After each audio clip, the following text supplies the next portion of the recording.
Chapter 1. Transmigration into a monster. Is this for real?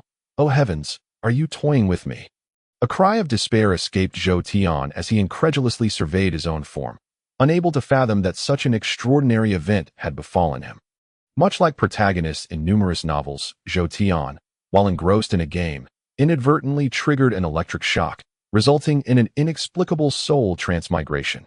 Well, Zhou Tian, who often entertained thoughts of traversing worlds, would have found mere transmigration tolerable, were it not for the fact that he had inexplicably found himself within the very realm of the game he played. To make matters worse, he had transmigrated into the body of a lowly monster.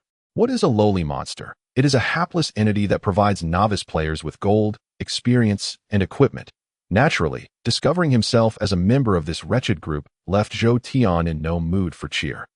However, now that he had indeed transmigrated, the world would not alter to accommodate his discontent. Thus, save for the option of self-destruction, Zhou Tian could only resign himself to the fate of being a monster. The thought of self-destruction had never crossed Zhou Tian's mind. Even if he were to endure as a lowly monster, he could never bring himself to make such a life-ending decision. Consequently, after acclimating to his new identity in the game world, Zhou Tian swiftly came to accept his current situation. The most pressing matter now is to avoid those players. Otherwise, a careless encounter with them could spell danger.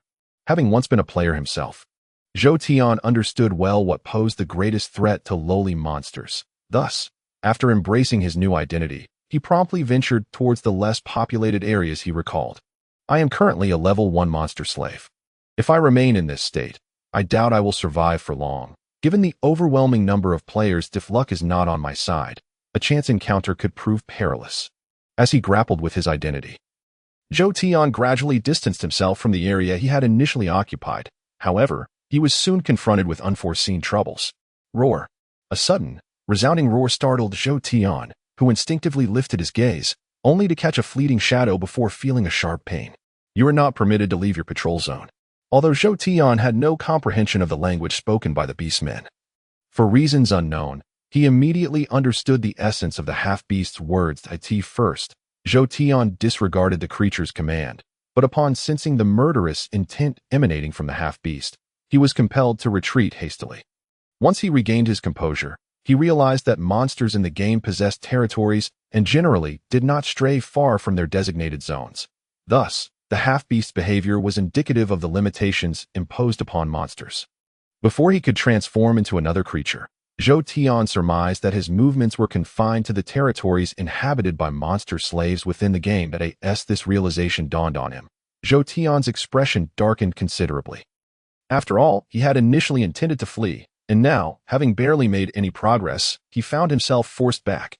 Dejected, he turned and retraced his steps to his previous hiding spot. However, to his astonishment, as he pivoted, he sensed a rapid decline in the number of beastmen surrounding him. Unlike the few cats seen in the game, the number of beastmen in Zhou Tian's world, as the lowest-tier monsters, was far greater. There were likely tens of thousands in the area he occupied. Thus, the sudden reduction in their ranks was alarming. Instinctively, Zhou Tian felt an inexplicable threat in the air. Given his character, he would have typically fled in such a situation. Yet, unexpectedly, he did not, whether it was due to a shift in his temperament or the influence of his identity as a beastman slave. Zhou Tian, sensing danger, cautiously approached the source of his unease. After a period of stealthy movement, he finally discerned the source of the threat. To his surprise, he discovered that the entity slaughtering the beastmen was not a player but rather a group of NPCs. Watching the NPCs, clad in military garb, charge through the ranks of the beastmen, Zhou Tian's heart raced with anxiety. The realization that the NPCs, typically relegated to the background in the game, were actively hunting his kind struck him profoundly. The game's backdrop depicted a world rife with magical creatures vying for dominance, where players battled monsters while NPCs merely played supporting roles. Yet, the scene before him mirrored the game's introductory narrative. Perhaps I am not merely ensnared in a simple game. This place might indeed be an alternate world. As this thought crossed his mind, Zhou Tian's previously tranquil heart experienced a significant upheaval. Regardless of whether this is a game or an alternate reality, I cannot afford to ponder such matters now. I must devise a strategy to confront these enemies. Resolute, Zhou Tian quickly directed his focus towards the NPCs. Although he had not drawn their attention, he was far from naive enough to believe he could remain unscathed by avoiding them. According to the game's narrative, the army represented an existential threat to him, and while he might evade them temporarily, he could not escape indefinitely. Rather than perpetually fleeing from the encroaching danger, Zhou Tian preferred to confront them head-on. Chapter 2. Evolution. From this day forth, I shall be a proud monster. One day, I will ascend to the throne of the mightiest boss, vanquish the system, and expel the players from this realm. Having set this ambitious goal in his heart, Zhou Tian charged towards the battlefield. Although he inhabited the body of a beastman slave, his exterior bore no distinction from that of any ordinary beastman. At least at that moment, the NPCs lacked the ability to discern any difference. As Zhou Tian mingled with the throng of beastmen, he remained unnoticed amidst the vast sea of thousands.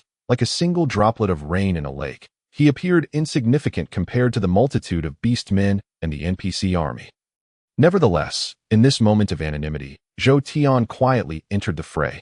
Before joining the battle, he had diligently gathered intelligence. Observing the situation, he noted that while the beastmen held a numerical advantage, their strength paled in comparison to that of the NPCs. If the battle continued as it was, the NPCs would undoubtedly emerge victorious. Yet, the disparity in strength was not insurmountable. A sudden twist of fate could tip the scales in favor of the beastmen. Of course, Zhou Tian had no intention of being the one to change the tide of battle. Once he integrated into the ranks of the beastmen, he instinctively began to exploit the chaos. Perhaps it was the violent tendencies ingrained in him or the abilities conferred by his identity as a beastman slave, but in a moment of impulsiveness, Zhou Tian found himself embroiled in the conflict. Having committed to the battle, Zhou Tian recognized he could not remain idle. In fact, given the circumstances, doing nothing could swiftly lead to his demise at the hands of the NPCs. However, he would not recklessly engage the NPCs head-on. His greatest advantage lay in the intelligence he possessed, one that the ordinary beastmen lacked. Unlike those who merely executed a few simple maneuvers in combat, Zhou Tian understood how to navigate the situation to preserve his life while maximizing his impact. Charge! With a resounding roar, an NPC soldier thrust his spear into the chest of a beast slave before him. Yet, before he could retract his weapon, he found himself beset by several other beast slaves. However, the NPC soldier remained unflustered, sustaining only a few minor wounds as he successfully retrieved his spear. Ultimately, as the fierce clash between the NPC soldier and the beast slaves resulted in mutual devastation, Zhou Tian, who had been observing from his concealed position, swiftly emerged and dashed toward the NPC soldier without uttering a word. Kill. Upon seeing Zhou Tian charging toward him, the NPC soldier failed to distinguish him from the other beast slaves, tightening his grip on the spear. He lunged at Zhou Tian. Yet, just as the NPC soldier was confident that his attack would surely land, Zhou Tian unexpectedly executed a roll, evading the strike. Consequently, the soldier's assured assault met only empty air. Zhou Tian, seizing the opportunity, rolled beside the NPC soldier and delivered a swift kick to his vital area. As the NPC soldier crumpled to the ground, clutching his groin, Zhou Tian's foot came down with deadly force, crushing him beneath it. Just as Zhou Tian had dispatched the NPC soldier, he suddenly felt a surge of searing energy coursing through his body. Under normal circumstances, he would have been inclined to investigate the source and nature of this energy. However, amidst the chaos of battle, there was no time for such reflection. Thus, while he sensed the change within himself, he paid it little mind, quickly reverting to his previous tactics to eliminate several more NPC soldiers. As the battle neared its conclusion, after having defeated what felt like the umpteenth NPC soldier, Zhou Tian's mind was abruptly flooded with new information. So, I can level up too. The revelation filled him with exhilaration.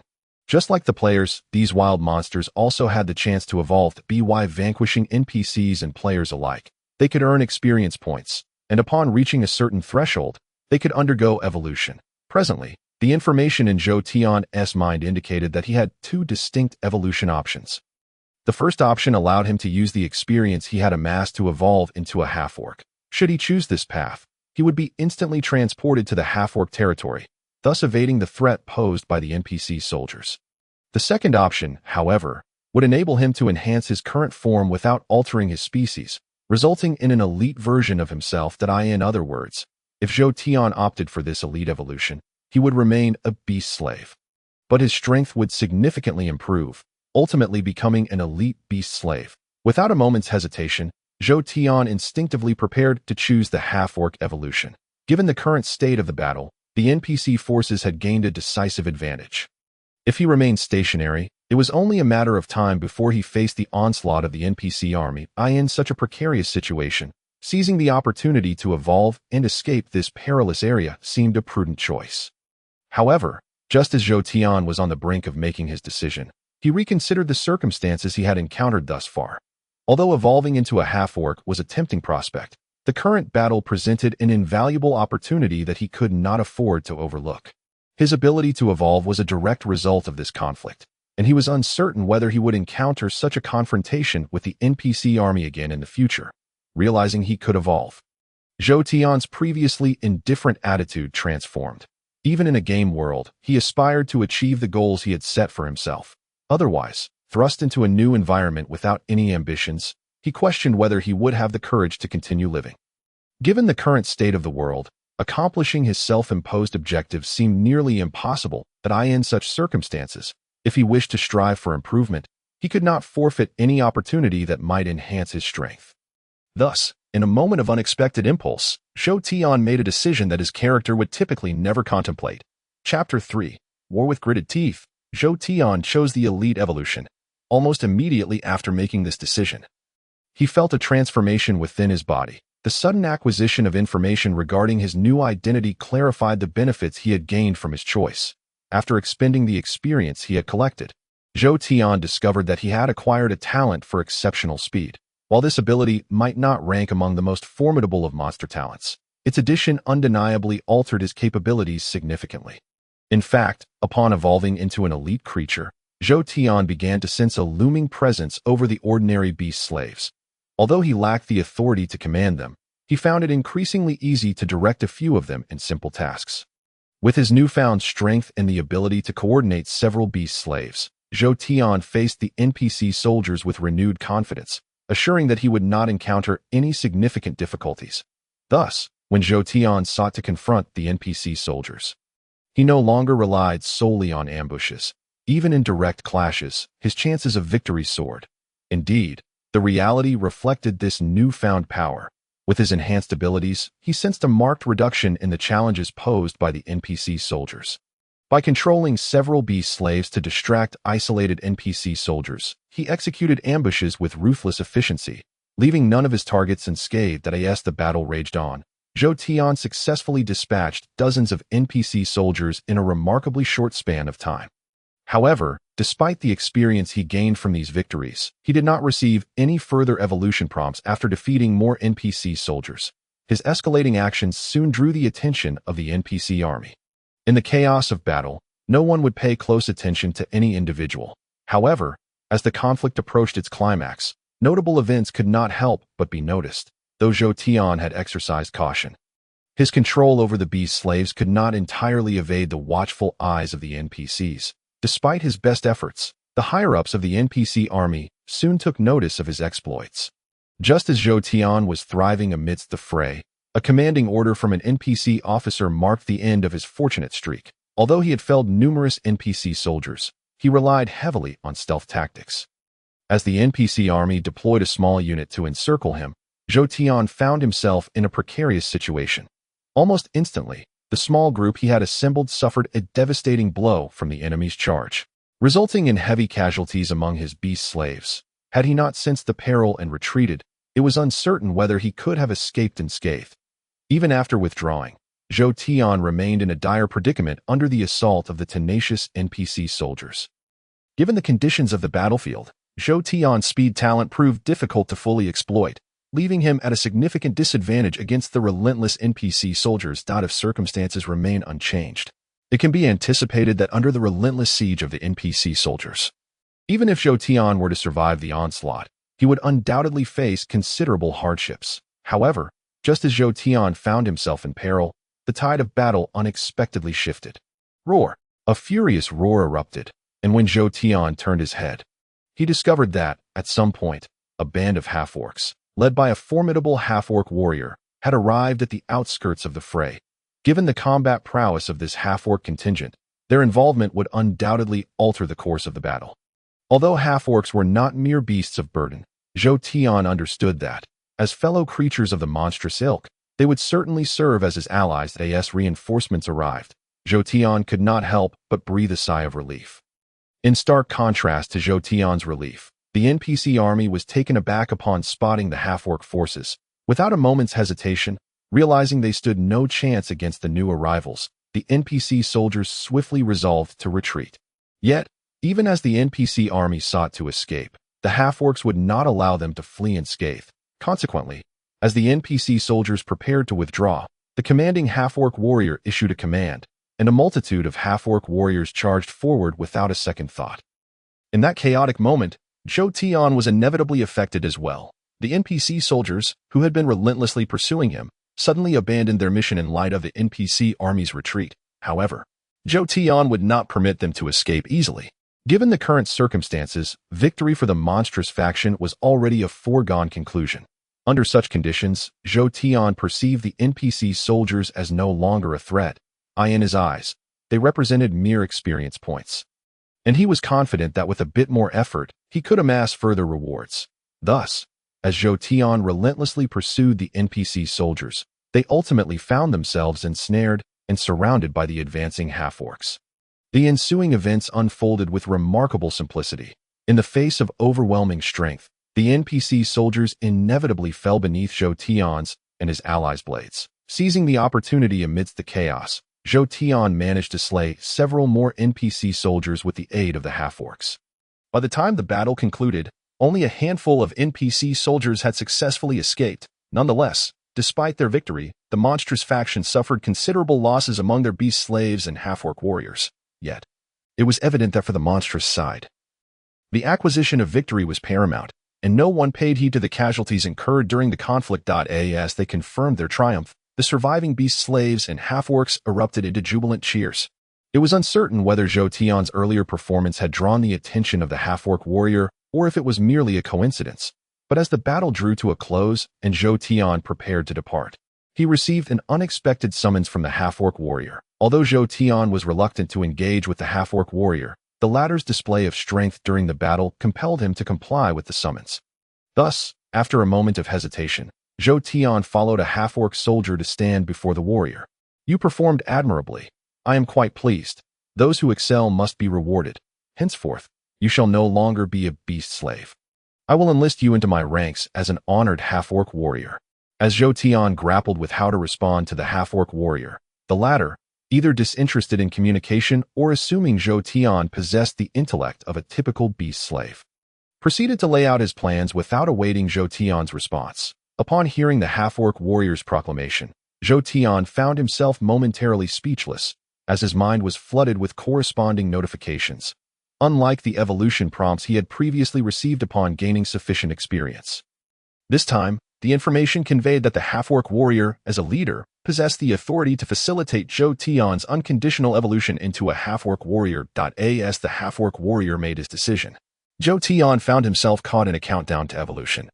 Regardless of his personal thoughts on the matter, before he could fully comprehend the implications of this change, his body underwent a transformation shortly after the half-orc warrior's words. His previously slender physique suddenly swelled, taking on a robust appearance. The modest shorts he wore morphed into a full-body garment, and a sturdy wooden staff appeared at his waist, rendering Zhou Tian virtually indistinguishable from the ordinary half-orcs. This shift from the lowest tier of beast slave to half-orc warrior should have been a cause for celebration. Yet, Zhou Tian's mood soured. Had his strength not been limited, he might have entertained thoughts of eliminating the half-orc warrior. Even though the warrior's actions were ostensibly intended to assist Zhou Tian, the sensation of relinquishing control over his destiny was profoundly unsettling. Were it not for the half-orc warrior's relatively modest intelligence compared to that of a beast slave, Zhou Tian's agitation might have been more apparent. Ultimately, despite the myriad thoughts swirling in his mind, Zhou Tian had no choice but to suppress his feelings. After discreetly retreating from the half-orc warrior's presence, he began to assess the changes within himself, as indicated by the information in his mind. Zhou Tian's evolution under the half-orc warrior's command did not deplete the hard-earned experience he had accumulated. Furthermore, the innate abilities he had acquired upon evolving into an elite beast slave remained intact. However, due to the shift in his species, his previously remarkable speed talent had downgraded to a standard speed ability upon his transformation into a half-orc warrior. Zhou Tian was not particularly surprised by this downgrade. After all, half-orcs were inherently swifter than beast slaves, and a similar enhancement applied to different subjects would naturally yield varying effects. On the contrary, the current situation at least confirmed that the talents he obtained through evolution would not vanish upon transitioning to a more advanced monstrous form. In the subsequent days, after embracing his new identity, Zhou Tian swiftly integrated into the half-orc community. Contrary to the depictions found in most novels, the world in which Zhou Tian existed bore a striking resemblance to a game environment. Beast slaves and half-orcs exhibited minimal intelligence, their primary duty being to patrol designated areas and eliminate any NPCs that appeared. Aside from their patrol tasks, they resembled mere data constructs, devoid of the fundamental needs required for the survival of sentient beings. Even the reproductive methods of the beast slaves and half-orcs were peculiarly unique. Through careful observation, Zhou Tian discerned that the newly emerged beast slaves and half-orc warriors were directly summoned from outside territories.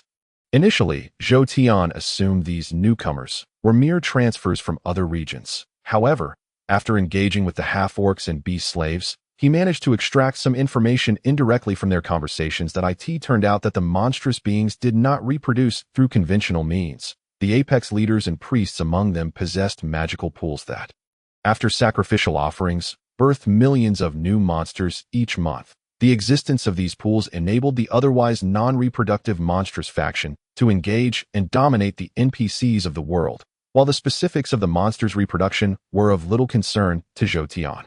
They felt rather distant from his current priorities at this moment. It was far more prudent for Zhou Tian to contemplate how to enhance his own strength. What troubled Zhou Tian was, as he had previously feared, that although the monsters were sworn enemies of those NPCs, the kind of warfare that had previously occurred was indeed quite rare. Since Zhou Tian had become a half-orc, he had not encountered a second war during his months of patrolling. After an initial phase of restlessness, Zhou Tian eventually came to terms with the situation. If wars were hard to come by, then so be it. For the time being, he could only lie low and wait for the next opportunity to enhance his strength. Once this thought took root in Zhou Tian's mind, the time that had previously seemed unbearably long began to pass more swiftly than before. Consequently, his patrol extended to nearly a month, just when Zhou Tian was uncertain how long this patrolling would continue. An unexpected discovery presented him with another chance to improve his abilities. Clearly, there are no enemies present. Why then are we, the lesser monsters, continually patrolling our designated areas? Is it merely due to the rules of the game world at play? As Zhou Tian pondered these questions, he continued his usual path. After patrolling a certain area, he suddenly halted. Wait, I recall that yesterday there were significantly more half-orc warriors in this location than today. The noticeable reduction in the number of half-orc warriors in his patrol area immediately heightened Zhou Tian's vigilance.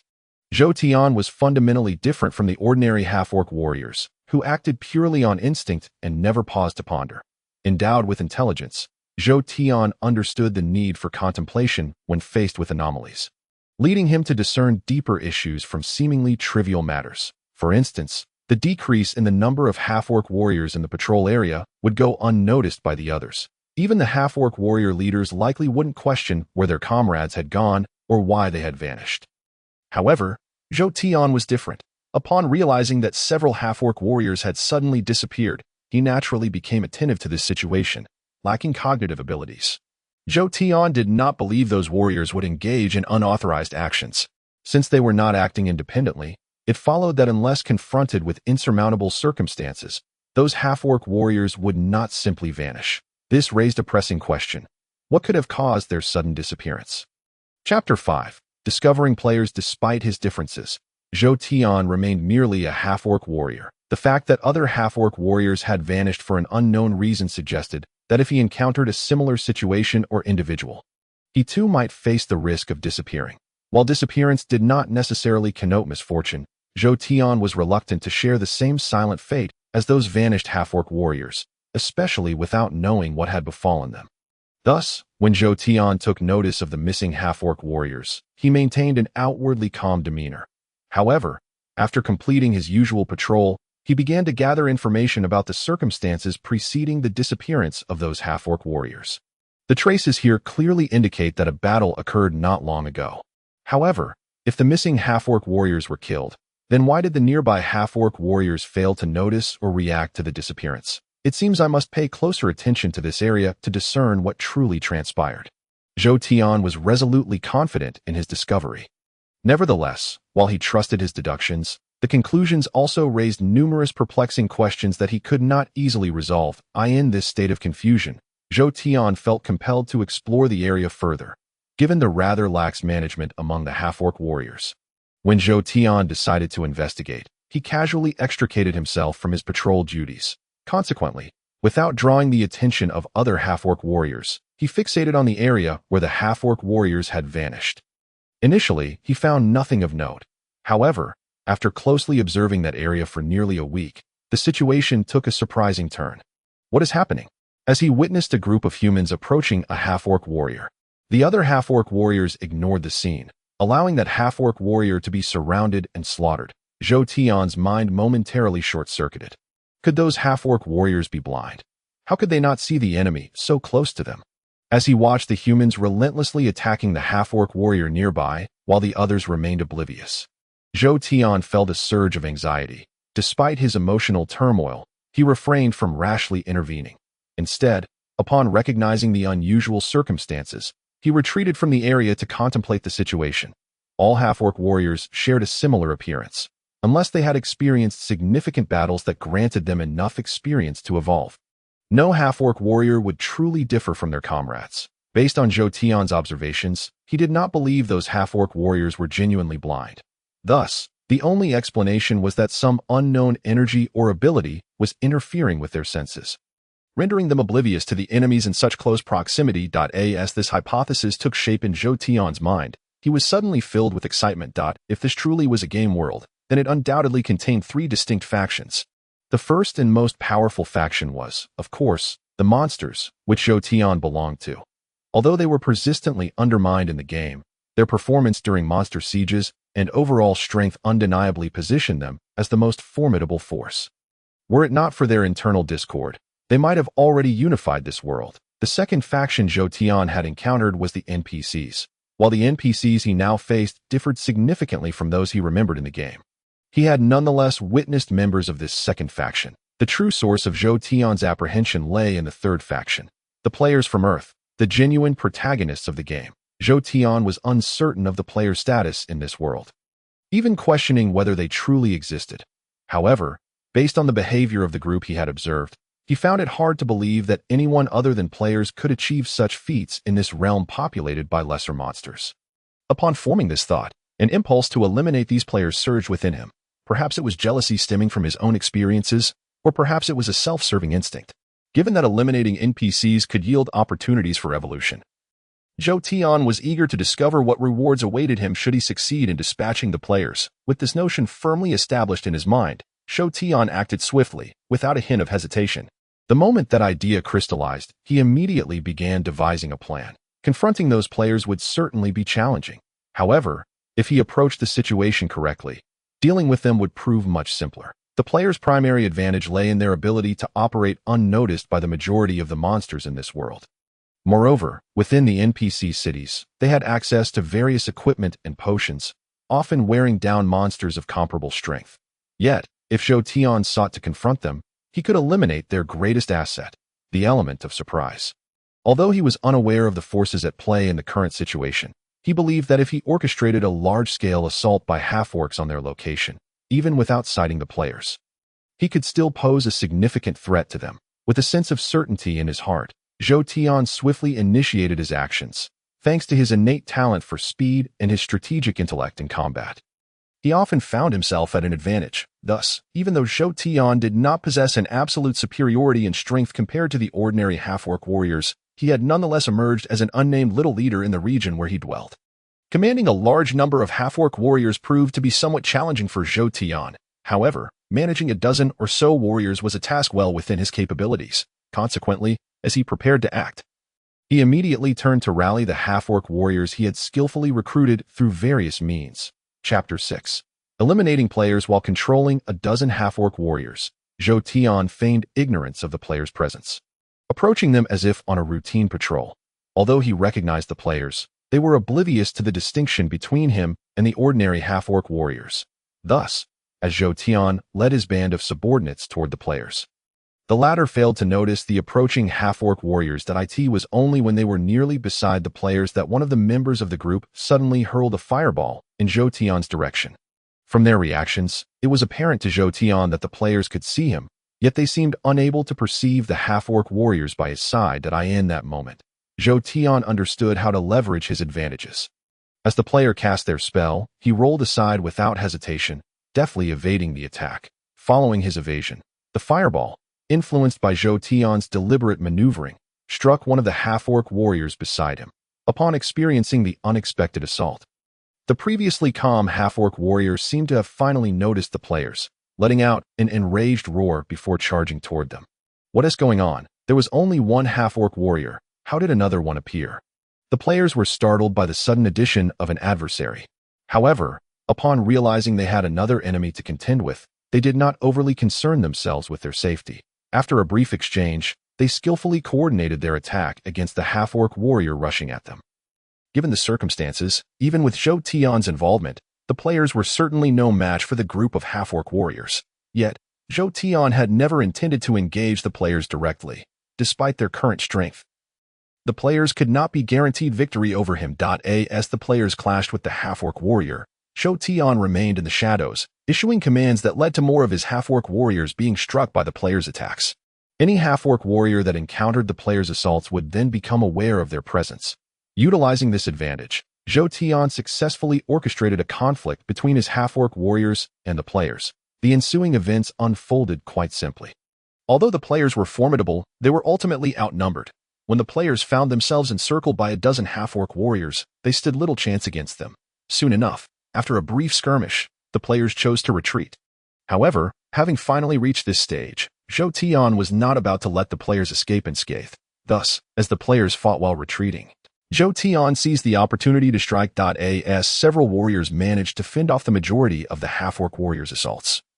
The priest and mage of the player team attempted to flee at that moment. Zhou Tian, who had remained on the sidelines, suddenly emerged behind them. Be careful.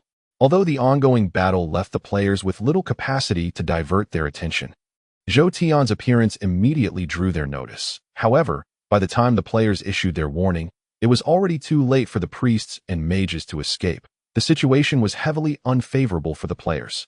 And even without Zhou Tian's intervention, their defeat seemed inevitable. As the warriors struggled to maintain their ground, Zhou Tian launched a surprise attack on the defenseless mages and priests. The players, already at their wits' end, stood no chance against Zhou Tian's assault. Within a mere 5 minutes, he successfully dispatched the players. Yet, to his dismay, the outcome was far from what he had anticipated. Like defeating an NPC, upon slaying the players, Zhou Tian received only a modest amount of experience without any tangible benefits. Indeed, after their demise, the players dropped various potions and equipment, akin to what one might see in a computer game. However, Zhou Tian felt disheartened as, despite his efforts, he could not collect the spoils from the ground. Thus, after the battle, Zhou Tian found himself with only a slight increase in experience, compared to his previous idle state. Gaining any experience was a step forward, yet he could not shake his disappointment. His expectations had been too lofty. He had hoped for substantial rewards from defeating the players, only to find that the reality fell short of his aspirations. As he seethed over his inability to gather the players' dropped items, an unexpected figure approached, an orc warrior who rarely made an appearance. Follow me. The commander wishes to see you. After locating Zhou Tian, the orc warrior casually commanded him before turning to leave without further ado. Without hesitation, Zhou Tian heeded the orc warrior's words and promptly followed in the game. The area Zhou Tian inhabited was one of the beginner zones, primarily populated by players ranging from levels 1 to 3 in the Beast Slave region, levels 3 to 5 in the half-orc warrior area, and levels 5 to 10 in the half-orc tribe designated for boss encounters. Among these, the Beast Slaves represented the lowest tier of creatures, while the half-orc commander was the most formidable boss. Given that Zhou Tian struggled against even a level 5 player, the half-orc commander, capable of posing a threat to dozens of players below level 10, was undeniably a force to be reckoned with. Thus, regardless of the commander's overwhelming strength or status, Zhou Tian approached the summons with utmost seriousness. Carefully trailing behind the orc warrior, Zhou Tian departed from his usual haunts and eventually ventured deeper into the plains where they resided, finally encountering the ultimate boss of the Orc clan. The Half-Orc Commander, Chapter 7. Becoming a little boss to Zhou Tian's disappointment. Although the Half-Orc Commander was one of the most powerful bosses in the novice village, his intelligence appeared rather limited. Upon seeing Zhou Tian, he monotonously uttered a series of phrases before resting his weapon upon Zhou Tian's shoulder. Before Zhou Tian could fully process his feelings of disillusionment, a surge of information flooded into him as the weapon made contact. Firstly, a substantial amount of experience transferred from the Half-Orc Commander's weapon to Zhou Tian, granting him the energy to evolve once more. Simultaneously, the Half-Orc Commander, exercising his authority as a boss, officially designated Zhou Tian as a Half-Orc warrior. This meant that, without even accounting for the impending changes from his evolution, Zhou Tian had already been elevated to the status of a little boss simply by the commander's actions, upon becoming a Half-Orc warrior. Zhou Tian's mind was suddenly inundated with a wealth of new information. For instance, it was only after he became a Half-Orc warrior that Zhou Tian realized, despite the Half-Orc clan's appearance as an independent faction, it was, in truth, merely the weakest vassal force under the Blood Moon Lord's command. Upon attaining the status of a Half-Orc warrior, he could be considered to have secured a nominal position among the Blood Moon Lord's followers. Prior to this, Zhou Tian had merely been cannon fodder within the monstrous collective that it was only after he had ascended to the rank of a minor boss that he could begrudgingly claim to be one of the Blood Moon Lord's subordinates. Once he truly became a member of the monstrous entity, Zhou Tian discovered that, in this world, monsters were not as inferior to players as he had previously thought. Players level up by defeating monsters, honing their skills in accordance with their increasing levels, while their strength is ultimately determined by their equipment and techniques. In contrast, while monsters operated under a different system, they too possessed an upgrade mechanism. Typically, when monsters first emerge, they resemble those beast slaves. Though differing in race and power, they are all mere fodder. However, through battles with players and NPCs, monsters could gain experience and evolve, much like Zhou Tian had encountered before. Ultimately, through racial evolution or the acquisition of various innate abilities, any monster could become a formidable boss for ordinary monsters, if they were fortunate enough to ascend to the rank of a boss.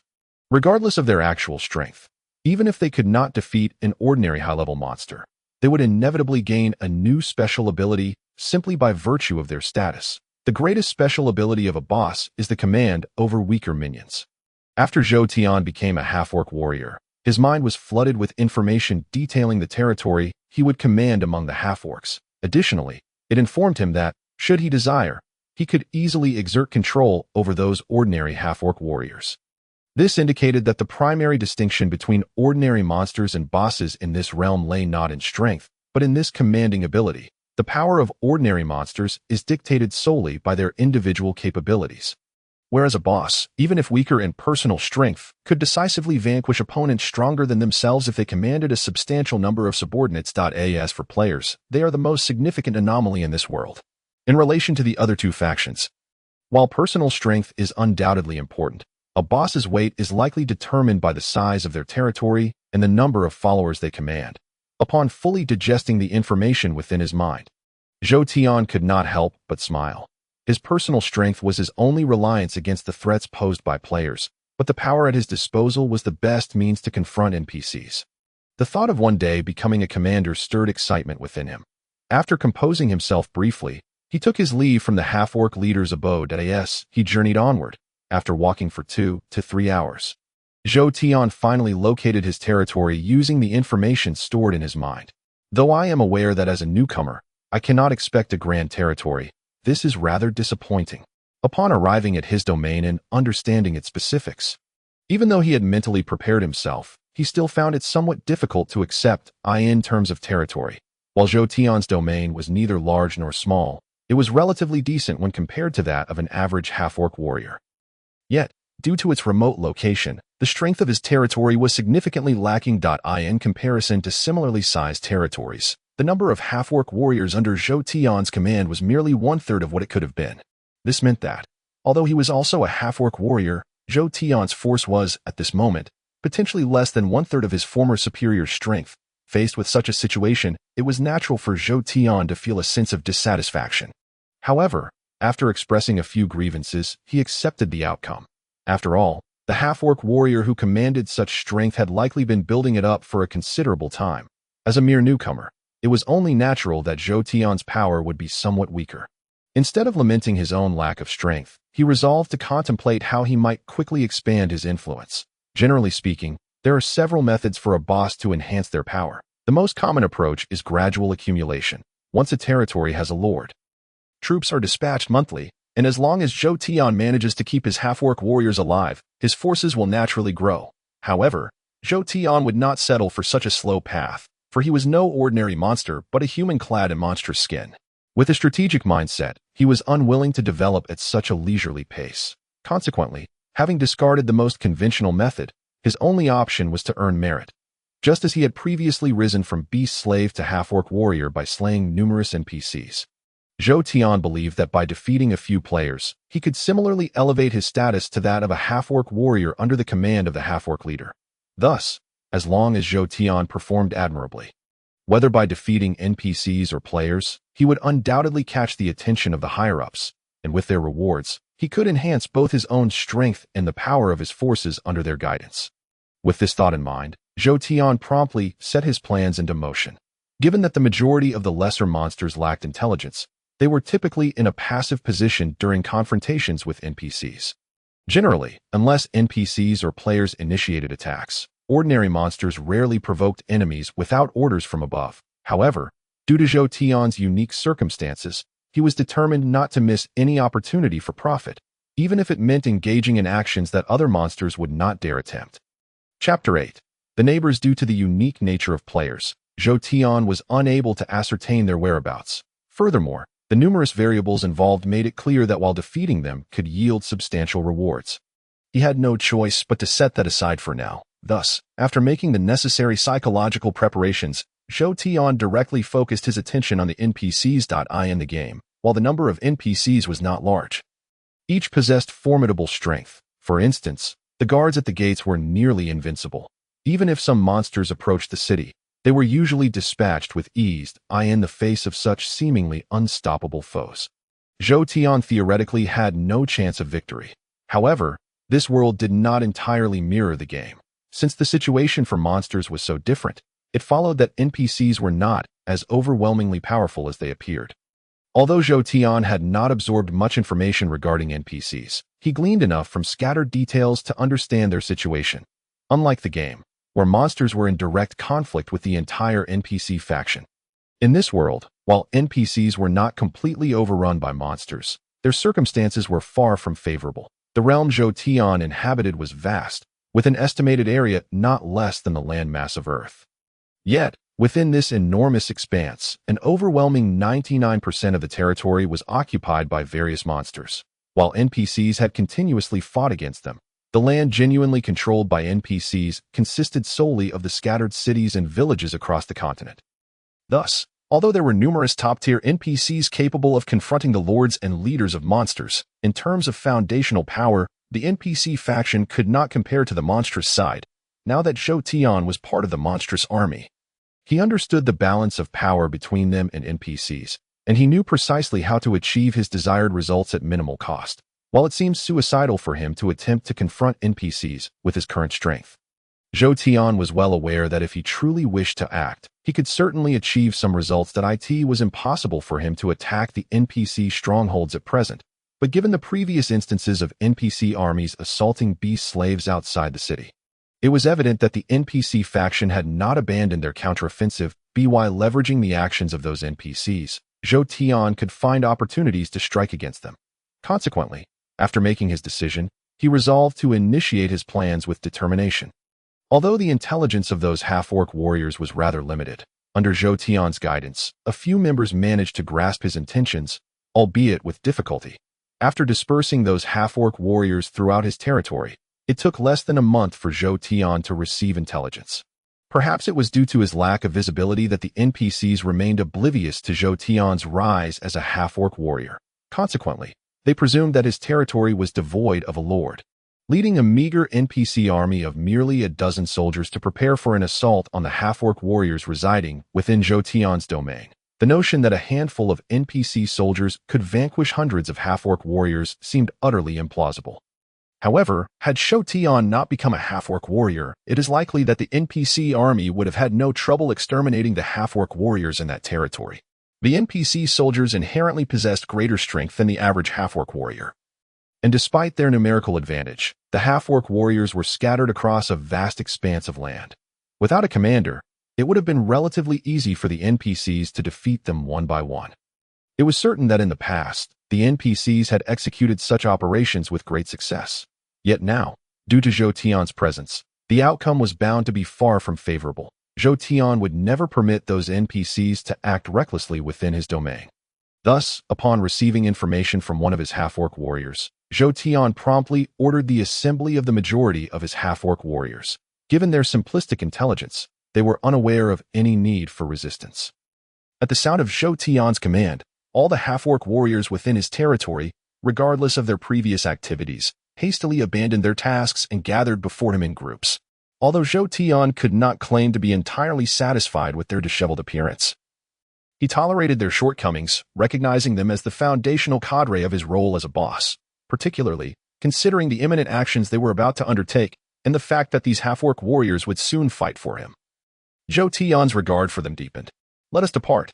Having gathered his half-orc warriors and being aware of the NPC team's movements, Shou Tian could not afford to linger. As soon as his troops assembled, he swiftly gestured for them to advance towards the NPCs. It was not merely a case of the NPCs being careless. Rather, Shou Tian's unique status as a half-orc warrior played a significant role. The NPCs remained unaware of Shou Tian's existence while he led his forces into a counter-offensive against them. Given the circumstances, it was evident that the NPCs could not afford to be overly cautious. Consequently, when Shou Tian dispatched his half-orc warriors in various directions, they easily encircled the NPCs. When Shou Tian commanded his half-orc warriors to engage, the NPCs were still preoccupied with attacking the beast slaves.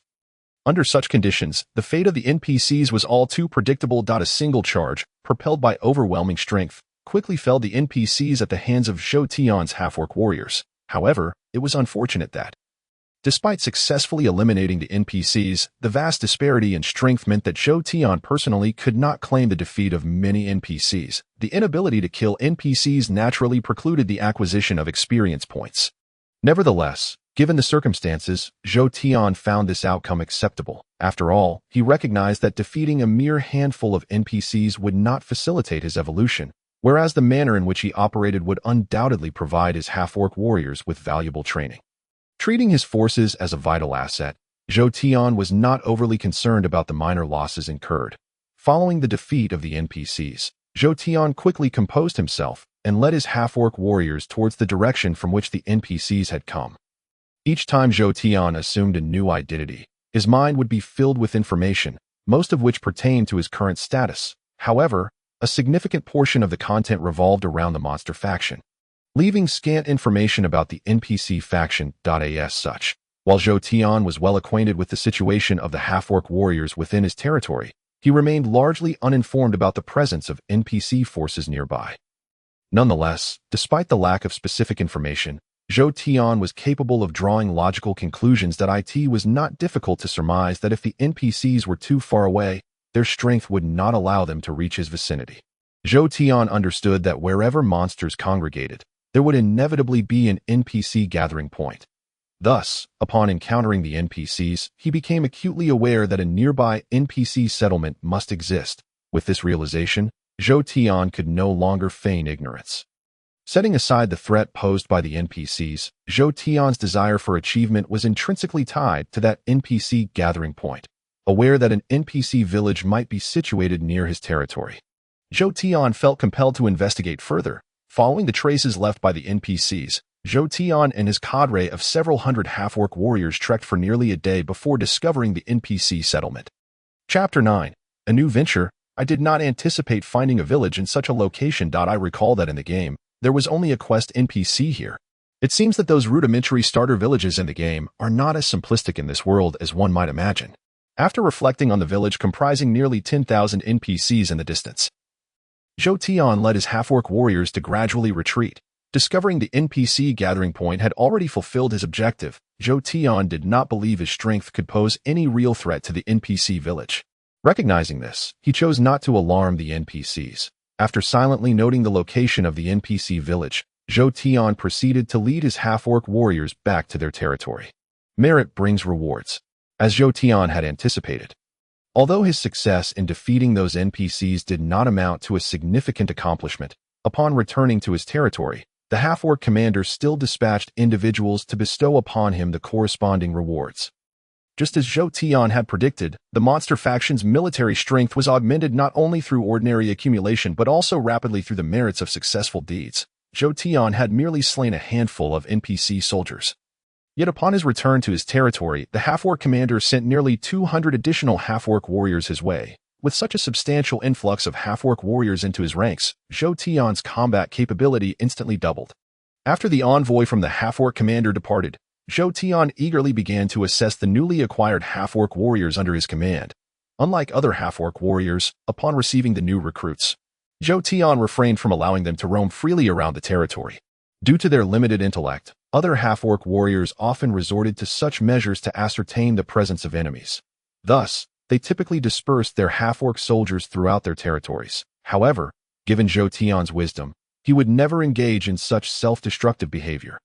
Although Zhou Tian had undergone an evolution in becoming a half-orc warrior, he could not be considered among the strongest of his kind in light of this, if he did not proceed with caution.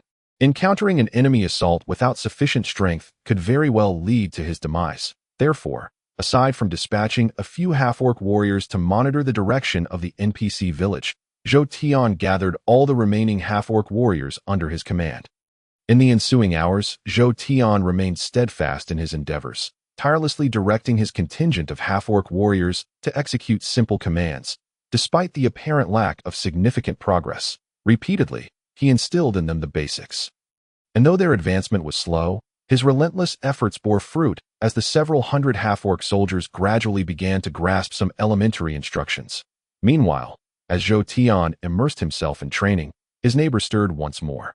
Although Zhou Tian acted swiftly, decimating the previous group of NPCs before they could react, the absence of communication from the fallen NPCs could not keep their village from taking notice after such a prolonged period of silence.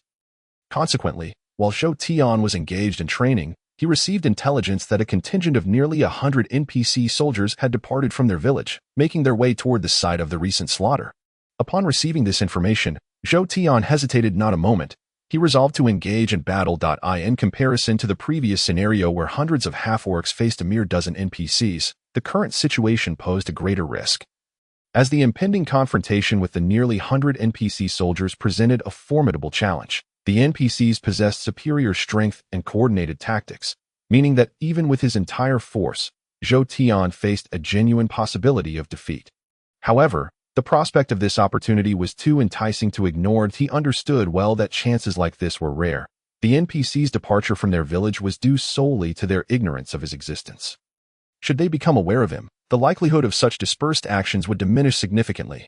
Thus, the NPC team he had uncovered became potentially his only chance in the near future. If he allowed them to retreat unscathed, it could be a long wait for a comparable opportunity to arise, and Zhou Tian lacked the patience to bide his time for a risk-free engagement.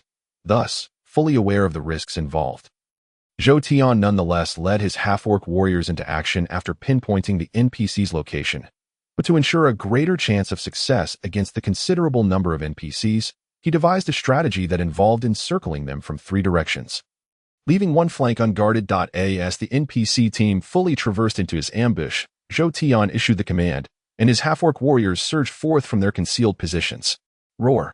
Unlike the NPCs, despite Zhou Tian's training of his forces, the half-orc warriors' execution of the ambush was somewhat chaotic. Nevertheless, their sheer monstrous nature startled the NPCs.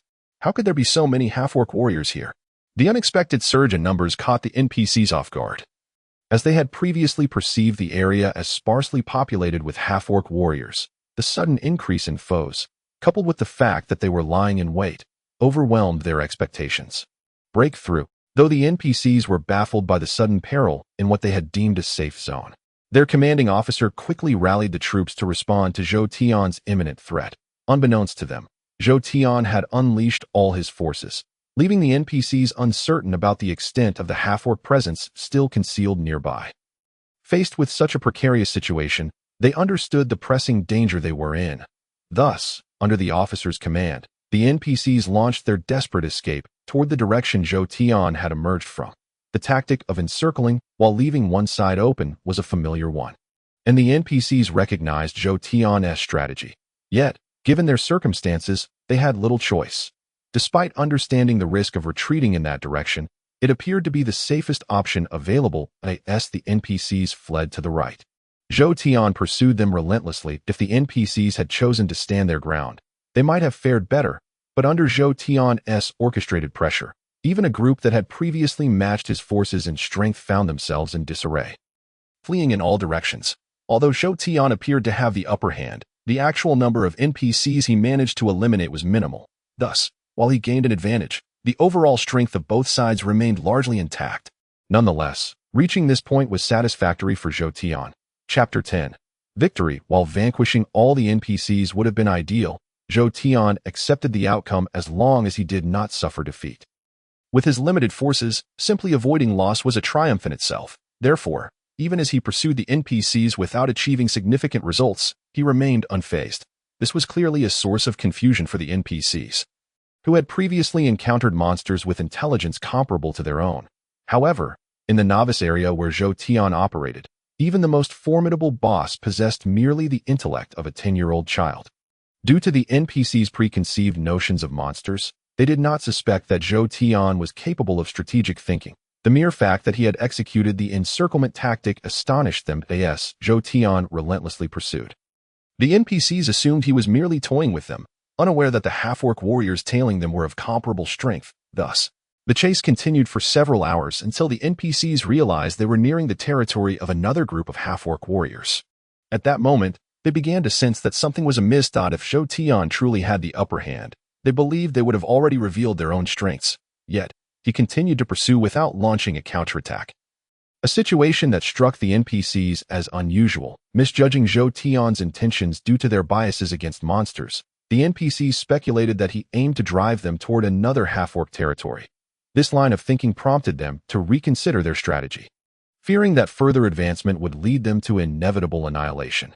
Consequently, the leading NPCs conferred and resolved to alter their original course of action. As further progress seemed unattainable, the NPCs, faced with the threat from Zhou Tian, had no choice but to retaliate. Their aim was not necessarily to eliminate Zhou Tian, but simply to break free from his encirclement. For that group of NPCs, achieving this goal would suffice. However, once they made such a decision, they quickly ceased their escape efforts. After a brief reorganization of their formation, they stood defiantly against Zhou Tian at this juncture, although the outcome differed somewhat from Zhou Tian's optimal expectations. He felt a sense of satisfaction with the current state of affairs. Lacking any substantial trump cards, Zhou Tian could not afford to grant the NPCs excessive time to regroup. Just as he caught up with them and assessed the situation, he promptly issued the command to attack. Zhou Tian's swift reactions took the NPCs by surprise, leaving them ill-prepared when he launched his offensive. Ultimately, it was only when the half-orc warriors under Zhou Tian were nearly upon them that the NPCs finally reacted and hastily prepared for battle. From that point onward, the possibility of any clever maneuvers vanished. In this world, the NPCs fared somewhat better, but with regard to the monster faction, Zhou Tian's half-orc warriors, with their limited intelligence, left him no opportunity to employ any cunning strategies. Despite the frustrations of being a half-orc, Zhou Tian felt a sense of accomplishment at having reached this point. Initially, if Zhou Tian had confronted the NPCs head-on, his chances of victory would not have exceeded 50%.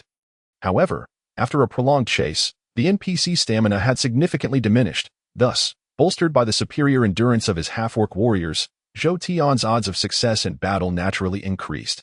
Moreover, during the preceding pursuit, the NPCs had suffered losses greater than Zhou Tian's. When they clashed again, although Zhou Tian could not confidently assert he would capture all the NPCs, he was already entirely assured of victory. Indeed, events unfolded in accordance with Zhou Tian's strategy. As soon as the two sides engaged, the NPCs exhibited signs of defeat.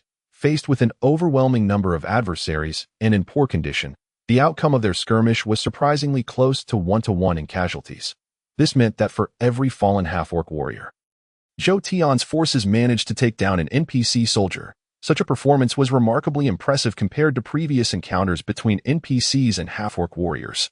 Given their numerical advantage, if the situation persisted, Zhou Tian's victory would be inevitable. However, while Zhou Tian held the upper hand, the NPCs were still able to realize their objectives, regardless of the heavy toll, when the NPCs turned to break through towards their village. Zhou Tian's half-orc warriors inflicted considerable casualties, yet it was impossible for him to easily thwart the NPCs' intentions. Consequently, even as the situation tilted increasingly in Zhou Tian's favor, it was evident that a portion of the NPCs would likely escape his encirclement. Although Zhou Tian was actively engaged in the battle, he remained clear-headed about the unfolding circumstances. To be frank, he did not overly concern himself with the prospect of the NPCs escaping. From the outset, Zhou Tian had focused solely on maximizing the elimination of members from the NPC group. Whether he could annihilate them entirely had never been a consideration. Following Zhou Tian's plan, even if the NPCs ultimately managed to break free, he would remain unconcerned. After nearly a quarter of an hour of fierce combat, with around 80% of their members lost, the NPCs finally managed to break through. However, even after their escape, Zhou Tian did not relent. As the NPCs fled, he unceremoniously led his half-orc warriors in pursuit. They chased the NPCs back to their territory, where Zhou Tian and his warriors returned triumphantly. Chapter 11. Eager for achievement, the world Zhou Tian inhabited had one distinct advantage over Earth. Its inhabitants were less preoccupied with complex thoughts. Particularly, the monsters, inherently simple beings, exhibited numerous weaknesses, yet they adhered strictly to their established norms without deviation. Although Zhou Tian's recent performance had been remarkable, the half-orc leader felt no trepidation towards him. On the contrary, after Zhou Tian's success, the leader immediately rewarded him, resulting in a significant augmentation of Zhou Tian's forces after several successful endeavors. From 2 operations, especially during Zhou Tian's second assault on the NPC group. Although he couldn't annihilate them completely, he heavily damaged a 100-member NPC army, reaping remarkable benefits. Beyond the experience gained, several of Zhou Tian's half-orc warriors underwent evolution due to that battle, while it did not result in a complete transformation. His previously ordinary warriors now included a few elite half-orc fighters. Additionally, having slain a dozen NPCs, Zhou Tian received the reward of nearly 200 half-orc warriors during his second operation. The number of NPCs he defeated soared into the dozens, leading to an inevitable increase in rewards from the half-orc leader. With a wave of his hand, the half-orc leader elevated Zhou Tian's ranks to nearly 1,000 warriors. Concurrently, the number of half-orc warriors Zhou Tian received monthly increased from dozens to over 100. Through these 2 accomplishments, Zhou Tian ascended from being the weakest among the half-orc warriors to one of the most formidable. Aside from a slight deficiency in personal strength, he was now fully capable of challenging the position of half-orc leader.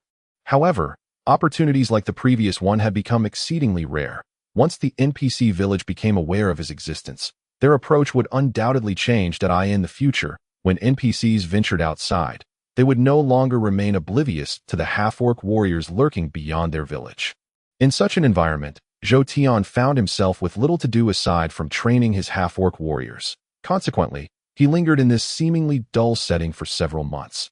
During this period, while Zhou Tian had several skirmishes with the NPC tribe, the scale of conflict had not returned to previous levels. Instead, although he gained little from the NPCs, he encountered several players whose whereabouts were uncertain. Setting aside the formidable players he dared not provoke, Zhou Tian managed to eliminate 2 weaker ones. Of course, being players, even these novices yielded substantial rewards upon their defeat. Although the Blood Moon leader had not promoted him further to half-orc leader, the experience granted to Zhou Tian allowed for yet another evolution. Following this evolution, Zhou Tian became a half-orc warrior endowed with the remarkable attributes of speed and strength. Moreover, after such an extended period, through minor achievements and regular accumulation, Zhou Tian managed to maintain his forces without significant losses, ultimately surpassing 1,000 warriors. With over 1,000 half-orc warriors, and considering the less effective beast slaves, Zhou Tian's army now exceeded 10,000. In that regard, Zhou Tian's strength had nearly matched that of the half-orc warrior he originally followed. However, upon reaching this point, Zhou Tian found himself at a plateau. If he could not evolve into a half-orc leader, no matter how much he progressed, His forces would unlikely advance further. In such circumstances, Zhou Tian, unwilling to see his development constrained, naturally began to entertain other thoughts. If he aspired to enhance his prowess, it was only logical that he would seek to achieve noteworthy accomplishments. Moreover, to ascend to the position of a half-orc leader, he would similarly need to establish a significant feat. Thus, once Zhou Tian resolved to pursue glory, he instinctively set his sights on his neighbor. The accolades of monsters were limited to only a few, and among those, the truly significant ones were exceedingly rare. In contrast to the monsters that had existed for an indeterminate period, Zhou Tian understood that to quickly distinguish himself, he must attain some remarkable achievements. Given his current environment, the most substantial contribution he could make would be to conquer the NPC's village. Having spent considerable time in this world, Zhou Tian had acquired a fair understanding of its dynamics. For instance, the sacrifices required for the emergence of new monsters revealed that, aside from some obscure elements, the most critical factor was the casualties among players. Although Zhou Tian was uncertain about how the monsters benefited from player deaths, based on past experiences, he was entirely confident in the accuracy of his deductions. Hence, regardless of the monster's level, the act of slaying players undoubtedly held considerable weight in the grand scheme of accomplishments. Beyond this, to achieve even greater glory, one would naturally need to consider the larger power dynamics. The competition between factions hinged on strength and territory. While defeating a few NPCs might yield some merit, it would hardly capture the attention of the more formidable bosses, for someone like Zhou Tian to garner the interest of higher authorities. His achievements must resonate on a grand scale of consequence in this regard.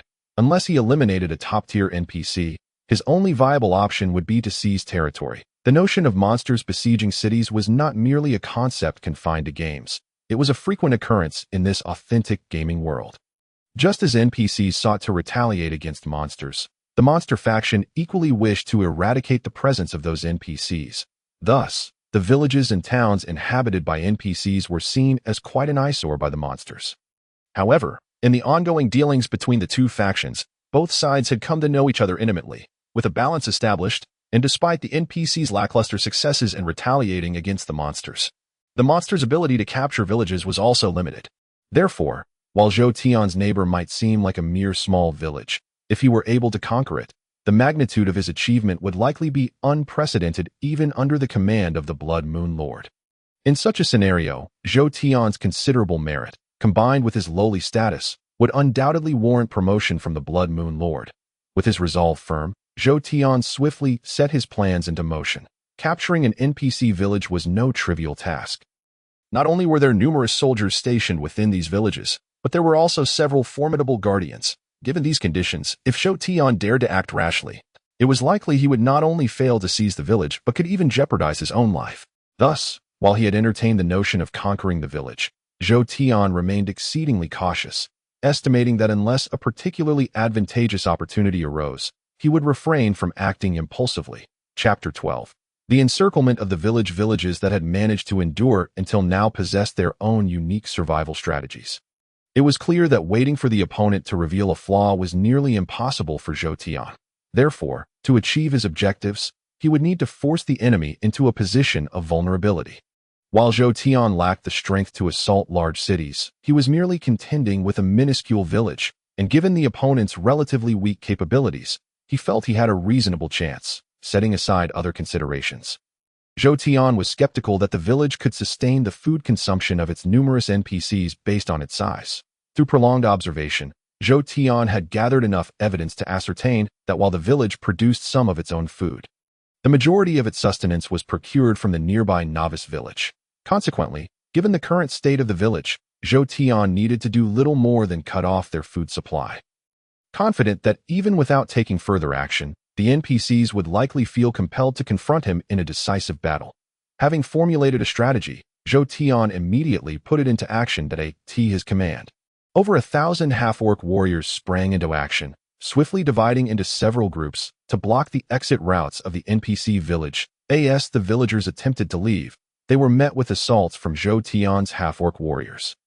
Although the half-orc warriors were not extraordinarily powerful, their attacks ultimately left the NPCs in a state of disarray. There was no need to determine a victor, although Zhou Tian's strength had significantly increased. If he were to engage the NPC village in a direct confrontation, even a tenfold increase in power would not suffice to overcome them. However, as long as the NPCs ventured outside their village, Zhou Tian's half-orc warriors would initiate an attack, ensuring that even if the NPC army managed to repel them, they would not need to take further action. Following Zhou Tian's intervention, despite his warriors suffering continuous defeats, the number of NPCs entering and exiting the village diminished significantly. Ultimately, while Zhou Tian was not fully aware of the specific circumstances within the NPC village, he sensed that his actions were indeed having an impact.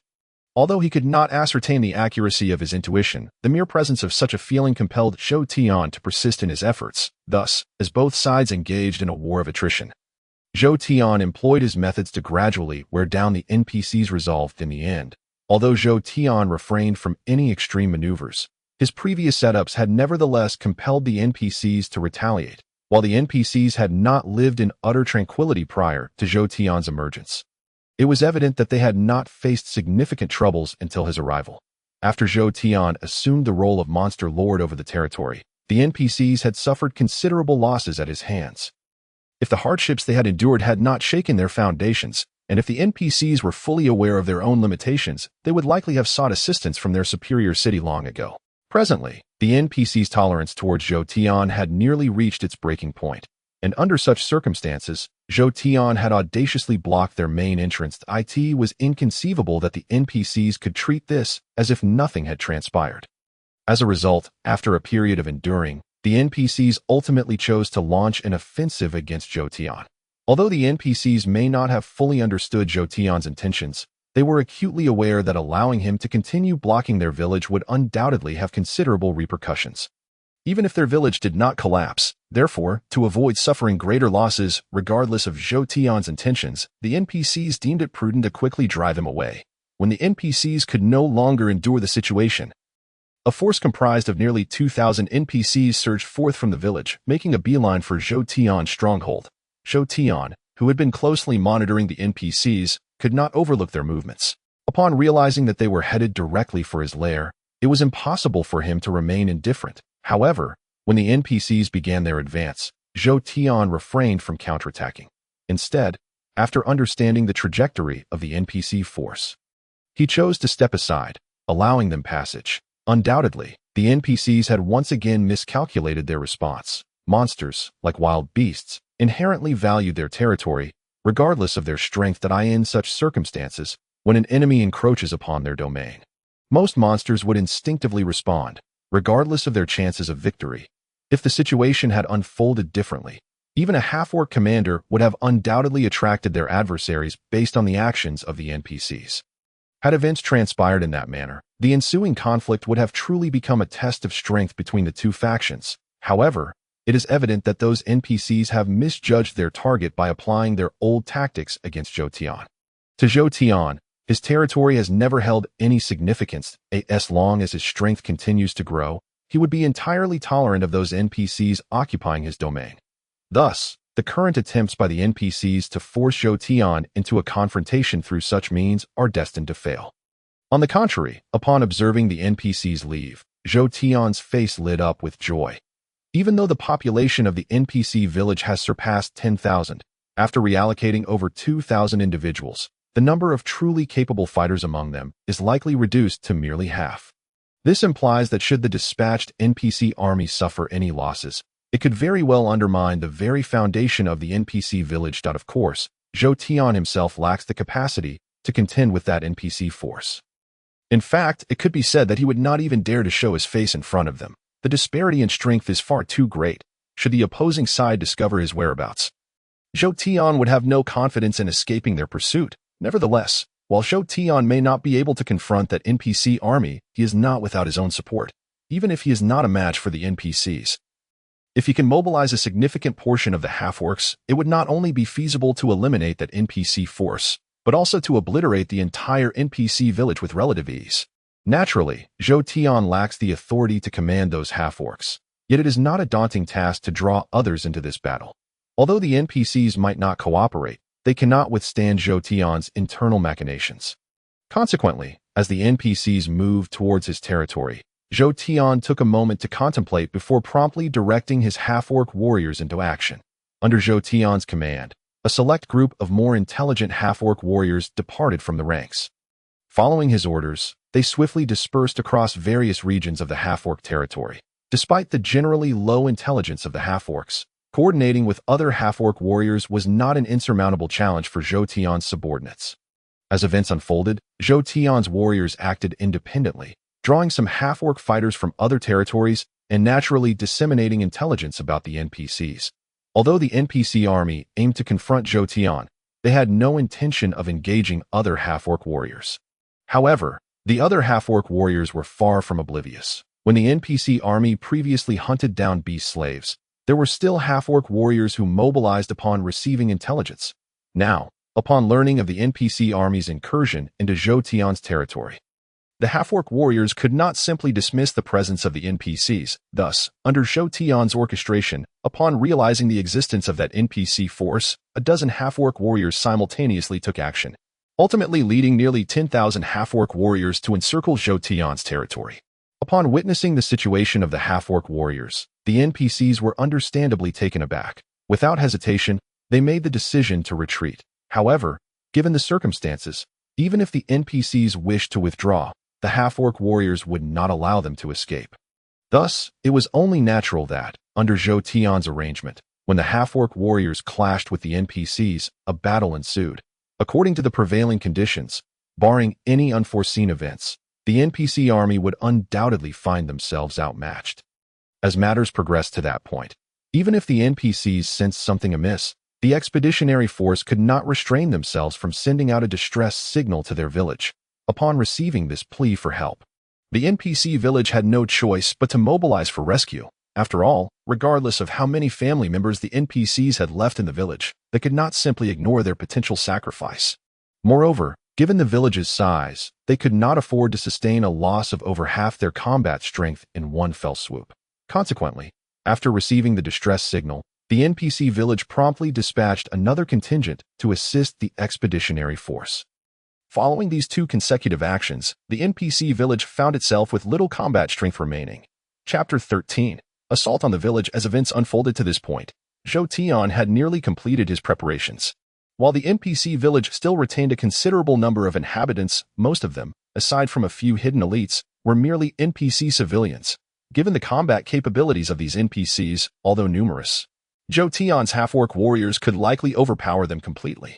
As for the strength of the expeditionary NPCs, Zhou Tian could not guarantee that his half-orc warriors could hold them at BAYTO prevent any unforeseen changes. Zhou Tian decisively initiated his operation. With Zhou Tian's command, his half-orc warriors surged forth from their hiding spots. Ignoring the threats posed by the guards, they charged directly into the village. The small village lacked any formidable fortifications, relying solely on a simple earthen wall as its defensive structure. Due to the limited intelligence of their usual adversaries, the NPCs had rarely encountered monsters breaching their village from elsewhere. However, it was evident that, under Zhou Tian's orders, the NPCs' defenses were now in disarray.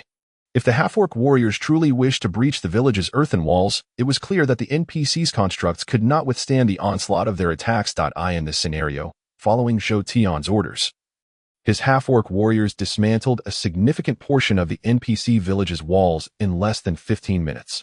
Although the NPCs attempted to intervene, with the majority of their combat strength already deployed, no amount of effort could halt the advance of the half-orc warriors. Thus, despite incurring some casualties among his half-orc warriors, Zhou Tian successfully opened several pathways around the village. Once the passages were created, the subsequent actions unfolded with remarkable simplicity. Eliminate, incinerate, plunder. Utilize your utmost abilities to wreak havoc within. I shall recommend the one who achieves the greatest merit to commander for promotion to a new warrior. As soon as the pathways were opened, Zhou Tian immediately began motivating his half-orc warriors. Despite their limited intelligence, this did not imply they could not grasp the essence of Zhou Tian's words. In fact, although there were aspects they partially understood, the core message, particularly the prospect of elevating their status to half-orc warriors, was comprehended instinctively. Upon hearing Zhou Tian's proclamation, the half-orc warriors were filled with fervor. Even monsters possess their own aspirations, and the allure of ascending to the rank of boss held significant appeal for them. Thus, not only was it impossible for the half-orc warriors to defy Zhou Tian's commands, but the rewards he proposed were more than sufficient to compel them to risk their lives in this context. The destructive potential exhibited by the half-orc warriors astonished even Zhou Tian. The orchestrator of the chaos. One half-orc warrior plunged into the crowd of civilians, wielding his weapon to slay a civilian with every strike. Several other half-orc warriors surrounded an NPC soldier, and after a flurry of blows, the NPC ultimately succumbed to the overwhelming odds, collapsing in a pool of blood. It was unclear who ignited the flames. But in an instant, dozens of thatched huts were consumed by the fire. By the time the battle concluded, an unknown number of NPC civilians would inevitably perish in the inferno. The developments quickly spiraled beyond Zhou Tian's control.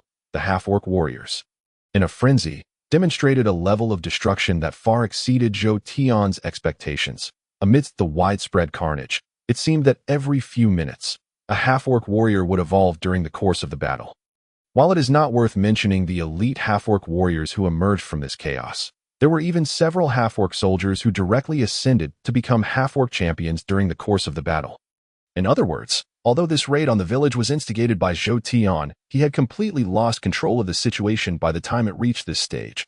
After all, Zhou Tian was merely a half-orc champion himself. And once other half-orc champions appeared among his ranks, his commands began to lose their effectiveness on the half-orc soldiers. Given the circumstances, Zhou Tian had no choice but to go with the flow. Naturally, after all the effort he had put into breaching the NPC village, Zhou Tian could not remain hidden in the shadows indefinitely, although entering the village at that moment posed considerable risks. Should the NPCs discover his location, it was certain that they would spare no expense to ensure he did not leave alive. However, Zhou Tian was not fundamentally different from an ordinary half-orc champion. Thus, when some half-orc soldiers evolved into half-orc champions, drawing the NPC's attention away, Zhou Tian seized that opportunity to join the fray, rather than engaging in a direct confrontation with the NPC soldiers. He focused on targeting the NPC civilians. By avoiding the NPC soldiers and slaughtering the civilians, Zhou Tian gained enough experience to evolve once more, whether it was due to his actions attracting the favor of the god of monsters. After this evolution, Zhou Tian astonishingly acquired a talent for frost damage. From that moment onward, his power underwent a qualitative transformation. The speed talent increased both his movement and attack speed, while the strength talent bolstered his defense and health. Thanks to these two talents, even as a newly advanced half-orc champion, Zhou Tian possessed the strength of a seasoned veteran. Nevertheless, while these talents were indeed beneficial, they were merely the most basic level of talents.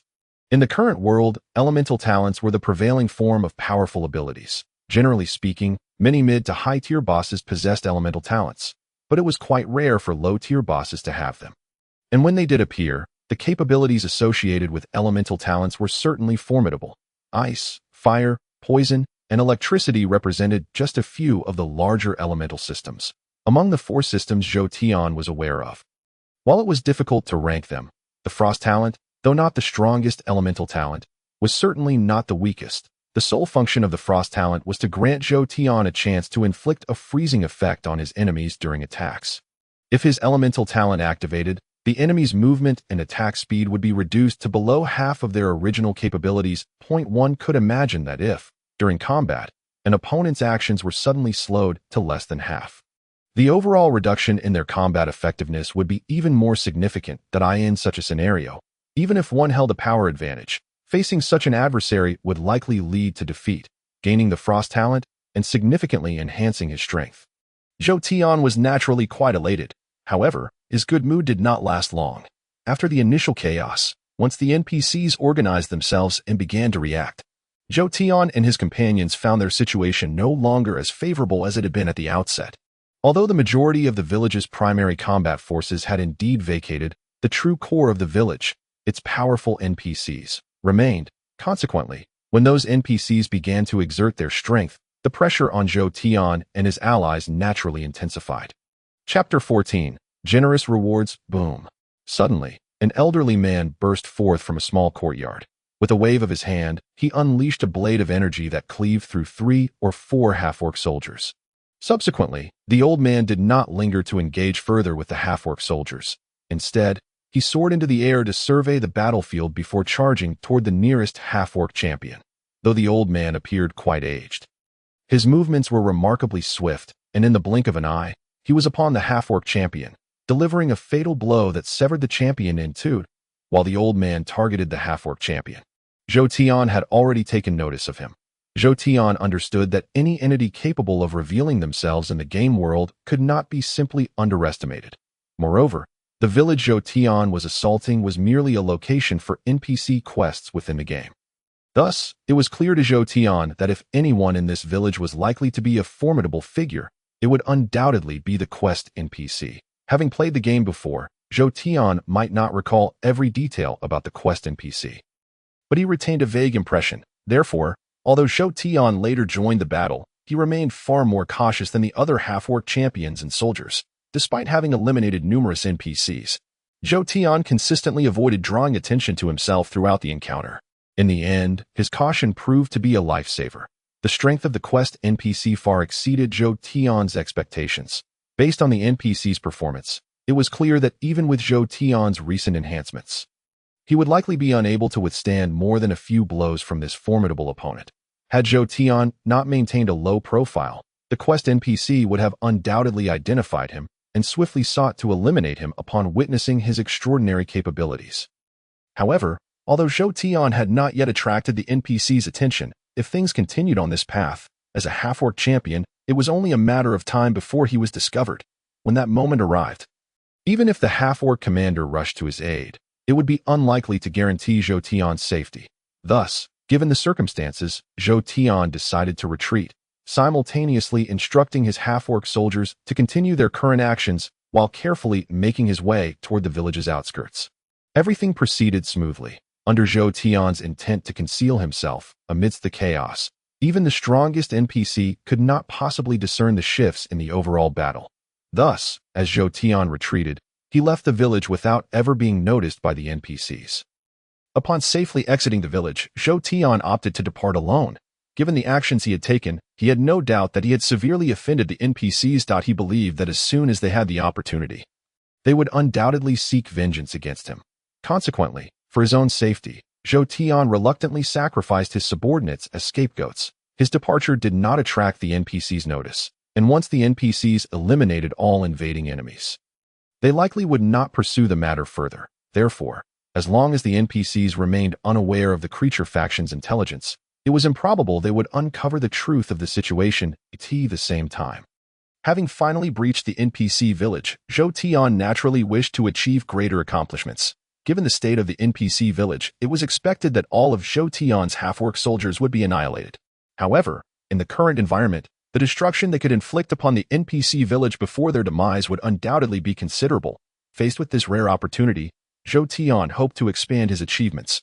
Ultimately, in that complex state of mind, Zhou Tian silently withdrew from the vicinity of the NPC village and returned to his territory.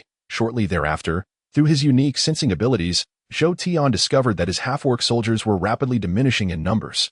He was unaware of the extent of their accomplishments, but he knew that not a single capable warrior from his ranks had survived the assault on the NPC village. Of course, despite the heavy losses incurred, Zhou Tian's actions yielded substantial rewards. The reason Zhou Tian was willing to take such significant risks against the NPC village was simple. He sought to earn merit, even if he had not succeeded in capturing the village. His performance was sufficient to demonstrate his capabilities to his superiors. In fact, Zhou Tian's efforts were indeed rewarded, and he found that his gains far exceeded his initial expectations. The most favorable outcome of Zhou Tian's plans for the weekend would undoubtedly be the conquest of that NPC village. Should Zhou Tian manage to accomplish such a feat, his promotion to the position of Orc Commander would pose no issue whatsoever.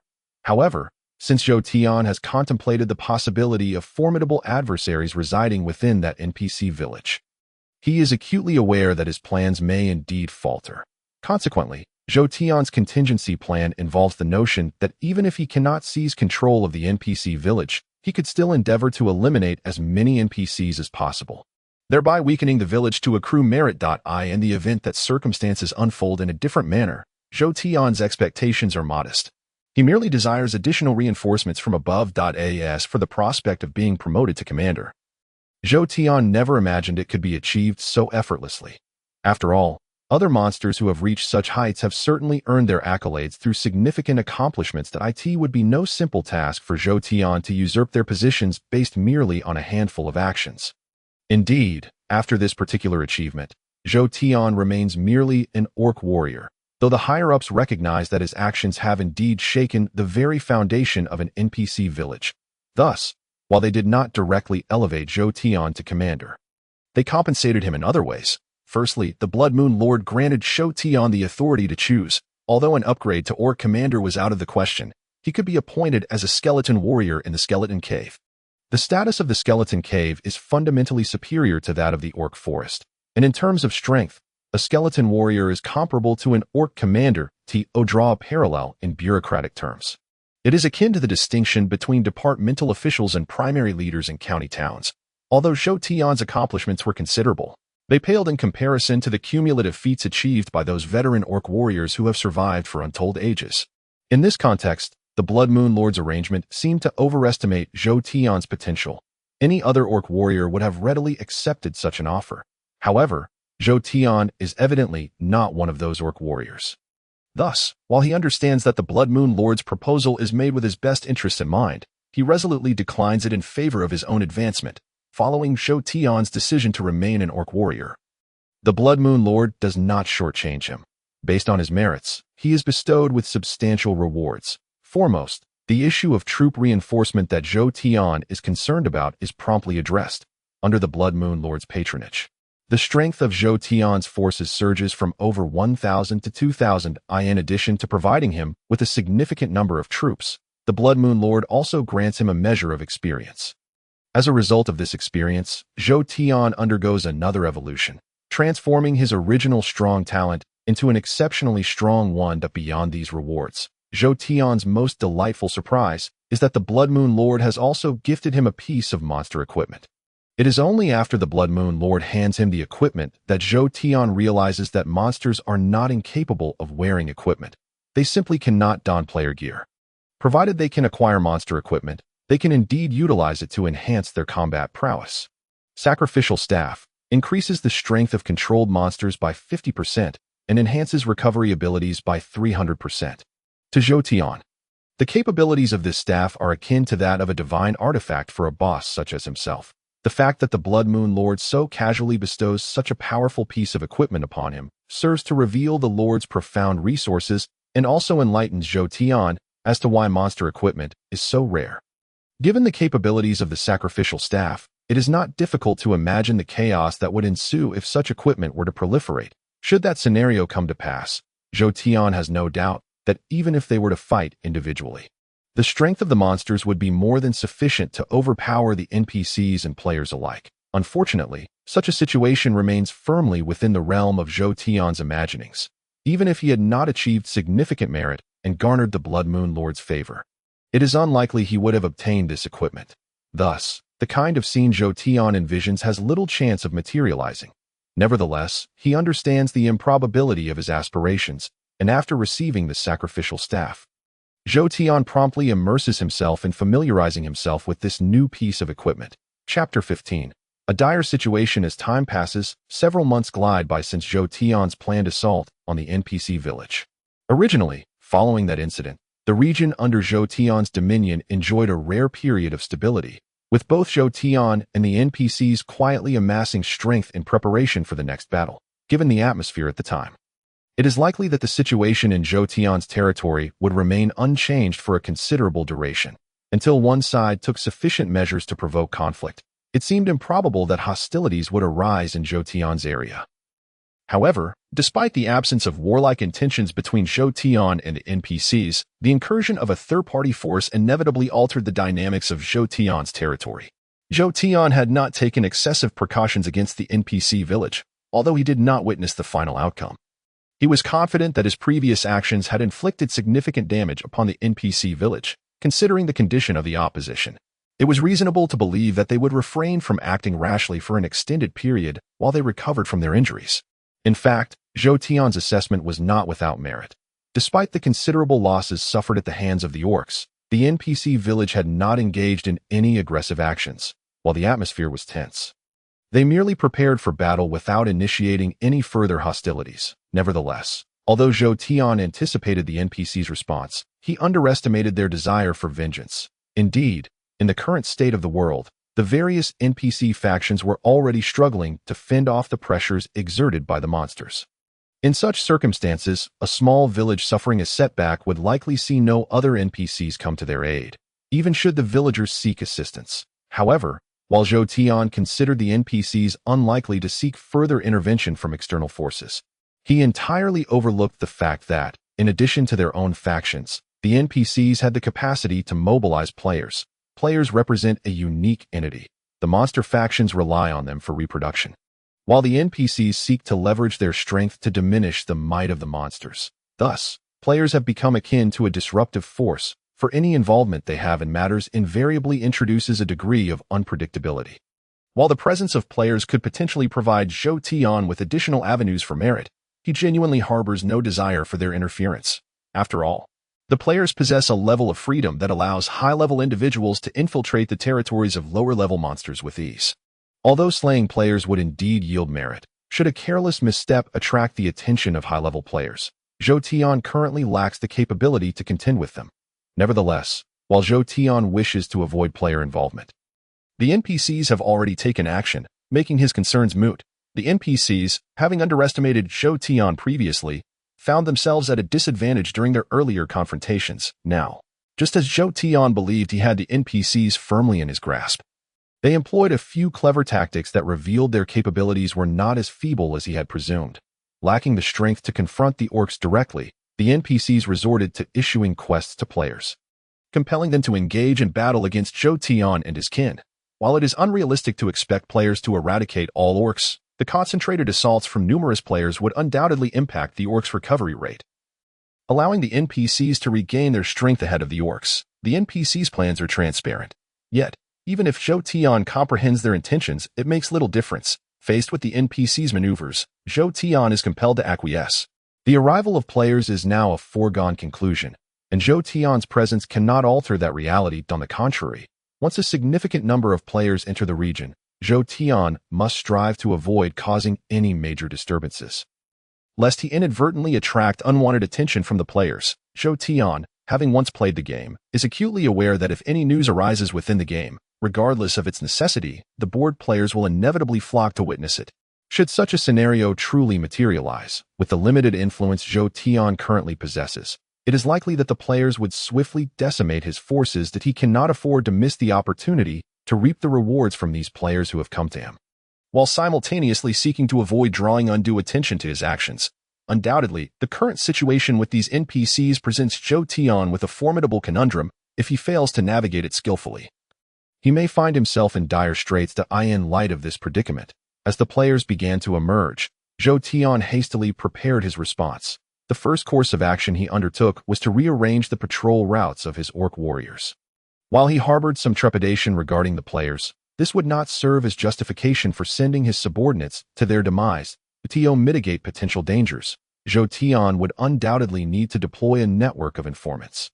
Yet, during this process, it was imperative that he ensured his orc warriors did not encounter the players excessively.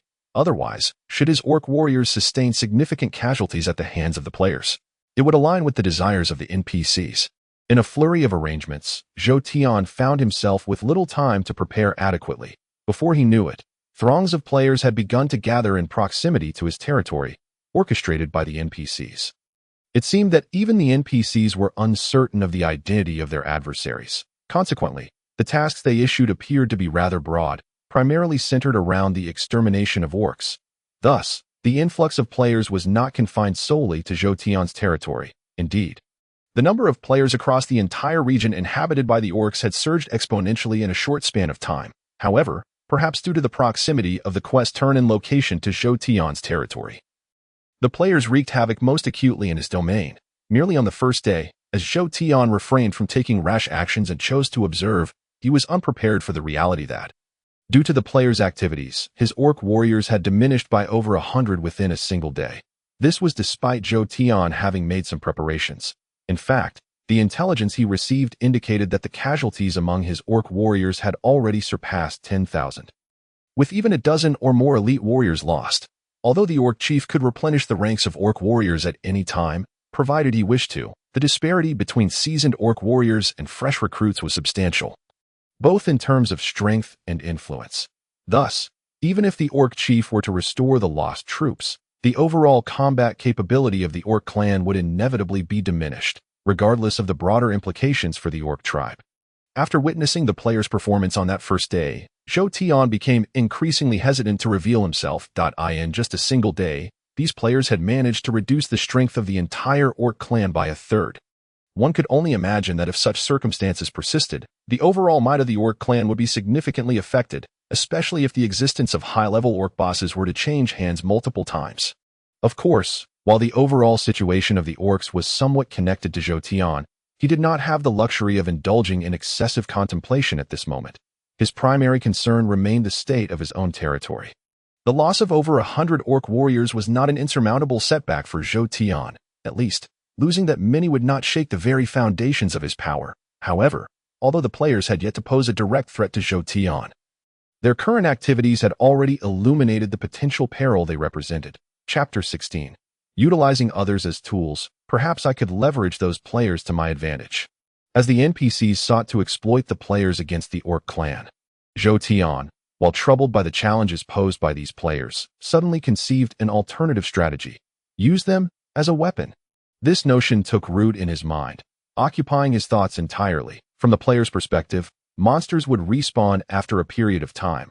The only notable distinction between different monsters was that if a boss were defeated too frequently, its strength would diminish. In truth, from Zhou Tian's vantage point, the situation unfolded quite differently. The reason the players perceived an endless supply of monsters was not due to the monsters respawning, but rather because the players were slaying different monsters altogether. The weakening of a boss's strength naturally stemmed from the player's relentless slaughter, which left insufficient time for the new bosses to grow in power. Zhou Tian's current line of thought was primarily inspired by the opportunity that the player's actions had presented him within a single day.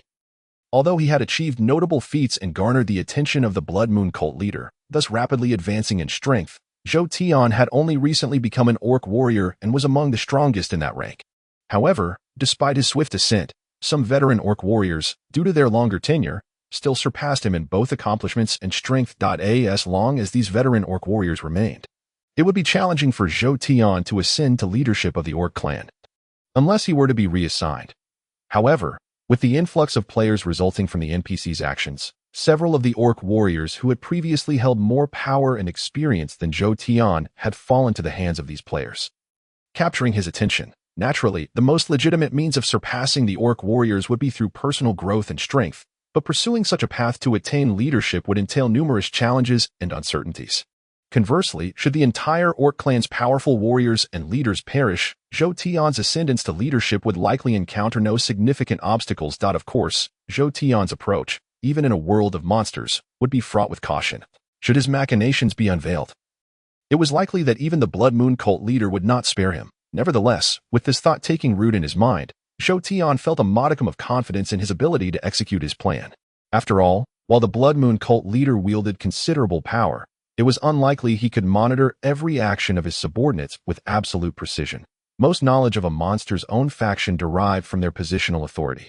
Thus, as long as Zhou Tian maintained a semblance of cleanliness in his actions, avoiding leaving conspicuous traces, it would be challenging for anyone to uncover his involvement.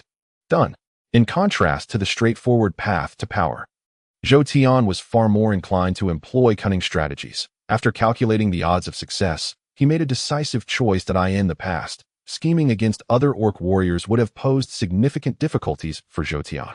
However, given the current dynamics of the orc clan, his actions were hardly laden with obstacles.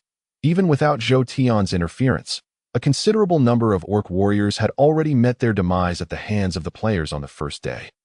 Thus, Zhou Tian needed only to subtly guide the players to ensure they could effectively locate the hiding orc warriors he wished to see eliminated on the second day, under Zhou Tian's orchestrations.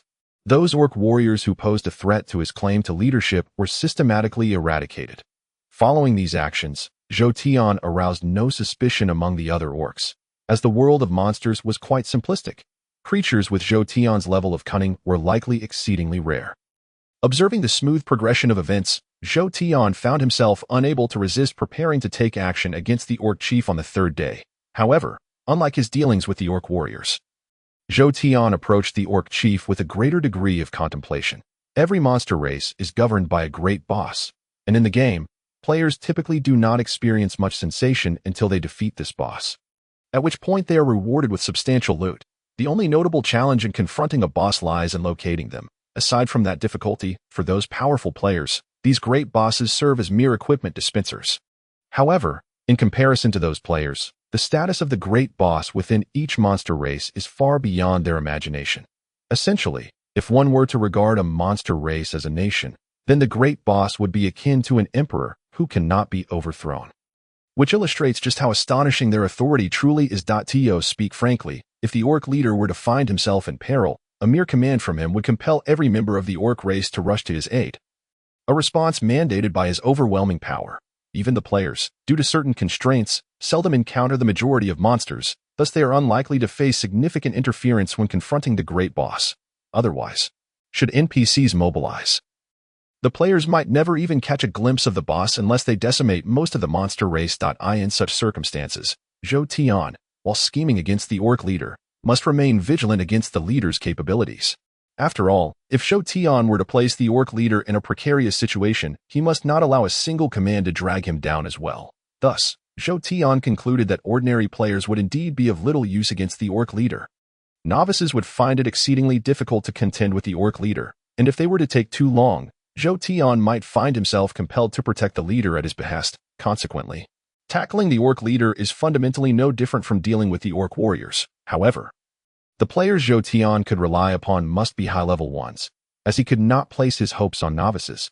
With such thoughts brewing in his mind, Zhou Tian cautiously set his plans in motion. When it came to players, there were indeed many residing within the Orc territory, but high-level players remained a rare find. Under these circumstances, not only would Zhou Tian encounter certain dangers while seeking his target, but finding suitable players would also prove challenging. Nevertheless, no matter how arduous the task, Zhou Tian was determined to proceed. He had already devised a strategy in his mind for locating high-level players. Players are inherently selfish, and Zhou Tian was acutely aware of this fact. Therefore, if Zhou Tian were to create any significant commotion, it would undoubtedly attract numerous players. However, if the disturbance were minor, and only a handful of individuals became aware of the situation, the information would likely remain contained. Wherever there are game bugs or boss spawn locations, whispers of such secrets, if known only to a select few, are often exploited repeatedly until they either lead to unexpected outcomes or lose their value entirely, at which point they finally surface. Thus, in Zhou Tian's estimation, to confront the Orc leader, he merely needed to inform one or two players, who appeared to be low-level or accompanied by others, of the Orc leader's location. Although the Orc leader was not exceptionally high in level, as the ultimate boss of the Orc race, there was a reasonable chance of obtaining rare loot upon his defeat. This prospect held some allure for players who were not excessively underleveled. With a plan in place, Zhou Tian felt confident in the success of his scheme. Chapter 17. Setting the trap. Leader, you have surely observed the situation these past few days. Those players are utterly insufferable. We suffer casualties in the thousands daily. If this continues, I fear our Orc race may face extinction. With his plan in mind, Zhou Tian approached the Orc leader directly and broached the topic of the player's threat. Although the Orc leader was not particularly intelligent, once Zhou Tian steered the conversation in that direction, he instinctively began to share Zhou Tian's concerns. After Zhou Tian finished speaking, the Orc leader, in a moment of instinct, turned to him and asked, "What should we do?" Seeing the Orc leader's vacant expression, Zhou Tian couldn't help but feel a twinge of disdain. However, despite his contempt for the Orc leader, Zhou Tian maintained a facade of utmost respect, bowing as he addressed him. Our Orc race is on the brink of annihilation. Thus, we require your leadership to avert disaster. What should we do? I implore you, leader, to report our dire situation to the chief. I am confident that once the chief intervenes, not only will the crisis facing our Orc race be resolved, but we will also have the chance to eliminate countless players, ensuring our ranks swell beyond their current numbers. Upon hearing Zhou Tian's words, the Orc leader's eyes suddenly sparkled with excitement. Kill players. And there's a reward. No notifications. I'm in. Despite the Orc leader's halting speech, Zhou Tian grasped the meaning behind his words. However, upon hearing the Orc leader's response, Zhou Tian quickly interjected, "Leader, that is unwise. The number of players is overwhelming. And most of our warriors cannot even see them. If you command them to assault, I fear. What then?" In that moment, the orc leader seemed to forget that Zhou Tian was merely a lowly orc warrior. Like a student seeking guidance, he immediately turned to Zhou Tian for advice. At this stage of the plan, Zhou Tian was confident that his scheme was nearing fruition. Of course, he did not allow a hint of satisfaction to show on his face. Instead, he feigned deep contemplation before finally proposing, "Leader, I suggest this. Our greatest fear is the players surrounding you. Therefore, let us avoid those throngs of players and instead seek out a secluded location where we can wait for the players to come to us. In this manner, only a handful of players will approach at a time, and with your strength, I am certain you will have no trouble dealing with them." "Very well, you shall handle it." Given the orc leader's lack of insight, he failed to perceive the flaws in Zhou Tian's plan. Upon hearing Zhou Tian's proposal, he immediately endorsed it. Perhaps out of gratitude for Zhou Tian's counsel, he even entrusted all the specifics of the operation to Zhou Tian. An act akin to willingly walking into a trap, Zhou Tian felt elated internally, yet maintained an air of gravity as he nodded respectfully before taking his leave. Following this, Zhou Tian did not allow the orc leader to wait long. He had anticipated the leader's reaction well in advance. Thus, the preparations for Zhou Tian's plan had long been set in motion. As such, the tasks assigned to him by the orc leader would not require much time to execute. "Leader, please follow me." After waiting a brief period, as if genuinely searching for a suitable location for the orc leader, Zhou Tian deemed the time ripe and sought out the orc leader once more, leading him to a place he had identified. Given the orc leader's limited intellect, he harbored no suspicions of Zhou Tian and dutifully followed him. Ultimately, under Zhou Tian's guidance, they avoided frequently trafficked areas and arrived at a location seldom visited. "Leader, this place is one that even our kin rarely frequents. I believe players generally would not come here in large numbers." "Excellent, we shall wait." Affirming Zhou Tian's efforts, the orc leader resolved to sit and wait for the players to come to them. Upon hearing his words, Zhou Tian could not agree. Almost immediately, he countered, "Leader, our current position is far too remote. Given the circumstances, if we do not take any action, I fear the players may never come here." Clearly perplexed by Zhou Tian's remarks, the orc leader struggled to understand. After all, he believed every action he took was in accordance with Zhou Tian's guidance, and in this context, why would Zhou Tian suddenly refute his plans? Observing the orc leader's bewilderment, Zhou Tian felt a headache coming on but was compelled to explain, "Leader, while remaining here allows us to evade most players, the very reason we chose this location means that if we do nothing, players are unlikely to find us. What should we do? We must lure the players here.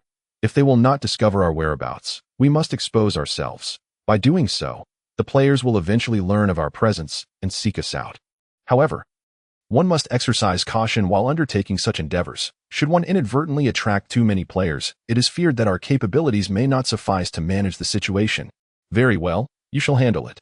Upon hearing Zhou Tian's words, the orc leader found them reasonable and, influenced by Zhou Tian's assertion, believed that only Zhou Tian could execute the task effectively. Thus, without a moment's hesitation, the orc leader entrusted the responsibility of luring players to Zhou Tian. Naturally, Zhou Tian could not decline this assignment.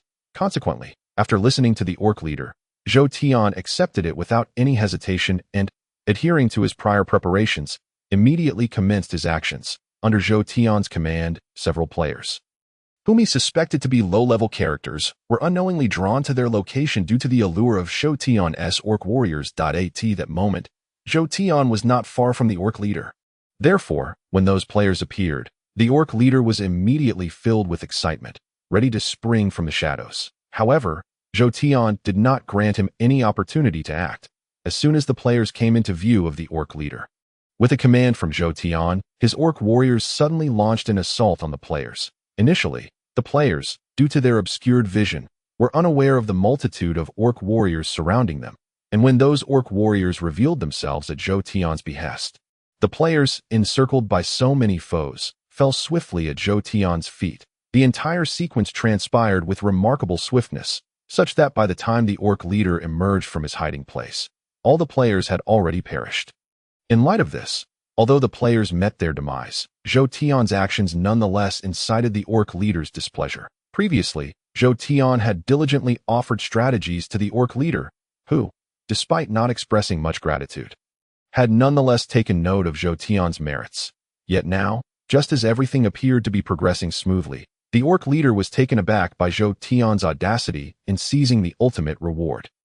Although Zhou Tian had only slain one player while the others fell to his orc warriors, the orc leader harbored all his discontent towards Zhou Tian. Consequently, the slight favor he once held for Zhou Tian had evaporated, and he began to feel a tinge of dissatisfaction towards him. However, being of a simple-minded nature, the orc leader did not let this dissatisfaction influence his treatment of Zhou Tian.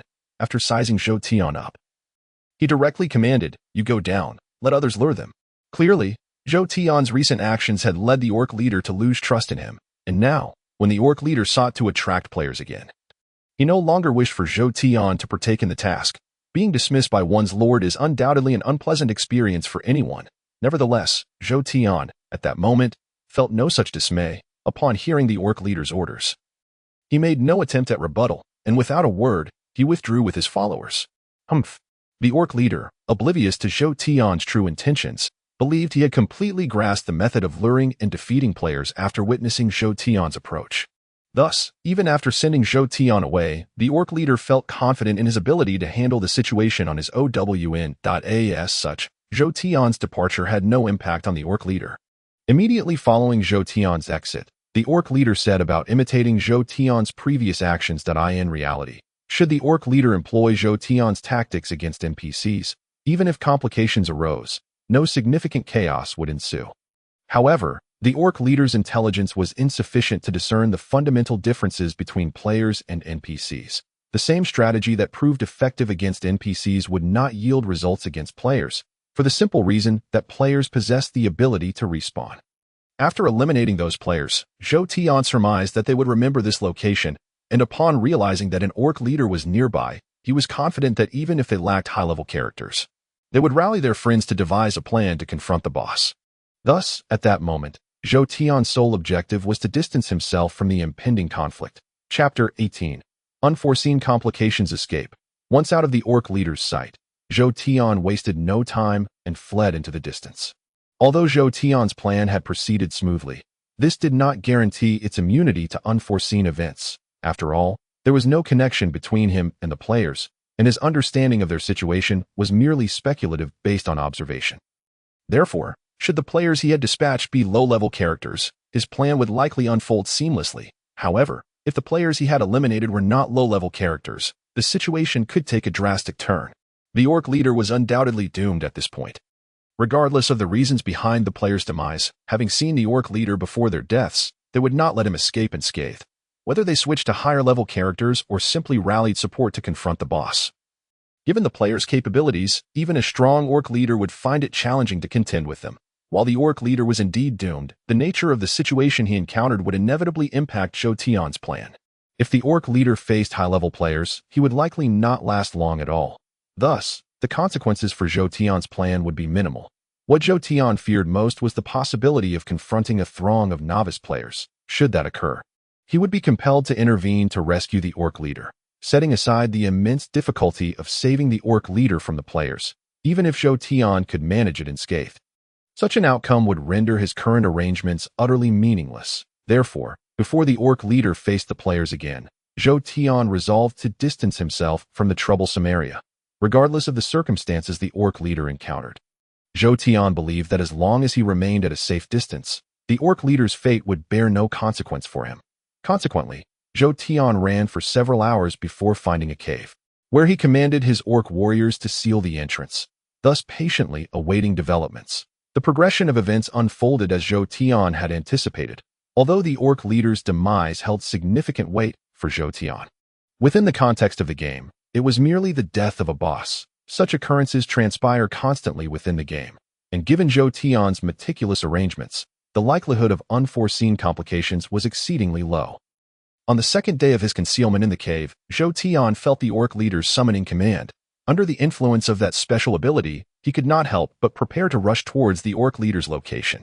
However, due to the sealed exit of his current hiding place, Zhou Tian ultimately could not proceed. The overwhelming impulse persisted for nearly an hour before subsiding, and when it finally dissipated, Zhou Tian found himself drenched in cold sweat. How terrifying, he thought. Recalling his earlier reaction, despite being mentally prepared, Zhou Tian had still underestimated the gravity of the leader's authority.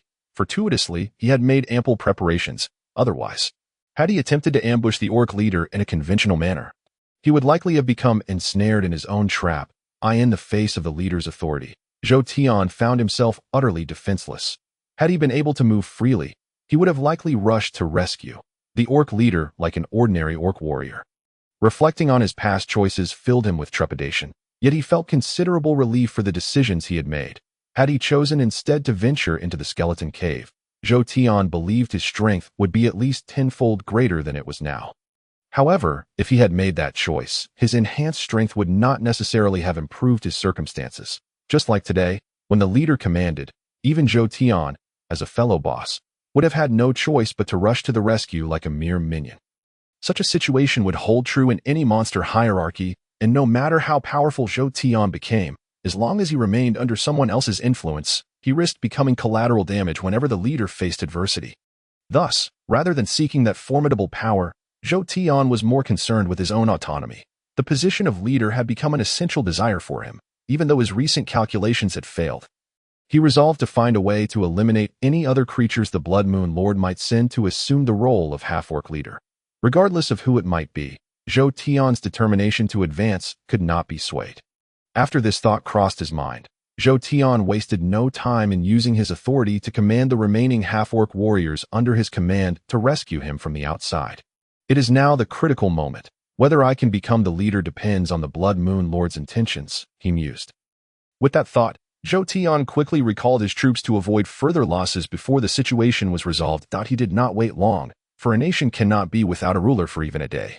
And a collective of monsters similarly cannot be without a leader.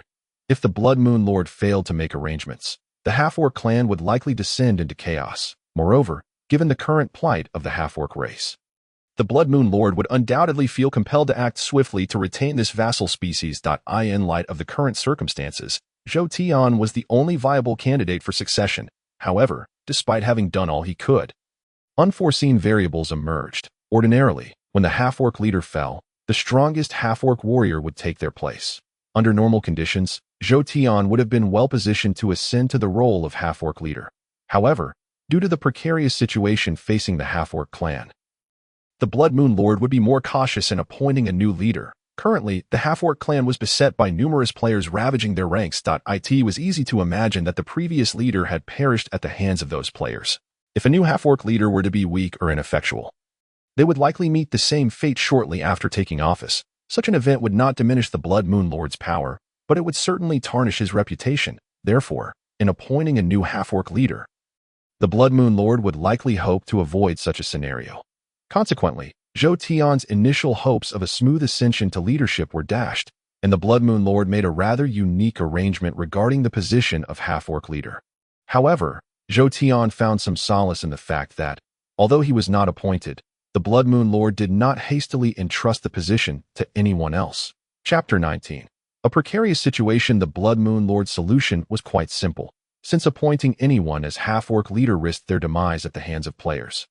It was better to leave the position unfilled for the time being. Once the players had retreated, he could then arrange for a successor without concern for the new leader's rapid downfall.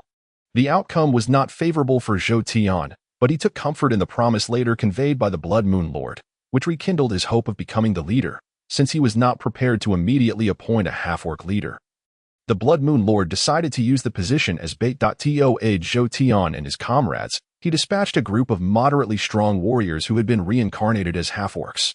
Once the Blood Moon Lord's reinforcements arrived, the number of half-orc warriors would instantly exceed 100, and the ranks of half-orc soldiers and beast slaves would multiply tenfold. After sending out those troops, the Blood Moon Lord issued a promise. All half-orc warriors would have a chance to inherit the title of half-orc leader. The sole method for competing for this position was to achieve merit. While the players were still in retreat, the Blood Moon Lord assured all half-orc warriors that whoever slew the most players and garnered the greatest accomplishments during this period would not only receive their deserved rewards, but would also be granted the title of half-orc leader. At this juncture, Zhou Tian's plans had effectively been dashed. However, rather than succumbing to despair, he remained undeterred by the unexpected turn of events. Even if a new half-orc leader were to emerge, Zhou Tian was resolute in his determination to claim the leadership position for himself. Upon receiving the Blood Moon Lord's announcement, Zhou Tian initially felt a moment of dismay, but he quickly regained his composure and began strategizing on how to secure the top spot in this trial. The half-orc warriors dispatched by the Blood Moon Lord were all high-level monsters transformed into half-orc warriors. Although their levels had diminished upon becoming half-orc warriors, their original strength remained formidable. Even those who had once been mere ordinary monsters now possessed significant power as half-orc warriors. Zhou Tian, with his 2 ordinary talents and 1 elemental talent, was already a formidable presence among the half-orc warriors. However, among the newly arrived half-orc warriors, he saw individuals with 5 or 6 talents. In terms of raw power, Zhou Tian found himself considerably weaker than these newcomers. In a direct confrontation, he would stand no chance against them. Nevertheless, since they were facing players, Zhou Tian's confidence in claiming victory remained intact. He had one significant advantage. He could observe the players' movements and knew how to direct his half-orc warriors to detect them, while the other half-orc warriors, despite their strength, could merely fend for themselves against the players. Zhou Tian could rely on the support of his half-orc soldiers. If he played his cards right, he could even exploit the connection between players and monsters to ambush them, aware of his advantages. Zhou Tian's confidence was unshaken. In fact, the competition between Zhou Tian and the newly arrived half-orc warriors began as soon as they reached the half-orc settlement. Compared to the original half-orc warriors, those transformed from high-level monsters exhibited greater intelligence, at the very least. Upon encountering competitors like Zhou Tian, these newly reincarnated half-orc warriors understood the need to suppress their rivals, while all half-orc warriors held a keen interest in the leadership position. The original half-orc warriors adhered to a strict code of conduct and refrained from employing underhanded tactics. In contrast, the new half-orc warriors actively sought out players to confront. Upon arriving at the half-orc settlement, they swiftly occupied the locations most frequented by players. This shift in behavior marked a significant change from the previous half-orc warriors' conduct. However, despite the apparent increase in intelligence among these new half-orc warriors, Zhou Tian did not consider it a threat. If they wished to occupy advantageous locations, he would let them. Aware of their actions, Zhou Tian refrained from resistance, even willingly ceding some similar locations. While those new half-orc warriors reveled in their acquisitions, Zhou Tian remained hidden, biding his time. The adage, "the nail that sticks out gets hammered down," was one Zhou Tian had learned well. Thus, although he cared more about the leadership position than any other half-orc warrior, he acted with great caution, knowing that he would not reveal himself unless absolutely necessary. In Zhou Tian's view, while the new half-orc warriors were making quite a stir, their current approach would ultimately lead to unfavorable outcomes. Only those who survived until the end would emerge victorious. What did it matter if the new half-orc warriors could eliminate a few players in the short term? Zhou Tian paid little heed to their fleeting successes. The players possess an overwhelming advantage against their monstrous adversaries. Should they dare to show themselves and manage to eliminate those players, they may earn accolades. However, they too would ultimately find themselves under scrutiny. It is evident that once these boss entities attract the attention of players, they will inevitably face dire consequences. Regrettably, the concerns of Zhou Tian are of no consequence to the half-orc warriors, who, upon their arrival, create an uproar that exacerbates the already precarious situation of their clan rather than alleviating it. Battling bosses is a favored pastime for players, and upon discovering that the half-orc clan has suddenly become rife with such formidable foes, one can easily predict the players' ensuing reaction. Zhou Tian harbors grave concerns for the future of the half-orc clan. If the current situation persists and word of their notoriety spreads, a flood of players may soon invade their territory. While these players may be living embodiments of valor, their destructive potential leaves Zhou Tian reluctant to engage with them extensively in the future. Alas, despite recognizing the flaws in the actions of the half-orc warriors, Zhou Tian finds himself in competition with them, and their demeanor suggests they are not inclined to heed his counsel. Thus, even with his mounting worries, he feels powerless to alter the course of events. Indeed, Zhou Tian's apprehensions soon materialize. After numerous players fall to the newly arrived half-orc warriors, the latter may gain considerable prestige. However, the news of the half-orc clan spawning bosses rapidly spreads across the gaming forums. Consequently, without fully grasping the situation, swarms of players begin to encroach upon the half-orc territory. Subsequently, Zhou Tian's rivals must now contend with the repercussions of their prior actions. Chapter 20. Bug. No matter how formidable, monsters remain monsters. While Zhou Tian's rivals appear to possess greater intelligence than the previous monsters, They are not devoid of the inherent weaknesses that all creatures share. In their habitual ways, the half-orc warriors suffer grievous losses. They regard the players merely as opportunities for glory, failing to anticipate the retaliation that would follow their assaults. Bound by their territorial instincts, the half-orc warriors seldom relocate once they occupy a given area. Consequently, although they dispatch players with remarkable efficiency, their unwillingness to change positions renders them vulnerable to retribution when the players return to exact revenge. Initially, the arrival of the new half-orc warriors is marked by significant victories on the first day. Yet as players respond, the ranks of Zhou Tian's rivals dwindle dramatically in just a day as events unfold. Although not all of Zhou Tian's competitors have been eliminated, they have become skittish, likely losing their fervor for leadership in the face of mortal peril. Meanwhile, while the other half-orc warriors cower in fear, Zhou Tian finally begins to take action. From the outset, he has sought to avoid direct confrontation with the players, but his reluctance does not stem from fear. Observing the series of actions taken by the half-orc warriors, he has mentally prepared himself for the situation at hand. Although he does not wish to see events unfold this way, he finds himself accepting the outcome. Zhou Tian has long devised a plan for dealing with the players. Throughout this ordeal, his perspective has remained unchanged. In facing the threat of players, the half-orc clan has no other recourse but to expel them from their territory. While this notion is straightforward, the execution requires meticulous planning. In truth, the half-orc warriors who have faced utter failure share a similar mindset with Zhou Tian. The difference lies solely in their methodologies. To Zhou Tian, the warriors' approach is excessively crude, leading to the current predicament that could have been easily resolved. As the situation has evolved, Zhou Tian recognizes that he must act before the players become aware of the half-orc territory's reputation as a haven for boss encounters. If left unchecked, the half-orc clan risks suffering catastrophic losses. For Zhou Tian, altering players' perceptions of the half-orc territory is not insurmountable. Addressing the issue at its core would yield simplicity. The players' keen interest in the half-orc territory stems from the influx of new bosses that have caught their attention. Thus, Zhou Tian's only course of action is to convey that while the half-orc domain may indeed harbor many bosses, it is also fraught with peril, compelling players to view it as a dangerous zone. Only by reshaping their perceptions can he hope to dissipate their focus on the half-orc territory. With a plan forming in his mind, the next step is to execute it. To be frank, while Zhou Tian's strategy is not without merit, it carries considerable risk. Players are not easily dealt with. NPCs can communicate with them only because they are beyond the player's reach, should Zhou Tian encounter players directly. Trouble is certain to follow. Nevertheless, as he aspires to seize the leadership position, inaction is not an option. Even aware of the dangers his actions entail, Zhou Tian believes that a small risk is worthwhile for the sake of his ambitions. Moreover, he is convinced that confronting the players may not necessarily spell danger. With the players in the light and him in the shadows, coupled with their unawareness that their adversary possesses human cunning, Zhou Tian considers this an advantage. He is resolute in his belief that, given the multitude of advantages he holds, he will ultimately prevail against the players. Boss, unbeknownst to him, Zhou Tian soon finds himself detected by a group of players. Perhaps due to their recent experiences with bosses, the players react with remarkable familiarity, greeting one another before advancing toward him. Zhou Tian realizes that under the current veil of protection, the players likely perceive only him and a few scattered half-orc warriors. However, he has not ventured forth with such a meager entourage.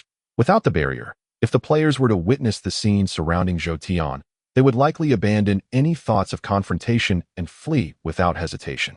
Zhou Tian, ever cautious, has concentrated his forces for this encounter with the players. Given the substantial losses suffered by the half-orc warriors recently, he has recruited numerous half-orc soldiers in his current domain.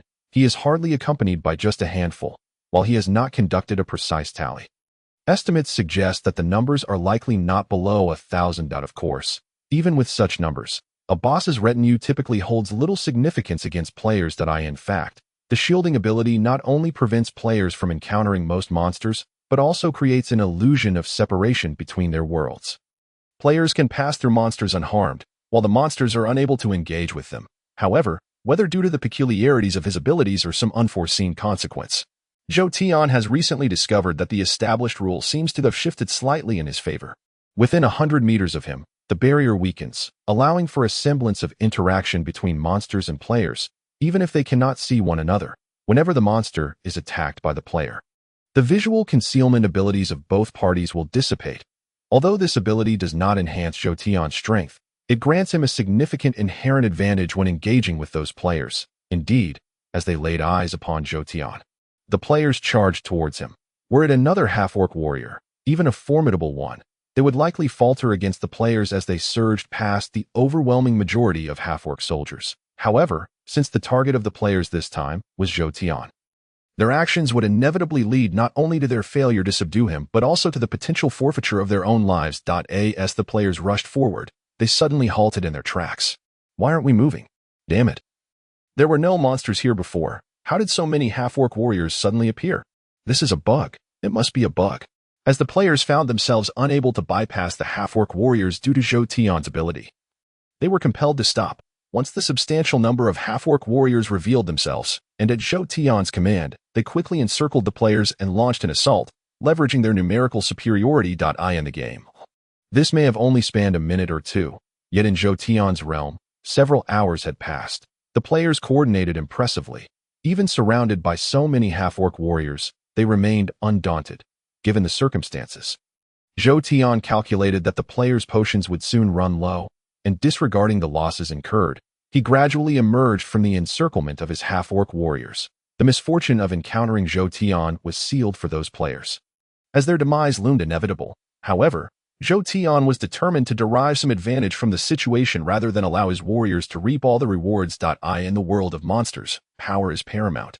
Thus, the importance of command is secondary. In this realm, the accomplishments of a commander are attributed to their subordinates, leaving no credit for the commander themselves. Therefore, having finally cornered those players, Zhou Tian was resolute in ensuring that his half-orc warriors did not claim all the spoils.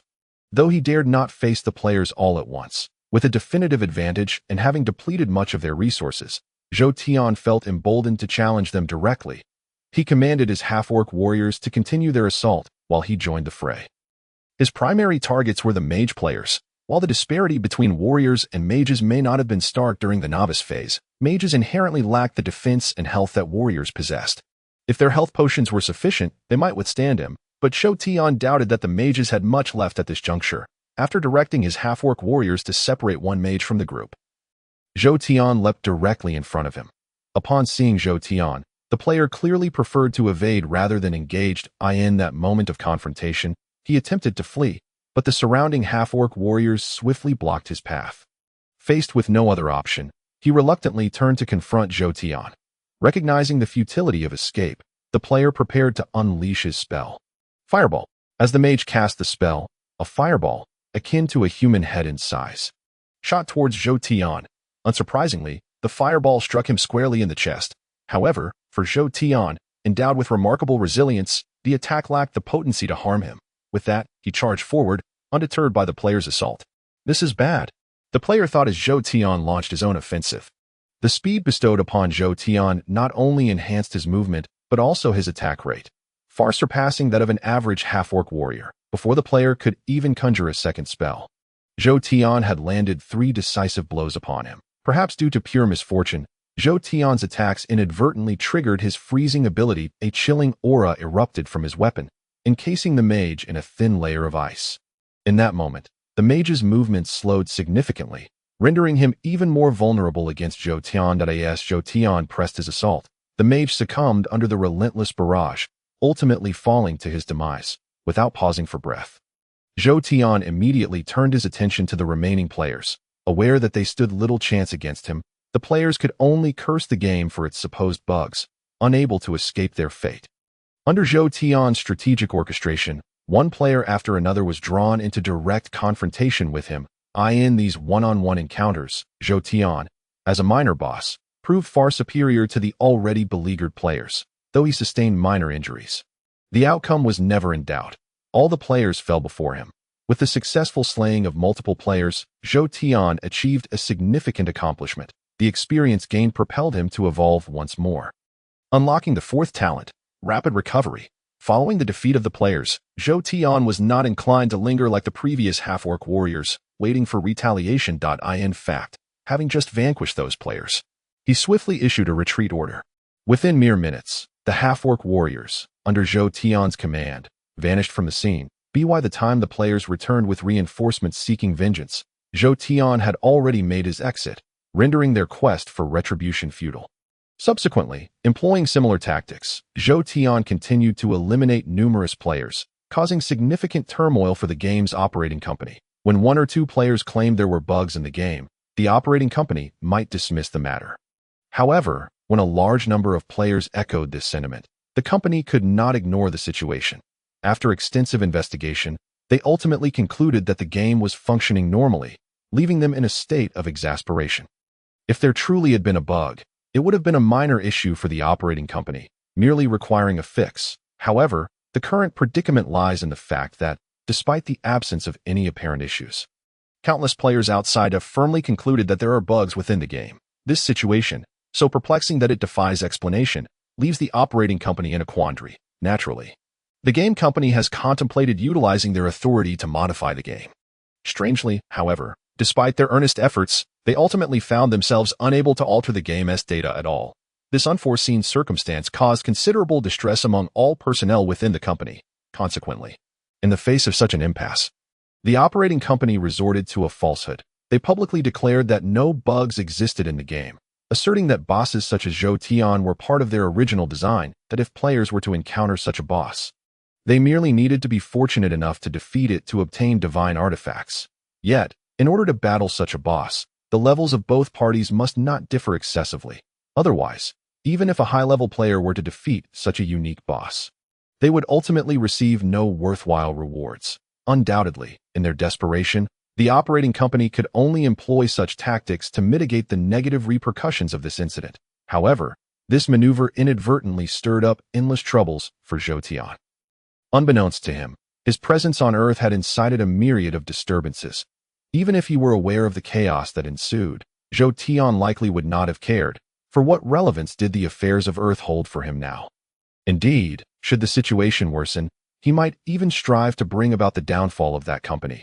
Given the perilous nature of those players, Zhou Tian, despite being indifferent to accolades, would not wish for their continued existence. Meanwhile, unbeknownst to Zhou Tian, the actions of the game's operating company inevitably attracted a multitude of adversaries. Although the company's statement prompted many high-level players to withdraw, the half-orc tribe inherently belonged to the novice monster zone. For those players, creating a new account to secure a suitable character was a simple task, as novice players level up swiftly in pursuit of the opportunity to obtain divine artifacts from Zhou Tian. They would hardly mind spending a little time. Thus, how peculiar!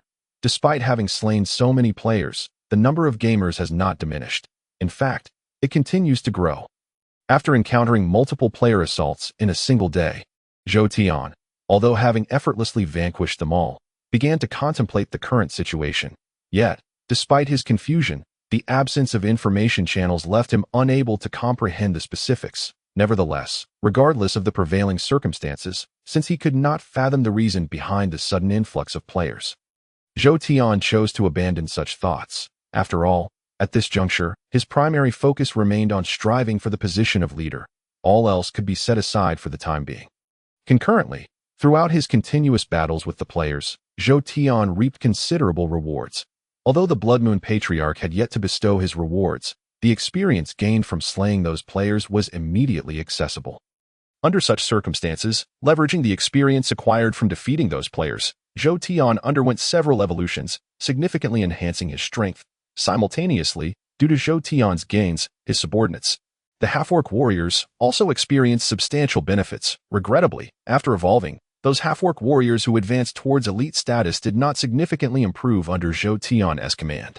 However, some half-orc warriors evolved directly into half-orc champions, which presented a dilemma. Zhou Tian's strength was undoubtedly superior to that of an average half-orc champion, yet monsters inhabit a world governed by strict hierarchies.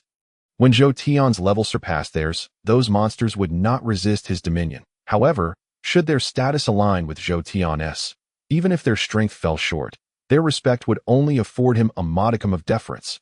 Regaining their previous obedience would be an impossible feat. In truth, once the half-orc warriors under Zhou Tian evolved into half-orc champions, they nearly all made the same choice, to separate from Zhou Tian's command, though they departed without taking any of Zhou Tian's subordinates. Witnessing such capable allies leave was undeniably disheartening for him.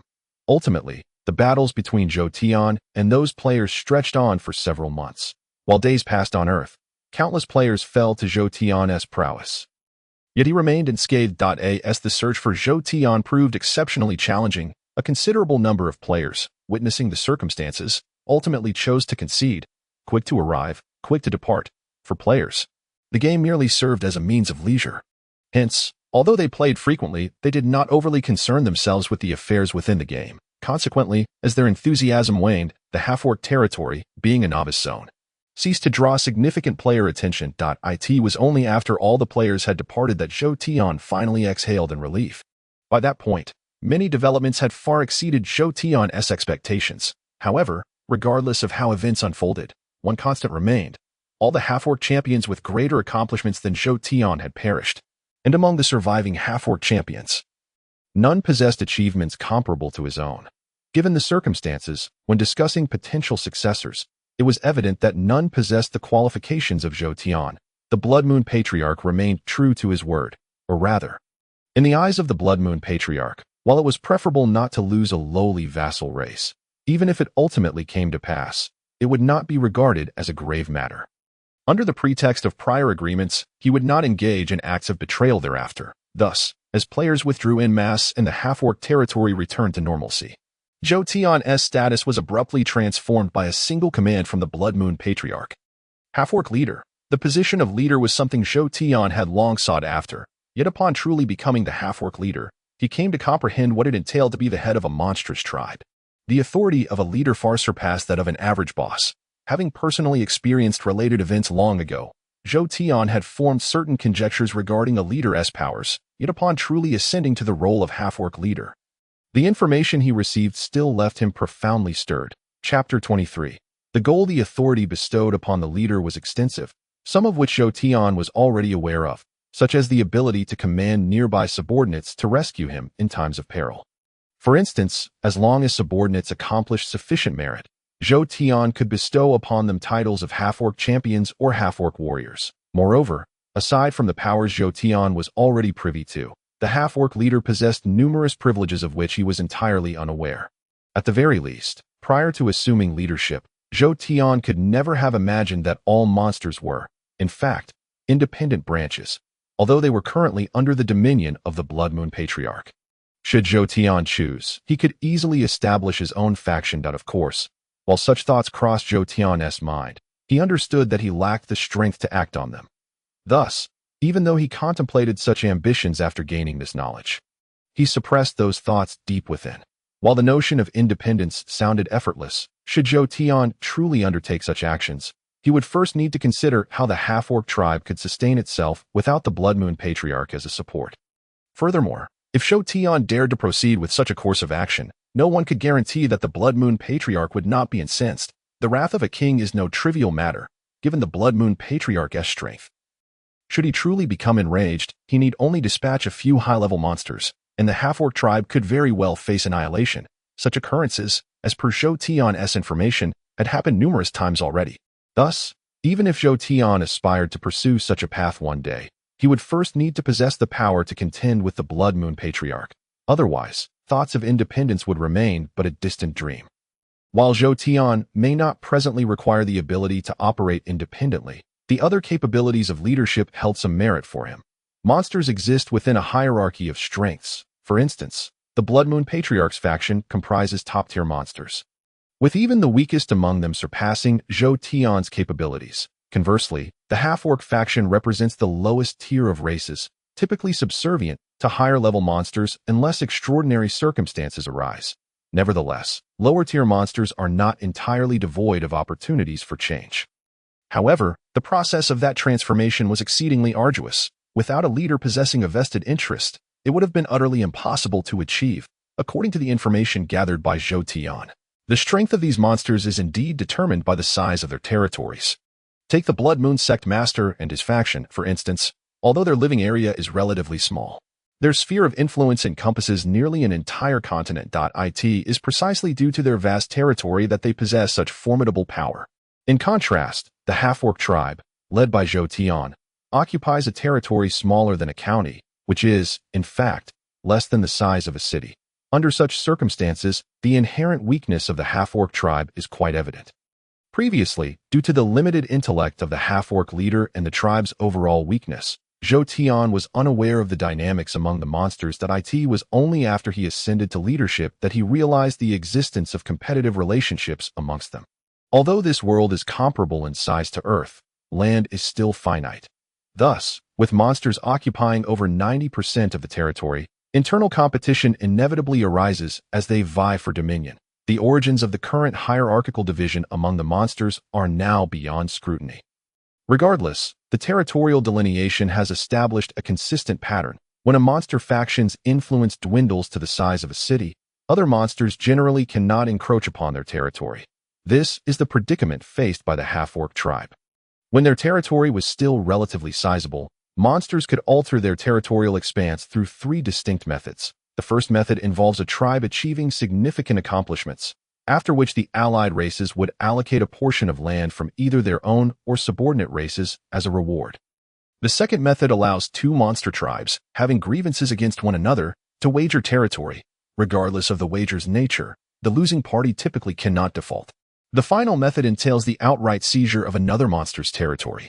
Although such actions are not explicitly prohibited within the monster factions, they risk inciting the ire of the displaced tribe, potentially leading to conflict that could threaten the very existence of weaker factions like the half-orcs. It can be said that implementing any of these three methods is no simple task.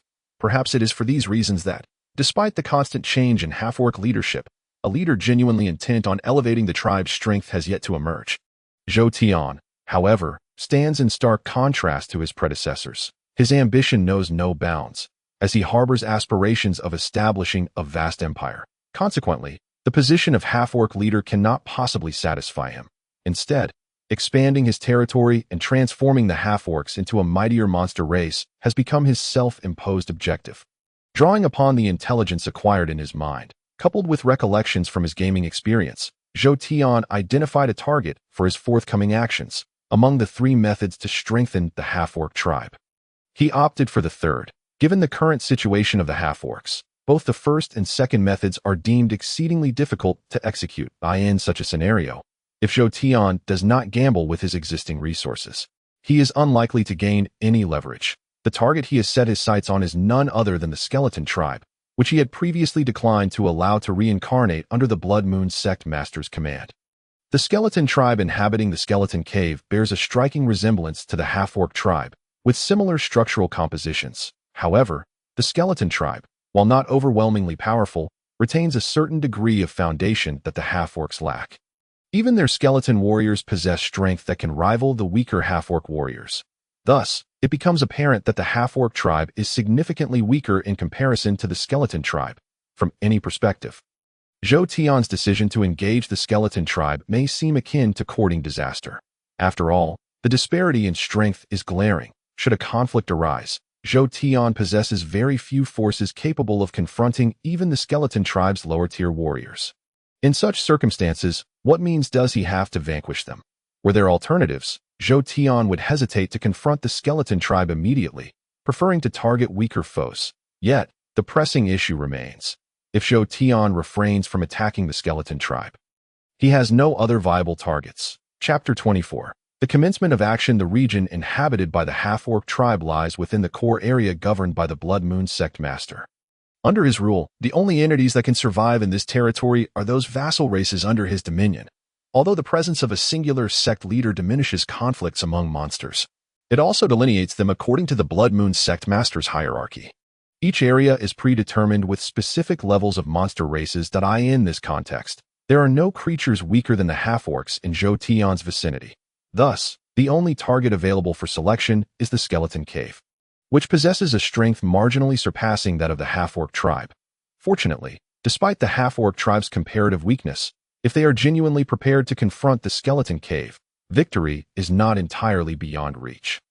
While the skeleton tribe's strength far exceeds that of the half-orcs, Zhou Tian believes that by effectively leveraging their advantages, they can seize the skeleton cave without undue difficulty. Most of the skeleton tribe resides within the cave. Yet their territory extends beyond it. In truth, no cave, regardless of its size, can encompass an expansive domain.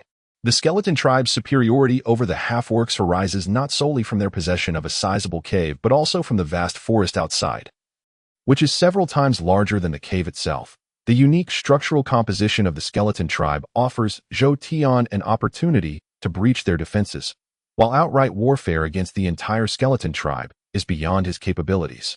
If Zhou Tian can devise a strategy to confine a significant portion of the enemy within the cave, then, given the strength of the half-orc tribe, it should not be impossible to deal with the skeletons outside the cave. With a plan in mind, Zhou Tian promptly set his scheme into motion. His swift ascent to leadership within such a short span is undoubtedly attributed to his bold approach, were it not for his audacity. He would likely still be a mere half-orc warrior, rather than achieving his current status. In his journey thus far, Zhou Tian has encountered numerous challenges, and few of his endeavors could be deemed foolproof. Yet, despite the lack of absolute certainty, once he is inspired to act, he does not hesitate. Consequently, once Zhou Tian formulated his plan, he immediately initiated action. With a single command, the entire half-orc tribe sprang into motion. Previously, due to an influx of players, the half-orc tribe had suffered greatly.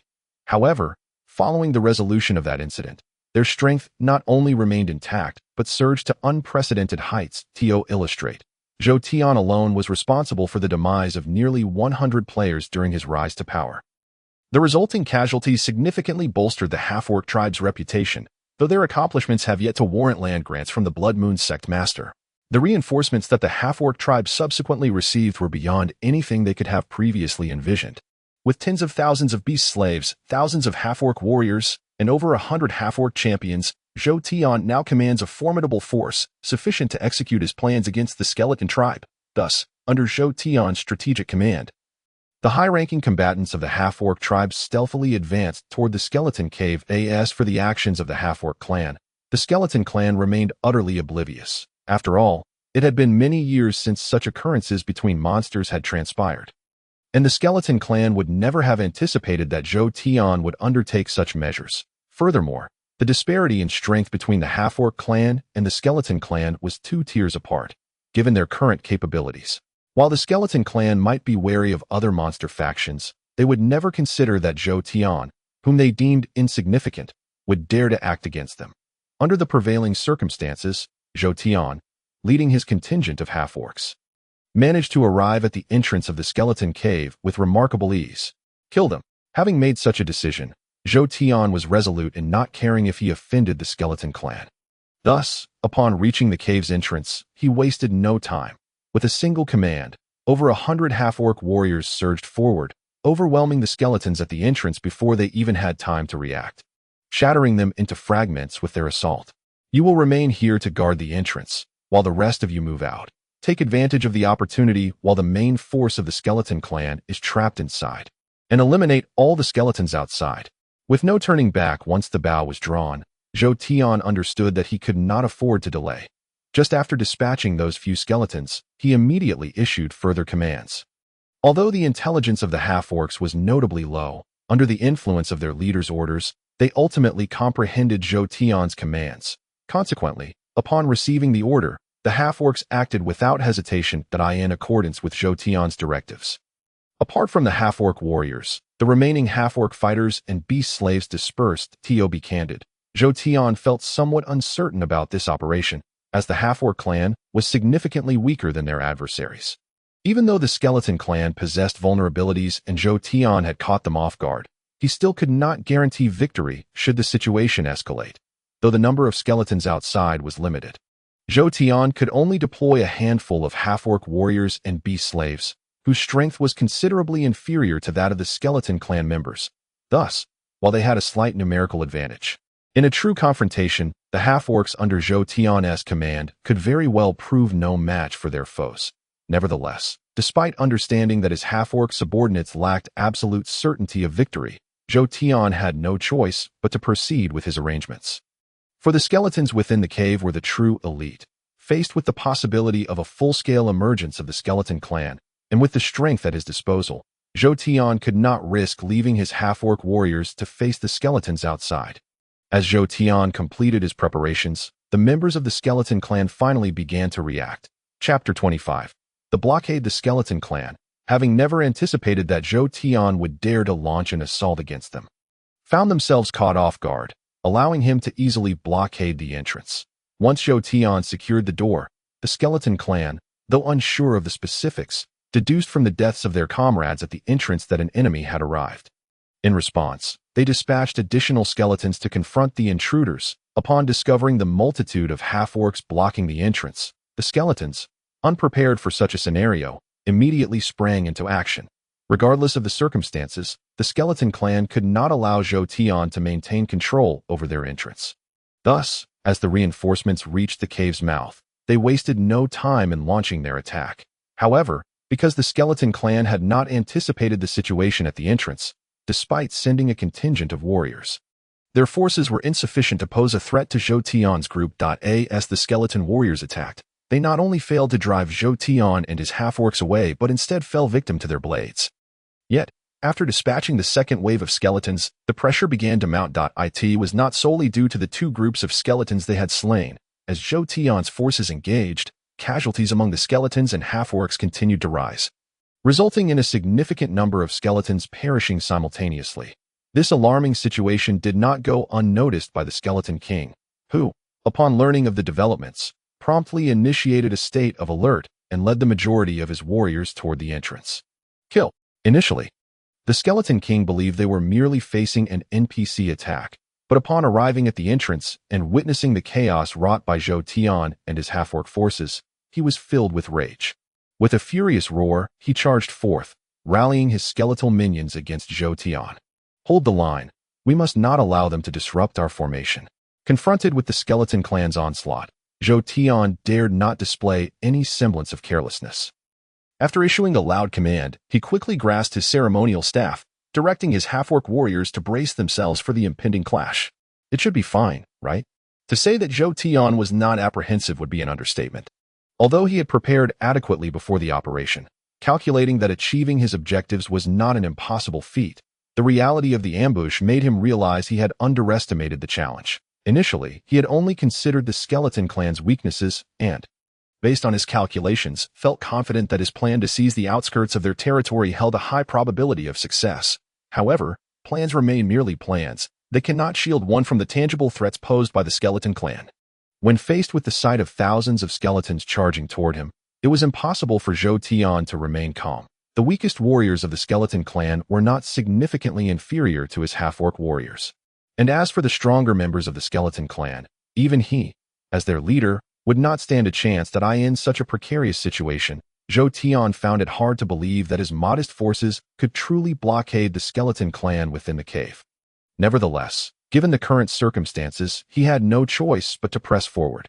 Withstanding the skeleton clan's counteroffensive might allow him to fulfill his plan, but retreat would likely result in his immediate demise.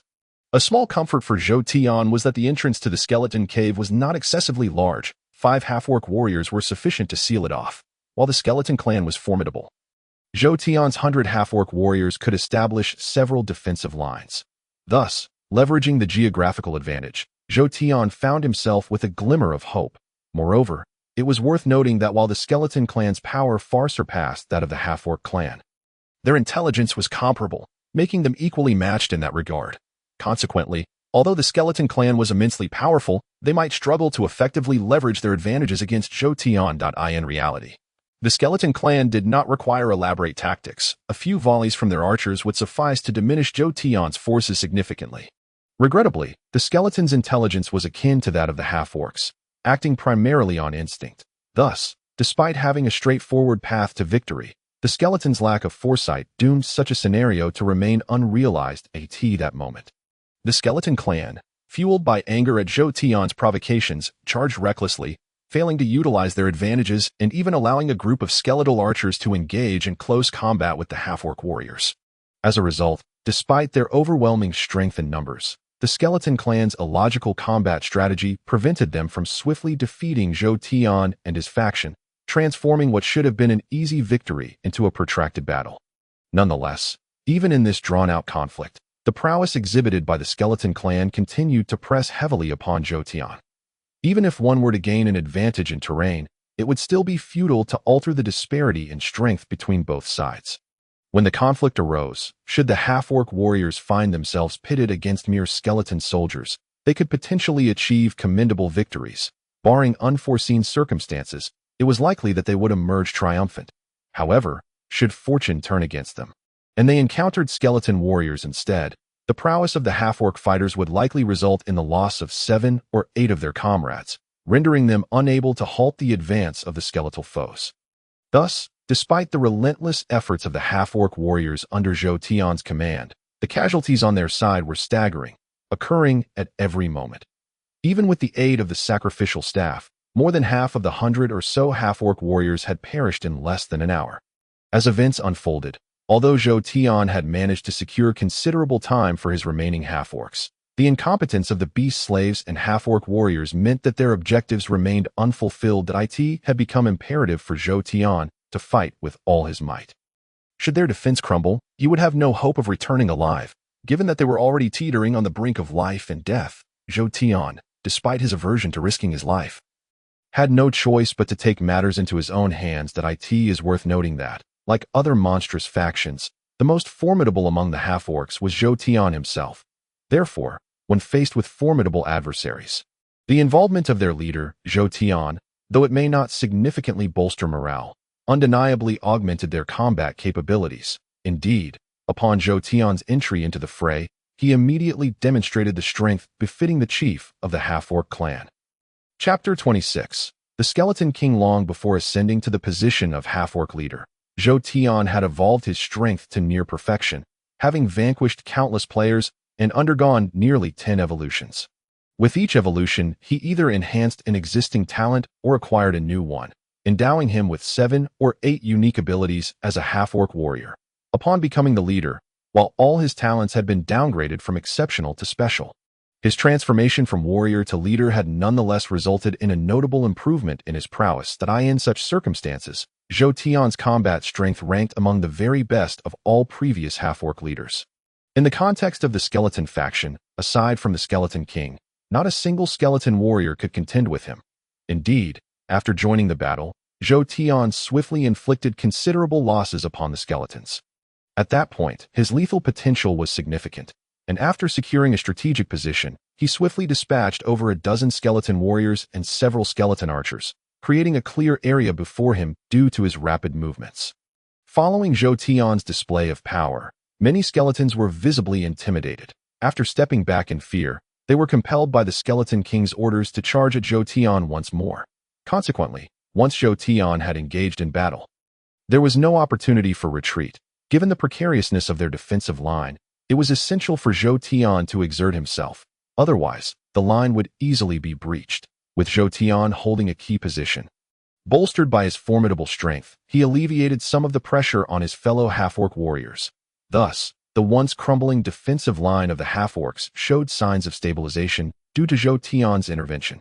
Initially, while the skeletons had been relentless in their assault on the half-orcs, their pace had not been particularly urgent. However, it was uncertain whether the half-orcs Zhou Tian had sent to attack the skeleton warriors had influenced the situation. But gradually, as the defense weakened, the skeletons began to exhibit an increasingly frantic demeanor. Ultimately, after several skeleton warriors failed to breach Zhou Tian's defenses and were instead slain by him, the Skeleton King could no longer remain passive. Following Zhou Tian's actions, he received a barrage of notifications regarding the deaths of many of his beast slaves and half-orc warriors. As the casualties mounted, Zhou Tian understood that such a high cost would yield some results. Naturally, as the leader of the half-orcs, he received these notifications, and so too did the Skeleton King, who could not possibly remain oblivious to the implications of the information he received, even if his intelligence was inferior to Zhou Tian's. Initially, he might not have comprehended the significance of the information he gathered, but as Zhou Tian's actions drew closer to their conclusion and the number of surviving kin dwindled, it became impossible for the Skeleton King to ignore the reality of the situation.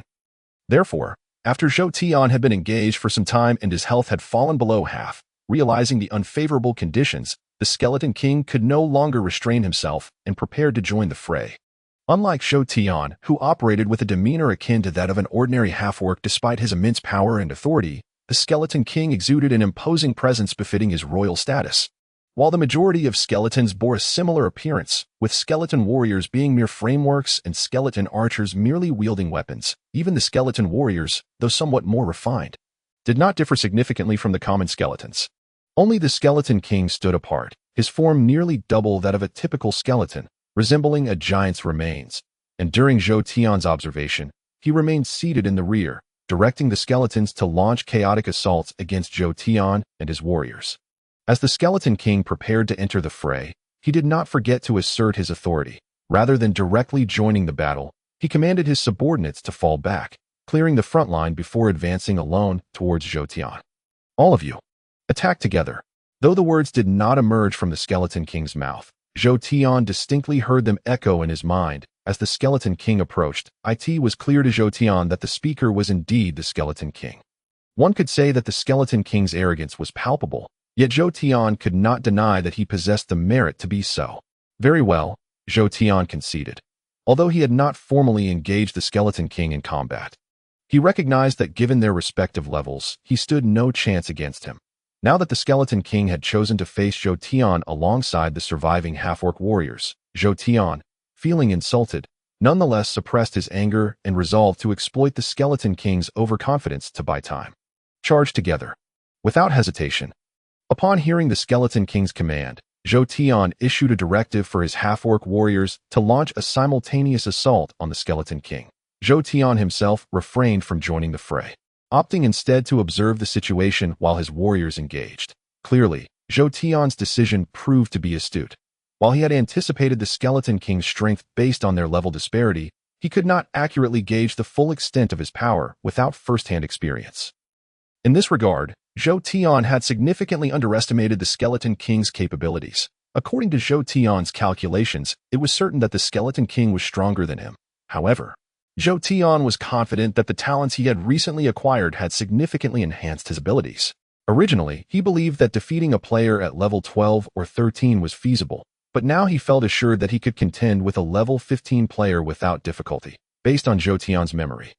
While the skeleton king was formidable, a player at level 16 or 17 could still pose a challenge. Thus, Zhou Tian thought that even if his strength fell short of the skeleton king's, he still had a chance of victory in a direct confrontation.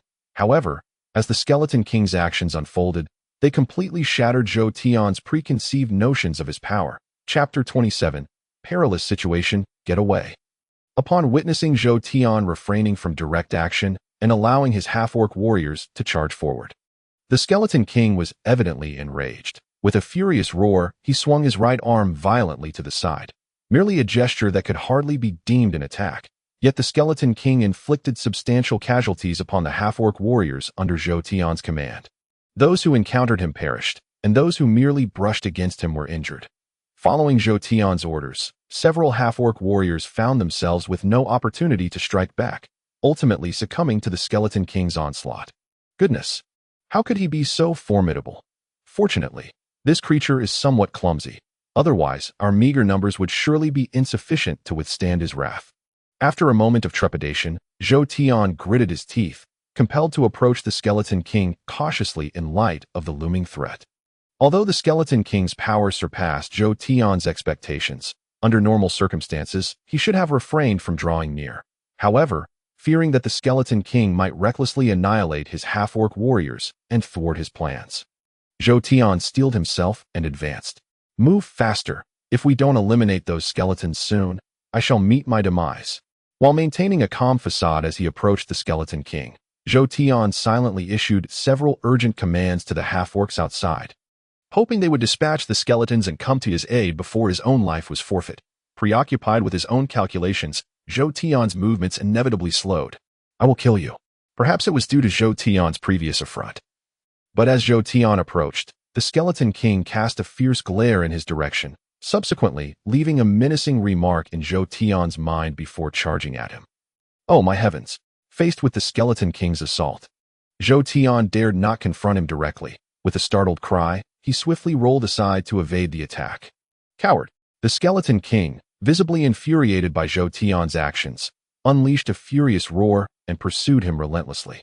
In a series of relentless strikes aimed at Zhou Tian, the skeleton king appeared intent on dispatching him in one fell swoop.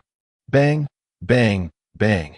Each attack missed its mark, further enraging the Skeleton King, consequently losing interest in a one-on-one confrontation. The Skeleton King commanded his minions, surround him.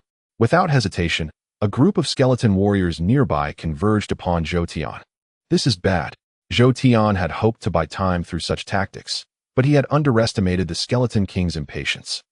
In an instant, he found himself in a precarious situation. Not only did Zhou Tian's forces consist of dwindling half-orc warriors, but he also remained uncertain if they could hold the entrance, with the skeleton warriors encircled around him. Zhou Tian faced the looming threat of the Skeleton King, fully aware that he could meet his end at any moment. Fortunately, despite Zhou Tian's dire circumstances, his desire to buy time led him to sense the situation outside. After nearly doubling the time originally planned, his half-orc troops, despite incurring heavy losses, managed to complete their mission just in time, even as the Skeleton King ordered his skeleton warriors to encircle Zhou Tian. He had yet to personally intervene when Zhou Tian's reinforcements, albeit weak, finally came into view. We are saved. Although the incoming reinforcements lacked strength, their mere presence held significance that both Zhou Tian and the Skeleton King could not afford to ignore.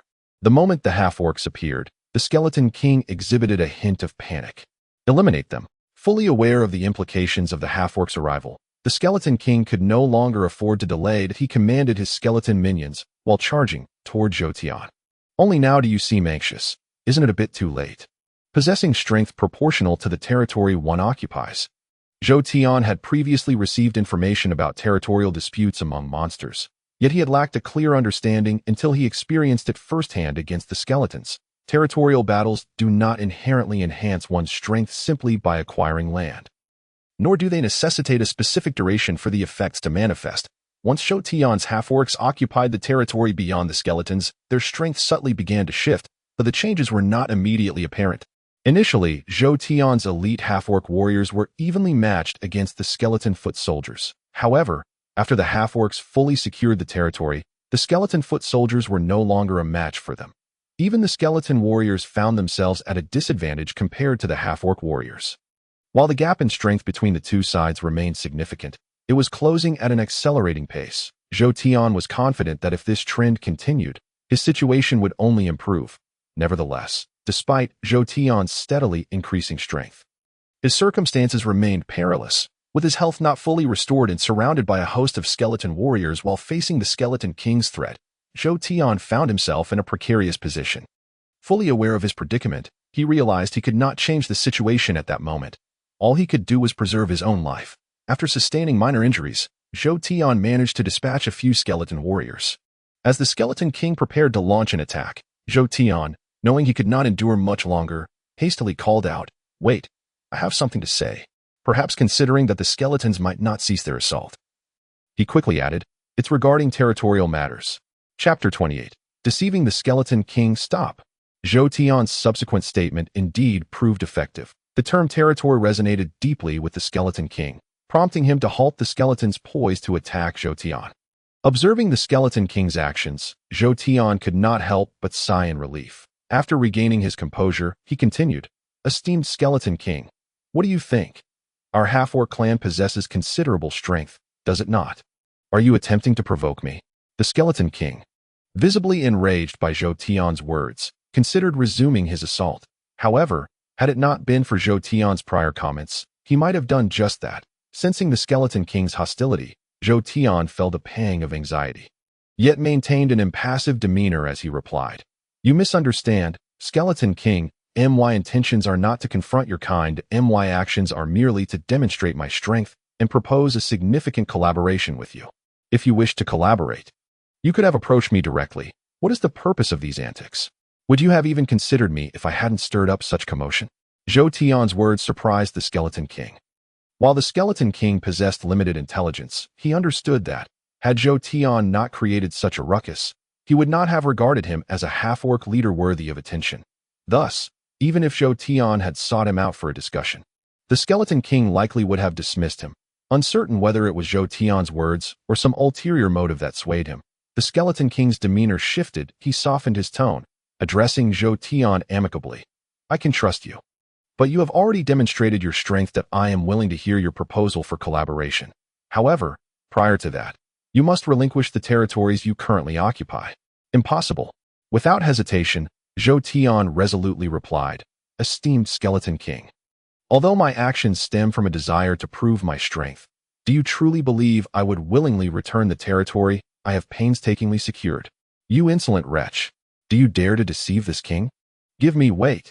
Upon witnessing the Skeleton King's reaction, Zhou Tian hastily raised his hand to dissuade him again, saying, Esteemed Skeleton King, given the current circumstances, your territory has already been encroached upon by us. Even if you were to slay me, what would it matter?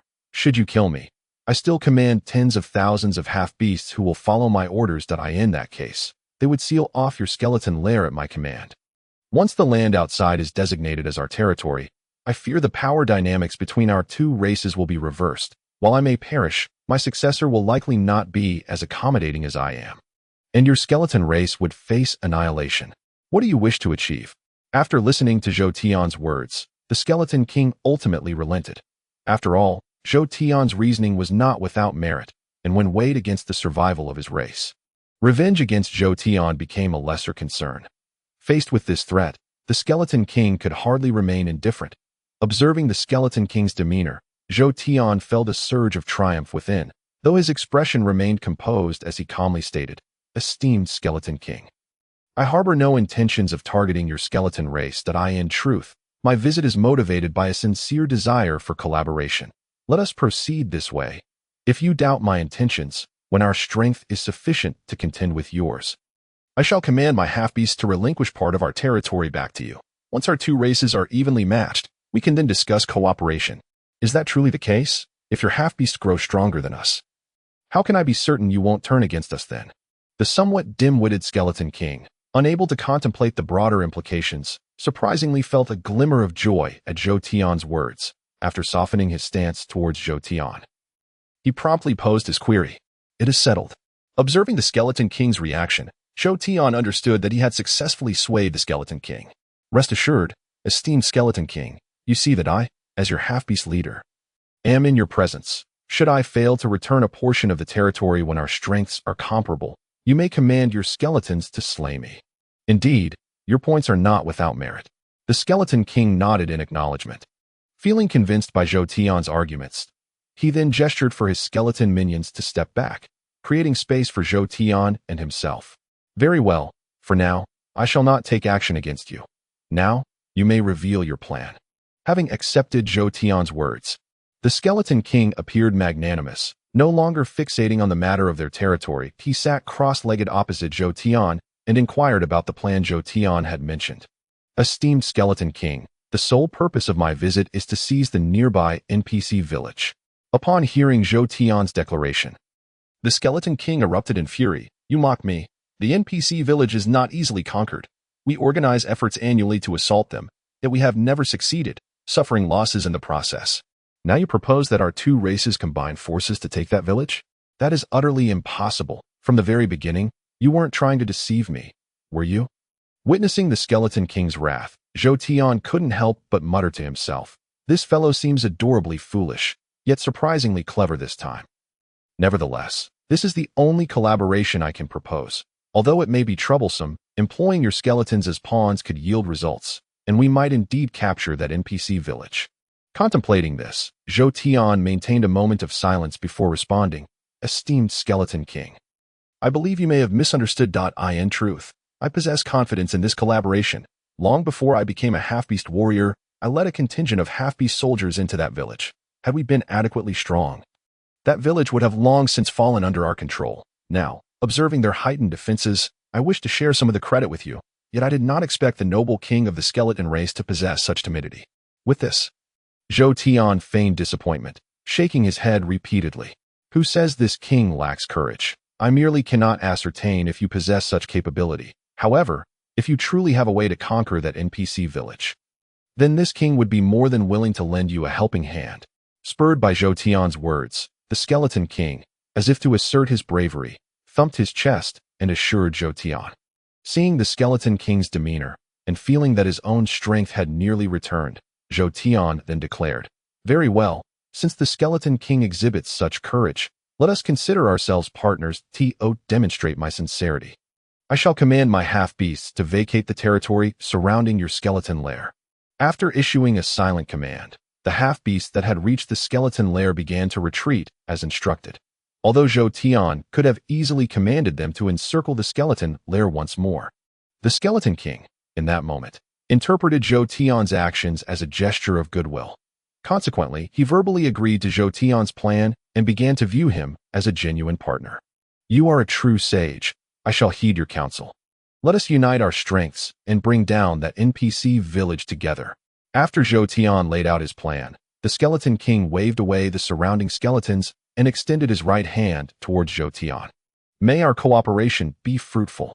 Zhou Tian, initially compelled to concoct such a ruse to escape the threat to his life, found himself genuinely moved by the prospect of allying with the skeleton race against the NPC village.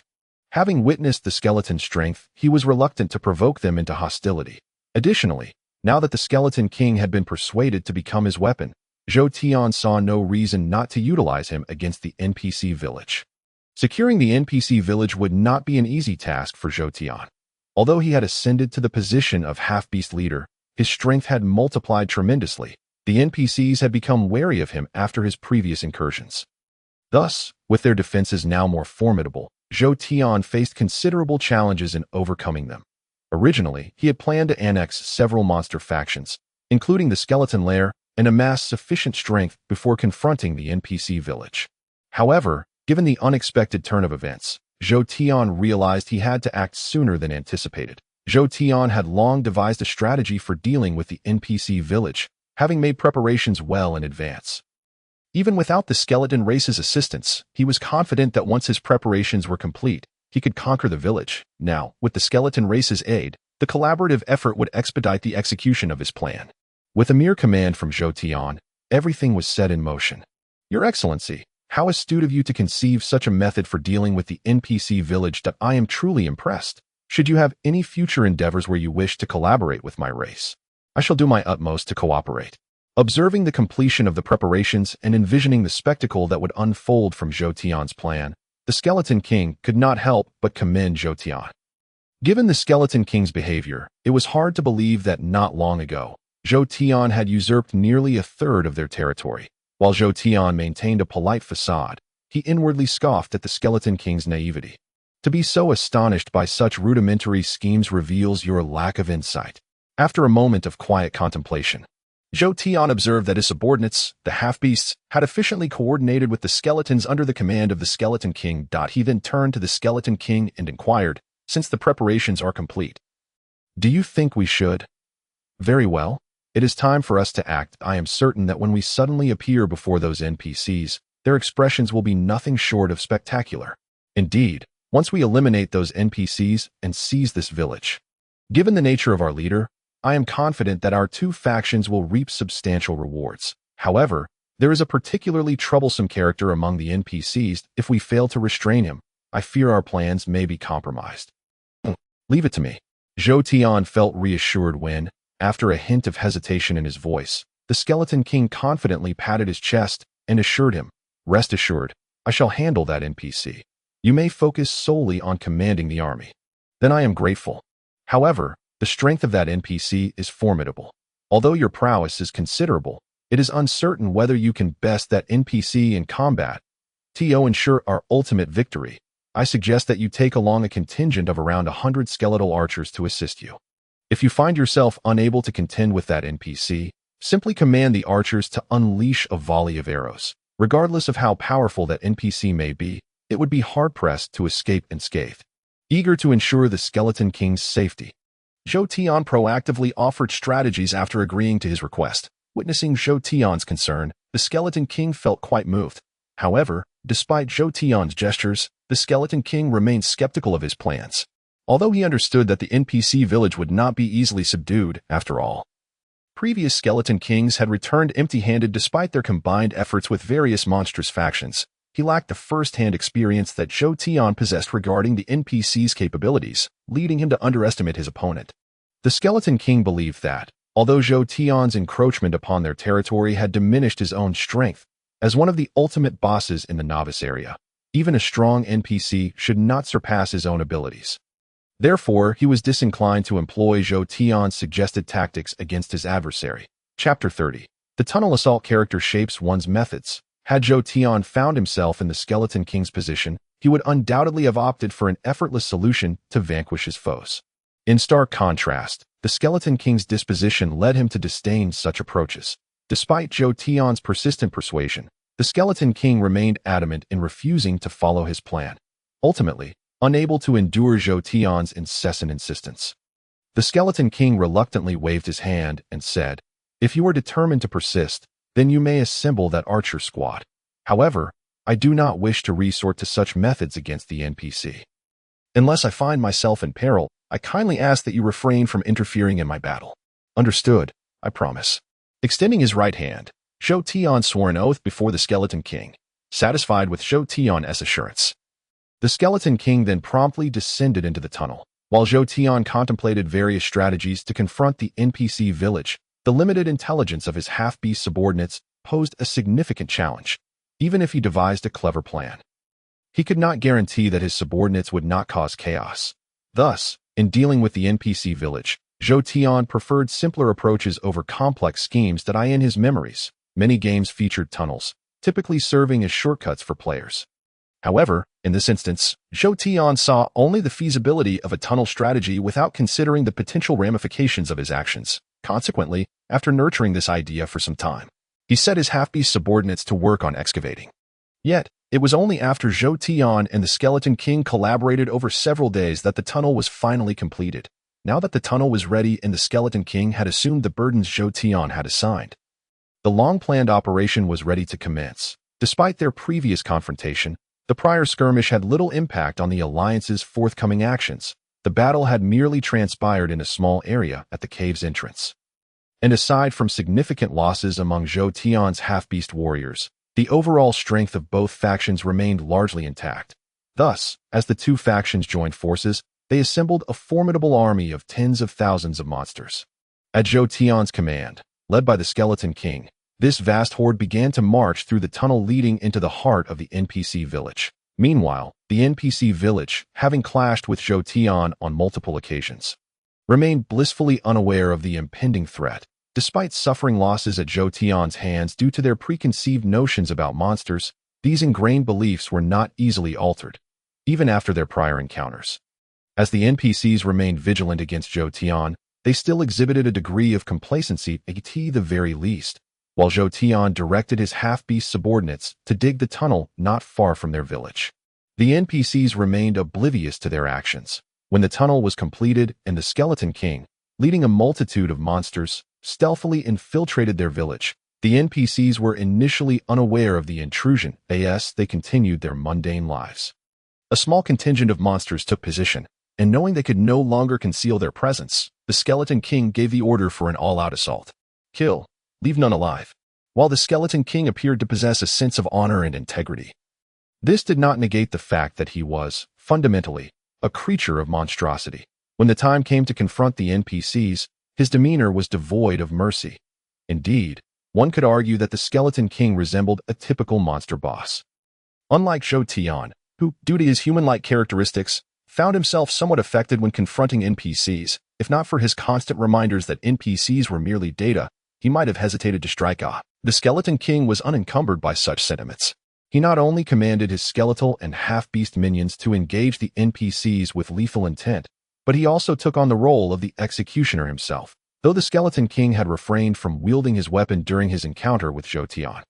This time, aware of the formidable NPC presence in the village, he insisted on bringing forth his rarely used weapon to ensure the plan's success. Unlike Zhou Tian's staff, which, while powerful, primarily served as a commanding tool and did not enhance his personal combat prowess, the Skeleton King's weapon was a genuine melee instrument. Bone Scythe, attack power increased by 300%, speed reduced by 20%.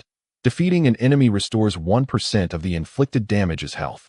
Unaware of Zhou Tian's thoughts, the Skeleton King maintained little guard against him. Consequently, under Zhou Tian's subtle guidance, the Skeleton King had inadvertently revealed his trump card. Upon learning of the Bone Scythe's capabilities, Zhou Tian couldn't help but feel envious. While both were boss weapons, it wasn't accurate to assert that Zhou Tian's staff was inherently inferior to the bone scythe. Yet, it was undeniable that, in terms of value, the staff paled in comparison. After all, against powerful bosses, employing sheer numbers against them offered little advantage, especially when coupled with the bone scythe's vampiric capabilities. The power of the sacrificial staff, in certain aspects, can be said to be inherently countered by the bone scythe. That weapon, which has long been coveted by Zhou Tian, now manifests astonishing lethality against those NPCs. Chapter 31. The battle begins. Generally speaking, long-handled weapons are characterized by high attack power, but low speed. And the bone scythe is no exception. When the Skeleton King wields the bone scythe, its attack frequency cannot be described as swift. However, that seemingly slow motion reveals an incredible destructive force. Each strike of the bone scythe is capable of claiming the lives of multiple NPCs, and as the blade sweeps through, countless NPCs find themselves bisected. Thus, even though the Skeleton King does not strike frequently, its combat techniques nonetheless create a scene of utter carnage. After the Skeleton King had displayed its prowess, its appearance and current actions naturally drew the attention of the NPCs. It can be said that this operation by Zhou Tian once again caught the NPCs off guard, before the Skeleton King and its allies emerged. The NPCs had never anticipated that such a large group of foes had materialized right under their noses. However, the previous misfortunes experienced by that NPC village at Zhou Tian's hands had undoubtedly left an impression. In fact, even if the NPC village's defenses were somewhat lax in ordinary times, having suffered several setbacks at Zhou Tian's hands, the NPCs had already developed their own strategies for dealing with danger. Consequently, when the Skeleton King led a horde of monsters into the NPC village, they inflicted significant damage. Yet, the NPCs did not afford them many opportunities to wreak havoc, just as they had barely managed to destroy less than 1/10 of the village's structures. The Skeleton King and its minions soon faced a counterattack from the NPCs. As Zhou Tian had planned, the Skeleton King's ostentatious display had drawn the NPCs' attention early on. Thus, as the NPCs retaliated, the formidable NPC warrior whom Zhou Tian had previously encountered immediately set its sights on the Skeleton King. Abomination, seeking death. Frustrated by the repeated incursions of monsters into the village, the NPC warrior, as the village's guardian, was understandably incensed. The last time, due to Zhou Tian's absence, he had thought that all the troublemaking half-orcs had been dealt with, and thus had no outlet for his anger. However, this situation was entirely different. The Skeleton King made no effort to conceal its movements, and in its brazen actions, the NPCs could hardly be oblivious to the fact that the Skeleton King was a leading boss. In an instant, the NPC unleashed all its pent-up rage upon the Skeleton King, and with a fierce roar, charged forward, accompanied by a massive wave of sword energy. "Come at me." The Skeleton King, far from intimidated, appeared rather exhilarated. With a thunderous shout, it swung the bone scythe to meet the incoming sword energy. Clang! A resounding crash echoed as the bone scythe seemed to be struck by an immense force.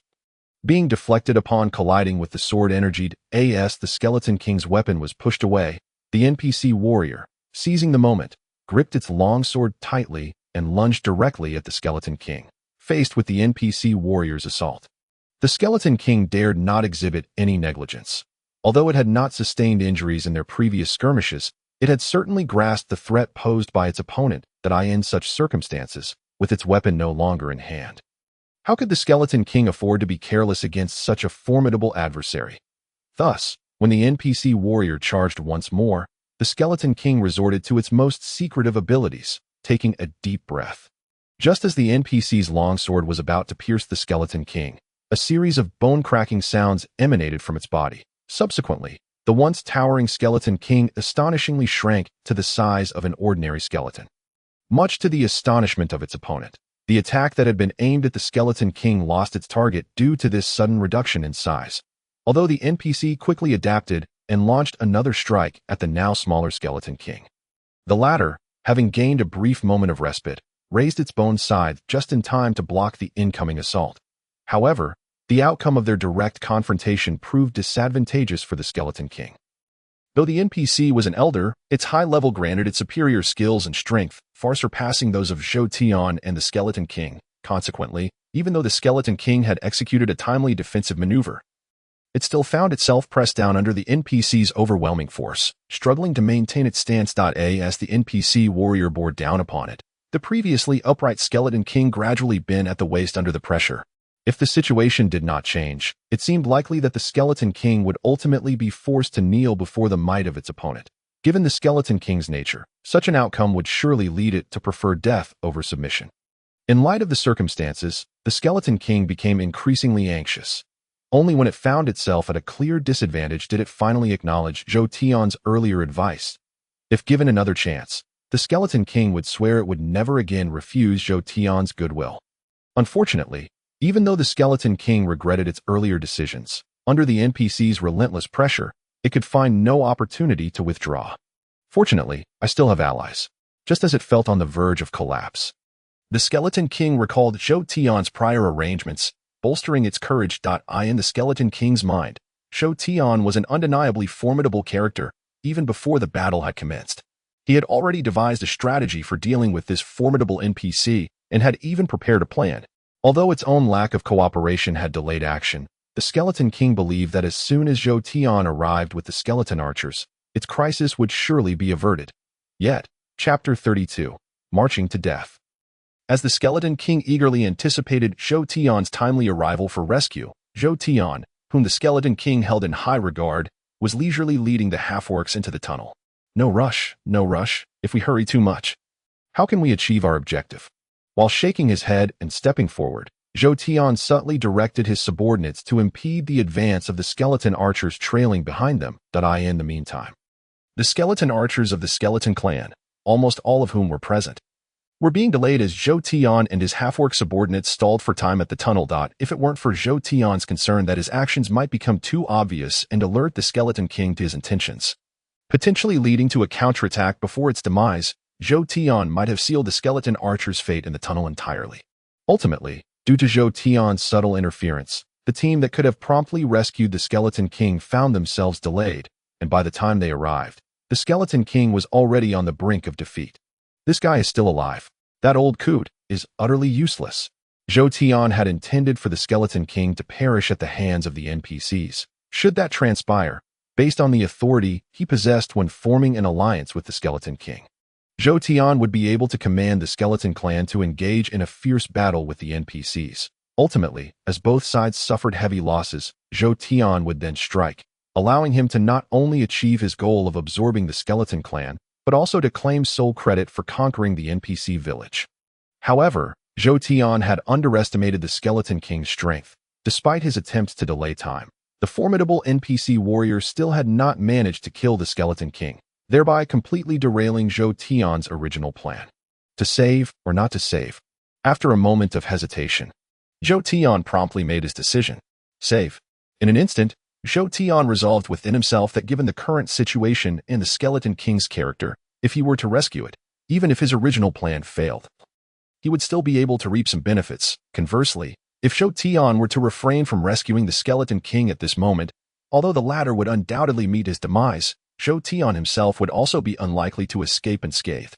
Once he had made up his mind, there was no room for hesitation in Zhou Tian's actions.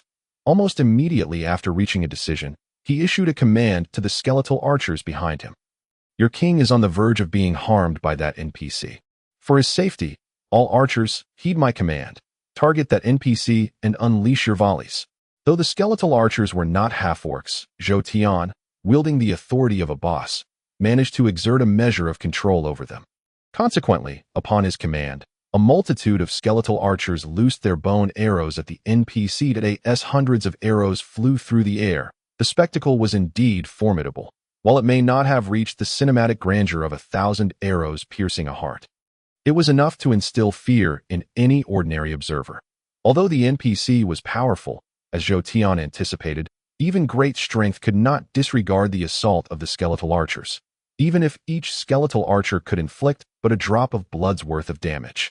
A single wave of their attacks could collectively deal hundreds of points of damage to the NPC. Zhou Tian, at present, lacked the capability to ascertain how the health points of these monsters compared to those of the NPCs.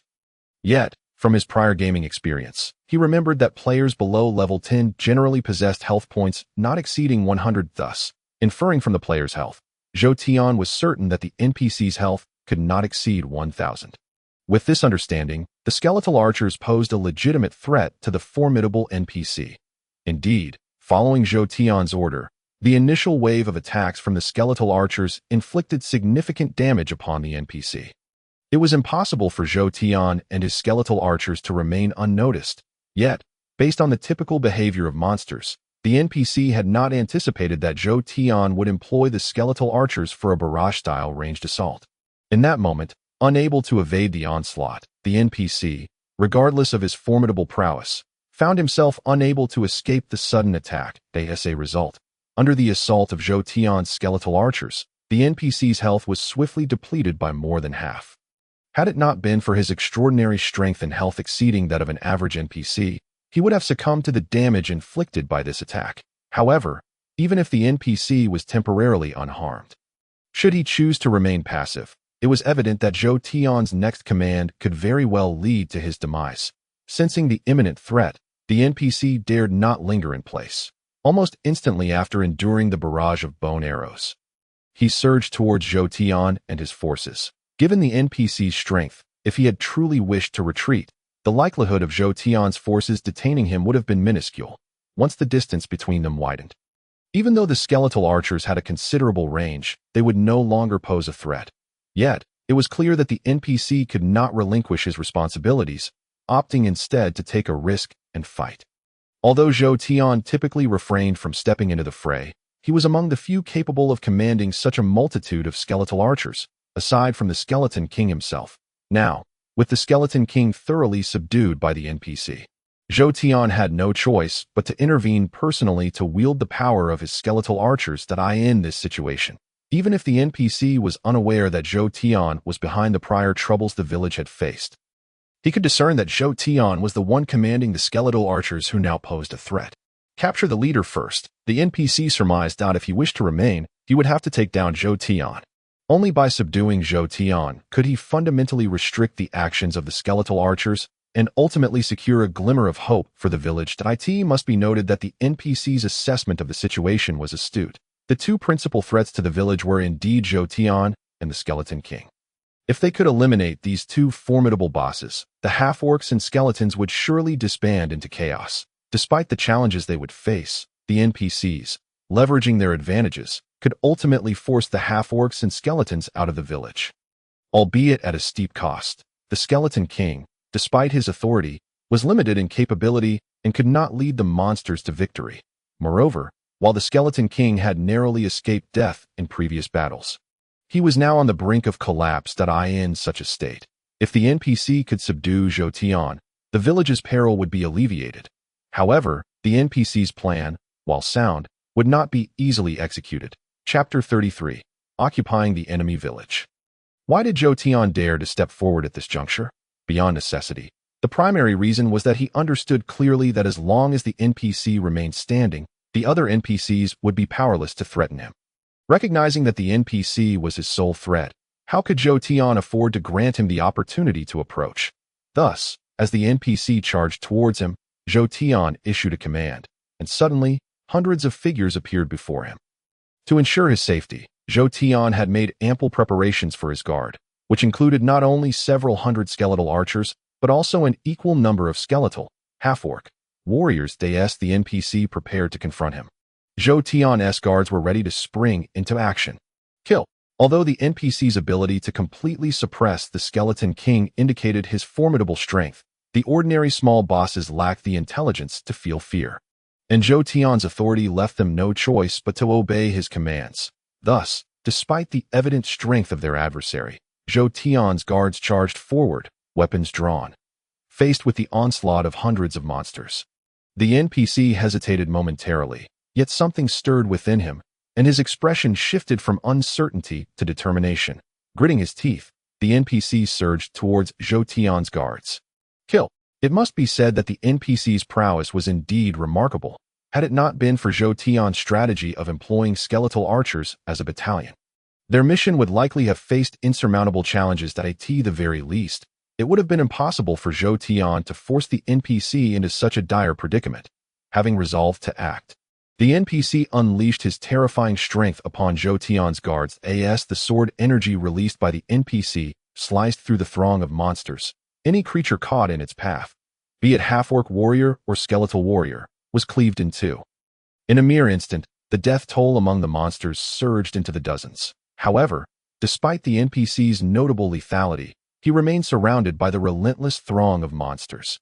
Even as he dispatched numerous foes, he was unable to extricate himself from the fray, rendering his intent to capture Zhou Tian unfeasible. Yet, the NPC found solace in the fact that he was encircled by monsters. As he maneuvered, the skeletal archers in the distance should be unable to target him. But was the situation truly as he believed? Aim for the target. All skeletal archers prepare to fire. The NPC assumed, based on his current predicament, that Zhou Tian would refrain from attacking him due to the presence of the monsters.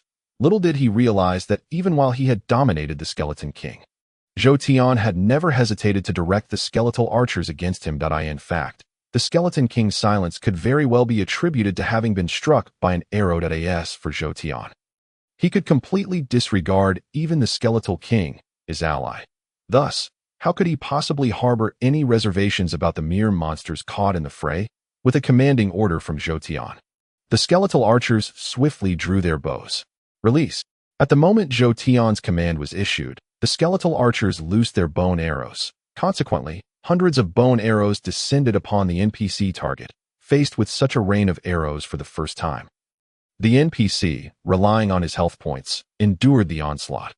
Although he did not perish from that barrage, he sustained grave injuries. Now, as the second wave of arrows rained down upon him, the NPC found himself utterly helpless.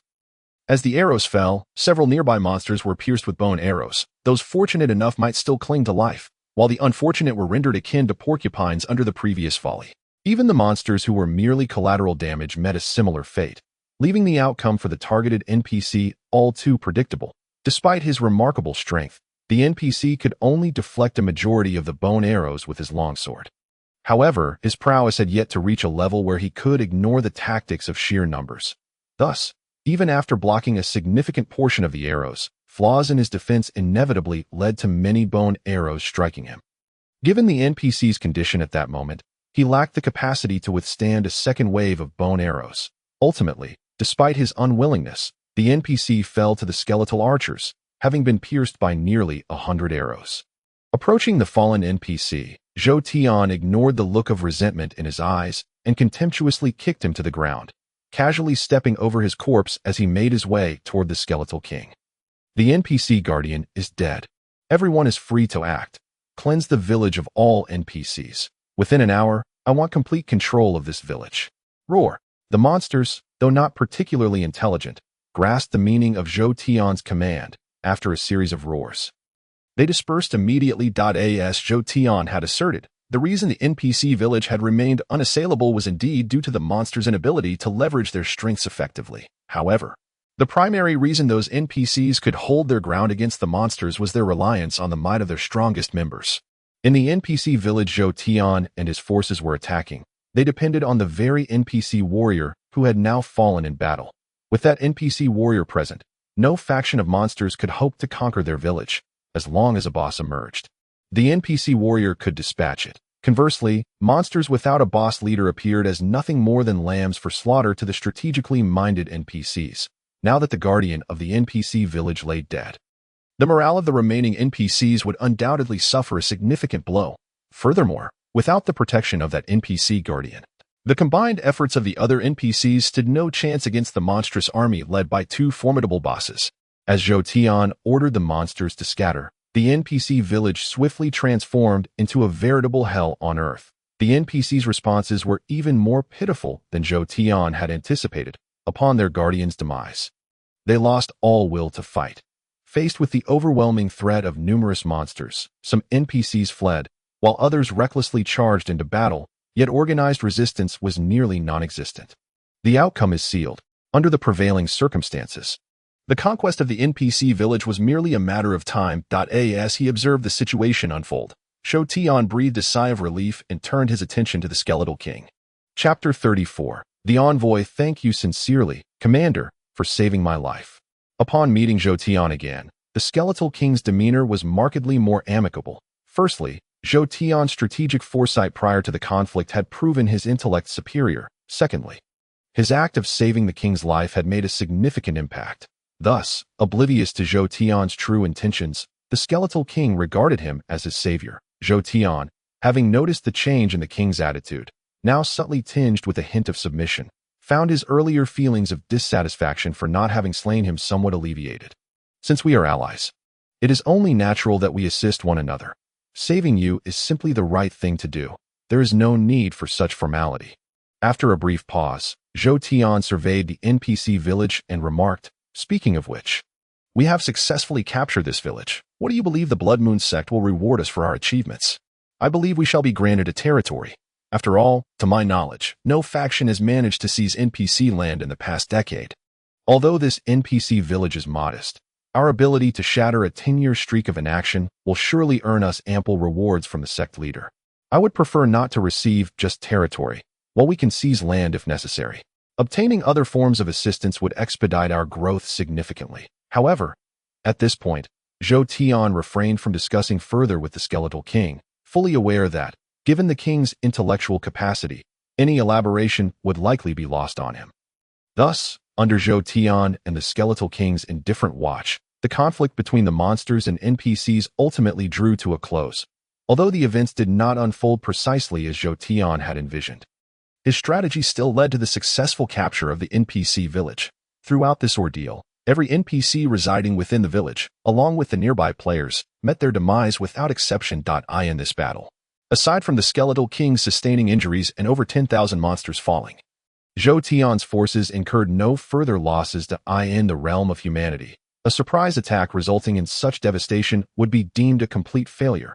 Yet, in this world, the outcome of the conflict between monsters and NPCs could only be regarded as an unimaginable victory. Capturing an NPC village, slaying numerous NPCs and players, and even uniting to eliminate a formidable NPC warrior. Though the ordinary monsters were unaware of the magnitude of their accomplishments, they could distinctly sense the heightened joy radiating from Zhou Tian and the Skeletal King. Following their actions, the repercussions exceeded their expectations. While Zhou Tian and his allies recognized the significance of their conquest of NPC territory and understood that their actions might have a considerable impact given the decade-long stalemate between NPCs and monsters, they could not have anticipated the level of attention their deeds would attract from the Blood Moon sect leader and all upper echelon bosses. Although the sect leader could easily seize any NPC village, akin to how high-level NPCs seldom ventured into low-level monster territories, every action taken by such a top-tier boss drew the scrutiny of numerous NPC warriors. In a certain sense, despite their formidable power, they were deprived of freedom. Thus, Zhou Tian never envisioned that what he deemed inconsequential would hold such weight in the Blood Moon sect leader's eyes. Under these circumstances, instead of the anticipated rewards, Zhou Tian and his allies were unexpectedly met with an envoy dispatched by the Blood Moon sect leader. Their surprise was palpable, yet both Zhou Tian and the Skeletal King dared not exhibit the slightest negligence as they prepared to receive the envoy. Much like the eunuchs who delivered imperial edicts, these envoys were not inherently significant figures, yet their possession of the emperor's decree commanded respect. For those receiving the edict, be they officials or commoners, there was no room for disdain. Rather, they were compelled to flatter the bearers. For Zhou Tian and his companions, the Blood Moon sect leader represented an emperor-like authority. Consequently, the envoy sent by the sect leader was no different from those heralds of royal decrees. Needless to say, the monsters dispatched by the Blood Moon Lord are not only immune to the disdain typically directed at ordinary creatures, but their strength is also astonishingly formidable. It is not merely that this particular monster is currently acting under the Blood Moon Lord's orders. On its own, its power is already sufficient to warrant the utmost deference from Zhou Tian and the Skeleton King. However, the dynamics of interaction between monsters and humans are entirely distinct. If humans were to encounter a situation like this, there would naturally be myriad ways to foster closer relationships. Yet, in the world of monsters, accustomed to straightforward and candid exchanges, the concept of relationship building is virtually non-existent. Of course, while other monsters may not know how to ingratiate themselves with higher-ranking beings, Zhou Tian, constrained by certain conditions, still understands the importance of verbal rapport. When the envoy sent by the Blood Moon Lord summoned Zhou Tian and the Skeleton King, the latter exhibited respect, but did not engage in any further actions. In contrast, Zhou Tian disregarded the disparity in their ranks and sought to establish a connection with the envoy. Esteemed envoy, your position as an envoy suggests a rather extraordinary relationship with the Lord. Does it not? It's acceptable. You are truly remarkable. Under the Blood Moon Lord, there are countless monsters, yet how many can converse with the Lord? Those who can merely say acceptable must be even fewer. A figure like you, walking among us, is indeed an impressive presence. Although the intelligence of high-ranking monsters has significantly increased, it may even surpass that of lower-tier bosses like the Skeleton King. Nevertheless, regardless of the envoy's intellect, it cannot alter its origins. Living in the realm of monsters, accustomed to straightforward communication, the envoy, upon hearing Zhou Tian's flattery, may not have been utterly impressed, but its mood undeniably improved. Consequently, after Zhou Tian's compliment, the envoy, feeling rather pleased, engaged in a brief conversation before relaying its orders. What race do you belong to? Gazing at the envoy's towering stature, elongated horns, a visage reminiscent of a human, and a tail akin to that of a legendary demon, Zhou Tian found himself genuinely curious about the creature's kind. Clearly, the envoy did not overthink this, as it responded candidly, influenced by Zhou Tian's praise. I am a Blood Moon warrior, a direct descendant of the Lord. Direct descendant?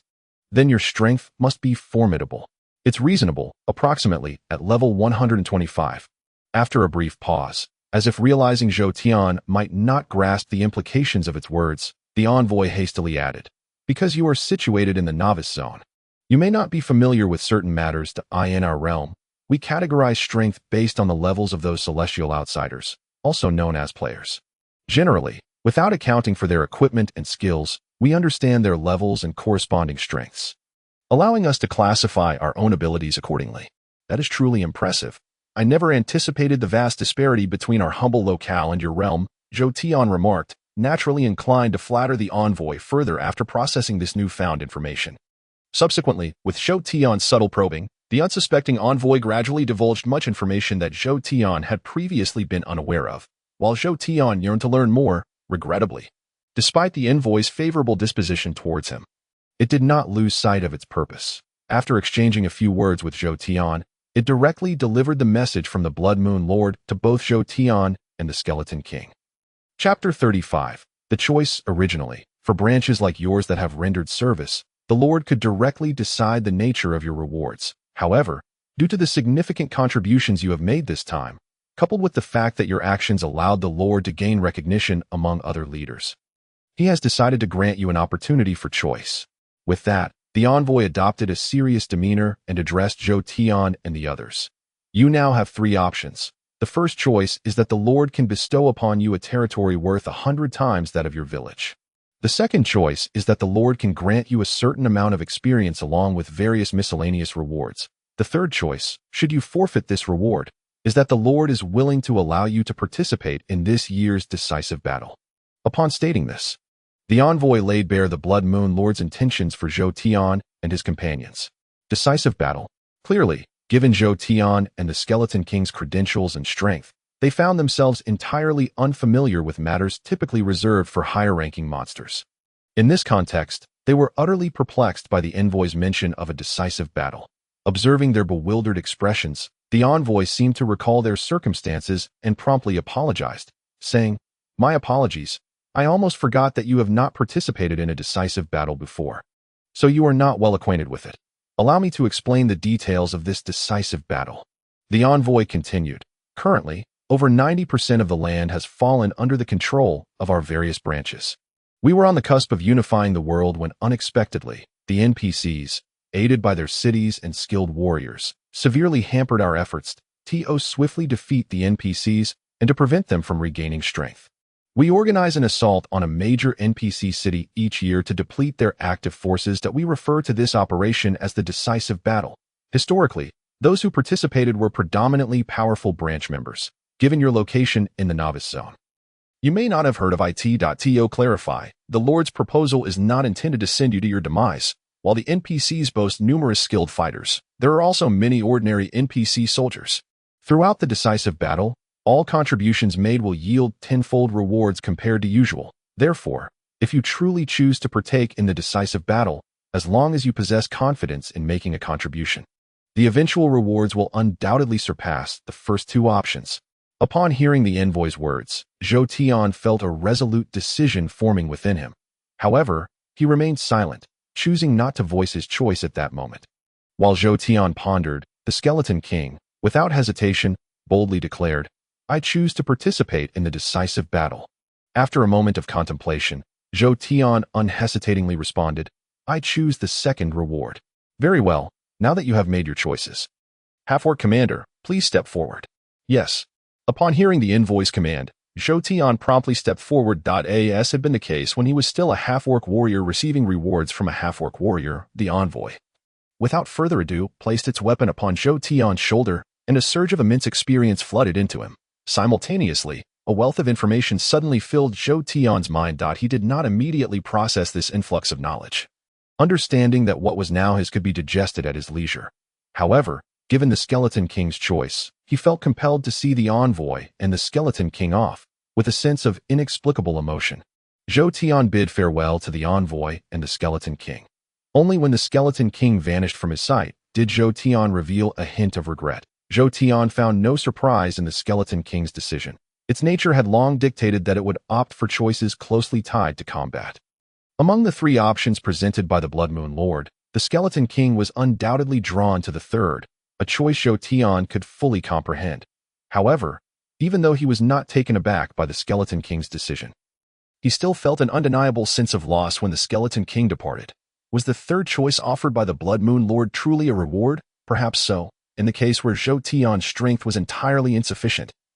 Allowing them to participate in the pinnacle of warfare prematurely would result in a situation where, should they be fortunate enough to survive, their growth in both power and perspective would far exceed their usual development. However, despite the truth of this matter, Zhou Tian perceived that the Skeleton King's choice had placed him directly in a perilous situation. As the monstrous envoy articulated, during the grand battle, there would be not only the formidable members from both sides but also ordinary lower-tier participants. Yet, the Skeleton King might be entirely oblivious to this fact. At present, he may be the most elite existence in this realm, but in the face of adversaries wielding levels exceeding 100. His own strength, falling short of 100, renders him a true low-tier entity. Thus, even if the Skeleton King were to be cast into the battlefield of that decisive clash, he would inevitably occupy the lowest tier. Unless he were to encounter a wounded opponent, even the weakest of NPC soldiers would likely prove to be beyond his capacity to contend with. Therefore, if the Skeleton King were to truly succeed in retreating from the battlefield, he would undoubtedly surpass Zhou Tian. Yet, considering the Skeleton King's various conditions, Zhou Tian surmised that this endeavor of his would be akin to a meaty bun tossed to a dog, certainly a venture with no return. Fundamentally speaking, the current situation was one that Zhou Tian found quite agreeable. After all, should the Skeleton King perish in such a manner, Zhou Tian would easily be able to annex the Skeleton clan. It was precisely for this reason that, despite recognizing the impending issue, Zhou Tian refrained from offering any counsel to the Skeleton King, passively observing as he made a perilous decision. However, for his own interests, Zhou Tian was utterly unhesitant in sacrificing the Skeleton King. Nonetheless, while he felt no regret in taking such action, reflecting upon the Skeleton King's prior conduct did leave Zhou Tian with a slight discomfort. Of course, this feeling lingered only for a brief moment. Once the Skeleton King vanished from his sight, Zhou Tian resolutely suppressed his emotions and began to digest the information he had acquired. Chapter 36. Gains. It must be said that although Zhou Tian had anticipated this, the magnitude of the Blood Moon Lord's rewards still left him somewhat astonished. The first reward proposed by the Blood Moon Lord was one that Zhou Tian and his companions had foreseen, while it could be deemed a substantial reward. It did not come as a surprise. The third reward, despite its considerable risks, was one that Zhou Tian acknowledged. Should he manage to survive, the benefits derived from it would be beyond his wildest dreams. Although Zhou Tian's selection was influenced by his own considerations, when he truly sensed the changes within himself, he was nonetheless taken aback. Among the three rewards offered by the Blood Moon Lord, two were undeniably substantial, indicating that Zhou Tian's current reward could not possibly be lacking in value. Initially, the experience Zhou Tian gained was astonishingly abundant. Previously preoccupied with other matters, he had not fully grasped its extent. Now, upon regaining his focus and truly acknowledging the experience within his body and the information in his mind, Zhou Tian found himself momentarily dazed. What kind of information was swirling in his mind? The experience he had gained indicated that, apart from the option to evolve, he could also exchange this experience for a skill or an opportunity to reincarnate as a creature of level below 100. Normally, at Zhou Tian's current level, even defeating a dozen players would yield experience sufficient only to enhance a single talent. Yet, in this instance, the experience he received granted him 3 distinct choices. What did this signify? It signified that the experience bestowed upon him by the Blood Moon Lord was equivalent to defeating hundreds, if not thousands, of foes. The overwhelming experience momentarily left Zhou Tian in a state of shock. But once he regained his senses, he promptly made his choice. Reincarnating as another creature was simply not an option, despite the significant power it could afford Zhou Tian. However, being a mere pawn under someone else's command, even as a rural leader, was far more comfortable. It was preferable to being a snake's head rather than a dragon's tail. The first option was also dismissed, as Zhou Tian believed that this vast experience would undoubtedly allow for the evolution of all his talents to their highest tier. Moreover, there was a possibility that he could acquire several new elemental talents at that time. However, typical evolution merely involved enhancements and acquiring talents. With future battles, Zhou Tian would not fear the inability to gain corresponding experience for further evolution. Conversely, opportunities to obtain skills through a one-time acquisition of substantial experience were exceedingly rare. In light of this, Zhou Tian understood what he must do to ensure the most advantageous development for his future. Thus, it was only natural that he staked all his experience, eager to discover what kind of skill he could obtain through this opportunity. Zhou Tian did not have to wait long upon making his choice. The experience within him was instantly depleted as that experience vanished. A new skill information materialized in Zhou Tian's mind.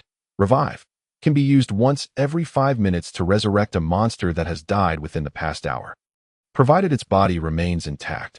Although acquiring equipment and skills as a monster is notoriously difficult, there is no denying that this skill is truly extraordinary. After savoring the information regarding this skill for some time, Zhou Tian finally sighed in appreciation before redirecting his attention to other pertinent information in his mind. Are there further benefits?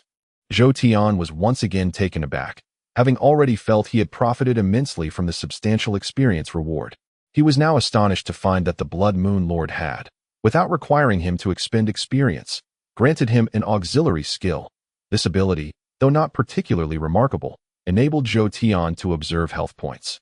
After conducting a brief experiment, he discovered that once activated, this skill allowed him to view the health of enemies as though he were playing a game, observing the red bars above the heads of his half-orc subordinates.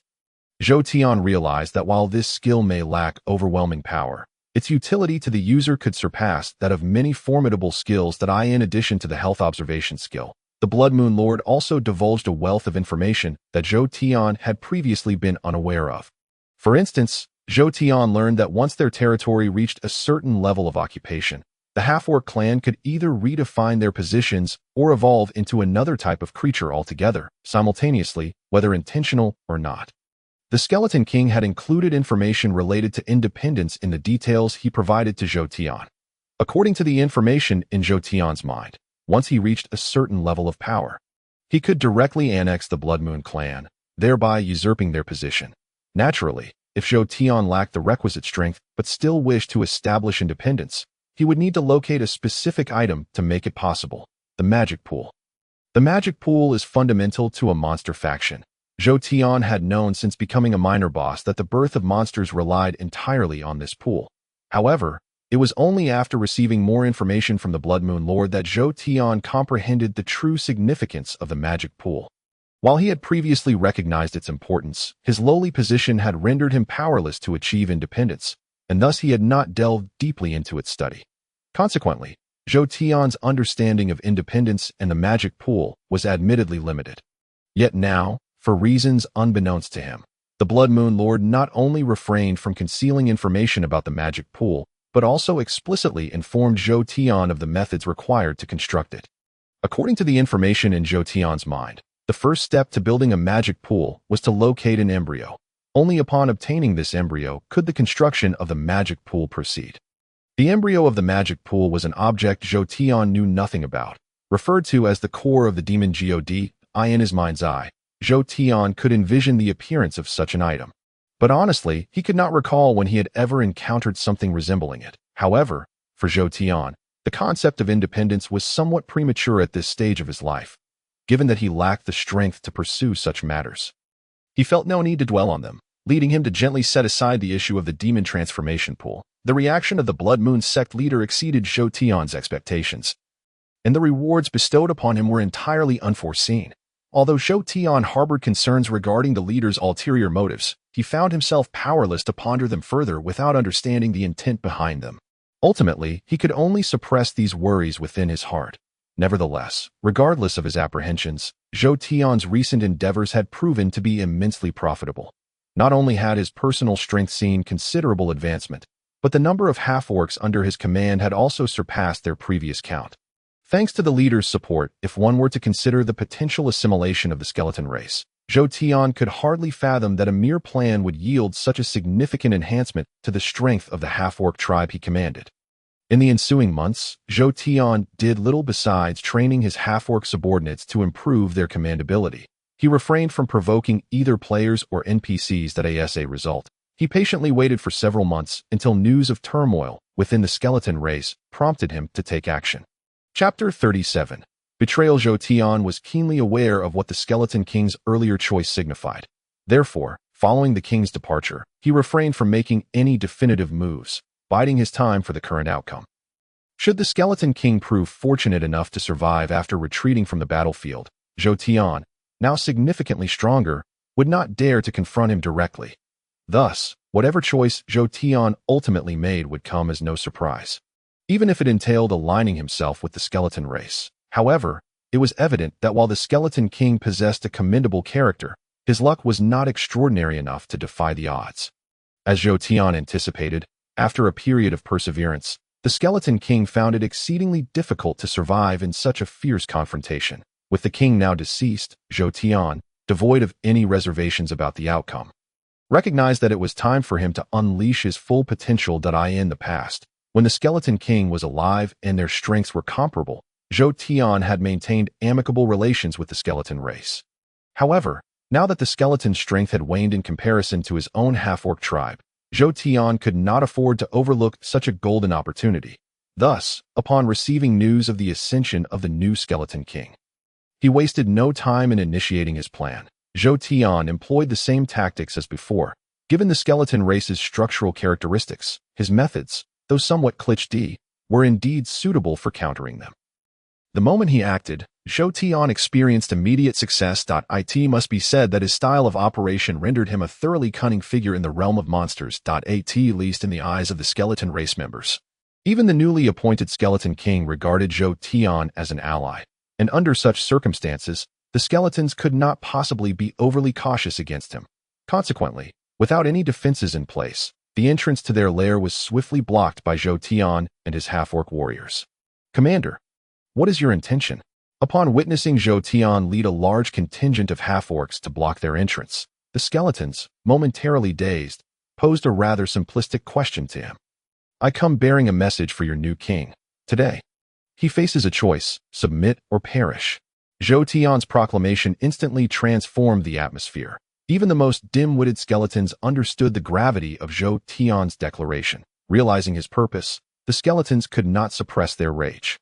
Aligning with a powerful entity was not an unacceptable notion among monsters, for their society was structured hierarchically, with the weaker serving the stronger. If Zhou Tian's strength truly surpassed that of the skeleton race, it would be reasonable for them to comprehend their subservience. However, Zhou Tian's unique status rendered such an alliance unacceptable to the skeletons, who would rather fight to the death than submit to him.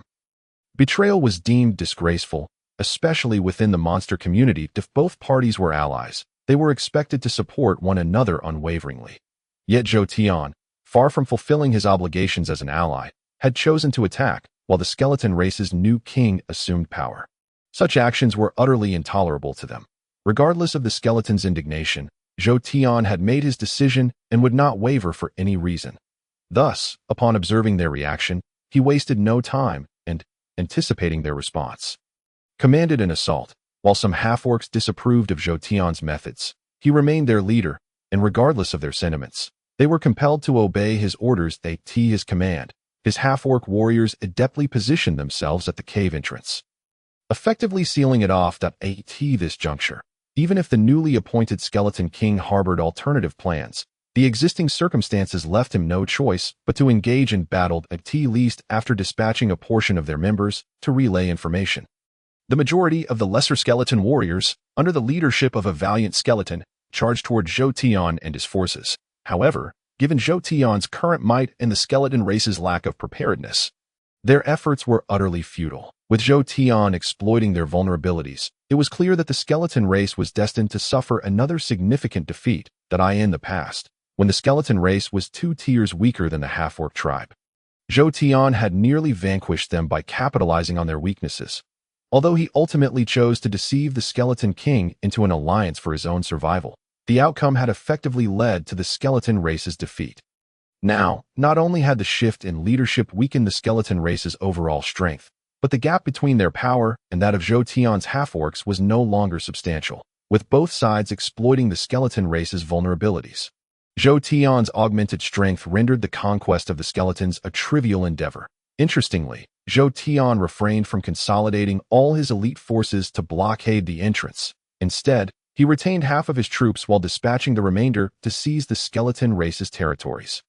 As Jotion executed his strategy, the dwindling territories of the skeleton race swiftly fell into the hands of the half-orcs. Simultaneously, the skeletons, having recognized the unfolding events, reacted promptly.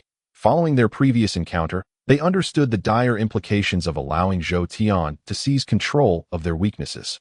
Deeply aware of Jotion's capabilities and having experienced the consequences firsthand, the skeletons could no longer afford to underestimate his actions. Even as they prepared to resist, it was disheartening to note that the skeletons lacked confidence in their own position. Yet, fueled by indignation over Jotion's betrayal and a desire to avoid submission, they resolved to fight to the last breath. Thus, under the leadership of the new Skeleton King, the skeletons surged forth from their lair, swiftly appearing at the entrance. Chapter 38. Invasion of Allies. Kill. Without the slightest hesitation, the skeletons, despite their limited intellect, understood that Jotion had firmly committed himself to this course of action. In such circumstances, persuading Jotion was out of the question. Therefore, with both sides poised for battle, the skeletons deemed it unnecessary to engage in further dialogue with Jotion. Thus, it was only natural that thousands of skeletal warriors surged forth from the depths of the skeleton cave. And at the command of the newly appointed Skeleton King, they clashed directly with the half-orc warriors at the cave's entrance. At this moment, the relative strength of the half-orc and skeleton factions was nearly equal, resulting in the half-orcs immediately gaining an overwhelming advantage as the battle commenced. Several factors contributed to this situation. Firstly, Jotion and his allies seized the initiative and struck first. Additionally, Jotion wielded the sacrificial staff, a weapon that significantly augmented his side's combat capabilities. Furthermore, Jotion's ability to resurrect fallen comrades allowed his forces to continually replenish their ranks, rendering it improbable for him to be at a disadvantage. Consequently, despite the fierce counterattack from the skeletons, they were utterly incapable of breaching Jotion's defenses. Meanwhile, as Jotion's forces weathered the skeletons' assault, the external half-orcs were steadily encroaching upon the skeleton territory, unknowingly drawing Jotion closer to victory. Ultimately, the situation unfolded without any unexpected twists. Such occurrences were rare, and the creatures in question possessed little intelligence. In the current world, strength was paramount. If one was powerful, they could accomplish their desires. Conversely, if one's strength was inferior, even if these creatures understood the necessity of fighting back, they lacked the insight to devise strategies to bridge the gap in power. Thus, once Jotion secured the absolute initiative, it was evident that the situation would not change. After enduring the skeletons' onslaught for several hours, Jotion successfully captured the skeletons' outer territory. The majority of the skeletons' domain lay outside, while the skeleton cave itself occupied only a fraction of their territory. In this context, as the outer lands were consumed by the half-orcs, the skeleton strength inevitably diminished. In stark contrast, the half-orc faction experienced a significant increase in power. With such a disparity in growth, the half-orcs, who once held the upper hand, were now poised to secure victory without any further complications. As the gap in strength widened, the skeletal warriors, despite their numerical superiority, found themselves unable to contend with Zhou Tian.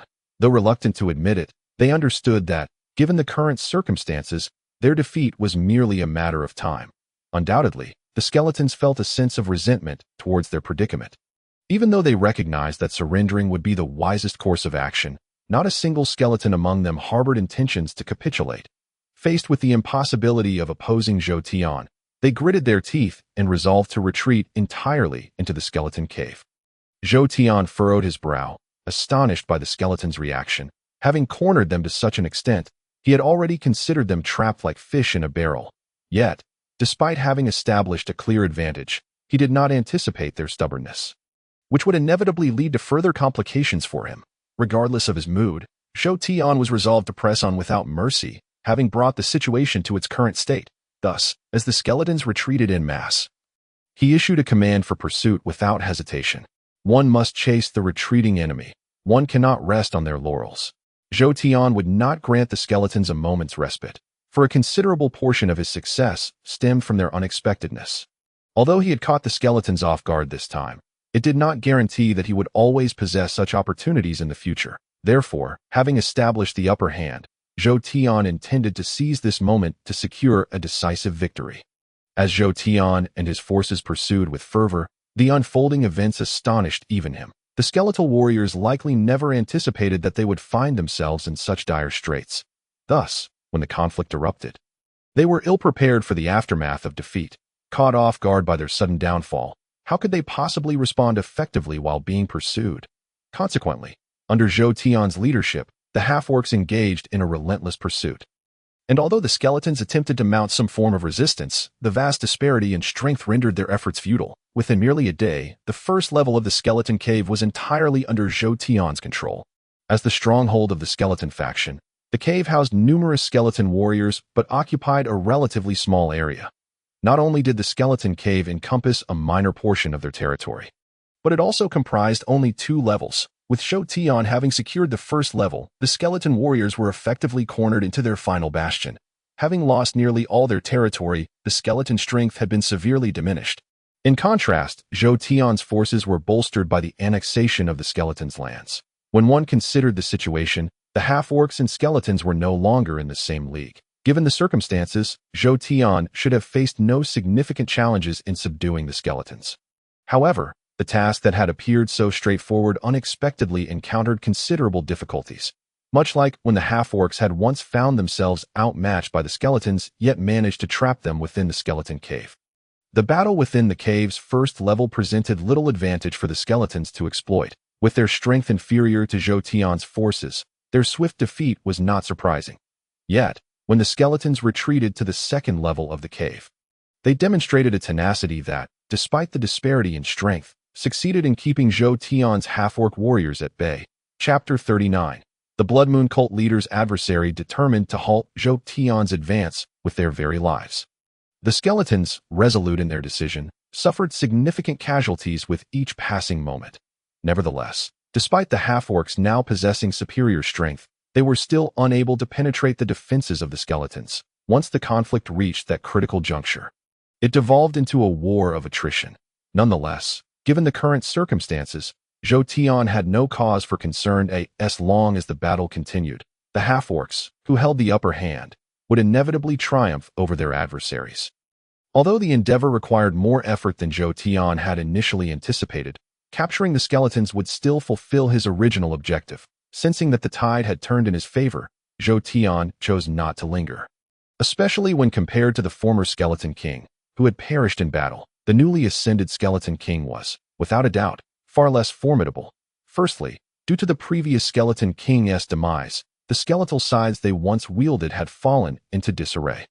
Furthermore, the new king lacked the depth of resources his predecessor possessed. Thus, while he remained the Skeleton King, Zhou Tian's interest in him had waned entirely. With an opponent who had lost all appeal, Zhou Tian had no reason to pay him much mind. His half-orc warriors already possessed the capability to engage in battle, and with the situation firmly in hand, Zhou Tian redirected his attention to other matters. Ultimately, he chose not to witness the skeleton's demise firsthand. After issuing a few brief directives, he departed from the skeleton cave and returned to the half-orc encampment. Initially, everything had unfolded according to Zhou Tian's plan. Having successfully absorbed the skeletons, he only needed to replenish his depleted forces to solidify his position as a leader whose power surpassed that of the original skeleton faction. However, while Zhou Tian awaited promising news with utmost confidence, he seemed to overlook the fact that the skeletons had persisted until now for a reason. Did he truly believe that their survival did not stem from some underlying strength? Without waiting to see the final outcome, he left, convinced that events would unfold as he envisioned. The result, what? Upon receiving a message, Zhou Tian sprang from his previous position in shock. The events did not unfold as Zhou Tian had anticipated. Just as he believed that the skeleton clan had fallen completely into his grasp, the remnants of the skeleton clan unexpectedly delivered a lesson to him in their final moments. Upon arriving in this world, Zhou Tian had absorbed a considerable amount of information due to various circumstances. While it could not be said that he had a profound understanding of this realm, he had undoubtedly become the most knowledgeable leader about the world among the half-beast race throughout their history, thanks to the numerous enlightening messages he had received. However, unbeknownst to Zhou Tian, the second level of the skeleton cave was connected to the outside world, a fact obscured by a long-standing seal imposed by unknown forces. The skeleton clan, aware of their own limitations, had never sought to connect with other realms. After all, while their strength within the novice village was commendable, they were indeed a weak race in the broader context. It was unlikely that even the most rational of skeleton kings would consider such a connection.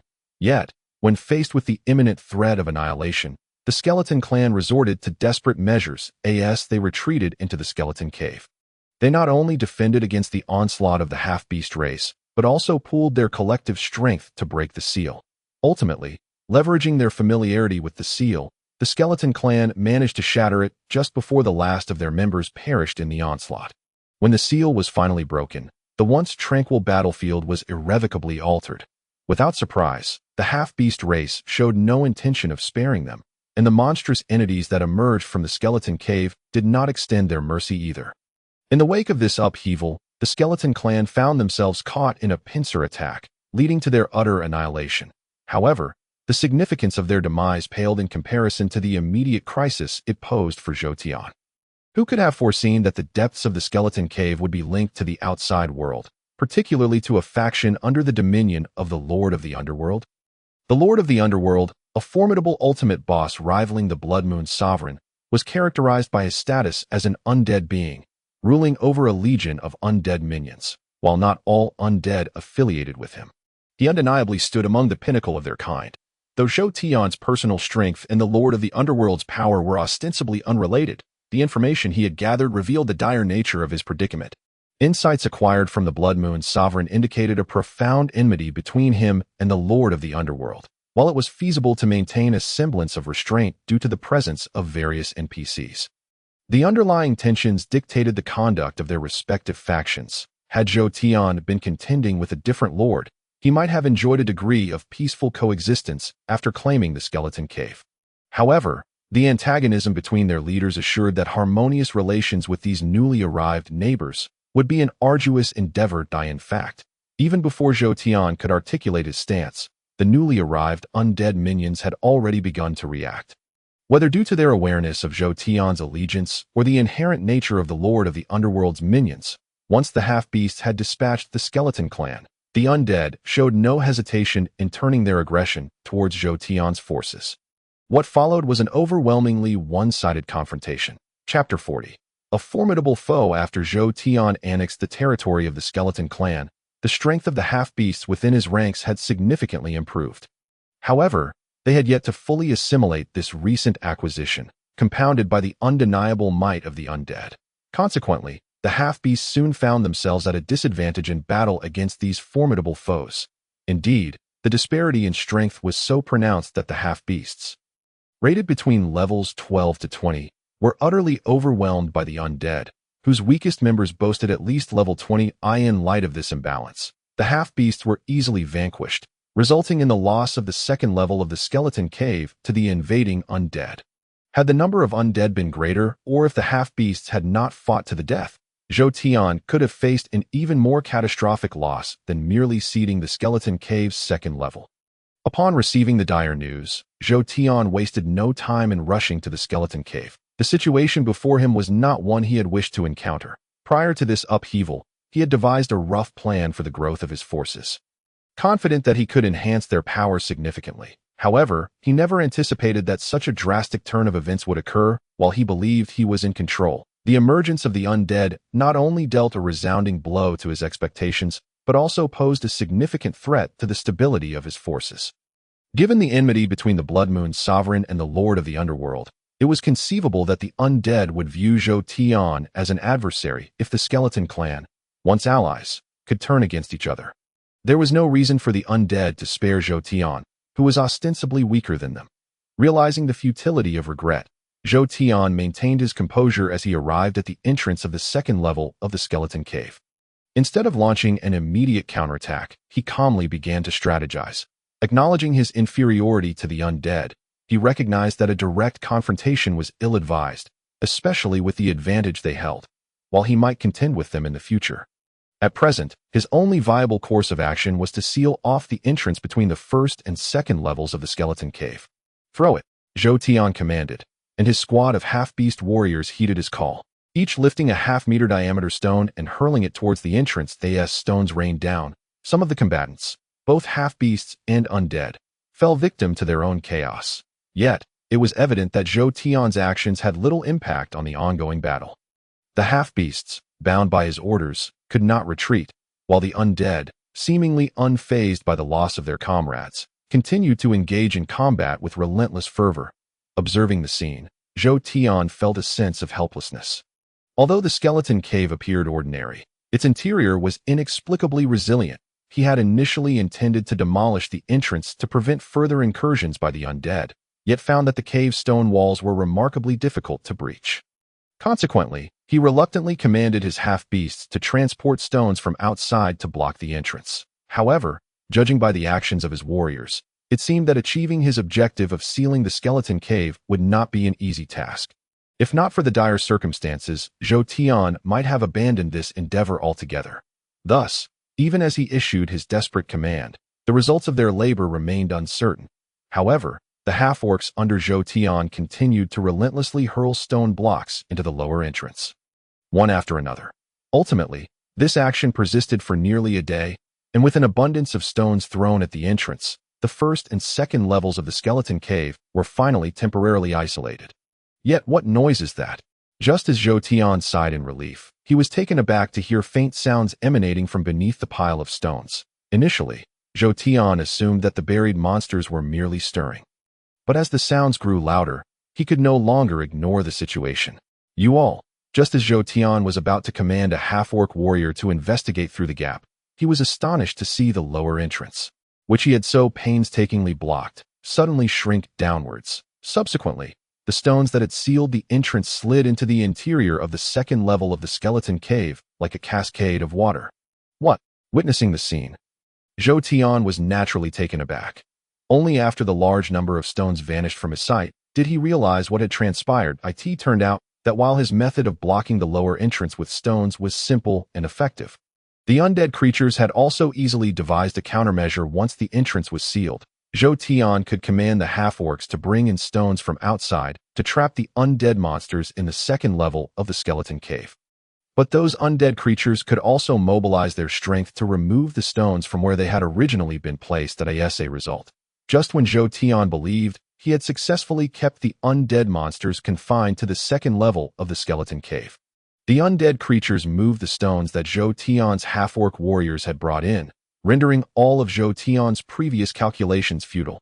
Undoubtedly, the current situation was quite unfavorable for Zhou Tian. Chapter 41. The dilemma. Zhou Tian was not intimidated by the undead monsters. If he truly wished to thwart them at the second level of the skeleton cave, he was confident that, given a few years, those undead creatures would not be able to set foot on the first level. However, if he were to pursue that course of action, all his energy would have to be dedicated to it. Clearly, Zhou Tian could not afford to expend his efforts on such a fruitless endeavor. Thus, after becoming acquainted with the undead creatures, he contemplated sealing them away, planning to retaliate once he had amassed sufficient strength. Yet, based on the current circumstances, Zhou Tian realized that his intention to seal the undead monsters seemed increasingly unattainable. Given the behavior of the undead creatures, if Zhou Tian did not devise an alternative strategy, he would likely face significant uncertainties in his future development. What should I do? Faced with the situation, even Zhou Tian lost his composure. After all, despite being considerably more intelligent than those monsters, he was merely an ordinary homebody before transforming into the being he was now, regardless of his appearance, background, or abilities. Zhou Tian was fundamentally quite average. Thus, while he could occasionally leverage simple tactics to gain advantages among the monsters, when confronted with a genuine dilemma, he found himself utterly at a loss. Consequently, as the undead creatures prepared to surge forward once more, he had no choice but to set aside other thoughts and focus solely on defending against the undead monsters. If only I had some sealing artifacts, he lamented internally, recognizing that such a desire was somewhat unrealistic. Given the rarity of sealing items, the likelihood of obtaining them was almost non-existent. Under these circumstances, faced with the threat of the undead creatures, it seemed he had no choice but to confront them head-on. Fortunately, although engaging the undead monsters directly did not align with Zhou Tian's interests, the half-orc clan still possessed the strength to withstand the undead creatures, owing to their advantageous terrain. Thus, in a state of resignation, Zhou Tian could only command his half-orc subordinates, "Keep holding your ground. I will find a way to quickly enhance our clan's strength, and once we are sufficiently powerful, we will settle the score with these creatures." While he understood that the ordinary half-orcs lacked intelligence, Zhou Tian, fueled by his frustration, felt compelled to offer some form of explanation in front of his subordinates. Subsequently, whether due to his inability to devise a strategy against the undead monsters or simply feeling irritable, he stormed off in a huff. At that moment, the territory of the skeleton tribe had not yet been fully under their control. Therefore, the strength that should have been gained from subjugating the skeleton tribe had not been entirely realized. Once they completely absorbed the power of the skeleton tribe, it was anticipated that the strength of the beastmen would reach levels of 15 or 16. In this regard, while the half-orcs were still somewhat weaker than the undead monsters, the disparity did not seem insurmountable. Although Zhou Tian could not immediately conceive a way to counter the undead creatures, he did not abandon his strategy. After leaving the skeleton cave and making the necessary arrangements, he began to contemplate the strengths and weaknesses between his half-orc clan and the undead monsters.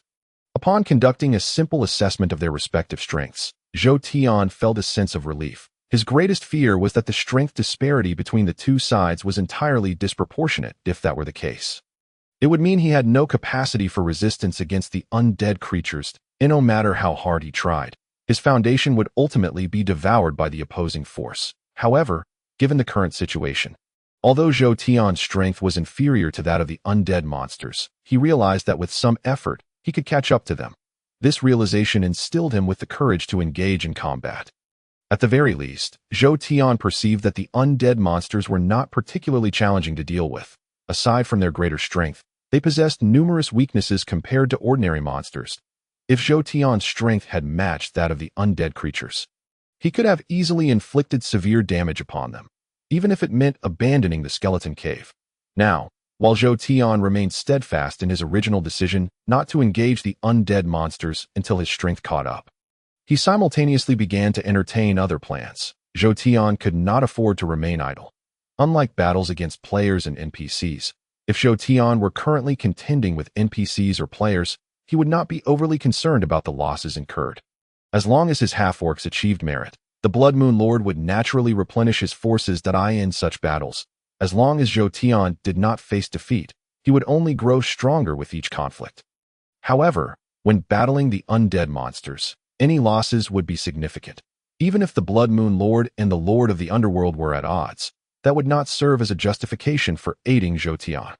Without any merit, according to the unspoken rules among monsters, Zhou Tian's forces would be unable to receive reinforcements.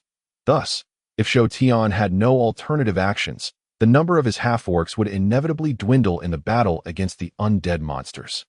In such a scenario, with a pre-existing disparity in strength, if Zhou Tian failed to take action, he would certainly face defeat. As Zhou Tian contemplated how to confront the undead monsters, he realized that there were two pressing matters he needed to address.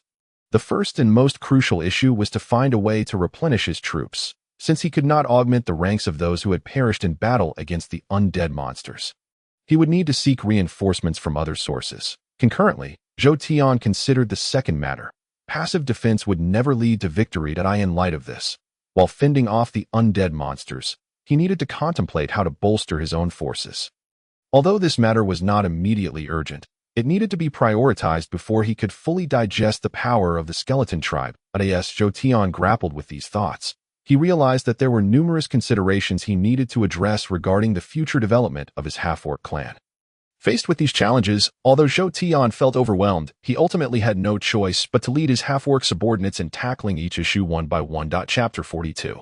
The confidence to expand. Zhou Tian first addressed the issue of troop replenishment.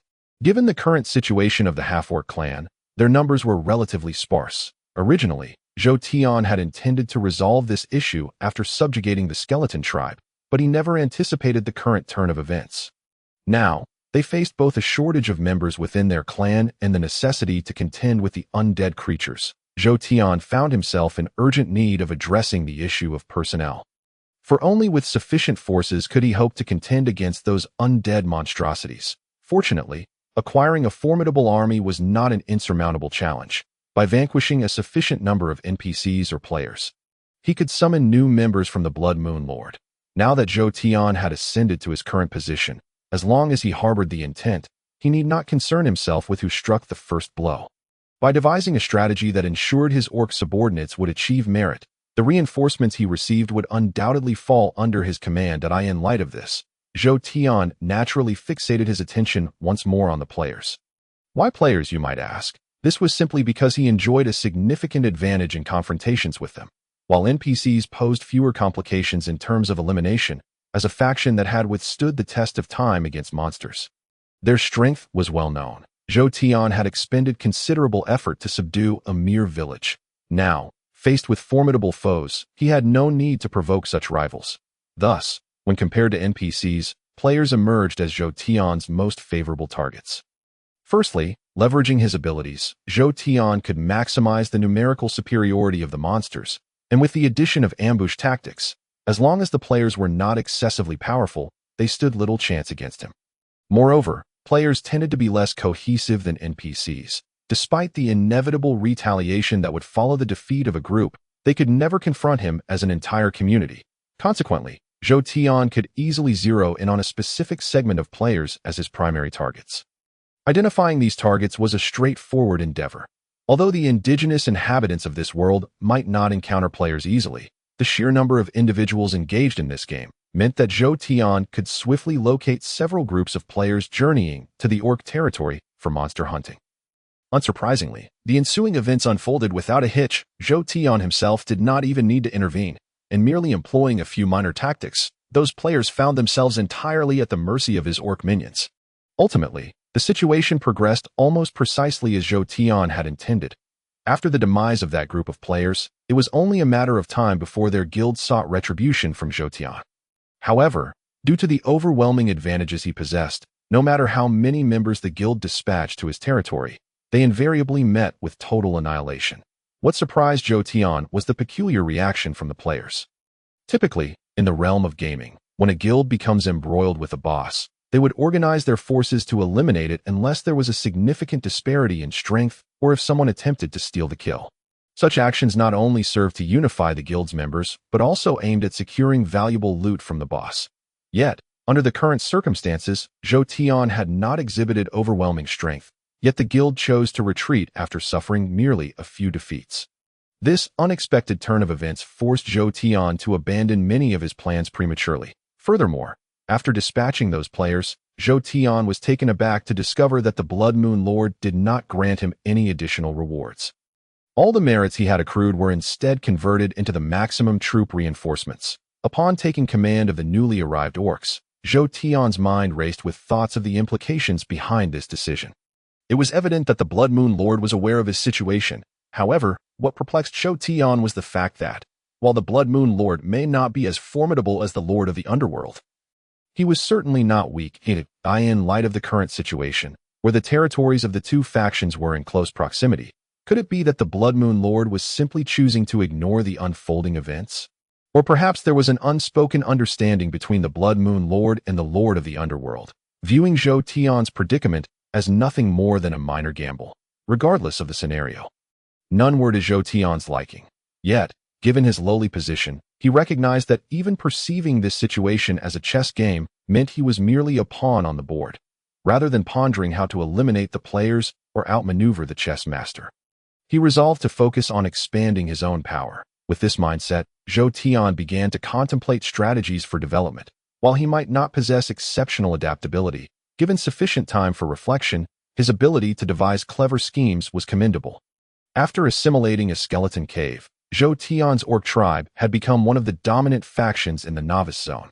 Under these circumstances, he felt confident in his capacity to expand his influence. It must be noted that, while high-level monsters posed a significant challenge, the creatures inhabiting the novice village seemed rather feeble in comparison. The intelligence of the nearby monsters was alarmingly low, given Zhou Tian's prior actions. One would expect those creatures to exhibit some level of caution. After all, he had absorbed the skeleton faction, and if he were truly inclined to threaten their power, how could he possibly spare them? Yet, astonishingly, the nearby monsters continued to lead their mundane lives, seemingly oblivious to the events that had transpired.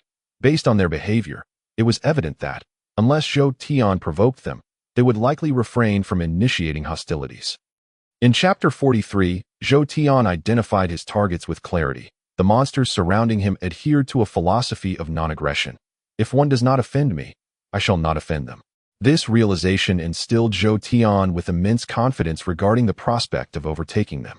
As long as he employed suitable methods, particularly given that he was simultaneously contending with the undead minions of the Lord of the Underworld, Zhou Tian believed that even if he took some drastic measures, the Blood Moon Lord would not be overly concerned. Thus, with no oversight from above, and with Zhou Tian possessing the means, he felt emboldened to absorb any monster faction he chose that in fact. He believed that unifying the novice zone would likely go unnoticed. Upon contemplating the task of assimilating these monster factions, Zhou Tian formulated a plan, a surprise attack. It was not that he could not defeat those monsters in direct combat, as his orc tribe was already among the elite in the novice zone. However, facing the threat of undead monsters, Zhou Tian lacked the capacity to engage two enemies simultaneously. Consequently, while he could wage war, he could not afford for it to drag on unnecessarily. Thus, in his endeavor to assimilate these monster factions, Zhou Tian could take action, but he would have to operate within certain constraints. After thoroughly examining the intelligence regarding the monster factions nearby, he identified the most suitable target for absorption: the Beastmen. The Beastmen were the weakest faction in the novice village. Even the erstwhile orc tribe had possessed greater strength, although the base-level powers of both factions were comparable. The orcs at least had an orc commander, whereas the Beastmen only had minor bosses and lacked any king or leader. The composition of the Beastmen was notably diverse in the novice zone. Their territory spanned vast expanses, occupying nearly all regions adjacent to human cities in terms of land area. Their domain was undoubtedly the largest among all monster factions. Of course, the reason for the Beastmen's extensive territory, despite being a relatively weak force, lay in deeper factors, comprising wolves, leopards, bears, lions, and tigers. Their members ranged in levels from 5 to 15. Such strength allowed novice players to easily defeat them to gain experience. Logically, a faction of such power should not have been able to maintain control over such a vast territory. Ultimately, the peculiar situation arose from the unique nature of the Beastmen's territory. Proximity to NPC cities meant that their domain was frequented by numerous NPCs and players. Consequently, it was not surprising that the monsters residing in such areas would frequently encounter adversaries. In truth, this was indeed the case. Originally, in the territory of the beastly monsters, their strength was not merely diminished to the level observed now. Even achieving the status of mid-tier monsters would have posed no challenge at all. However, due to their exceptionally precarious positioning, it became exceedingly difficult for any single beastly monster to endure beyond 3 days from its emergence to its demise. Consequently, what was once a group of monsters with the potential to ascend to mid-tier status ultimately devolved into mere low-tier creatures due to excessive casualties. Furthermore, the complete inability of their race to survive the ultimate boss left them lacking effective governance and high-end combat power. rendering them weaker than even the half-orcs of yore. Now, with Zhou Tian setting his sights upon them, the beastly monsters found themselves utterly incapable of resistance. Indeed, it could be said that they would not even attempt to resist. Any territory of decent quality had long been claimed by other monsters, leaving the beastly monsters with little more than undesirable lands within their domain. Not only did outsiders show little interest, but even the beastly monsters themselves seemed indifferent should Zhou Tian desire to annex their territory. It was likely that these creatures would not even muster the effort to resist. Zhou Tian's choice of target was predicated on this very factor had he opted for other monsters. The risks associated with a covert strike would have been considerable. However, Zhou Tian could no longer afford such risks, as he found himself ensnared in a predicament. Given his current situation, any further risk could lead to his downfall. Thus, rather than jeopardizing himself by attempting to annex other forces, it would be far wiser for Zhou Tian to pursue this target, which presented no significant challenge. Of course, this choice was not devoid of its own risks, should he successfully absorb the beastly monsters. The difficulties inherent in their current plight would become Zhou Tian's future conundrum. Mishandling such a situation could indeed result in substantial complications. Nevertheless, Zhou Tian had his own considerations regarding this matter. Fundamentally, he differed significantly from the average monster, and in terms of his modus operandi, he had never intended to merely follow in another's footsteps. Thus, challenges that might be daunting for other monsters would not pose a problem for him. Was the territory excessively close to an NPC city? This was of no concern. If it was close, then so be it. Once Zhou Tian occupied the land, he could simply refrain from sending monsters there. In that case, there would be no loss incurred from not dispatching any creatures. Naturally, while those higher-tier monsters continued to send their lesser minions to their doom, their primary fear was that their territory might be usurped by NPCs. Yet, in Zhou Tian's eyes, such actions were rather laughable. What impact could a handful of lesser monsters have? Did they truly believe that if the NPCs decided to take action, those few minions would be capable of thwarting their advance? Such a scenario was patently impossible. Should the NPCs dare to mobilize, not even the collective might of the beastly monsters would suffice to withstand their onslaught. Therefore, in Zhou Tian's perspective, the existence of those lesser monsters merely served as a means of signaling and monitoring the NPC spies. Should Zhou Tian clear that region, any potential actions from the NPC side would not materialize overnight. Given a span of time, once he regained his footing, he would have ample options to determine how to proceed with the situation. When inspiration struck, action would inevitably follow. Zhou Tian had never shied away from taking decisive steps, and once he conceived such an idea, he wasted no time in launching an offensive against the beastly monsters. The unfolding events transpired largely as Zhou Tian had strategized. Once the half-orc clan initiated their assault, the beastly monsters did not put up any resistance. Wherever Zhou Tian and his forces advanced, the beastly monsters would voluntarily cede their territory. This method allowed Zhou Tian to effortlessly seize vast tracts of land. Chapter 44. Unexpected information. Having successfully occupied portions of the beastly monster's territory, Zhou Tian was, by all accounts, in a position to claim victory. After all, these territories were hardly prime real estate. Zhou Tian had only intended to leverage them, and now that his objectives had been met, lingering in place could potentially invite complications. Yet, Zhou Tian did not hasten to retreat. After occupying those lands, he surprisingly chose to station his troops directly within that region. This game is unlike any other. It evolves and updates autonomously. And rumor has it that there are no GMs at all. The game claims to be devoid of any bugs, and should any arise, they are simply a part of the system's design. Game developers will not intervene, and players can exploit these anomalies for personal gain. You can trust me on this. I have been playing this game for a while now, and compared to others, its playability is vastly superior. Not only does it feature an abundance of unpredictable elements, but it also lacks the presence of pay-to-win players. If it is truly as wonderful as you say, then we shall certainly play this game in the future. Why would I deceive you? Currently, the number of players globally engaged in this game is nearing 100 million. If you do not seize the opportunity to level up now, you will come to realize how arduous it becomes when more players enter the fray. Several novice players strolled along the outskirts of the NPC city, chatting while simultaneously searching for nearby wild monsters that as they walked, they remained oblivious to the fact that not far from them, a half-orc's expression shifted several times. Zhou Tian did not immediately vacate the territory he had claimed. As he had his own plans that in his view, he had already established control over this coveted territory. However, there was no rush to leave. At the very least, given the current circumstances, Zhou Tian was reluctant to forego an opportunity to garner some accolades before departing.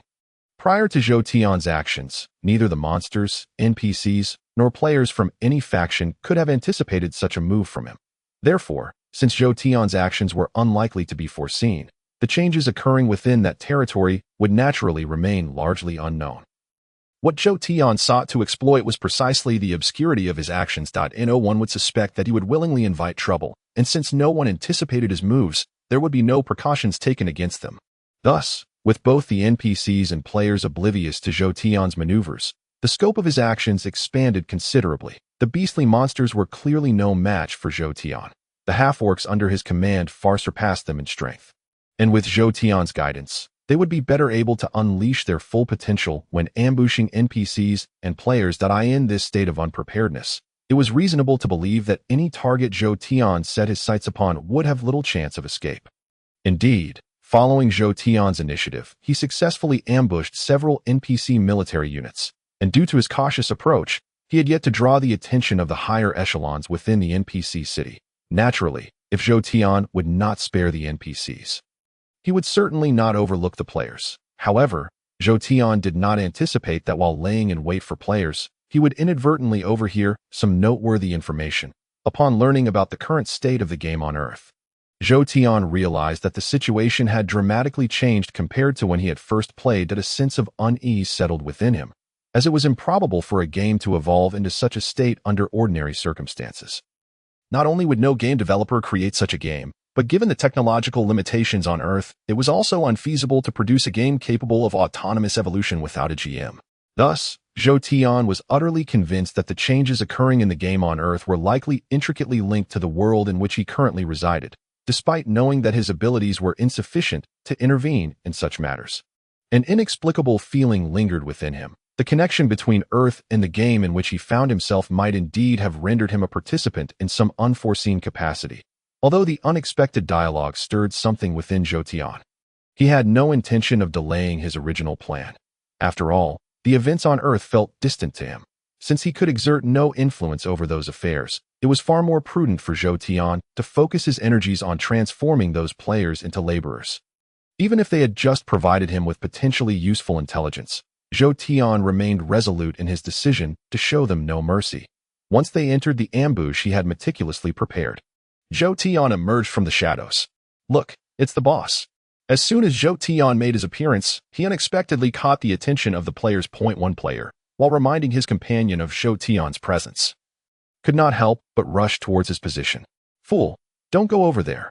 That boss is notorious for being a player killer in the novice village. He can't. It's over." Observing his companion's reckless action, another player, seemingly aware of Zhou Tian's reputation, urgently attempted to warn him. However, before he could finish his warning, a multitude of half-orc warriors suddenly appeared before his companion. Realizing the gravity of the situation, the player understood all too well what they were facing. Unfortunately, it was futile. Even if the players were aware that Zhou Tian had no intention of engaging them directly, it mattered little. The moment Zhou Tian and his contingent of half-orcs revealed themselves, it became evident that the players had no opportunity for escape. Ultimately, as Zhou Tian's abilities came into play, one by one, the half-orcs breached the barrier between them and the players, leading to a swift confrontation. Before long, the players found themselves ensnared within the encroaching ranks of Zhou Tian's half-orc warriors. The ensuing battle was bound to be devoid of any surprises that a few novice players, even if facing Zhou Tian alone, would stand little chance, let alone now that he had brought additional half-orc reinforcements. Given the strength at his disposal, it would be a mere trifle for him to dispatch those players. Chapter 45. The battle against the undead. Zhou Tian's actions persisted throughout most of the day, culminating in the elimination of nearly 1,000 NPCs and players, although the overwhelming majority of those casualties were NPCs. This endeavor still yielded Zhou Tian a substantial amount of merit. After establishing his reputation, when the NPCs finally realized the need to confront him, Zhou Tian made a prompt decision to retreat without hesitation. Consequently, The NPC army had not even caught a glimpse of Zhou Tian before they discovered that the low-level monsters that had previously occupied the area outside their city had vanished without a trace. Frankly speaking, given the circumstances, had the NPCs been willing, they could have easily taken back the territory Zhou Tian had recently acquired. Yet, it was evident that despite the seemingly straightforward task, the NPCs were not prepared to seize that territory, fully aware of the consequences of such actions. Thus, when they could not locate Zhou Tian, they reluctantly chose to withdraw. As the NPCs deliberated their next steps, Zhou Tian was far from idle. Although he had only claimed a minuscule portion of the beastman's territory, the overall area under his control had still expanded by nearly 1/3 due to the vast expanse of the beastman's domain. With this territorial growth, Zhou Tian's strength significantly increased, while he could not instantly absorb these gains. And the half-orc's power did not enhance dramatically overnight. It was evident that the strength of the half-orc tribe's members was steadily rising day by day. In light of these developments, it would have been prudent for Zhou Tian to bide his time. He believed that once his strength stabilized, facing any future challenges would be considerably easier. However, it was apparent that Zhou Tian had little time for preparation, although the NPCs appeared calm at present. This tranquility did not guarantee their continued passivity. Should the NPCs act contrary to Zhou Tian's expectations and launch an offensive, he estimated that he would likely reclaim most of the lost territories. Nonetheless, as a lord who had lost land, even if Zhou Tian remained unscathed, he knew that the Blood Moon cult master would not let him off easily. Therefore, in the near term, Zhou Tian needed to address the issue of the undead creatures. Only after resolving this matter could he devote his full attention to monitoring the NPCs in that city and strategizing against them. Consequently, despite the conditions not being fully ripe, Zhou Tian, recognizing the progress of his half-orc warriors, unhesitatingly chose to launch an offensive against the undead creatures residing in the second layer of the skeleton cave. With Zhou Tian issuing commands, a considerable number of half-orc warriors swiftly surged into the skeleton cave. By the time Zhou Tian arrived at the location, nearly all of his elite half-orc troops had already assembled in that area. This operation must succeed. Failure is not an option if we cannot contain the undead's attacks. It will spell trouble, Zhou Tian declared, taking a deep breath as he carefully surveyed his half-orc warriors before decisively commanding, "Attack."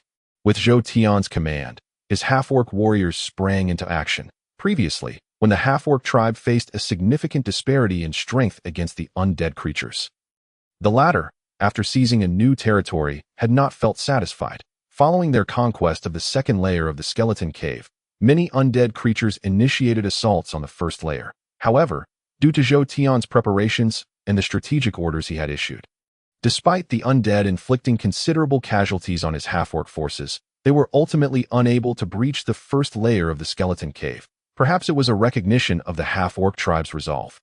While the undead had not entirely abandoned their attempts to enter the first layer of the skeleton cave, their offensive had diminished significantly compared to before. Now, Zhou Tian aimed to capitalize on the undead's lack of preparedness. Driving them out of the second layer of the skeleton cave, he intended to utilize any potential sealing artifacts or pre-existing defensive structures within the second layer to keep the undead entirely outside his territory. Roar! Under Zhou Tian's command. Although the half-orcs were unaware of his grand strategy, they nonetheless charged into the second layer of the skeleton cave with fierce determination, unprepared for such a defiance from what they deemed lesser creatures. The undead were caught off guard as a result. Zhou Tian's half-orc warriors easily penetrated the second layer of the skeleton cave. However, by the time they stormed in, the undead had begun to regroup. Faced with Zhou Tian's offensive, the undead were not intimidated. Given their previous encounters, it was clear that the half-orc warriors were no match for their strength. Consequently, the undead, having underestimated the threat posed by the intruding half-orcs, hastily arranged their defenses despite their initial disarray. Ultimately, a fierce melee erupted between the half-orcs and the undead within the second layer of the skeleton cave. What is the status of the battle? Zhou Tian, fully aware of the critical nature of the conflict within the skeleton cave, did not hesitate to delve deeper into the fray. After inquiring, the half-orc warriors, who had been diligently monitoring the situation under Zhou Tian's orders, began relaying updates about their surroundings. In truth, Zhou Tian possessed the ability to gauge the battle's dynamics without relying solely on their reports, but he sought more detailed information. Upon receiving the specific intelligence, Zhou Tian quickly gained a clearer understanding of the unfolding situation. Chapter 46. Commencing action. The situation is far worse than I anticipated. Those accursed undead are significantly stronger than they appeared.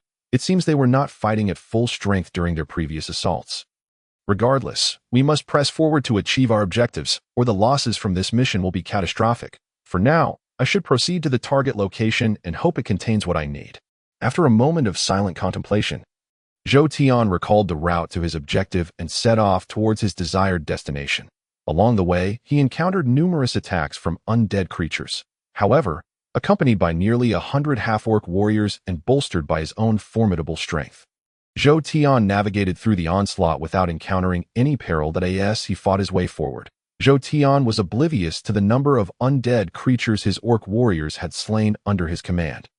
After nearly an hour of relentless progress, he finally arrived at his destination, the second level of the skeleton cave, the very nexus connecting to the lair of the undead overlord. Given Zhou Tian's intent to expel those malevolent beings, he recognized that conventional methods of combat would be insufficient. After all, the true strength of the undead horde remained a mystery, should they possess greater might or numbers than Zhou Tian. Their obstinate grip on the territory could complicate his efforts to reclaim it. In light of this precarious situation, Zhou Tian concluded that his sole option was to sever the undead's escape route. By isolating the skeleton cave from the outside world, he reasoned that regardless of the formidable nature of the undead within, they would be unable to sustain themselves without reinforcements. Consequently, achieving victory would become markedly simpler for Zhou Tian. To achieve this, the most straightforward course of action would be to seal the path they had traversed. He believed that if the seals capable of containing the undead were reactivated, even if they did not prevent the undead from entering the skeleton cave entirely, they would undoubtedly grant Zhou Tian precious time. However, Zhou Tian was acutely aware of the challenges ahead. The sealing artifacts were rare treasures, and creatures, regardless of their nature, would not relinquish such valuable items easily. Unlike the skeletal entities requiring the sealing of the location, the undead were likely motivated both by the desire to acquire the artifact and to avoid being sealed back into their lair. Upon arriving at the site of the original seals, Zhou Tian was dismayed to discover the artifacts had been destroyed and were nowhere to be found. Though he felt a pang of frustration, he understood that since those items had fallen into enemy hands, it was futile to consider reclaiming them. After all, he was not facing a feeble adversary.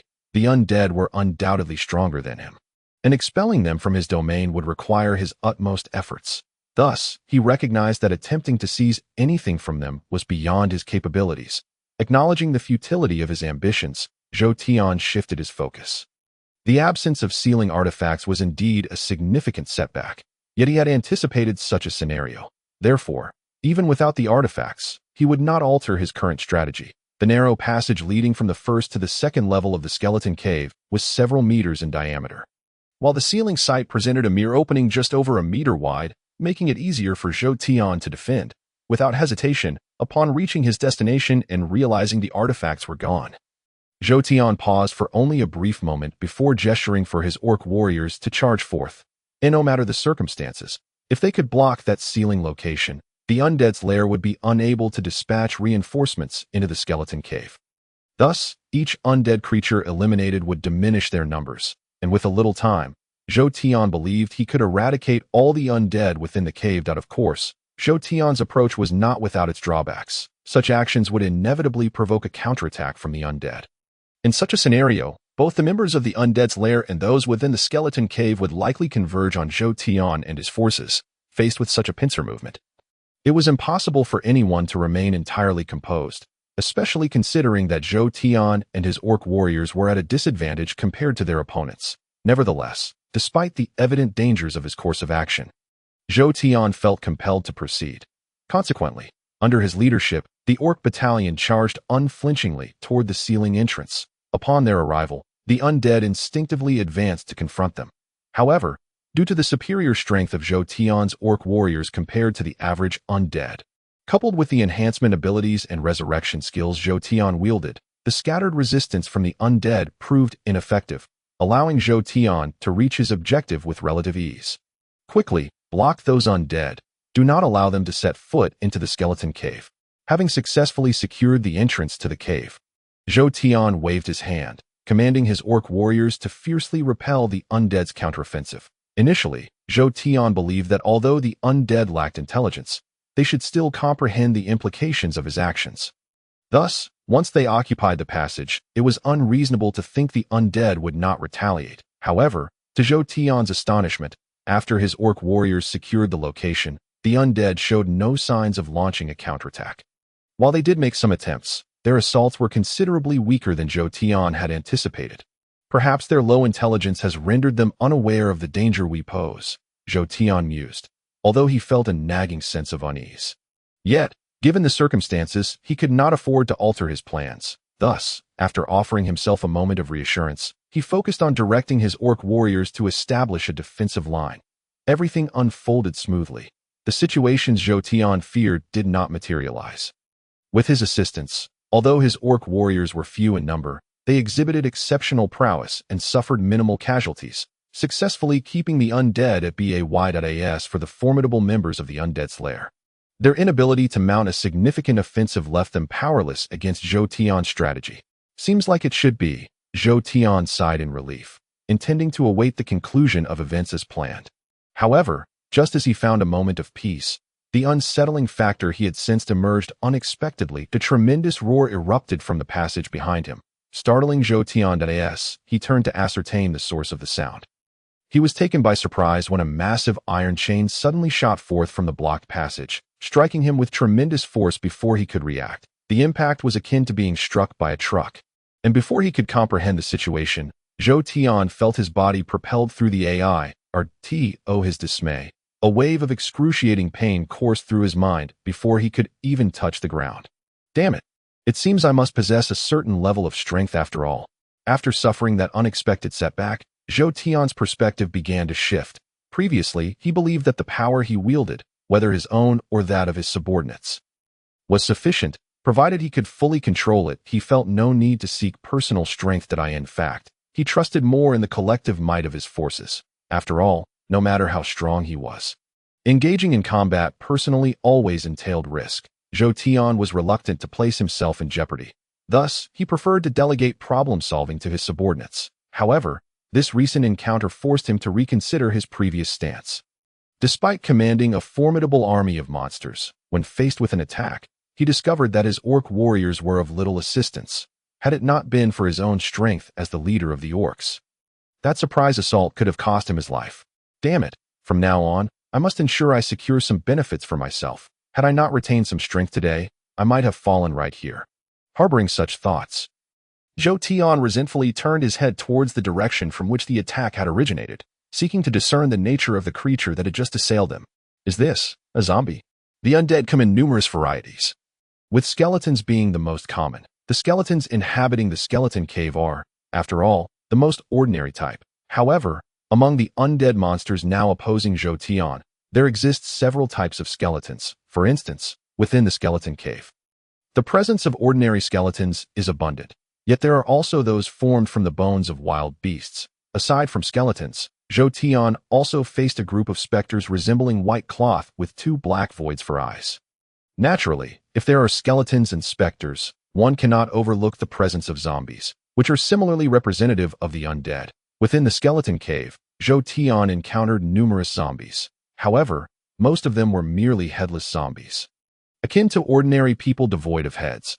Although their strength was not to be underestimated, they were at best comparable to half-orc warriors, and Zhou Tian did not regard them with much concern. Knowing that skeletons have different classifications, Zhou Tian surmised that specters and zombies must also follow suit. Yet, having never encountered other categories of specters or zombies, he dismissed the notion that such undead could possibly exist within the skeleton cave. Unbeknownst to him, as he prepared to cut off the retreat of those undead, he was unexpectedly ambushed by a type of undead that should not have existed. Is this truly a zombie? Zhou Tian could scarcely fathom that the creature he beheld, towering nearly 3 meters tall, covered in long fur, with each limb dragging an iron chain, could belong to the same species as those emaciated headless zombies. Nonetheless, no matter how incredulous it seemed, Zhou Tian had no choice but to accept the reality before him. According to the rules of the current world, merely seeing a target provided him with a portion of information about it, and since the colossal creature was identified as a zombie, its identity could not possibly be mistaken. Regardless of how strange it appeared, faced with the assault of this giant, Zhou Tian bore no grudge against it. However, even without harboring resentment, he could not afford to let it escape unscathed. After all, though the zombie's size rendered it unable to enter the skeleton cave, should he allow it to remain there, its iron chains would pose a significant threat to Zhou Tian and his half-orc subordinates. No wonder I was able to breach this place so easily. It appears those creatures were aware of this giant's presence. If we do not eliminate it, our intentions will be rendered utterly unattainable. Casting a resentful glance at the massive zombie, Zhou Tian rose from the ground and promptly commanded his half-orc warriors to spring into action. Under Zhou Tian's orders, some of the half-orc warriors positioned themselves at the inner side of the passage, determined to prevent the undead creatures within the skeleton cave from disturbing Zhou Tian and his men's battle. Simultaneously, the second wave of his forces surged to either side of the narrow passage, striving to repel the undead monsters from the opposite side. Thus, once these arrangements were in place, Zhou Tian led his most elite contingent of a dozen half-orc warriors toward the towering zombie. Chapter 48. Weakness. As events unfolded to this juncture, Zhou Tian realized that the situation had exceeded his original plans.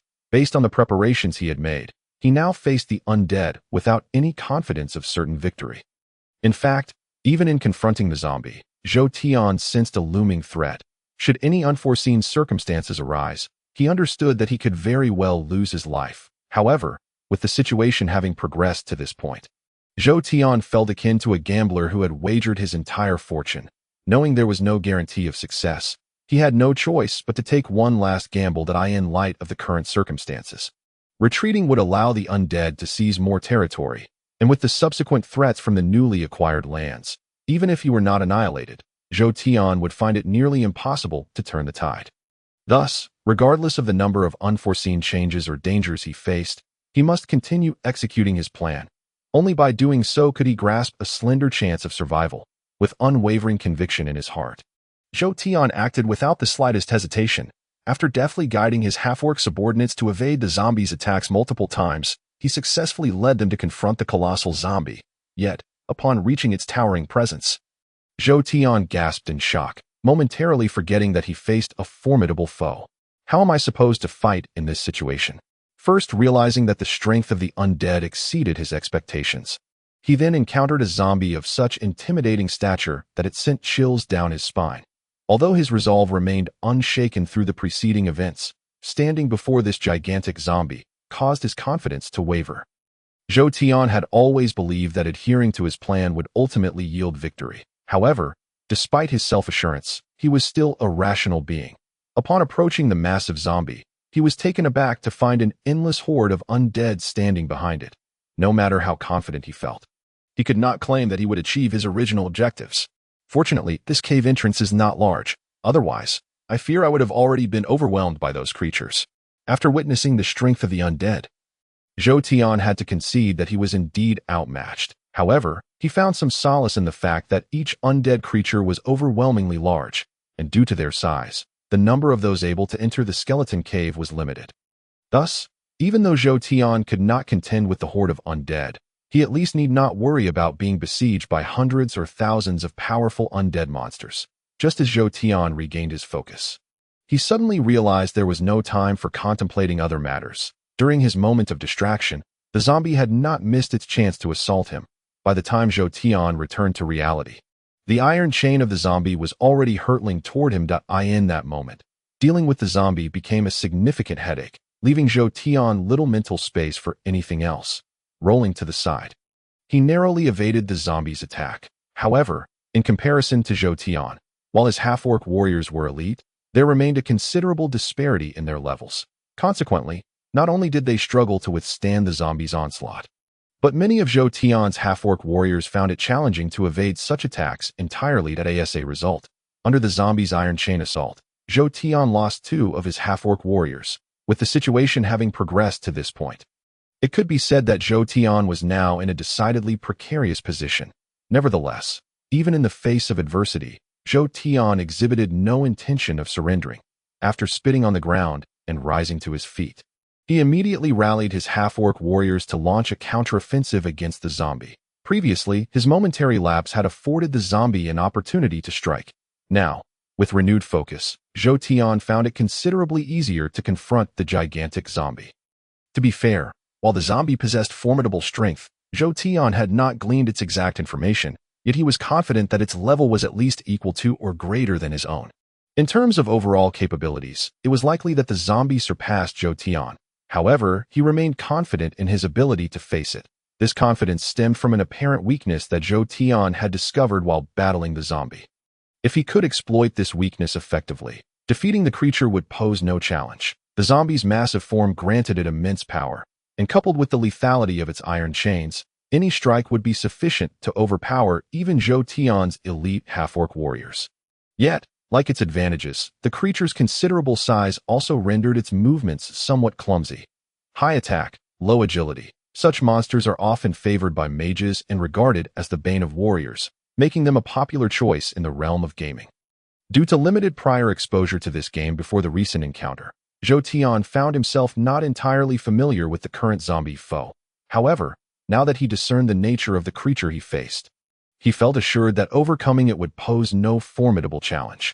Although the zombie's attack speed was reasonably brisk, its sluggish movements rendered it vulnerable, as long as he evaded its strikes before they commenced.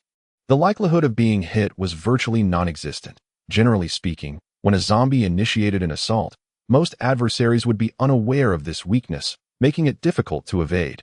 Yet, it was evident that Zhou Tian had encountered a worthy opponent. While his combat instincts were not particularly exceptional, his adult intellect allowed him to recognize the telltale signs of the zombie's impending attacks without difficulty.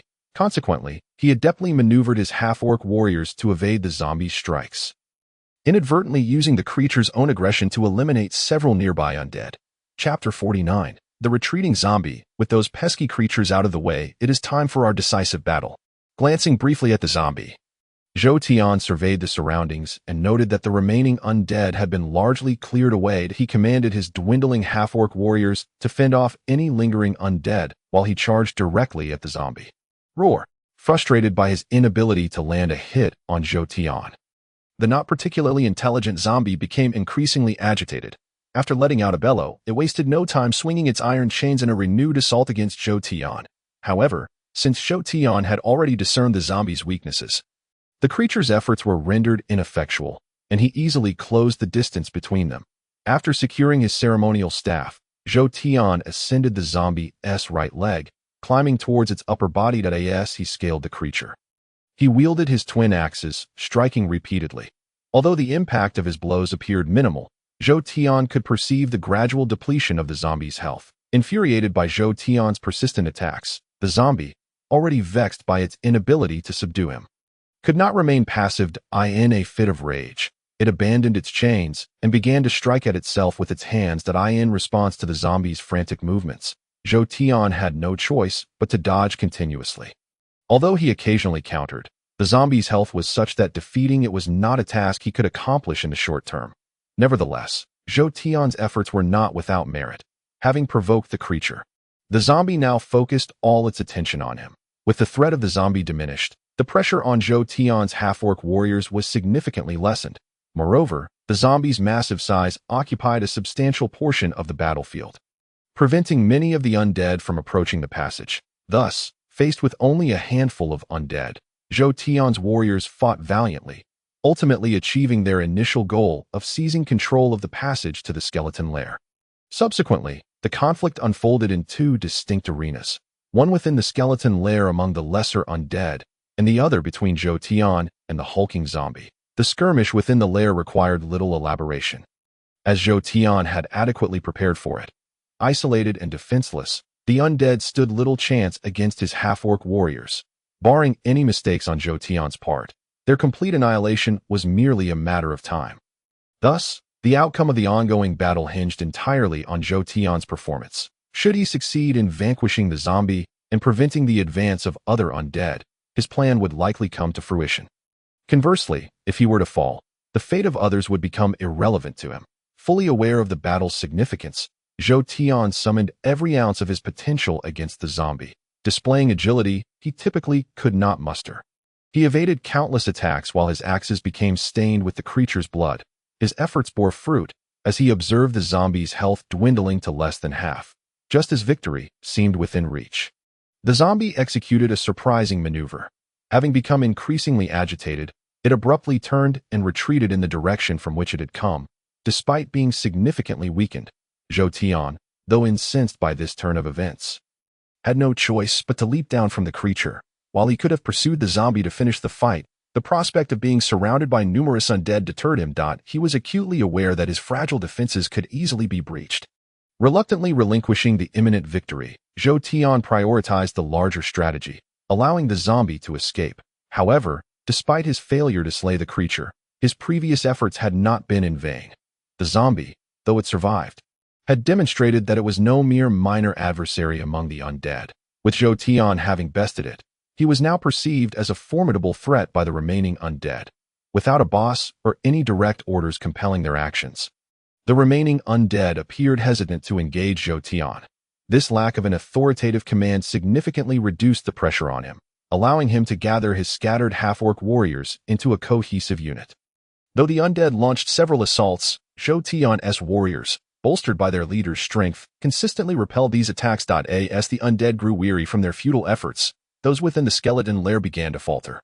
Despite their numerical superiority, their ranks were limited, while Zhou Tian's forces, despite being at a disadvantage, were bolstered by the resources from his stronghold.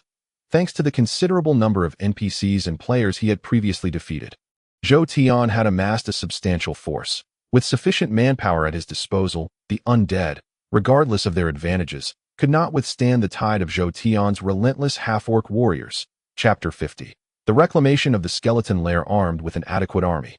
The undead stood little chance against Zhou Tian's half-orc warriors, who, despite suffering losses, simply replenished their ranks in a relentless wave of combat. Initially, due to the skirmishes, the undead creatures sustained only minor injuries. However, as the battles intensified and an increasing number of half-orc warriors surged forth, the undead, without the luxury of respite, could only eliminate 1 or 2 half-orc fighters at a time. That it was implausible for the undead to vanquish every half-orc warrior they encountered unscathed. Consequently, as their minor wounds transformed into grievous injuries, the undead ultimately succumbed one by one beneath the relentless assaults of the half-orc warriors. The mounting casualties among the undead signified that Zhou Tian's control over the skeleton cave was steadily strengthening. With this burgeoning dominion, the pressure at Zhou Tian's rear diminished. Not only were the undead creatures launching fewer assaults from within the skeleton cave, but many idle half-orc warriors under Zhou Tian's command were also summoned to aid in repelling the more formidable undead. After nearly a week of grueling combat, the toll of casualties remained unknown, but Zhou Tian finally succeeded in eradicating all the undead within the skeleton cave, thereby reclaiming dominion over the second level. This milestone indicated that Zhou Tian's initial objective had been achieved. Now, if Zhou Tian could devise a strategy to keep the undead at bay outside the entrance of the skeleton cave, the crisis within would essentially be averted. However, the pressing issue was that preventing the undead from breaching the cave's entrance was no simple task. Although Zhou Tian had anticipated such an outcome and prepared his half-orc warriors for this very scenario, he had grossly underestimated the strength of the undead. In light of the evident superiority of the enemy, Zhou Tian's original plans now appeared fraught with risk. If we ultimately falter, the consequences would be dire, he mused. Acutely aware of the peril posed by the undead, given the capabilities of his half-orc warriors, a single misstep could lead to the undead infiltrating the skeleton cave once more. Should that occur, all of Zhou Tian's hard-won gains would be lost, and he had no desire to gamble on such a precarious outcome. Yet, Zhou Tian recognized his limited options that if he remained, he could indeed ensure the undead would not breach the skeleton cave in the short term. However, if he became ensnared in this position, not only would his strength stagnate, but his reinforcements would also dwindle. Thus, rather than remaining stationary, Zhou Tian resolved to take a calculated risk and entrust the defense of the skeleton cave to his subordinates. In this scenario, the worst outcome would be the loss of the skeleton cave territory. As long as he could bolster his strength, the seemingly formidable undead would eventually be brought under his heel. Having made his decision, Zhou Tian acted swiftly. He left all but a few of his half-orc warriors stationed within the skeleton cave. Retaining the vast majority of his combat power there, he established several defensive lines. The first line at the passage leading from the undead's lair into the cave. The second at the entrance between the first and second levels. and the third at the cave's entrance itself, as long as these 3 lines held, even in the event of unforeseen circumstances within the skeleton cave. Zhou Tian believed the undead would not easily penetrate the heart of his forces. Once all preparations were complete, Zhou Tian withdrew. However, upon extricating himself from the cave, he was soon beset by another dilemma. Having just resolved the issues within the skeleton cave, he now needed to address yet another challenge to counter the undead. He needed to enhance the strength of his half-orc tribe, and his strategy involved seizing control of a portion of contested territory. By leveraging his hold on this territory, Zhou Tian managed to significantly bolster the strength of his half-orc warriors, ultimately reclaiming the skeleton cave from the undead. Nevertheless, the repercussions of his actions began to manifest. Zhou Tian's series of maneuvers were fraught with risk, and with numerous complications arising simultaneously, he was gambling with his very life. Should any aspect of his plan falter, he would likely face a cascade of setbacks. Both Zhou Tian and his half-orc subordinates could find their survival in jeopardy. Among Zhou Tian's actions, the most perilous was undoubtedly the attempt to occupy a portion of the beastman's territory. While his operations within the skeleton cave, despite their risks, could allow for a retreat in case of failure, resulting in the loss of merely the skeleton cave, the same could not be said for his endeavors to seize territory from the undead. The stakes were high. Capturing even a modest NPC village could yield significant rewards, underscoring the current state of conflict between monsters and NPCs. As evident from the rewards bestowed upon him for conquering an NPC village. The struggle between these factions had reached a critical juncture. Zhou Tian's original strategy hinged on the assumption that the NPCs would be ill-prepared to defend their territories against the monsters. However, the unpredictability of the situation loomed large. Should any unexpected developments arise, and should his hold on the territory falter, the repercussions could be catastrophic. Chapter 51. The Undead Territory. The difficulty NPCs face in seizing monster territory stems primarily from the current dynamics of the world and the disparities between the two factions. Monsters wield a clear advantage in overall strength, allowing them to maintain an aggressive posture. Conversely, NPCs possess limited territories, yet their fortified strongholds make them difficult to besiege. This dichotomy results in a scenario where NPCs are defensively robust, yet offensively weak. Securing an NPC territory is a formidable task, but if successful, monsters would encounter little difficulty in maintaining control thereafter. Conversely, while NPCs may find it relatively easy to encroach upon monster territories, holding those gains proves to be a daunting challenge. The wilderness surrounding cities is rife with monsters, and any military movement by the NPCs quickly attracts the attention of the monsters' higher-ups. Given the overwhelming numerical superiority of the monsters, any attempt by NPCs to expand would inevitably provoke one or several retaliatory strikes. Even if NPCs possess considerable strength or player assistance, the sheer scale of the monsters often overwhelms their preparations, leading to likely defeats. Consequently, for myriad reasons, NPCs are generally reluctant to venture forth from their cities to seize monster territories. Regardless of how weak those monsters may appear, Zhou Tian had keenly recognized this mindset among the NPCs, which prompted his audacious actions. While his maneuvers initially bore no immediate consequences, the risks began to emerge over time. Despite the inherent difficulties in occupying monster territories, the conviction to claim land had become deeply ingrained in both factions. Under such circumstances, even the faintest glimmer of opportunity would compel NPCs to exert themselves fully, mirroring Zhou Tian's own earlier endeavors to seize land. With Zhou Tian having already withdrawn all his half-orc warriors to address the undead within the skeleton cave, the vast expanse of unoccupied territory outside the NPC stronghold was bound to attract their attention.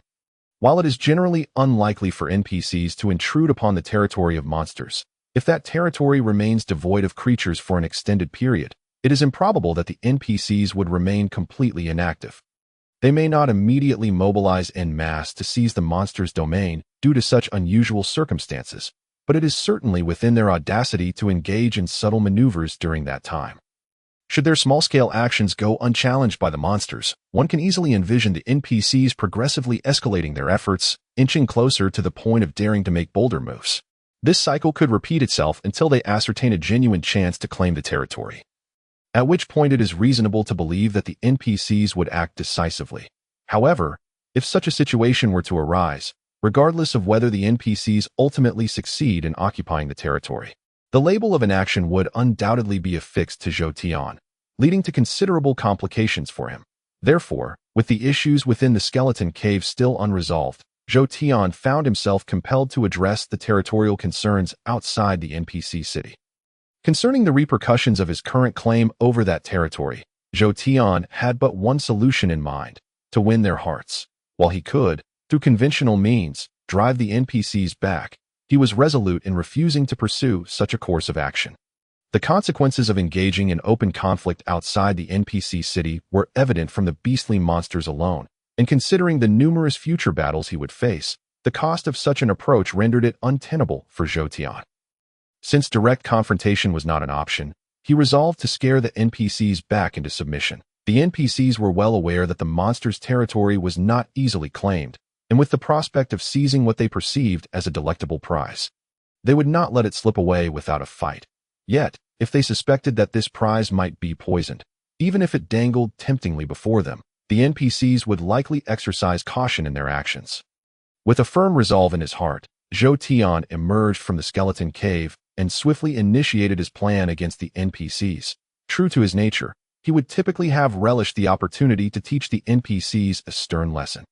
However, following the previous battle, his available forces had dwindled significantly. Thus, while he could not remain entirely passive, he found himself constrained to act with heightened caution. Consequently, after overturning much of his original strategy, Zhou Tian stealthily made his way back to his territory. Surely those scoundrels don't truly believe my territory has become theirs. If that is the case, it seems I must teach them a lesson today. Given my current lack of troops, any merit gained would aid in replenishing my forces. The skeleton cave continues to deplete my manpower daily. I cannot afford to find myself as a solitary commander in the end. He muttered to himself as he led a small contingent of half-orc warriors directly to his territory outside the NPC city. These fellows are far too bold, although I've been inactive for some time. Their actions show a blatant disregard for my authority that I must teach them a lesson today. Otherwise, will anyone think they can trample over me unchecked? Upon arriving at his territory, Zhou Tian was met with a scene that incited his ire. Perhaps due to his prolonged absence, the NPCs had come to believe he had forsaken this territory. After a period of suspicion, having confirmed the absence of monsters, the NPCs felt emboldened and dispatched a contingent to investigate the situation. Initially, the NPCs may not have been so brazen, but after a prolonged period of stability, they became complacent, and without any monsters present, they began preparations to construct their own settlement. Thus, when Zhou Tian and his half-orc warriors returned, they were greeted by the sight of scattered NPCs diligently preparing to build. Recognizing the situation, Zhou Tian wasted no time in springing into action. Firstly, allowing the NPCs to commence construction would certainly lead to repercussions for him, necessitating his intervention. Secondly, the NPC's current actions represented a clear underestimation of Zhou Tian, and feeling insulted, he could not afford to remain inactive. Under these circumstances, regardless of his motivations, it was evident that Zhou Tian must impart a lesson to the NPCs. Chapter 52. Ambush Attack. As Zhou Tian led his half-orc warriors in a sudden assault, they achieved remarkable success. Regardless of the NPC's formidable strength or the weakened state of Zhou Tian's forces, the NPCs were caught off guard and struggled to respond effectively to the unexpected attack. Many of the NPCs had not even equipped their weapons, and it was clear that in such a state, even if they held the advantage, they stood little chance against the half-orc warriors. As Zhou Tian charged forth and subsequently withdrew, the number of NPCs felled in his onslaught reached a staggering count of several hundred. In comparison to typical warfare, the casualties from this skirmish between Zhou Tian's monstrous faction and the NPC army could be deemed insignificant. However, the crux of the matter lay in the fact that Zhou Tian's ambush, in its essence, could hardly be classified as a conventional battle. To strike against a much stronger foe with a numerically inferior force and inflict such losses in a single charge was, in some respects, a commendable achievement for Zhou Tian. Regrettably, such opportunities were rare, and while he had successfully ambushed the NPCs once, it remained uncertain when he might find a similar chance in the future. Nevertheless, Zhou Tian's gains from this encounter were substantial. Firstly, his presence made it clear to the NPCs that the territory was indeed claimed, and if they did not retreat, they would face war. However, given that the NPCs had already taken action, Scaring them off would not be a simple task. Simultaneously, the battle had transformed Zhou Tian's half-orc warriors, instilling in them a newfound vigor. While the NPCs suffered heavy losses, Zhou Tian's side could not claim to have emerged unscathed. Yet, in comparison, the casualties among his half-orc warriors were relatively minor. Given the levels of his warriors, it was evident that for every 2 or 3 half-orc fighters, at least one had claimed the life of an NPC. The experience gained from lower-level monsters defeating significantly higher-level NPCs was considerable. Initially, this was precisely why Zhou Tian had swiftly evolved from a beast slave to a half-orc warrior. Now, as his warriors amassed victories against the NPCs. Although not every half-orc gained sufficient experience, over 20 of them evolved into half-orc warriors. While this number may not constitute a formidable force, especially within the broader half-orc community, it was a welcome development given the current threat posed by the NPCs. However, shortly after this piece of good news, a series of unfortunate developments unfolded for Zhou Tian. His ambush had indeed inflicted considerable losses on the NPCs, but in terms of overall power and influence, the NPC faction still held a significant advantage. In such circumstances, Zhou Tian's actions were insufficient to intimidate the NPCs, and having made extensive preparations, they were unlikely to relinquish the territory without a fight. Conversely, following the ambush on the Sabbath, those NPCs immediately launched a counterattack against Zhou Tian.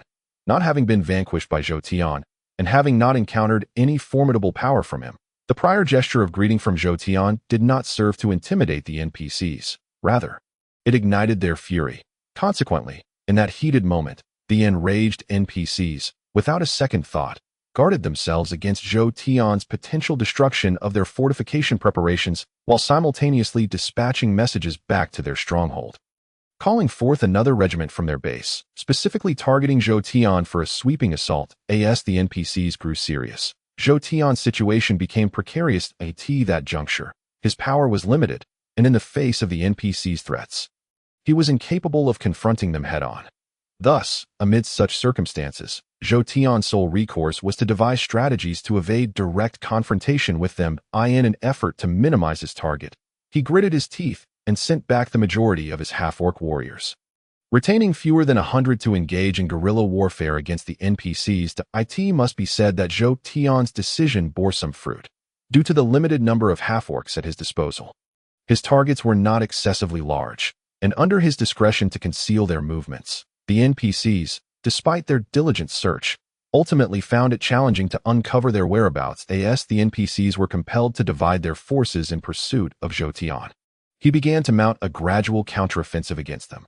Given the NPC's strength, had they remained united, Zhou Tian would have struggled to pose any significant threat regardless of his efforts. However, once the NPCs dispersed, an opportunity presented itself for Zhou Tian. Even though their division was aimed at locating him, the resultant smaller squads could not afford substantial numbers.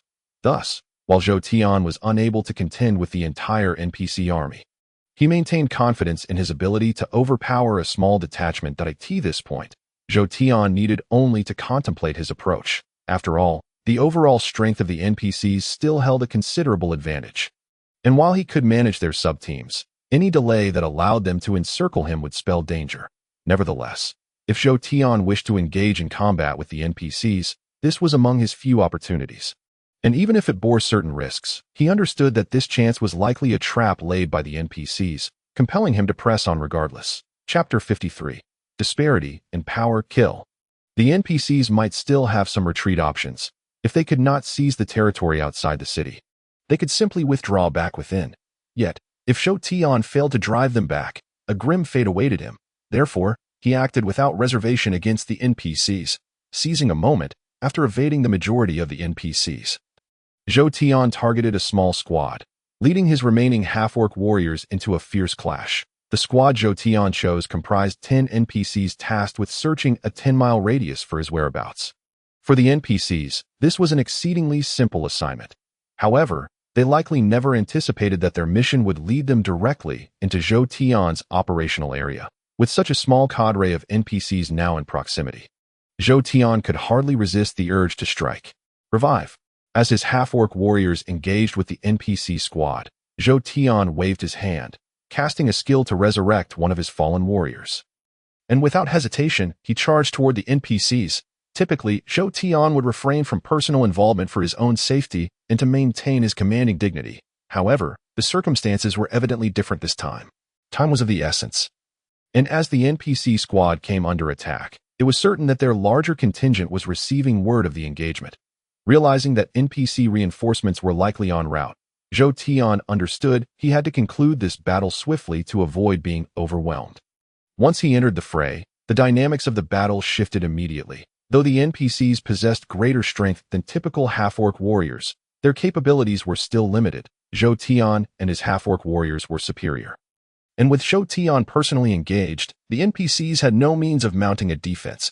Charging to the front lines, Zhou Tian swung his dual axes, cleaving one NPC soldier in half. Not content with that, he ignored the attacks directed at him, and, utilizing his left axe, struck at the waist of another NPC, trading a few minor injuries for the lives of two more. Within mere seconds, Zhou Tian felled 3 NPCs. While his half-orc warriors, under his direct orders, also adopted a strategy of inflicting harm to achieve harm. Ultimately, while his half-orcs sustained casualties, the remaining 7 NPCs swiftly succumbed to their weapons. Retreat. After once again using resurrection to revive a fallen half-orc warrior, Zhou Tian signaled for a hasty withdrawal. He had undoubtedly provoked the NPCs. To them, Zhou Tian was not a formidable opponent. Even though this territory was originally his, under their overwhelming strength, they dismissed him as merely a nuisance. Yet, this so-called nuisance had inflicted substantial losses, claiming hundreds of their members. In the aftermath of Zhou Tian's assault on their search party, the NPCs felt undeniably challenged. Consequently, shortly after his retreat, they reacted with heightened aggression. Regardless of Zhou Tian's actions, the NPCs were resolute in their belief that he could not contend with them directly. Once they accepted that premise, their caution diminished significantly. If they could locate Zhou Tian, they were confident they could subdue him. To search for Zhou Tian, the NPCs reverted to their old methods. Yet, having learned from their prior encounters, they understood that Zhou Tian was likely lurking nearby, waiting for an opportunity to exploit their vulnerabilities. As soon as they revealed any weaknesses, he would undoubtedly spring forth to strike. Thus, while the NPCs chose to disperse once more to hunt for Zhou Tian, they did so with each squad now comprising over 100 members. For Zhou Tian, this development was undoubtedly a source of pressure. After all, he could manage 10 NPCs without much difficulty, though not without some risk. However, facing squads of over 100 significantly raised the stakes. While such a force was not overwhelmingly powerful, defeating them would undoubtedly consume considerable time. Time Zhou Tian could ill afford to expend against the NPCs. If that group of NPCs were to encircle him, given the current strength that Zhou Tian possessed, he would have no hope of escaping alive from their clutches, facing a battalion composed of approximately 100 NPCs. It was evident that Zhou Tian would require a considerable amount of time to contend with them. During that interval, the NPC forces would have more than enough opportunity to launch a thorough assault. As a result of the NPC strategic positioning, Zhou Tian found himself unable to identify a viable target, ultimately retreating further and further away from his territory outside the NPC city. Chapter 54. The Doll Maker. Those wretched souls. Zhou Tian seethed with indignation at being driven from his own domain by such means. However, considering the formidable strength of the NPCs, his fury was tempered by the realization that he dared not confront them directly. What should I do now? Faced with the undeniable fact that he was powerless to thwart the NPC's invasion, Zhou Tian felt a sense of uncertainty wash over him. After all, if he were unable to reclaim his territory, he would surely face the wrath of the Blood Moon Lord. If one's strength is insufficient, then one must gather more power, in the absence of any viable strategies to repel the NPCs with his own might.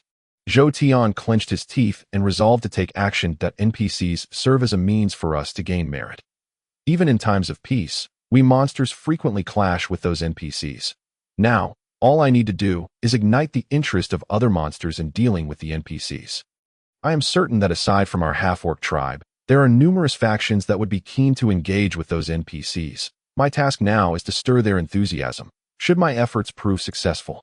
The NPCs will find it far more challenging to seize my territory. With this determination firmly set, Zhou Tian turned and made his way towards the nearby factions of monsters. Who goes there?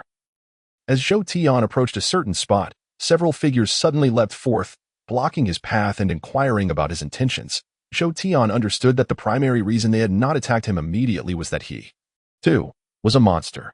Had an NPC or player approached, these creatures would surely have been far less accommodating to I am the leader of the half-orc tribe. I have come to seek your mother's presence. I kindly ask you to relay my message. With that, Zhou Tian offered a respectful gesture to the figures before him. This time, Zhou Tian sought out a formidable group known as the Doll House, a faction that had long surpassed novice status.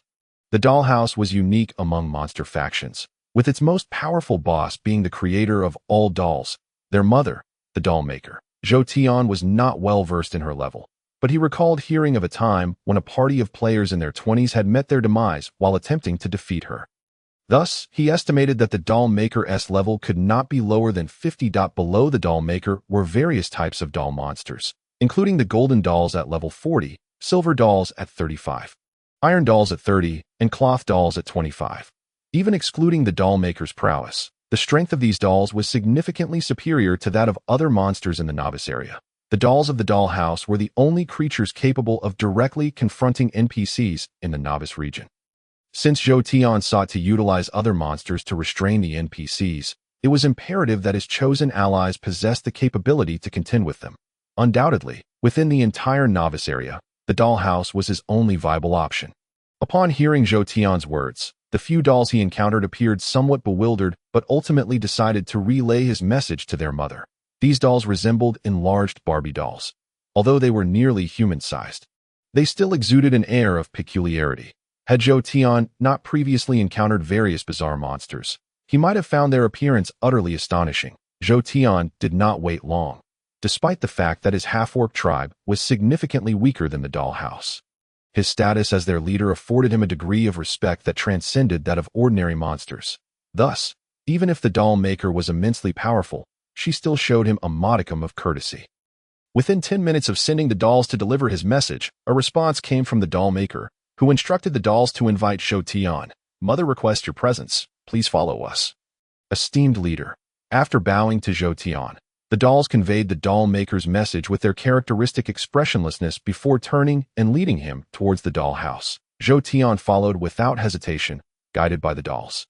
The strength of the Doll House is indeed formidable. If this legion of monsters were to mobilize in full force, I fear even an NPC city would struggle to withstand their assault. Zhou Tian thought to himself, astonished by the sheer number of dolls he observed as they approached their stronghold. Ultimately, as he entertained the notion that the half-orcs were not yet a match for the Doll House, he arrived at the main base of the Doll House, where the Doll Maker resided. That I can hardly believe it. The Doll Maker resides in such a place. Zhou Tian had not anticipated that the dwelling of the Doll Maker would be a humble, ordinary hut. Had he not witnessed the protective measures the dolls had established around this house, he would have found it hard to believe that a being of such stature, the apex of novice area monsters, would inhabit such a simple abode. Nevertheless, despite his surprise at the Doll Maker's modest living conditions, he remained silent. After adjusting his appearance, he approached the door and knocked, entering only after receiving permission, leaving his guards behind. Are you the Doll Maker?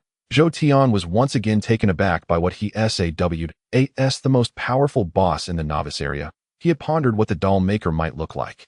Yet he had never imagined that she would appear as a young girl of 11 or 12. Chapter 55. An odd personality surprised. Are you? You did not expect me to look this way, did you? Noting the astonishment on Zhou Tian's face, the Doll Maker remained composed as she gracefully drifted to the main chair on one side of the room, gesturing for Zhou Tian to take a seat. Though Zhou Tian had been astonished multiple times that day, he understood that he had come seeking her assistance, so he approached the Doll Maker with a degree of respect. After hearing her invitation, he obediently settled into the guest chair. I am aware of your intentions. You have seized a territory outside an NPC city in order to combat the undead minions under the command of the Lord of the Yellow Springs. Subsequently, you unwisely withdrew your forces, allowing the NPCs to claim that territory. Now, witnessing their encroachment, you have come to me in desperation for aid, correct?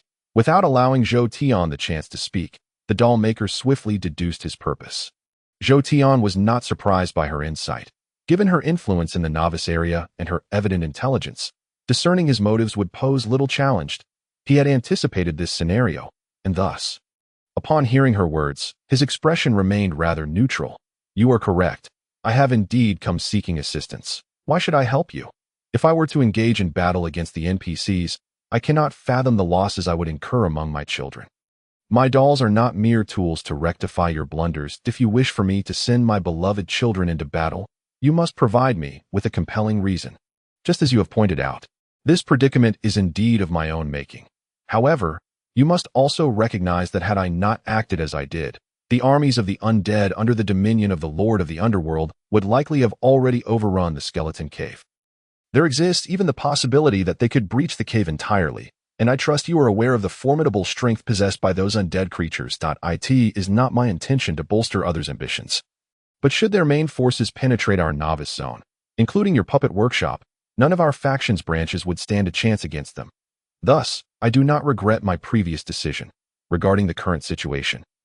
While I do indeed require your assistance, rest assured that I shall not impose upon you without due compensation. This expedition to confront those NPCs will serve as a mutually beneficial endeavor for you.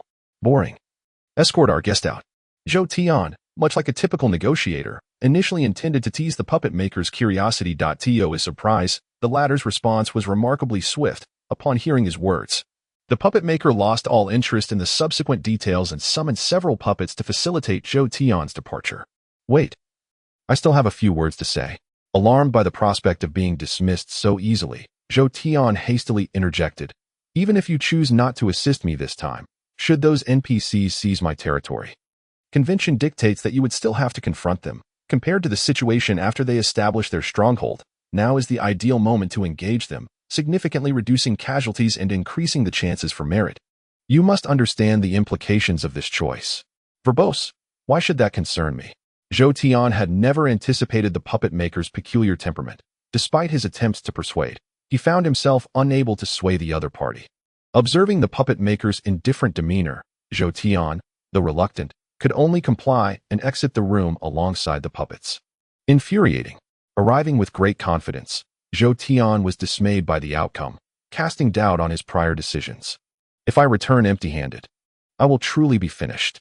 Feeling a sense of urgency, he unconsciously glanced at the two puppets before him, leading him to a resolve.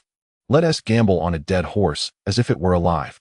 In the absence of viable solutions, Zhou Tian acknowledged the limited intelligence of the majority of creatures in this world.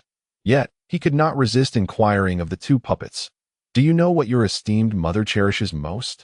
Father. Incorrect. It should be Alice. No, that's not right. As the puppets engaged in a dispute over their differing opinions, Zhou Tian's expression brightened. Regardless of the underlying reasons, their reactions provided him with valuable information. Zhou Tian. The puppet maker was undoubtedly a capricious individual, and such people are often challenging to engage with. However, he believed that even the most difficult personalities could be approached successfully if one employed the right methods.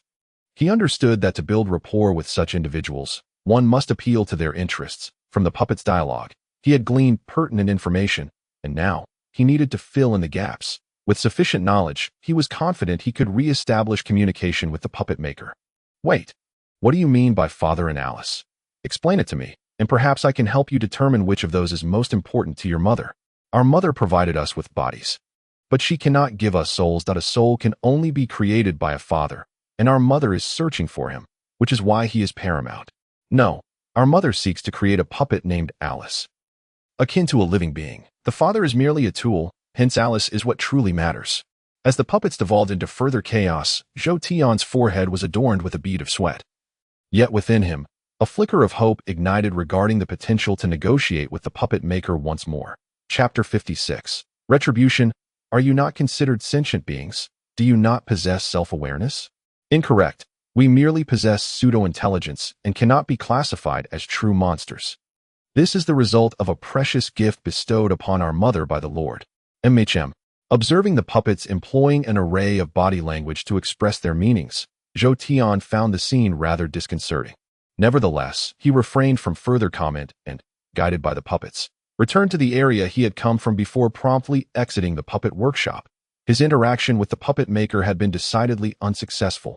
Fortunately, he had acquired some insights into her. However, the more he learned about her, the more he felt the challenge of establishing a connection. If the puppet maker's interests were indeed limited to those two aspects, Zhou Tian realized his chances of persuading her were virtually non-existent. The notion of a father granting a soul to inanimate objects was far too implausible. Even within this game world, if the Blood Moon Lord could only offer the puppets a pseudo-soul, how could Zhou Tian, given his current capabilities, hope to achieve such a feat?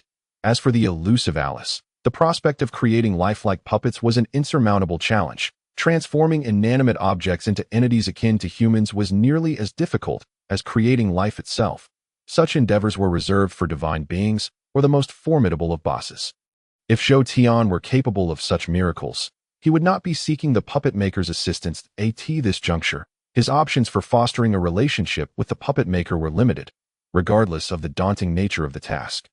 He had no superior alternatives. I truly wish I could leave that wretched soul to fend for herself.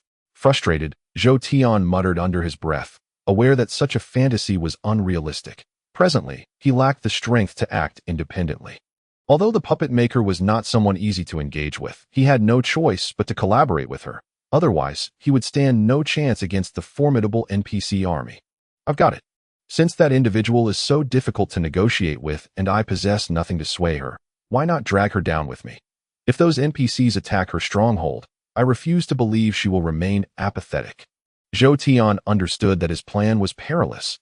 While it might compel the puppet maker to join the fray, it would undoubtedly offend her. Given her capabilities, the consequences of her ire would be dire. Yet, Zhou Tian felt he had no other options. With death looming regardless, he was determined to create trouble for her. Even if it led to his own demise, Zhou Tian never denied his nature. His selfishness and arrogant mindset meant that undertaking dangerous endeavors would not be out of character for him. With his resolve solidified, he swiftly set his plans into motion. The puppet maker had underestimated Zhou Tian, failing to anticipate his audacity to provoke her to such an extent.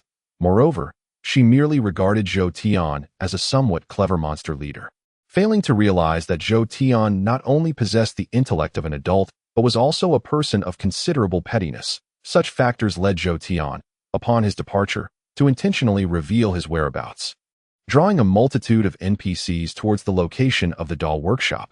Had the doll creator been aware that Zhou Tian would engage in such actions, it is almost certain she would have prevented him from leaving her chamber alive. Unfortunately, the doll creator, despite her formidable strength, was not an omniscient deity. Her momentary lapse in judgment ultimately invited significant trouble upon herself. The NPCs from the doll workshop could not possibly be ignorant of the situation, as the sole faction whose strength rivaled that of the NPCs. They were unlikely to be unfamiliar with the existence of these dolls, even if they did not recognize other monsters. Yet, even with this knowledge, the NPCs proceeded to take action at that moment. No one could have anticipated that Zhou Tian was plotting against the doll creator. From the perspective of the NPCs, given that Zhou Tian was a monster who had ambushed them multiple times, it was only natural to assume he had some means of support, in terms of the conditions in the novice area. Zhou Tian's backing was undoubtedly more reliable than that of the doll workshop. With this shared sentiment, it was only natural that when the NPCs were lured near the doll workshop by Zhou Tian, they assumed his actions were orchestrated by the doll creator. Consequently, in that scenario, although the NPCs did not dismiss the strength of the doll workshop, they were resolute in their intent to pursue their actions regardless of the potential threat posed by the workshop. Thus, shortly after Zhou Tian led the NPCs to the vicinity of the doll workshop, they launched an attack without hesitation. The encounter was disastrous. While it was true that the doll workshop was formidable, the dolls were completely unprepared, and the NPCs had mobilized their main force for this pursuit of Zhou Tian. Thus, despite the doll workshop's might, the circumstances inevitably led to a disadvantage for them. Mere moments after the battle commenced, the dozen or so dolls stationed for perimeter defense were swiftly met with the NPCs' lethal onslaught. After dispatching these dolls, the NPCs showed no inclination to retreat. Upon identifying the location of the doll creator, they charged forward with lethal intent. By the time the doll creator received news of the NPC's approach, they were already less than 100 meters away from her residence. Chapter 57. A terrifying power, damn it. Although the doll creator was not fully aware of the specifics of the situation, she could not deny the connection between Zhou Tian's departure and the subsequent arrival of the NPCs. If this were unrelated to her, she would never believe it. However, despite having committed Zhou Tian to memory, she could not afford to disregard the looming threat of the NPCs. How dare you destroy my beloved creations? You scoundrels shall all perish.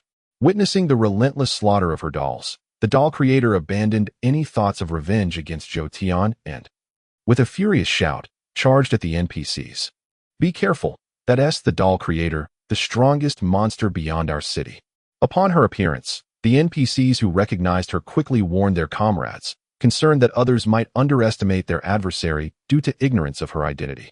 However, it was evident that while they had heard of the doll creator's reputation, they did not fully grasp the significance of her title as the most powerful monster when they finally confronted her.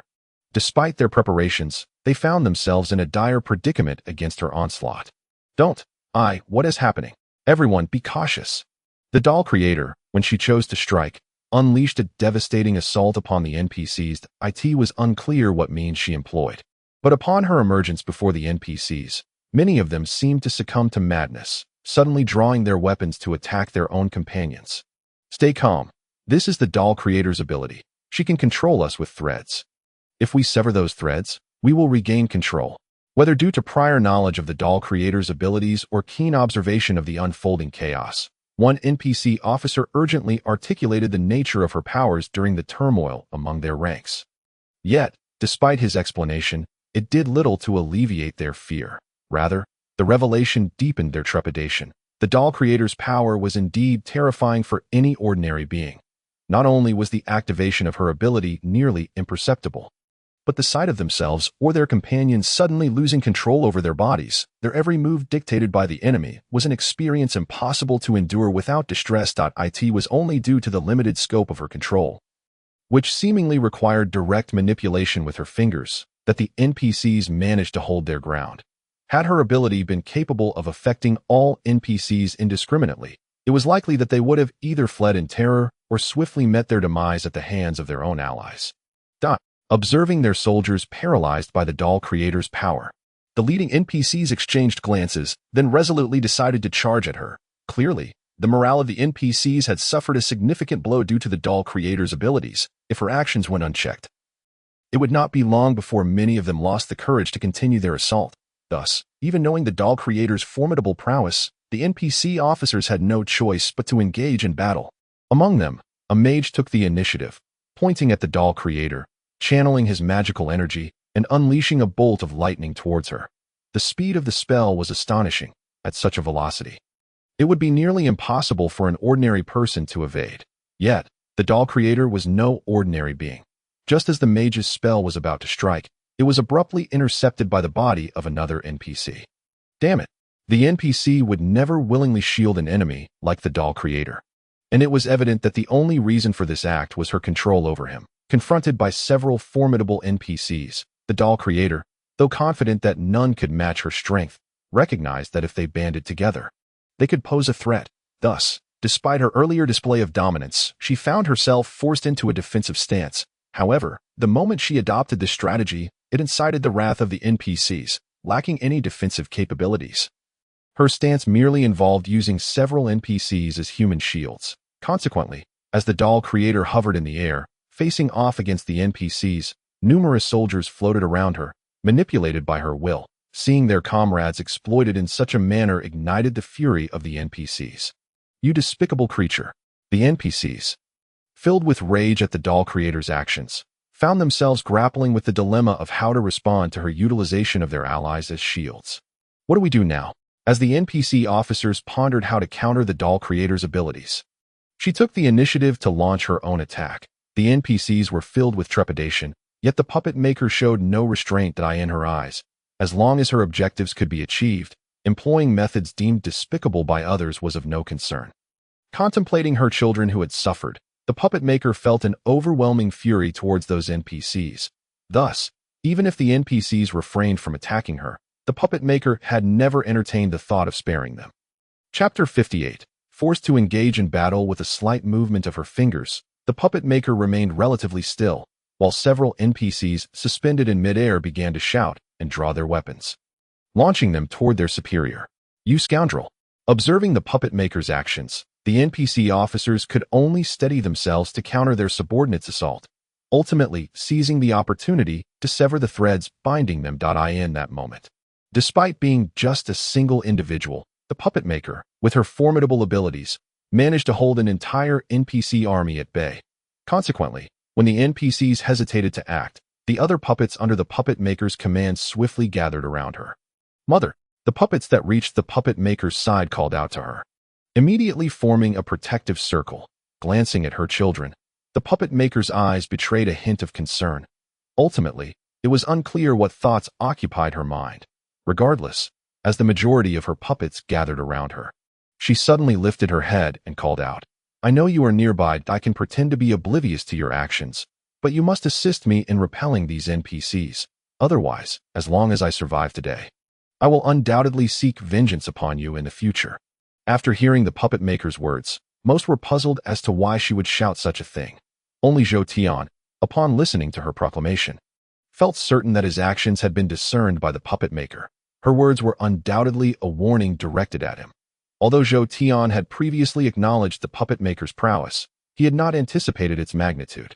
Now, having witnessed her capabilities, he found himself regretting his earlier decisions. Frankly speaking, while Zhou Tian still possessed a modicum of strength against the puppet maker's might, he had no hope of defense should the puppet maker truly wish to confront him. He estimated that survival would be unlikely. Upon uttering her statement, Zhou Tian stepped out from the shadows. Accompanying him was a rather weak half-orc squad. His initial plan had been to emerge after the puppet maker clashed with the NPC forces. But clearly, due to her overwhelming strength, he was now compelled to abandon that strategy. As Zhou Tian officially came into the open, he realized he could no longer remain a bystander. Kill. The NPCs were indifferent to the complexities of the situation. They were unaware of the intricacies at play, but recognized Zhou Tian as their enemy. The puppet maker's formidable prowess instilled a sense of fear among the NPCs when facing her. However, Zhou Tian lacked such intimidation, and thus, while the NPCs might have hesitated before the puppet maker, they quickly regained their courage upon confronting him. Watching the frenzied NPCs charge at him, Zhou Tian couldn't help but sigh. This time, the NPCs were even more challenging to contend with, having been thoroughly intimidated by the puppet maker. The more afraid they were, the more desperate they became. When faced with the puppet maker, the NPCs had lacked the courage to resist, but now that Zhou Tian had stepped forward, he had become the target for their rage. One misstep, and he could find himself facing mortal peril. "This is undoubtedly revenge, using us as bait to draw fire," Zhou Tian murmured quietly, fully aware of the puppet maker's intentions, yet he had no choice but to engage in battle. Form defensive positions. Zhou Tian did not believe he had the capability to defeat the frenzied NPCs. His sole desire was to endure their onslaught for as long as possible. In such circumstances, he preferred defense over offense. Thud, kill, boom. Although Zhou Tian planned to adopt a passive defense, the NPCs held overwhelming strength. Consequently, when they launched their assault, even with some preparation, the casualties exceeded Zhou Tian's expectations. Within 5 minutes of engaging the NPCs, half of his meager forces had perished. The remaining members, while still holding on, looked as though their endurance would not last much longer. However, unlike previous encounters where defeat was inevitable, this time, due to the presence of the puppet maker nearby, Zhou Tian's situation, while dire, was not entirely hopeless. The puppet maker, having discerned that the NPCs were drawn in by Zhou Tian, naturally harbored animosity towards him. Yet, no matter how much she despised Zhou Tian, she could not stand idly by while he was in danger. It wasn't that the puppet maker was magnanimous. In truth, she would have relished the opportunity to see Zhou Tian fall to the NPCs. However, even without taking action, she remained the greatest threat in the NPCs' eyes. In this context, it was sufficient for the NPC soldiers to deal with Zhou Tian, while the true powerhouses of the NPCs never diverted their gaze from the puppet maker. Thus, the outcome of the conflict between Zhou Tian's group and the NPCs hinged entirely upon the confrontation between the NPC elites and the puppet maker. Should the puppet maker emerge victorious, the NPCs would undoubtedly face dire consequences. Conversely, if the NPCs triumphed, not only would the puppet maker face certain death, but Zhou Tian and his companions would likely find themselves in a perilous predicament. Yet, the puppet maker seemed to regard the significance of this battle with indifference. Once Zhou Tian had occupied a portion of the NPCs, She called her crafted puppets to her side with palpable concern. Chapter 59. The NPC's Retreat. Good children, fear not, for Mother is here. As if genuinely treating the puppets as her offspring, the puppet maker comforted them for a moment before lifting her gaze, fixing a fierce stare upon the NPC elites. No one witnessed how the puppet maker struck. As she cleared a path for her puppets, her right index finger twitched slightly, causing a torrent of blood to erupt from an NPC's forehead that a closer inspection would reveal that, unbeknownst to anyone, a small hole had formed in the NPC's brow. You scoundrel! The other NPC elites, witnessing their companion's demise at the puppet maker's hands, shouted in fury and charged at her. What a nuisance! Sighing softly, the puppet maker, observing the NPC elites rushing toward her, curled her fingers, summoning 10 puppets from her ranks to stand beside her. First, one golden puppet opened its chest, unleashing a barrage of flying needles directed at the NPCs. Although the NPCs were on guard, some of the less capable members could not evade the assault as a result. After suffering a few casualties, the NPCs finally reached the puppet maker's front. However, just as an NPC swordsman swung his weapon toward her, another golden puppet appeared, blocking the attack with its arms. Meanwhile, an NPC mage prepared to unleash a spell against the puppet maker, only to find that at the moment of casting, the magic he intended for her was inadvertently hurled toward his own comrades. How could this be? I clearly possess the enchanted cloth shield. With a cold smirk, the puppet maker completely disregarded the feelings of the NPCs. Relying on her formidable strength, she either commanded the golden puppets to engage in battle with the NPCs or directly wielded her abilities to incite the NPCs into infighting. Although the NPCs were powerful, leading to only a few successful kills on their side, the balance of the battlefield clearly tilted in favor of the puppet maker, due to her impressive display. All the NPCs were inevitably influenced by the unfolding situation. Consequently, under such pressure, Zhou Tian felt a significant alleviation of his own burdens. TCH. Despite the advantageous circumstances, Zhou Tian felt a sense of displeasure at the puppet maker's formidable prowess. After forcing back the NPCs he was engaged with, he began contemplating a counterattack. Given the current state of affairs, Zhou Tian was acutely aware that if things continued on this trajectory, victory for the puppet maker would be inevitable. Should she triumph, the NPCs would undoubtedly rout, thus providing an opportunity for significant merit to be claimed. In light of this, Zhou Tian felt compelled to make preparations. However, he had clearly underestimated the NPCs. It was evident not only to Zhou Tian but also to the NPCs that the present situation had shifted. While their prior ambush on the puppet house seemed effortless, it was primarily due to the puppets being unprepared at the time. Now, with the puppet maker actively engaged, and even the ordinary puppets participating in the fray, the puppet house demonstrated a strength befitting its reputation. Conversely, the NPCs found themselves at a distinct disadvantage due to the puppet maker's overwhelming performance. Continuing the battle would only worsen their plight. Even the strongest NPCs, though reluctant, had to concede that the longer the conflict dragged on, the more unfavorable it would become for them. Thus, the seasoned NPC warriors, pragmatic as they were, recognized that being defeated by a monster was a disgrace, yet retreating at this juncture was far preferable to being annihilated by the puppet maker, just as Zhou Tian was preparing to seize an opportunity. The NPC leaders denied him that chance. Sensing the dire situation, they issued a command for a strategic retreat, while a few of them held back the puppet maker. Although the ordinary NPCs lacked the courage to fight back against the puppet maker, their loyalty to their ranks compelled them to persist until now. Upon hearing the retreat order, they hesitated no longer and began a full withdrawal. Charge.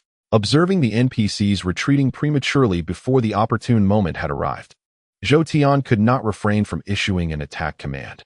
While the NPCs had not yet routed, their will to fight had clearly diminished, and in such circumstances, they would likely refrain from retaliating even if struck.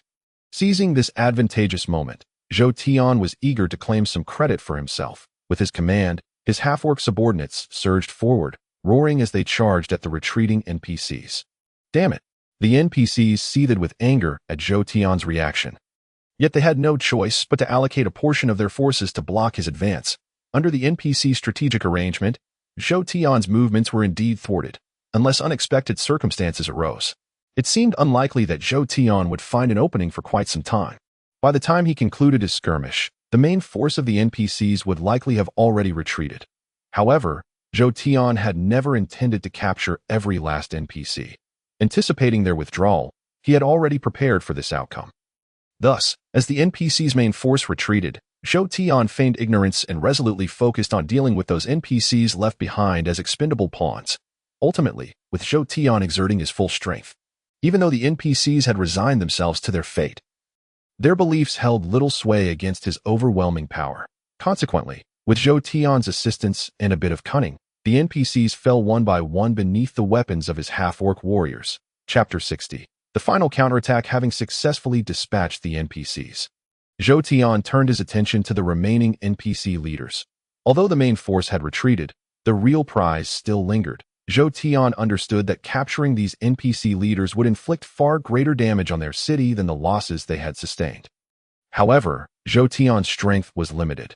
Even with such intentions, any actions would likely require the puppet maker's aid. Fortunately, despite their differing objectives, the puppet maker had no intention of letting the NPCs escape unscathed. Engaged in battle, she exerted herself to the fullest, rendering the NPC leaders incapable of launching any counterattacks, let alone retreating. They found themselves either inexplicably controlled or facing betrayal from their own comrades. Under such circumstances, how could the NPCs hope to utilize their full power? Moreover, the puppet maker not only possessed terrifying control abilities, but was also quite formidable in her own right. As a result, one side was unable to fight at full capacity while the other faced no such limitations, compounded by the inherent disparity in their strengths. Thus, the NPC leaders found themselves at a severe disadvantage. Under the current circumstances, Zhou Tian felt an 80% certainty that if he joined the fray, aiding the puppet maker in defeating the NPCs would pose no challenge. Yet, recalling the puppet maker's abilities, Zhou Tian could not help but feel a twinge of apprehension. He had previously crossed her, and there was no guarantee she would not seize the opportunity to retaliate against him, should she choose to control him. Zhou Tian would find himself in dire straits. Out of caution, Zhou Tian refrained from getting too close to the battlefield. Nonetheless, his actions did not escape the notice of others, at the very least. The puppet maker, who had been keeping a watchful eye on him, noted his hesitation. Aware of his concerns, she still found herself infuriated by his inaction. What are you waiting for? Hurry up and help.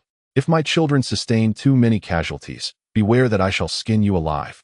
With a fierce admonition, the puppet maker threatened Zhou Tian for his reluctance. Though Zhou Tian resented her attitude, the realization of her power compelled him to comply. Regardless, he understood the necessity of maintaining a good rapport with her. Otherwise, considering his previous actions, he could expect nothing less than her vengeance once the battle concluded. While he had already offended her, it was impossible to pretend as if nothing had occurred. However, at the very least, Zhou Tian needed to ensure that he did not provoke her further and that he followed her directives.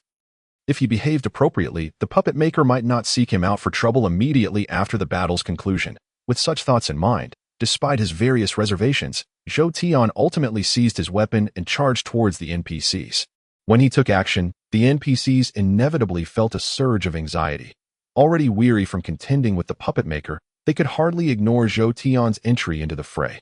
While Zhou Tian's strength was not particularly formidable, his involvement would undoubtedly increase the pressure on the NPCs. Under such duress, even the most steadfast NPCs would find defeat their only recourse. "TCH, you're so slow." Observing Zhou Tian's movements, the puppet maker complained before preparing to strike. The NPCs, witnessing her actions, found themselves compelled to adjust their strategies once more. "Flee at once. I shall hold them off." Realizing that if the situation continued to unfold this way, there was no chance for any of them to return alive. Two powerful NPCs bravely stepped forward, prepared to sacrifice themselves to secure an opportunity for their companions to escape. "Want to leave? Not a single one of you will survive today." Unfortunately, despite their desire to escape, the animosity of the puppet maker towards them was profound, showing no intention of letting them go. Just as the NPCs were about to take action, their movements were suddenly sealed. Previously, the ambush by the NPC army had inflicted considerable losses upon the puppet house. However, as the largest faction of monsters in the novice zone, the strength of the puppet house could not merely be measured by their prior losses. In truth, although many puppets had fallen to the hands of the NPCs, the current number of puppets under the puppet maker's command, especially the high-level gold and silver variants, remained quite substantial. Thus, when the puppet maker issued a command, nearly 100 high-level puppets immediately blocked their path, leaving the NPCs acutely aware that they had no chance of escape. Let us fight. Even if we must die, we shall make these cursed monsters pay the price. Faced with hopelessness, the NPCs could not help but entertain the thought of a desperate battle. After a roar, they charged at Zhou Tian. Why did the NPCs target Zhou Tian? Primarily because their earlier encounters with the puppet maker had made them acutely aware that, given her strength, they could never hope to match her. Thus, even if they sought to confront the puppet maker in a last-ditch effort, they knew it would yield no favorable outcome. Zhou Tian, however, was different. Disregarding their past grievances, his strength was far more manageable compared to that of the puppet maker. If they truly wished to drag someone down with them before their demise, choosing Zhou Tian would undoubtedly be far simpler than confronting the puppet maker. Upon witnessing the NPC's actions, Zhou Tian's expression immediately shifted. What the hell? Although I have slain some of you, it is the puppet maker who has trapped you and driven you to desperation. Why come to me for vengeance instead of seeking your true enemy? Do you think me an easy target? After silently cursing the NPCs, Zhou Tian quickly recognized his predicament. After a brief pause, he made the decision to retreat. However, Chapter 61, Surviving by Any Means Necessary, Revenge. This is undoubtedly revenge. Zhou Tian underestimated the puppet maker's desire for retribution. Although he was aware that he had offended her, her lack of action against him since his arrival had almost made him forget their relationship. It was only when he prepared to retreat that he suddenly found his body uncontrollably hurtling towards the NPCs, realizing that the puppet maker had not forgotten about him. She had merely been biding her time for this very moment. Unfortunately, knowing that the puppet maker was scheming against him was of little use. Faced with the oncoming horde of NPCs, Zhou Tian understood that his only chance lay in resisting. Failing to act would surely lead to a fatal conclusion. I will fight, Zhou Tian roared, launching himself towards the NPCs under the puppet maker's control. Clang! The first NPC, wielding a massive sword, intercepted Zhou Tian's dual axes. Observing the reactions of the other NPCs, it seemed almost certain that Zhou Tian was doomed today. Indeed, the NPCs intended to subdue Zhou Tian in one fell swoop. But just as their companion blocked Zhou Tian's attack, the others prepared to finish him off. However, at that moment, Zhou Tian executed an astonishing maneuver.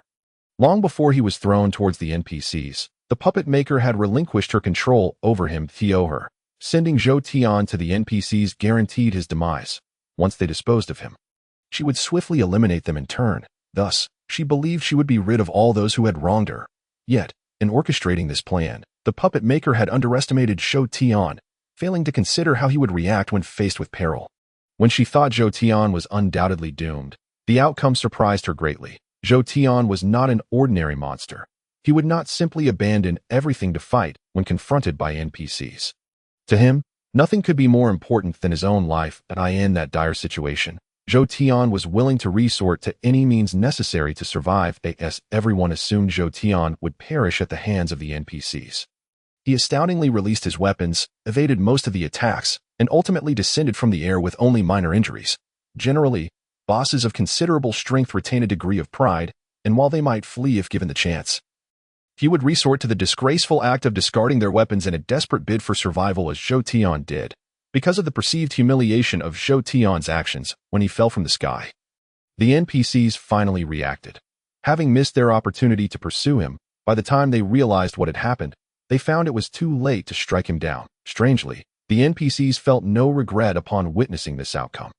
Perhaps, in the current world's perspective, individuals like Zhou Tian were difficult to respect. Thus, they paid him no mind, and naturally, they would not concern themselves with his fate. Consequently, taking advantage of the NPC's disdain, Zhou Tian not only successfully escaped their clutches, but also commanded a legion of half-beasts to protect him. As a result, whether the NPCs sought to kill him or the puppet maker aimed to control him, both tasks became exceedingly challenging.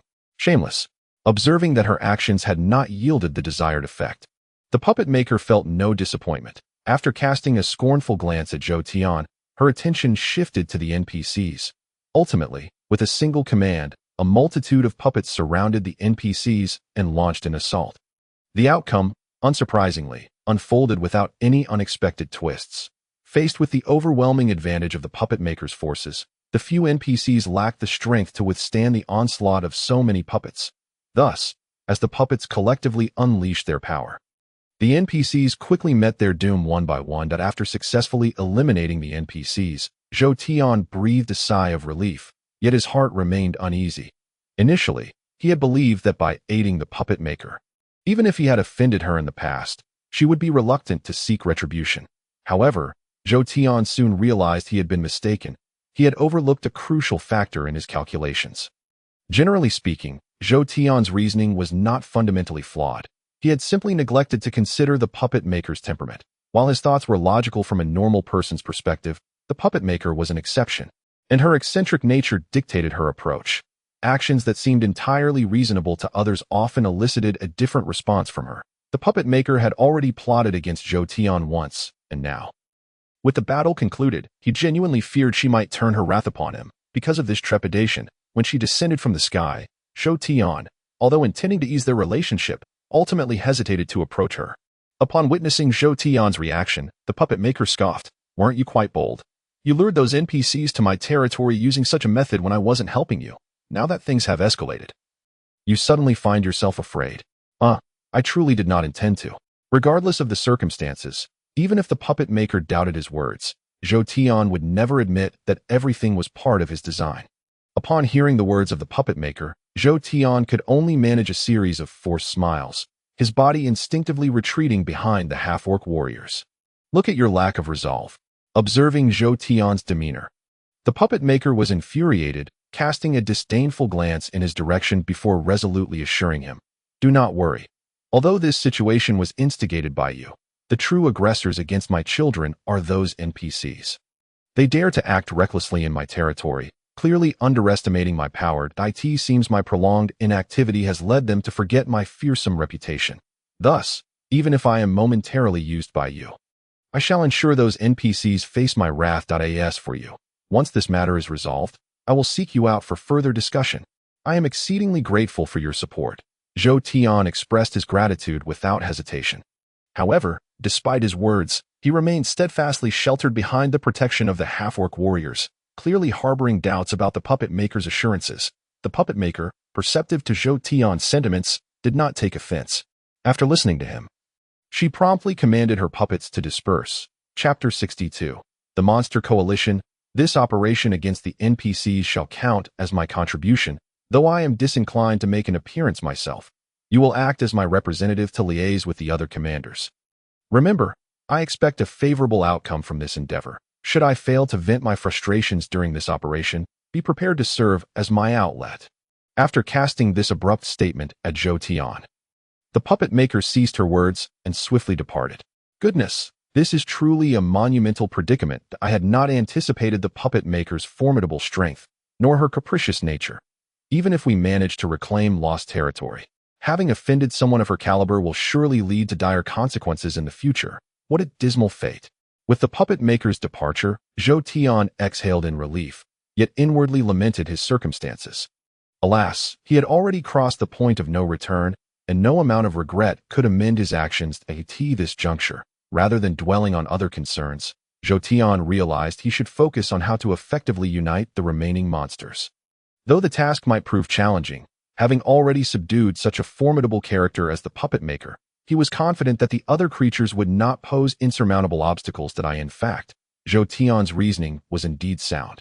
As an outsider, he understood the puppet house's significance. When he decided to strike first against the NPCs, he immediately sought the puppet maker, illuminating her formidable reputation among the monsters in the novice zone. Consequently, when Zhou Tian approached the other monsters with the puppet maker's backing to negotiate a coalition against the NPCs, regardless of their genuine acceptance of his plan, they could not entirely dismiss him. Given the puppet maker's intimidating influence, Zhou Tian, promising various incentives, found that nearly all the monsters agreed to his strategy and pledged their elite forces to combat the NPCs alongside him. Thus, under Zhou Tian's coordination, nearly 10 factions of monsters from the novice zone mobilized, culminating in the formation of a vast army exceeding 100,000. At last, I have garnered some strength. Zhou Tian sighed in relief as the army took shape. The pressure he had faced during this period had been substantial. Not only was there the looming threat of accountability for lost territory, but he had also offended the puppet maker. Both scenarios could prove fatal. Now, witnessing the fruits of his labor coalesce into a coalition with hopes of reclaiming lost territory, even while cognizant of the dangers that lay ahead, Zhou Tian felt a considerable weight lift from his shoulders. How long has it been since we last launched an assault on those NPCs? Once the monster army had assembled, the puppet maker finally emerged from the shadows, standing upon the podium Zhou Tian had prepared for her, directly posing a question that bewildered the gathered monsters. They responded in a cacophony. It seemed the puppet maker paid no heed to their answers, instead continuing. To be frank, I too have lost track of how long it has been since we last attacked that NPC stronghold. It is astonishing that our prolonged patience has been misconstrued as weakness by those NPCs. Not only have they encroached upon the territory of the half-orcs, but they have also audaciously assaulted our puppet house. Who granted them such audacity? My friends, which faction reigns supreme in this world? Monsters, monsters. Now that these NPCs dare to provoke us, what shall we do? Fight, fight. Zhou Tian listened intently to the puppet maker's impassioned address. Astonished by her eloquence, he had not anticipated that she possessed such intelligence, capable of stirring the enthusiasm of the monsters with her rhetoric, akin to that of an average human. While Zhou Tian understood that high-level monsters boasted significant intelligence, witnessing the puppet maker's capabilities firsthand left him profoundly impressed. Without acknowledging Zhou Tian's astonishment, the puppet maker rallied her troops, gesturing decisively. Everyone, let us set forth. With that, she led her puppets into the sky. Their movements were not concealed, for the commotion generated by an army of over 100,000 could not possibly evade the notice of the NPCs, aware that their actions could not remain hidden. The puppet maker boldly guided her forces to confront the NPC stronghold. Shortly after their advance, the NPCs hastily prepared a response. Regardless of the circumstances, the monsters maintained a decisive advantage in this world. Although their army comprised numerous members of varying strength, this collective force remained a significant threat to the NPC stronghold. Faced with this threat, the NPCs could not afford to remain unprepared. They understood that allowing the monster army to seize their stronghold would lead to dire consequences. Nonetheless, while the threat from the monsters was substantial, it was impossible for the NPCs to withdraw into their fortifications without contest. This conflict was not merely a skirmish between opposing factions, although the NPCs had not dispatched their strongest warriors from the Grand City. The monsters comprised only the inhabitants of the Novice Zone. Thus, the NPCs perceived the incoming monster force as formidable yet not insurmountable. In fact, should they triumph in this confrontation, they would face no obstacles in further expanding their territory. Viewing Zhou Tian's assault as a premature siege, the NPCs rapidly established their defenses upon the territory that had once belonged to Zhou Tian, preparing to rely on their rudimentary fortifications to withstand his onslaught. Chapter 63. The Precious Skill Attack. In stark contrast to the nature of human warfare, conflicts between monsters and NPCs have always been characterized by direct confrontation. The puppet maker led her forces to the battlefield. She saw no need for dialogue with the NPCs. With a swift motion of her hand, the monsters surged forward to engage the NPCs in combat. The NPCs, having anticipated such a reaction from the monsters, remained composed, likely accustomed to scenarios of this nature. As the monsters charged toward them, the NPCs dutifully executed their defensive maneuvers under their commander's orders. A barrage of arrows rained down from the NPC ranks, claiming the lives of several monsters before the two sides formally clashed. However, the NPC's initial assault prompted an immediate response from the monster faction. Thus, as the rain of arrows from the NPCs descended upon the monstrous horde, it not only felled a number of creatures but also provoked a retaliatory strike from the monsters. It was not solely the NPCs who possessed the capability for ranged attacks within the ranks of the monsters. Although such creatures were scarce, they were not entirely absent. As the arrows rained down, numerous monsters, akin to skeletal archers, unleashed their own volleys in response, each utilizing their unique attacking prowess against the NPCs. Consequently, scarcely had the NPCs concluded their assault when a deluge of diverse ranged attacks rained down upon them. These ranged assaults included arrows, massive boulders, and an array of magical projectiles, due to the vast variety of monsters. Their counterattacks resulted in nearly 100 distinct types of assaults targeting the NPCs, while the majority of these long-range attacks were thwarted by the defensive structures erected by the NPCs. The sheer volume of incoming strikes nonetheless inflicted significant casualties upon them. Following the exchange of ranged attacks, a swift cadre of monsters surged towards the walls constructed by the NPCs. Regrettably, the monsters lacked the ingenuity to craft siege engines. So even upon reaching the battlefield, they could only rely on their own abilities to assault the NPCs' fortifications, hoping to breach the walls through sheer force. Throughout this endeavor, the thought of employing alternative strategies to dismantle the NPCs' walls never crossed their minds. In contrast, the NPCs demonstrated a far superior performance, seizing the opportunity to launch counterattacks. While the monsters strained against the walls, the NPCs stationed above them hastily rained down a multitude of assaults upon the creatures below. Swathes of monsters attempting to breach the walls were swiftly dispatched by the NPCs. However, even in their demise, they managed to inflict some damage upon the walls. Given the circumstances, it was likely that the rudimentary wall constructed by the NPCs could not withstand much longer. As the clash between the monstrous horde and the NPCs intensified, the scene unfolded before Zhou Tian's eyes, transforming into something altogether different. Zhou Tian had never anticipated that the powers bestowed upon him by the Blood Moon Lord could be utilized to observe the state of the walls. As the monsters attacked, he found himself capable of directly perceiving the health bar of the wall. Witnessing the health bar dwindle, Zhou Tian recognized that the moment had come for him to take action. After all, this conflict had arisen due to his own provocations. Despite his promises of various rewards, the other monsters surely harbored their own opinions about him. Their participation in this endeavor was solely due to the intimidation exerted by the puppet creator. Yet, even with their involvement, it did not imply that the monsters were devoid of ulterior motives. Tio put it plainly. Had the puppet creator not aligned with Zhou Tian, it would have been utterly impossible to rally the core forces of the monsters to assist him against the NPCs, regardless of the benefits he offered. Thus, once this conflict concluded, it was almost guaranteed that Zhou Tian had thoroughly offended the monsters in the novice zone, even if these monsters refrained from attacking him directly. Should he find himself in peril, it was likely that their leaders would not hesitate to turn against him. Therefore, it was imperative for Zhou Tian to establish his authority, not merely to intimidate the monsters, but to ensure they understood that he was not to be trifled with. Any attempt to confront him would necessitate careful consideration of its worth. At that moment, utilizing his abilities, Zhou Tian discerned an optimal opportunity to assert his dominance. Previously, he had not recognized it, but now he realized that the most valuable gift bestowed upon him by the Blood Moon Lord was the unique skill he was currently employing. While this ability was only supportive in nature, its potential impact, if wielded effectively, could be astonishing. For instance, at this moment, all the monsters were singularly focused on breaching the NPCs' walls, entirely unaware of the extent of damage already inflicted upon them. With Zhou Tian's ability to perceive the state of the walls, he could seize the opportunity to act while maintaining an advantage over the ordinary monsters, consequently, having remained hidden at the rear. Zhou Tian finally chose to join the fray as he observed that the wall could not endure much longer. Upon witnessing Zhou Tian's active participation, the leaders of the monsters were taken aback. Unable to mask their astonishment at AS elite bosses, their status markedly distinguished them from ordinary monsters. They refrained from engaging not only to preserve their status as high-tier combatants, but also to avoid casualties during the siege.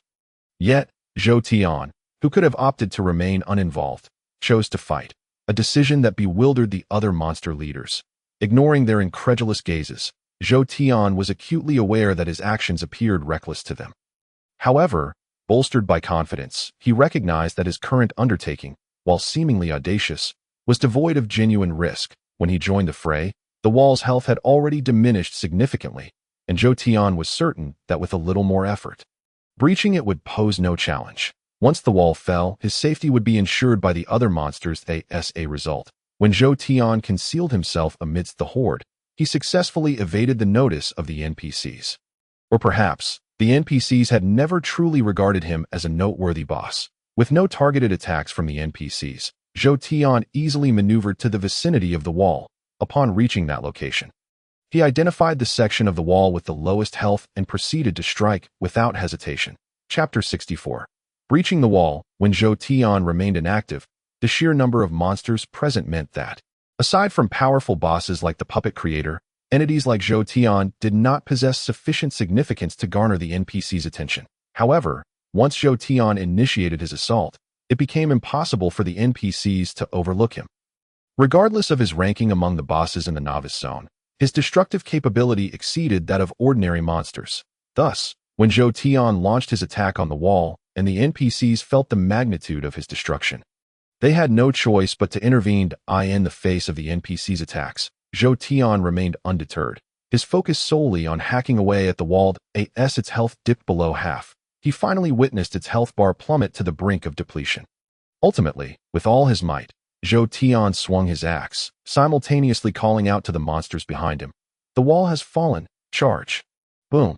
As Zhou Tian's voice echoed, the NPC's wall collapsed due to its health being entirely depleted.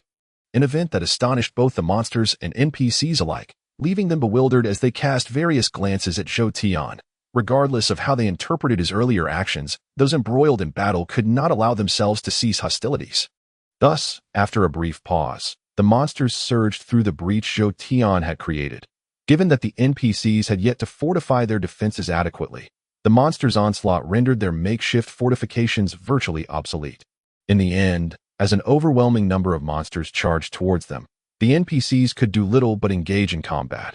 Observing the clash between the monsters and NPCs unfold, Zhou Tian refrained from joining the fray. Instead, he brandished the sacrificial staff to bolster the strength of his monstrous allies before retreating into the throng of creatures to recuperate from his earlier wounds. Well done.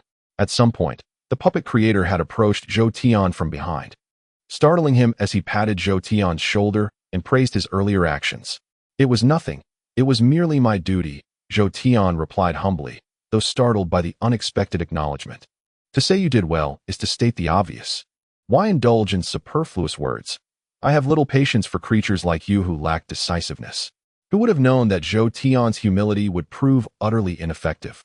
After hearing his words, the creator of the puppets shot him a disdainful glance and unceremoniously chastised him for his previous reaction. Zhou Tian, taken aback by the puppeteer's words, found himself at a loss for a reply. After a brief pause, in a fit of frustration, he decided to charge alongside the monstrous horde towards the group of NPCs. Once Zhou Tian departed, the puppeteer did not linger either. In fact, after the rudimentary walls erected by the NPCs were breached, it was evident that the moment for a decisive battle had arrived. Even if Zhou Tian had chosen to stay, the puppeteer would not remain there for long. The puppeteer, leaping into action, soon engaged in combat with several other formidable bosses against the NPC's elite fighters in midair. As for Zhou Tian, he refrained from participating in such a clash. After all, he was the type of boss who commanded rather than fought. Although he possessed some personal strength, it paled in comparison to the vital role he played in leading the ordinary monsters. A role that far surpassed any involvement in aiding the puppeteer in battle. Whether it was through equipment or skills, Zhou Tian's leadership significantly enhanced the capabilities of the monsters, thanks to Zhou Tian's influence. The monsters, who initially lacked an overwhelming advantage, managed to subdue the NPCs with relative ease. However, while Zhou Tian was making substantial contributions in the midst of the conflict, it seemed that few monsters noticed that after the battle commenced.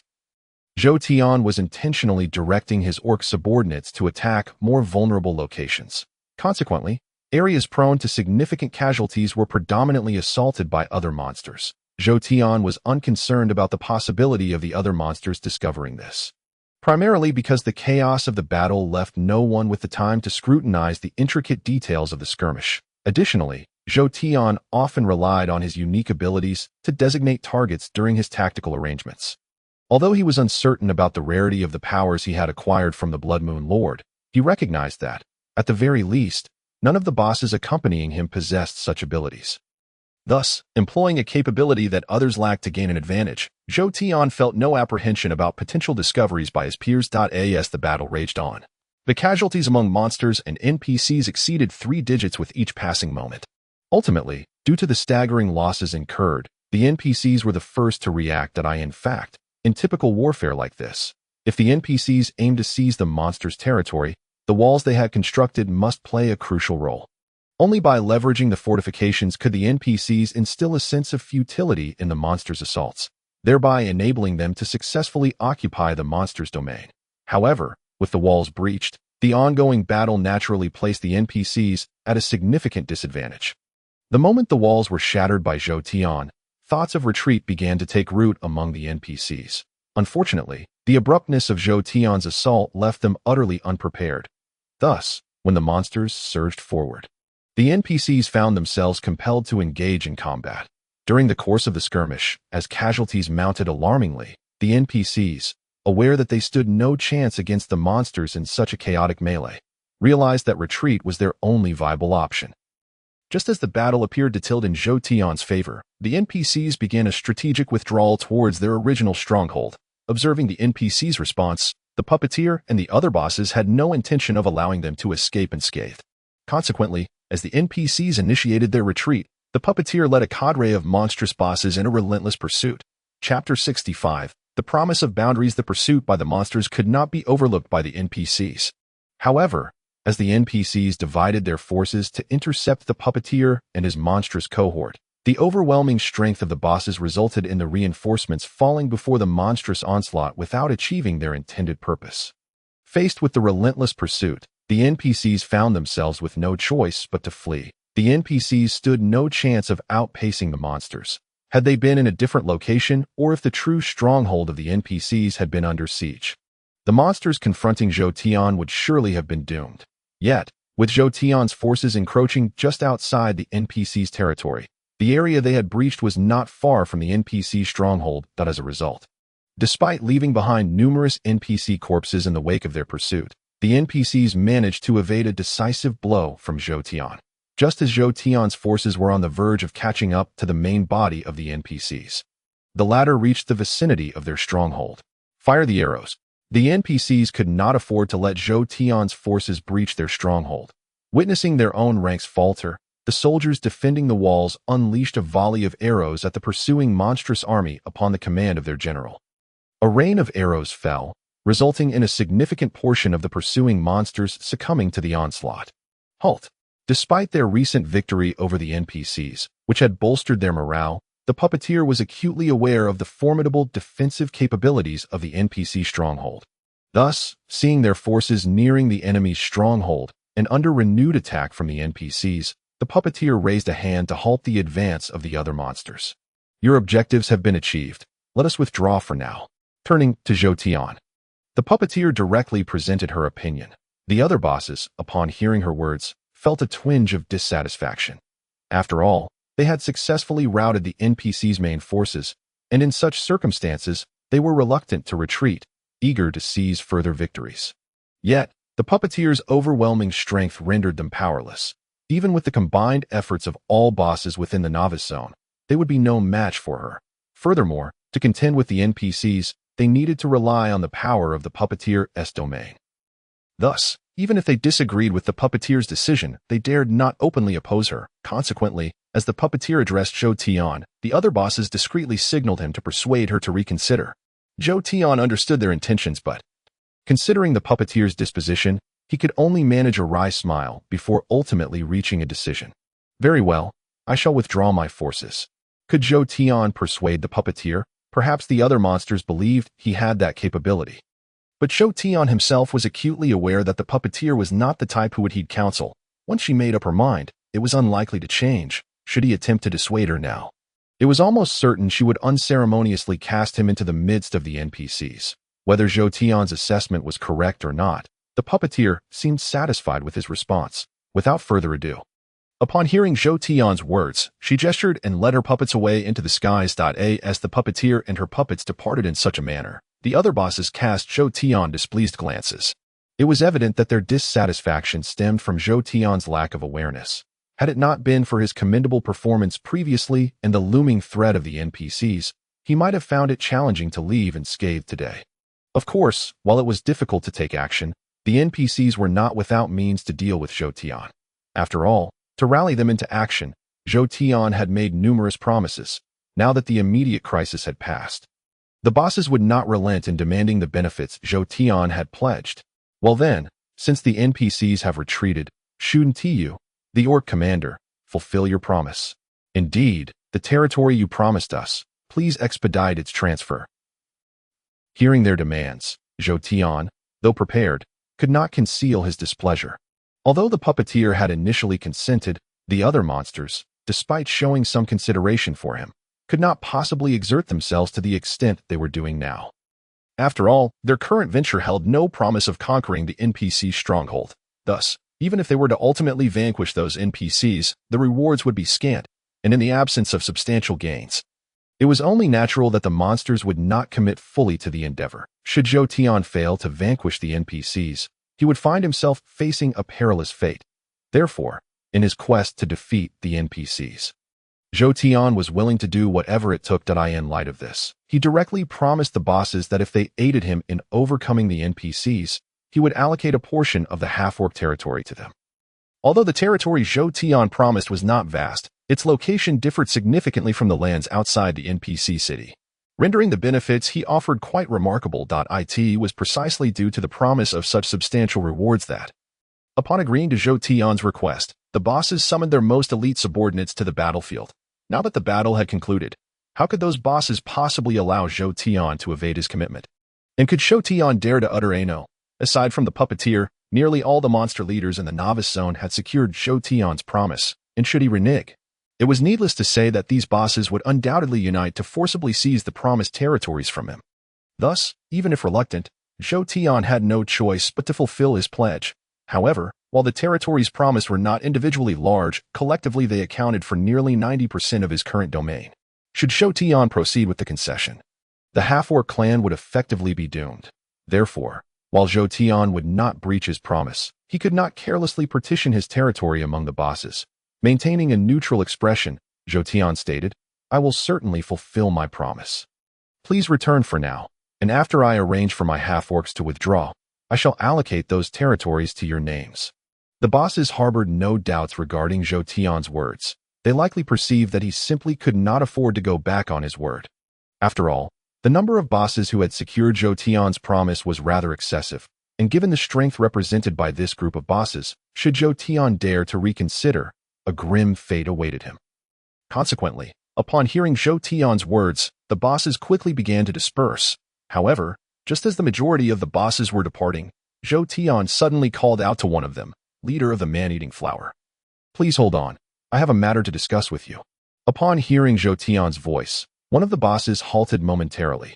Initially, he had little desire to engage with Zhou Tian, but perhaps considering that Zhou Tian would soon be granting them substantial territories, the leader of the man-eating flowers decided to stop, bidding farewell to the other bosses before lingering behind. Chapter 66. Ambush. Although the strength of the man-eating flower tribe could not compare to the puppeteer's workshop, their unique abilities rendered them a formidable force within the novice village. Visually, all man-eating flowers bore no distinction from those on Earth, but in Zhou Tian's world, having gained sentience, they not only acquired numerous offensive capabilities, but could also rise from the ground, using root-like appendages to traverse the terrain. While their movement speed was sluggish, their mere ability to move posed a threat to their adversaries. Considering their superiority over Zhou Tian, the leader of the man-eating flowers granted him some respect, yet did not regard him with much seriousness. Once the other bosses had departed, he began to mock Zhou Tian. "Half-orc leader, what business do you have?" It is as follows. Unperturbed by the other's unfriendly tone, Zhou Tian smiled lightly and explained, "You should be aware of the plight of my half-orc clan. Should I allocate such a vast tract of territory all at once, our clan would surely be doomed. Therefore, I seek to borrow something from you to navigate this crisis. Do not make promises lightly if you lack the capability. Once a promise is made, do not complain if you wish me to relinquish the territory I have secured. Do not even mention it. However, considering your pitiable situation, if there are other matters, I may be inclined to assist you." With that, the leader of the man-eating flowers adopted an air of condescension. "Then I am most grateful to the leader of the man-eating flowers." With that, Zhou Tian gestured for the leader to approach him. "Quite mysterious.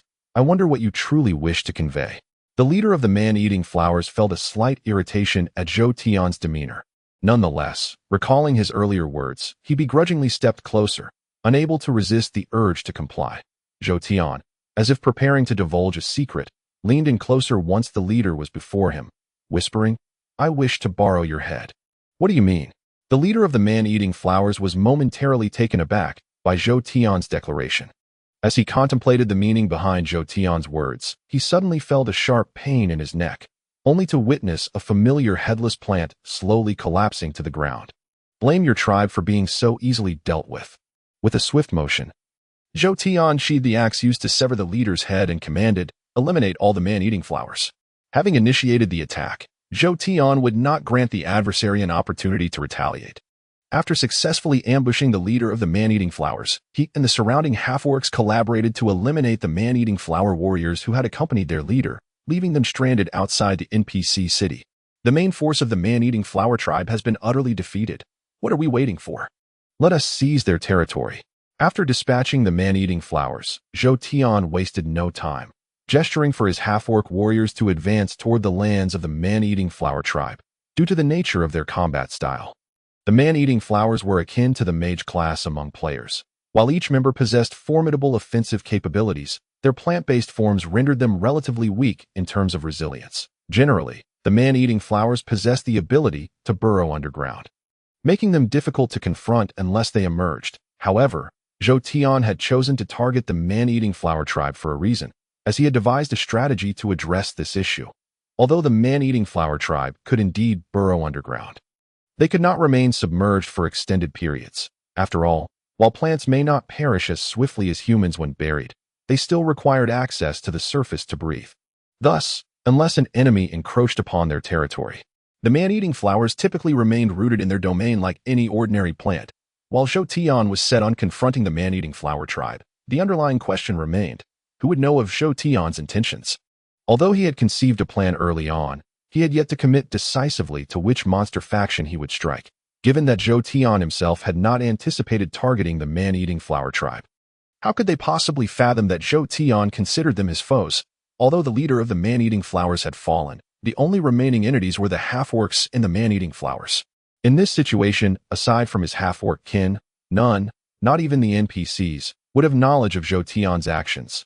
Had Zhou Tian been targeting ordinary man-eating flower warriors, the leader, despite lacking specific details, could have sensed a potential threat and heightened their vigilance. However, Zhou Tian had directly eliminated the leader of the man-eating flowers as a result. Not only would the man-eating flowers within their territory remain oblivious to Zhou Tian's designs, but they were also destined to become disorganized following the onset of battle.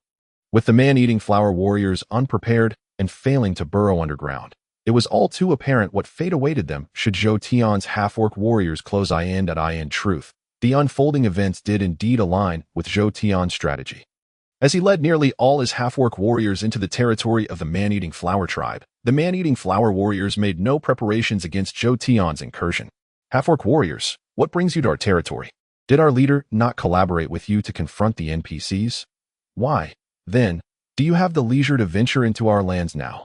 Clearly, the carnivorous flower warriors were entirely oblivious to Zhou Tian's scheme.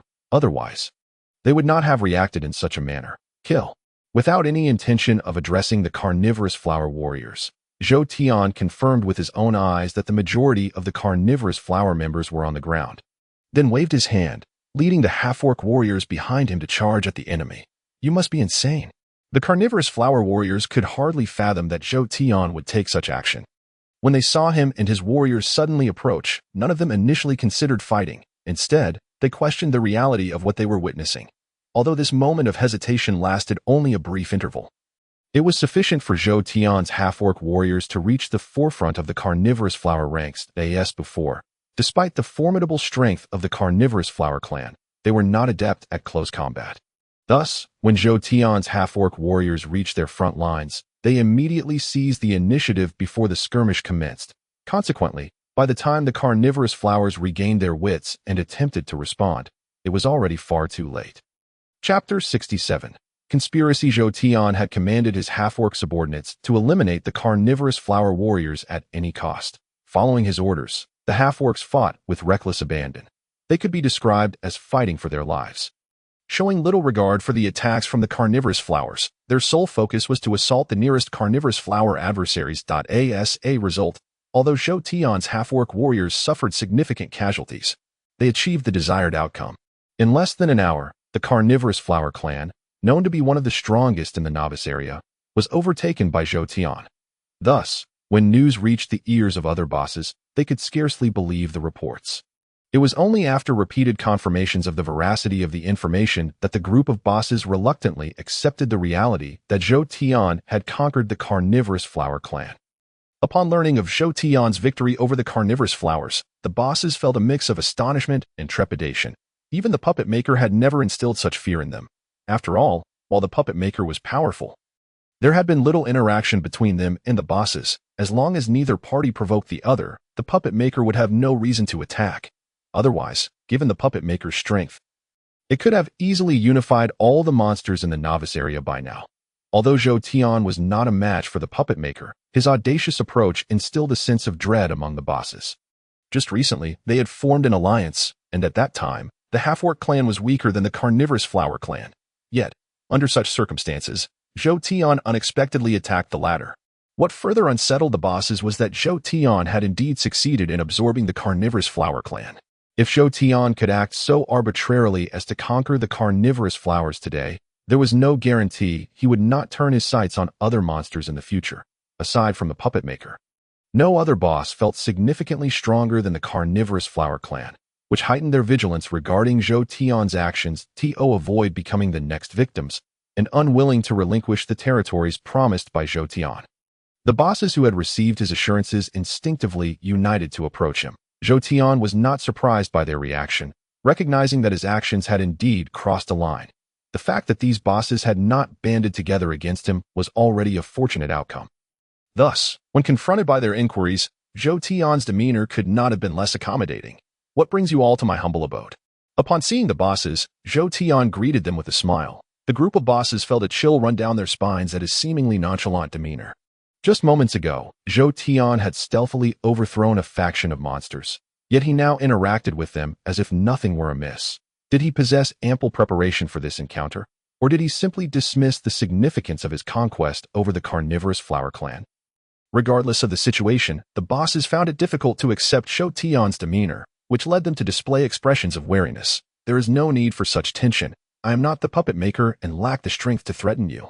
With that, Zhou Tian promptly utilized his authority to send messages to several of the bosses. "What do you mean by this?" Upon receiving Zhou Tian's messages, the bosses displayed surprise, their expressions shifting as they scrutinized him.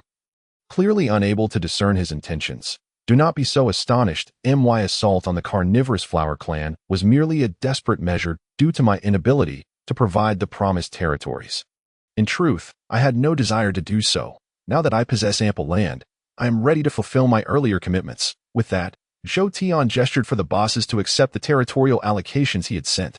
Although they were hesitant to fully trust Zhou Tian's words, the territories were already in their grasp, so they had no valid reason to refuse. Ultimately, after some deliberation, the bosses accepted the territories Zhou Tian had delineated for them, albeit in small groups, unbeknownst to the bosses, as they accepted Zhou Tian's lands. Their initial intention to confront him transformed subtly. It is universally acknowledged that those who receive favors are often reluctant to bite the hand that feeds them. Since the bosses had accepted Zhou Tian's offerings, no matter how much they disapproved of his actions, they found it unwise to turn against him immediately. After all, monsters who operated without any moral compass like Zhou Tian were rare. In the eyes of these monsters, even if they wished to confront Zhou Tian, it would be unwise to act hastily, lest they become the antagonists. Thus, amidst their conversations, which they barely remembered, Zhou Tian managed to send them away without incident. Once the bosses had all departed, Zhou Tian revealed a smirk of triumph. Since arriving in this world, devoid of legal constraints, Zhou Tian had engaged in numerous unscrupulous acts. He had unwittingly grown accustomed to this style of operation. And now, for his own benefit, he had once again outmaneuvered the bosses. How could Zhou Tian be unaware of the repercussions of his conquest over the carnivorous flower clan? To put it bluntly, his current actions would incite animosity from various factions of monsters towards the half-orc clan. Even if they did not retaliate immediately, they would undoubtedly seize any opportunity to exact revenge on Zhou Tian in the future. This hostility from other monsters would not only hinder Zhou Tian's subsequent endeavors, but could also jeopardize his plans to strengthen his own faction through the absorption of other monsters. Thus, in pursuit of a favorable environment for his own future development, Zhou Tian was more than willing to engage in some underhanded tactics. By delineating territories, he effectively quelled the bosses' aggression and temporarily diverted them. Yet, as the bosses unsuspectingly accepted the territories Zhou Tian had allocated, they remained blissfully unaware that they had fallen into his trap. Individually, the territories Zhou Tian granted may not have seemed significant. But when considered collectively, The bosses would be astonished to realize that Zhou Tian had assigned them the entire area surrounding the skeleton cave. Once they took possession of these lands, the only territory left for the half-orc clan would be the skeleton cave itself. Zhou Tian's intentions were now glaringly apparent. Unfortunately, the bosses failed to grasp his motives, or perhaps they did but simply could not believe he would go so far.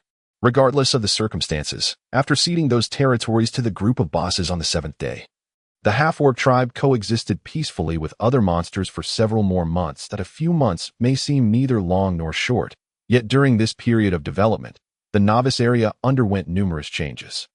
After the bosses returned to claim their respective territories, they soon discovered that Zhou Tian had assigned them the land outside the skeleton cave. However, considering that there were still a substantial number of half-orcs stationed within the skeleton cave and their disbelief that Zhou Tian would relinquish such a significant territory, the bosses ultimately said nothing and tacitly accepted Zhou Tian's arrangements. Throughout those months, Zhou Tian maintained a demeanor of compliance. He not only refrained from confronting other monsters, but also organized very few actions against NPCs. Observing Zhou Tian's conduct, the bosses largely felt reassured at that time. Yet, whether due to oversight or indifference, the bosses, who were initially wary of Zhou Tian, seemed entirely oblivious to the fact that since the division of the territory outside the skeleton cave, Zhou Tian had not dispatched any reinforcements into the cave. The implications of Zhou Tian's behavior were unmistakable. Had they been attentive, the bosses could not have failed to recognize it. Unfortunately, they did not timely uncover Zhou Tian's scheme, leading them to relax and prepare to return to their former tranquil existence while Zhou Tian had already quietly laid the groundwork for their eventual annexation. Though the half-orc tribe had ceded numerous territories to the bosses, this did not signify a decline in their strength. On the contrary, amidst the bosses' lack of vigilance, the half-orc tribe had, in fact, transformed into the strongest faction within the novice area, second only to the puppet house. They first annexed the skeleton clan, subsequently seized a portion of the beastman's territory, and despite ceding some land, Zhou Tian also absorbed the carnivorous flower clan. Through these various maneuvers, Zhou Tian had already acquired dominion over several branches of monsters. Although he had previously occupied a substantial territory, the time required to fully assimilate the strength derived from those lands meant that Zhou Tian's power had been enhanced but not fully realized. After several months of recuperation, the strength represented by the vast territory Zhou Tian controlled was finally consolidated. In terms of power, Zhou Tian, as a boss, had nearly tripled his strength compared to when he first became the leader of the half-orcs. While the other minor bosses experienced a less dramatic increase, they nonetheless saw their strength nearly double. Simultaneously, as the territory expanded, the entire structure of the half-orc tribe also underwent some changes. Originally, the half-orc tribe was composed of beast slaves, half-orc warriors, half-orc champions, and the half-orc leader. Despite the overall increase in strength among the half-orc members following the territorial expansion, the structure remained unchanged until Zhou Tian completely digested the gains from his previous actions, at which point the composition of the half-orc tribe experienced a profound transformation. Following the assimilation of the territory, the evolved half-orc tribe structure appeared as if it had been entirely overthrown and reconstituted. The newly formed branches of monsters could no longer be referred to as half-orcs. The original half-orc tribe had become a relic of the past, replaced by the orc tribe. In terms of both composition and member strength, the orc tribe surpassed the former half-orc tribe significantly. Had Zhou Tian's current territorial holdings been more substantial, the orc tribe would have possessed the potential to challenge the puppet house. The new orc tribe's composition and strength included orc warriors at level 18, orc archers at level 20, orc guards at level 25, and an orc king at level 35. Compared to the 5 ranks of the puppet house, the orc tribe, like other novice area monsters, still only had 4 ranks. However, in terms of strength, the orc tribe's minimum level of 18 represented a significant improvement over its predecessor. It would be no exaggeration to assert that should the orc tribe undergo another evolution, it would undoubtedly possess the capability to contend with the puppet house. Of course, while the orc tribe's strength had not yet reached that level, it was already sufficient to support Zhou Tian's plan to swiftly annex a significant portion of the novice area monsters. Through the method of eliminating players to bolster his forces, Zhou Tian had sufficiently replenished his military strength over the course of several months. Upon reaching that critical number, it was only natural that he would officially commence the long-prepared operation. In reality, no further preparations were required on Zhou Tian's part. Once his plan began to unfold, The outcome was destined to follow a particular trajectory, after ceding territories to the other monsters.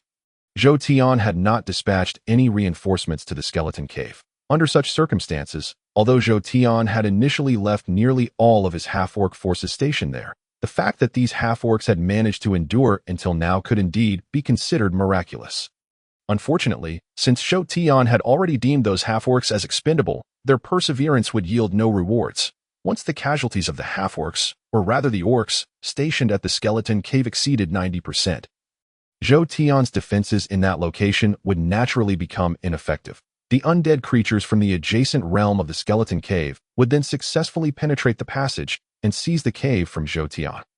The loss of such a territory was certainly not beneficial for Zhou Tian. Despite its modest size, the skeleton cave occupied a significant portion of his lands. Losing such an expanse would inevitably weaken both Zhou Tian and the orc tribe considerably. Nevertheless, while Zhou Tian had suffered the loss of part of his territory, he did not exhibit any significant anger over the diminished strength. On the contrary, upon receiving the news of the skeleton cave's fall, Zhou Tian displayed an unmistakable expression of excitement. How could he not be thrilled? Zhou Tian had betrayed his own principles, calculating not only against his adversaries, but even sacrificing his own subordinates as pawns. After making so many preparations, with his plan nearing fruition, maintaining a calm demeanor was simply impossible. Furthermore, any potential failure of his plan to absorb other monsters and strengthen his faction was unacceptable. Thus, to ensure a favorable environment for his future development, Zhou Tian was more than willing to engage in some treacherous acts, employing territorial divisions to extinguish the fighting spirit of those bosses and temporarily lull them into complacency. As those bosses unwittingly accepted the territories Zhou Tian had allocated to them, they remained oblivious to the fact that they had inadvertently fallen into his trap. Viewed individually, the territories assigned to the bosses may not have seemed overly significant. Each piece lay in the heart of the monster region, inevitably subject to disturbances from NPCs and players. However, it was undeniable that Zhou Tian had indeed provided them with prime territories in accordance with his promises.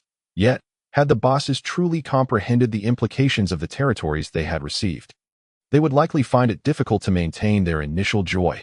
Chapter 69. Proposal for participation in battle. Excellent. Once those undead creatures emerge, the opportune moment will be upon us.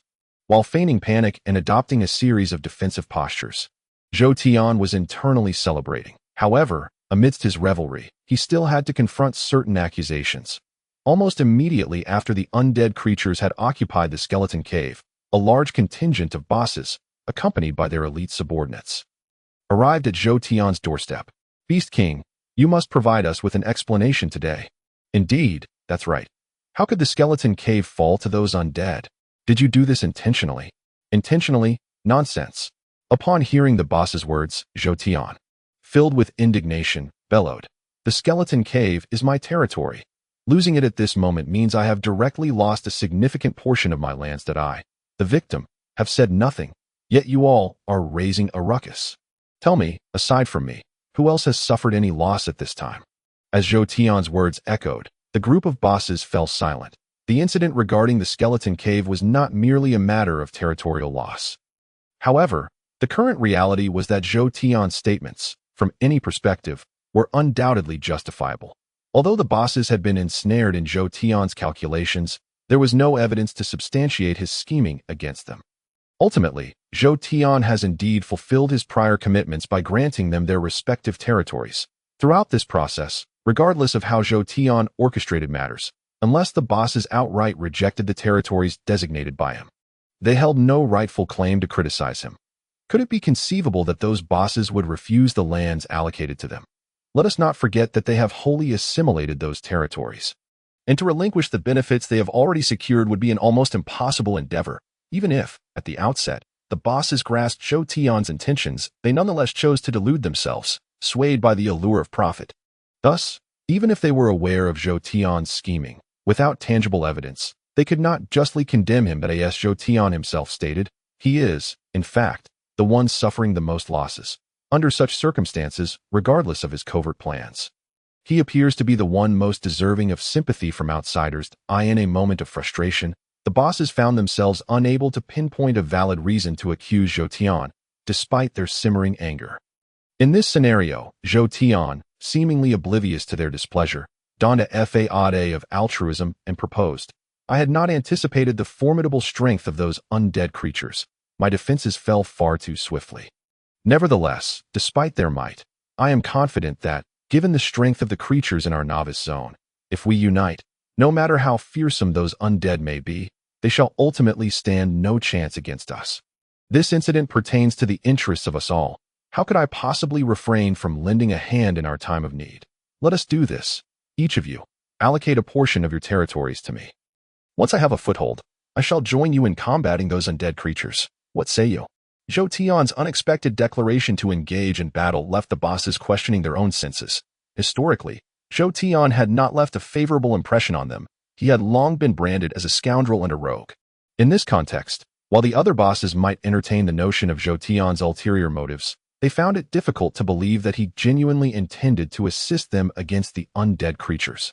Nevertheless, faced with the oppressive threat of those undead, the bosses could not afford to dismiss any potential ally. Thus, even if Zhou Tian's character was questionable, they would not reject his seemingly benevolent offer. However, just as the bosses began to accept Zhou Tian's request, a pivotal issue arose. While Zhou Tian expressed his desire to join the fray, he simultaneously made a demand that they cede a portion of land outside the skeleton cave to the orc tribe. This request complicated what was initially a straightforward proposition. Zhou Tian's demand for territory was not unreasonable. After all, if he were to fight, he would need a base of operations.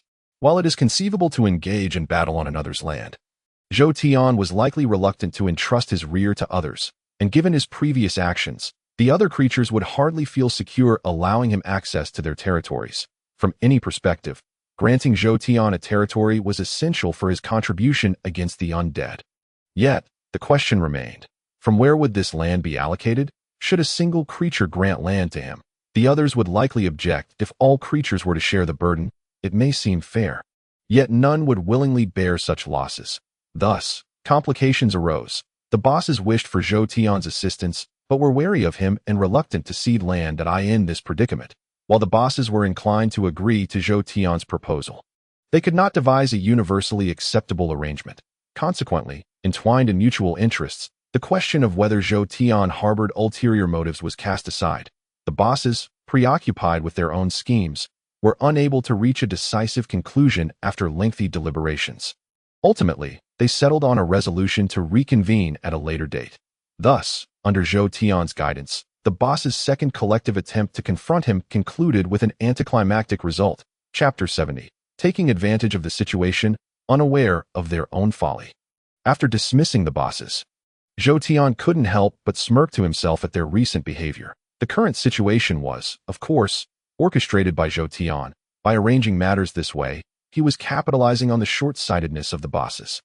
Even in the human realm, there would still be many who fell prey to such schemes, so it was hardly surprising that Zhou Tian's calculations were aimed at a group of creatures with little intelligence. In the face of profit, it is challenging for any being to maintain composure. Zhou Tian had anticipated the outcome under his deliberate manipulation. Naturally, the bosses had yet to fully comprehend the true threat posed by the undead creatures. Although their information indicated that Zhou Tian had suffered greatly at the hands of these undead, those who had not personally faced them could hardly grasp the extent of their danger. Ignorance breeds fearlessness. Lacking a clear understanding of the undead's capabilities, the bosses were aware of the impending peril, yet failed to seriously consider the consequences of their inability to withstand the onslaught.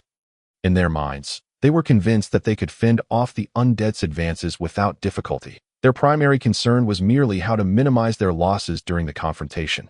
Thus, while seeking Zhou Tian's assistance appeared advantageous, they deemed it unworthy of sacrificing their territories today as such. Zhou Tian's suggestion merely alleviated their hostility towards him, leaving the likelihood of his actual involvement at nearly zero. In truth, events unfolded precisely as Zhou Tian had planned.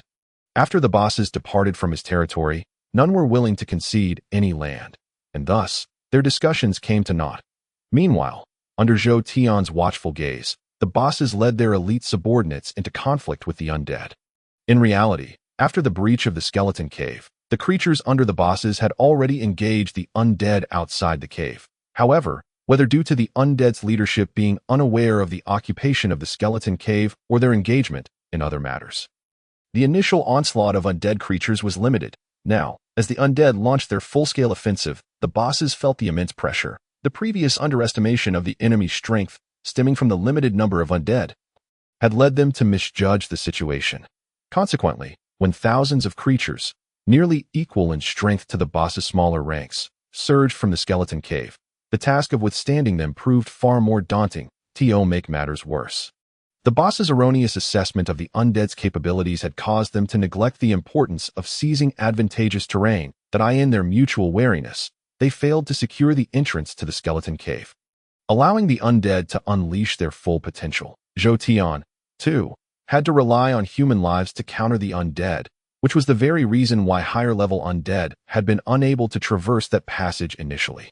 While it was true that the half-orc tribe had limited strength, prior conflicts had already demonstrated the formidable prowess of the undead, now devoid of any restrictions and able to fully exert their strength.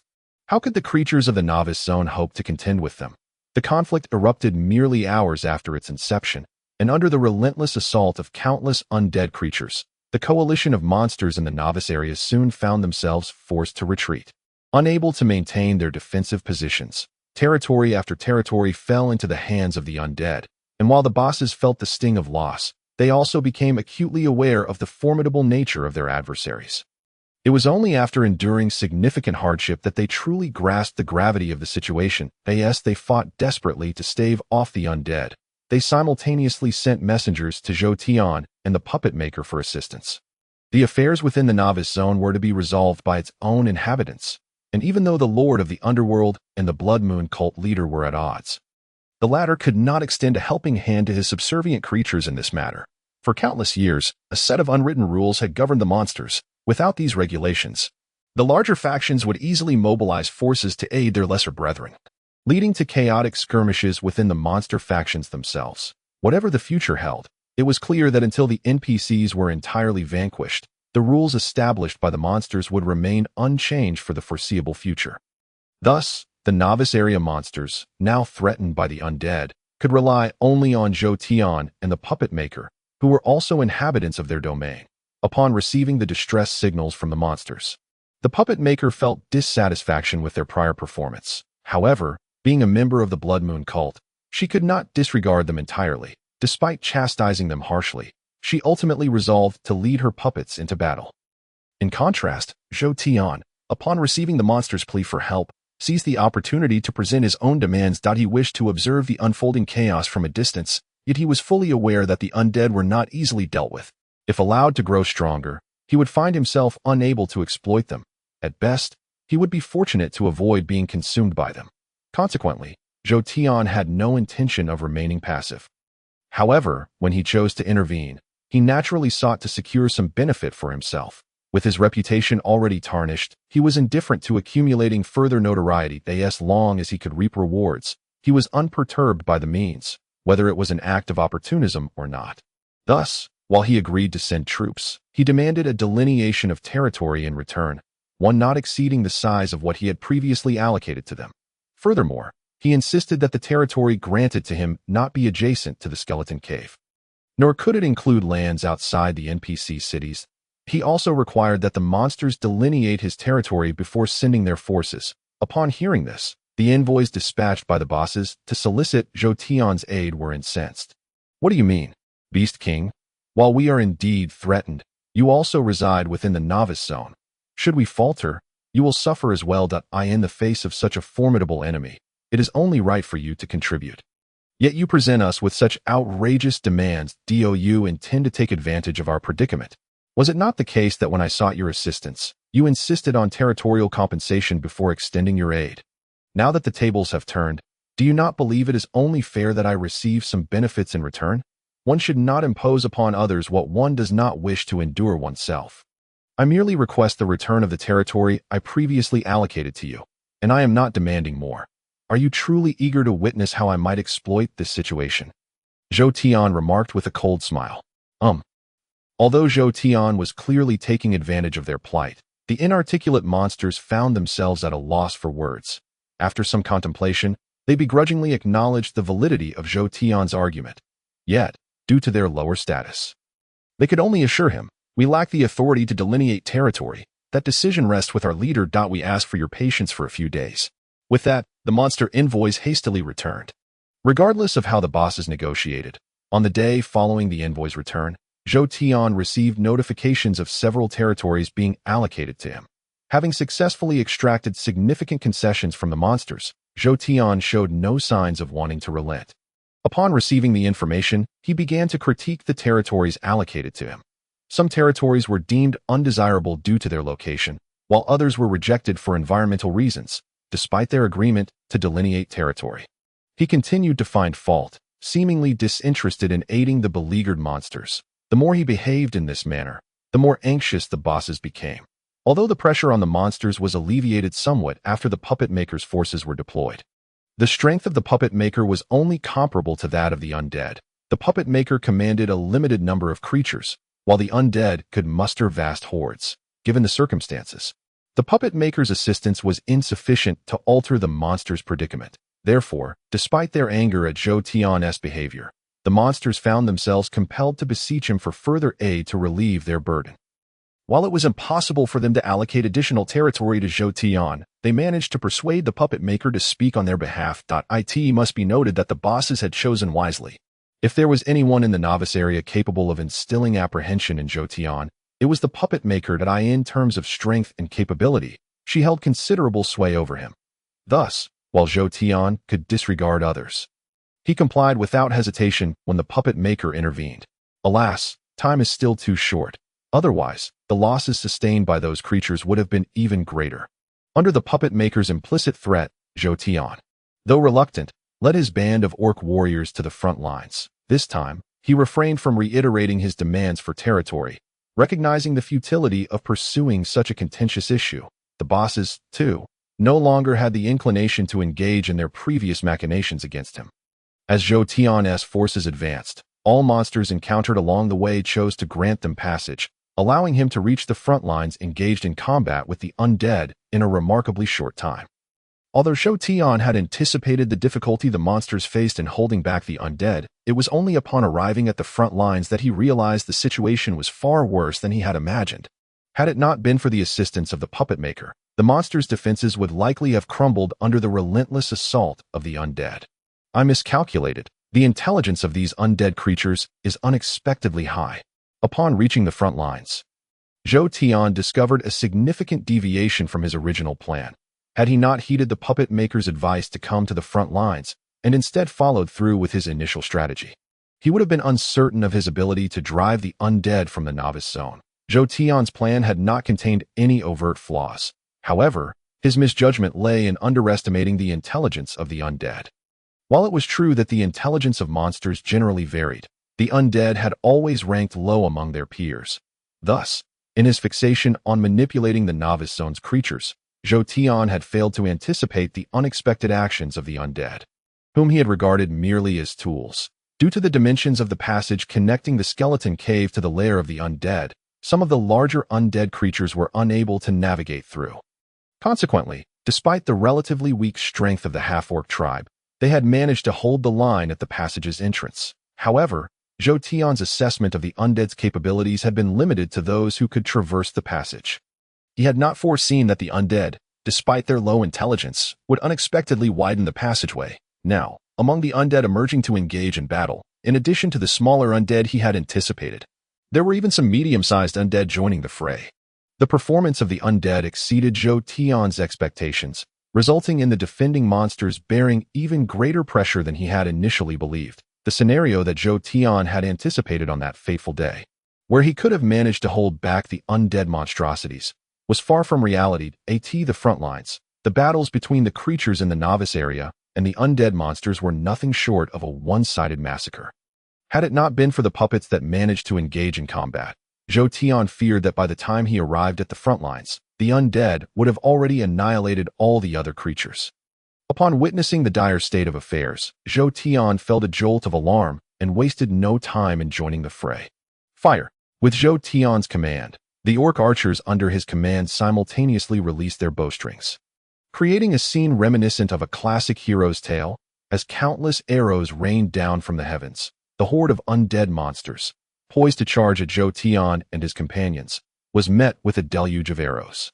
Although the disparity in levels and the undead's innate resistance to physical attacks prevented the orc archers from unleashing their full destructive potential, the relentless barrage of arrows still inflicted considerable damage upon the undead after multiple waves of assault. Eventually, as the orc archers ceased their attack, a significant breach appeared in the once dominant formation of the undead monsters that had kept the novice creatures at bay. Well done. The monstrous bosses could not help but commend the orc archers for their performance. Seizing the opportunity created by the orc archers, they not only repelled the undead monsters' attacks, but also launched a counteroffensive, reclaiming a portion of the territory that had fallen into the hands of the undead. Regrettably, shortly after the orc archers concluded their assault, the battlefield reverted to its previous state.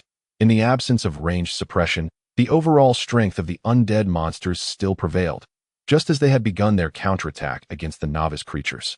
The undead swiftly quelled the offensive and, leveraging their numerical superiority, resumed their relentless assault on the novice monsters. Feeling the mounting pressure from the undead, the monstrous bosses turned their gazes toward Zhou Tian, hoping he would once again intervene and use the orc archers to suppress the undead's onslaught.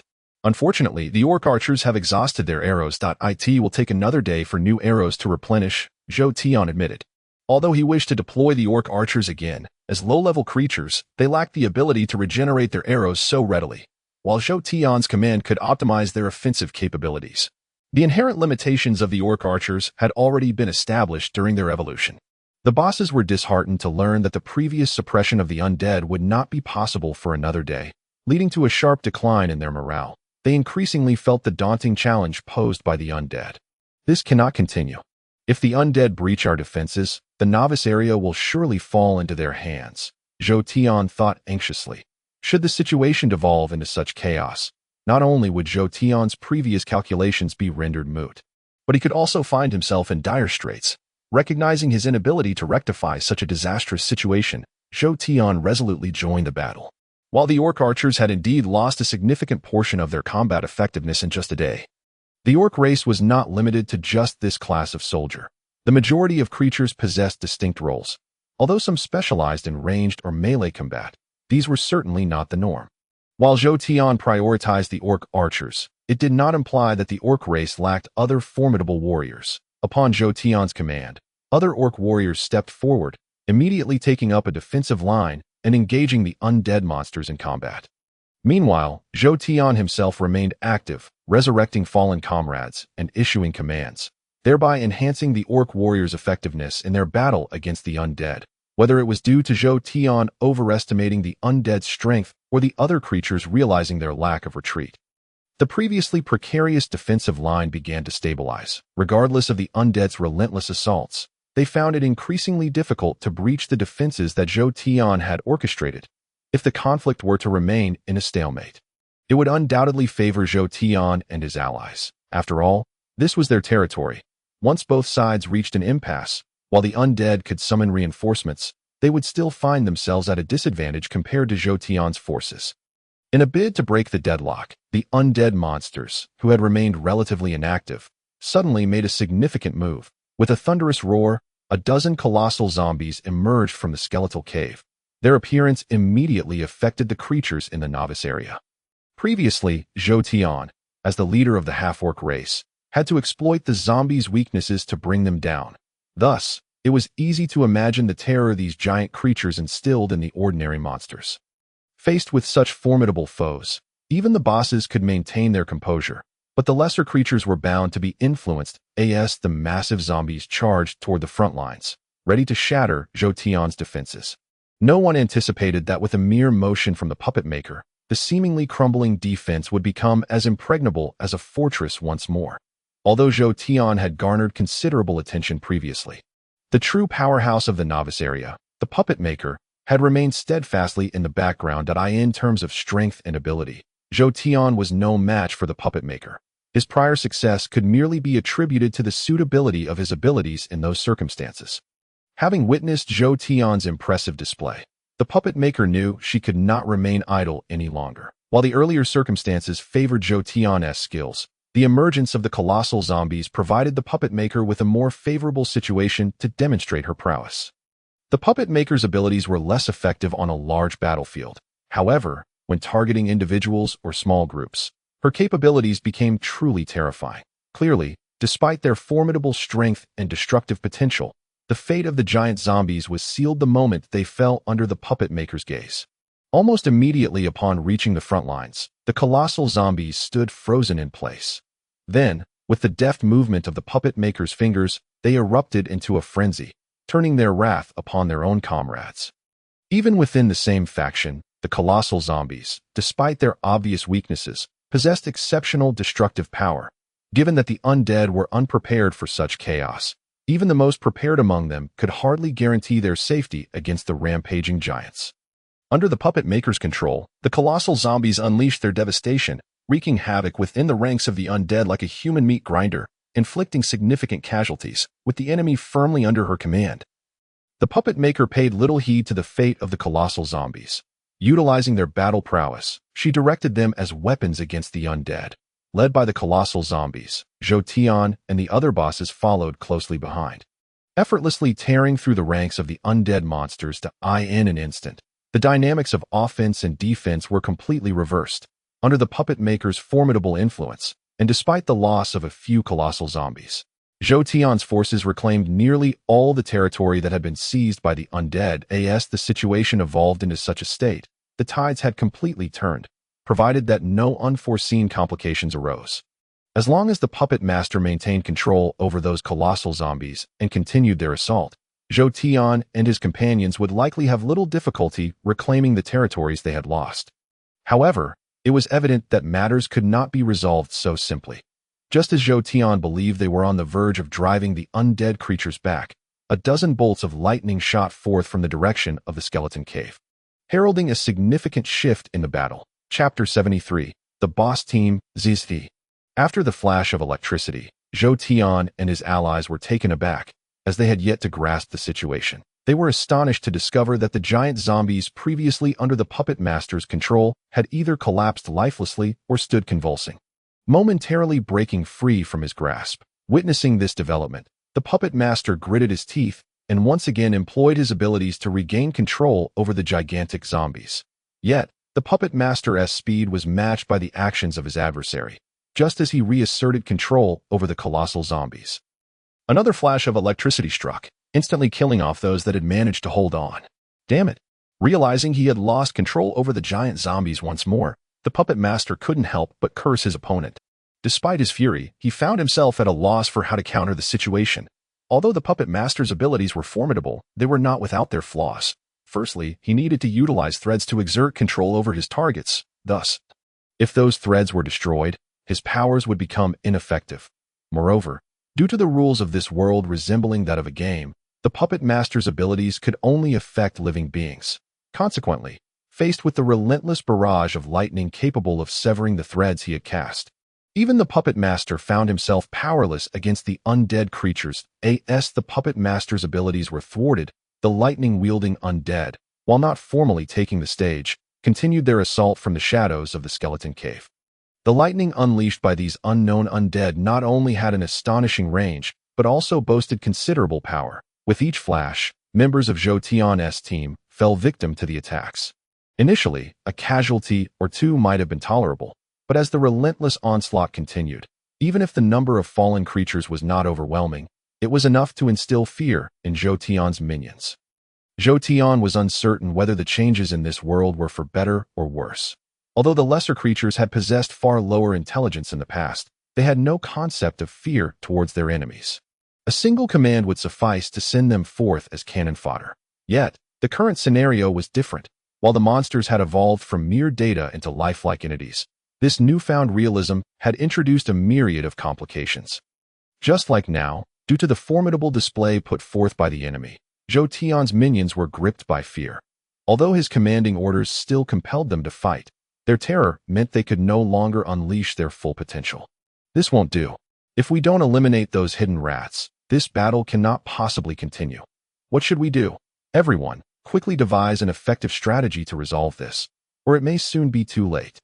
Faced with the unprecedented threat posed by the undead and feeling an overwhelming pressure, the previously fractious group of novice area bosses had no choice but to set aside their grievances and earnestly discuss their tactics. However, since the undead they sought to confront remained hidden in the shadows, any strategies they devised were rendered futile if they could not approach their foes. In light of this predicament, Zhou Tian and his fellow bosses soon reached a rather perilous decision, since the undead refused to engage directly, and Zhou Tian's group was determined to eliminate them. They resolved to take the initiative.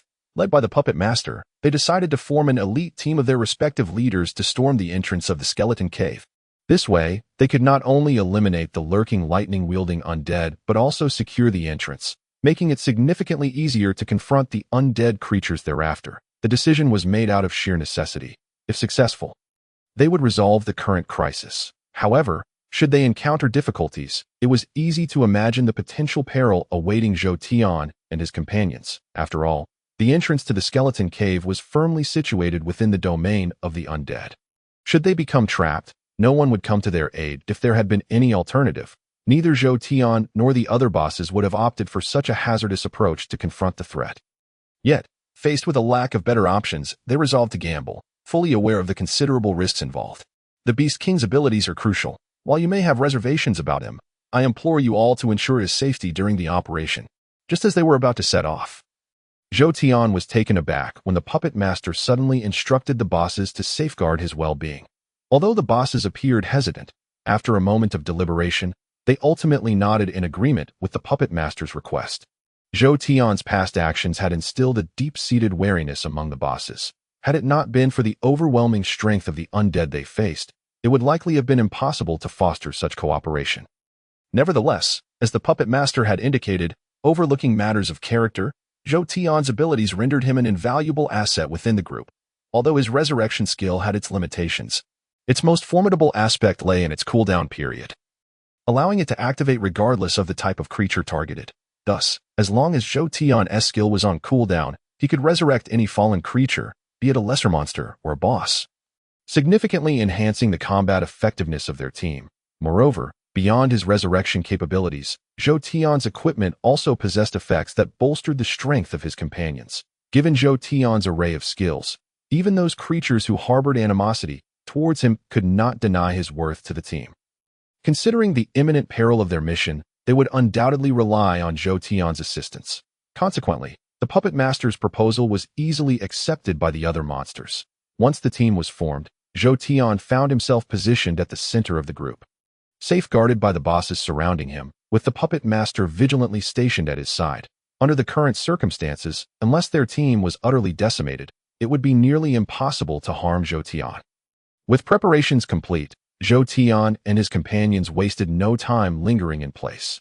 After a brief assembly, under the puppet master's command, they surged toward the entrance of the skeleton cave. Chapter 74. The trap. The elevated status of bosses stems not only from their authority to command lesser creatures, but also from their inherent strength, which enables them to dominate these minions. Even non-combatant bosses like Zhou Tian remain the most formidable entities within their ranks, and the disparity between other combat-oriented bosses and ordinary monsters is self-evident. Now, with a team composed entirely of these bosses, their collective power had undoubtedly reached an impressive level. When factoring in their individual abilities, it was conceivable that Zhou Tian's group could directly contend with the elite warriors of the Blood Moon sect. As Zhou Tian's team charged toward the entrance of the skeleton cave, the defensive line formed by the undead creatures posed little threat to them. Ultimately, under the relentless advance of Zhou Tian and his companions, despite the valiant efforts of the undead creatures to impede them, they found themselves unable to halt Zhou Tian and his allies' progression. Relying on their formidable individual prowess, Zhou Tian and his group swiftly penetrated deep into the enemy's territory. As they approached the entrance of the skeletal cave, they finally discerned the true appearance of the adversaries they were to confront: skeletal mages. Upon witnessing the undead resembling the creatures of the same name from the abyss, Zhou Tian murmured the information he had just acquired and charged forward alongside the other bosses. However, just as the bosses shielded Zhou Tian, the undead recognized the significance of the skeletal mages to their defense.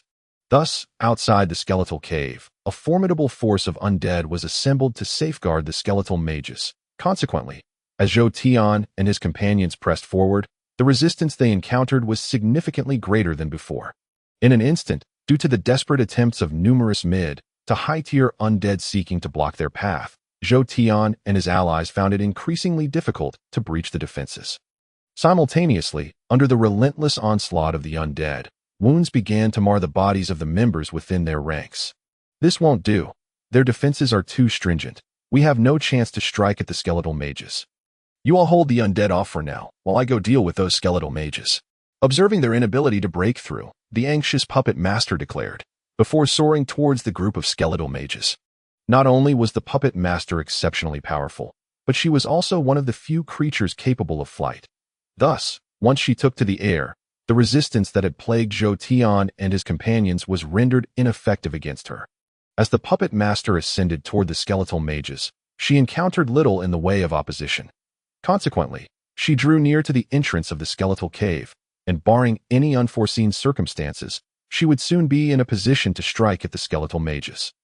However, just as the puppet master was on the verge of reaching her target, her singular focus on eliminating the skeletal mages caused her to overlook a crucial detail. While the skeletal mages were indeed the objective of Zhou Tian and his comrades, this did not guarantee that the puppet master could secure victory simply by approaching them. After all, the skeletal mages were not merely lifeless entities.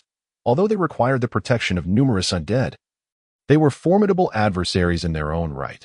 Thus, at the moment the puppet master confidently believed she could swiftly subdue the skeletal mages, they fixed their gaze upon her and launched an immediate counterattack. Fire, ice, and lightning as the skeletal mages initiated their assault, an array of elemental attacks surged toward the puppet master. Caught off guard and unprepared, the puppet master found herself in a flurry of activity. Fortunately, her exceptional strength, wielding the title of the strongest boss in the novice zone, allowed her to deftly evade the barrage of attacks, nimbly dodging to the left and right. Once she recognized that the skeletal mages posed a genuine threat, the puppet master became more cautious in her subsequent actions. Utilizing her abilities, she soared towards the skeletal mages, commanding several undead to act as shields in front of her. Given her preparation and strength, it was reasonable to assume that she could indeed subdue the skeletal mages. Even the accompanying bosses, upon witnessing the puppet master's actions, were expressions of relief. Clearly, after observing the unfolding scenario, Zhou Tian and his allies believed their mission to be a success. Regrettably, just as they were ready to retreat, an unexpected attack abruptly froze the smiles on their faces. A bolt of lightning, measuring at least 3 to 4 meters in diameter, suddenly descended from the heavens. Before anyone could ascertain which skeletal mage was responsible, the puppet master, who was on the brink of reaching the skeletal mages, was instantly obliterated by the colossal lightning strike. No one had anticipated such an occurrence at a moment when victory seemed assured. And the death of the puppet master left Zhou Tian and his companions grappling with disbelief. Alas, whether they could accept the harsh reality or not, the undead showed no concern for their sentiments. Seizing the opportunity presented by the puppet master's demise, the undead launched a counteroffensive against Zhou Tian and his allies.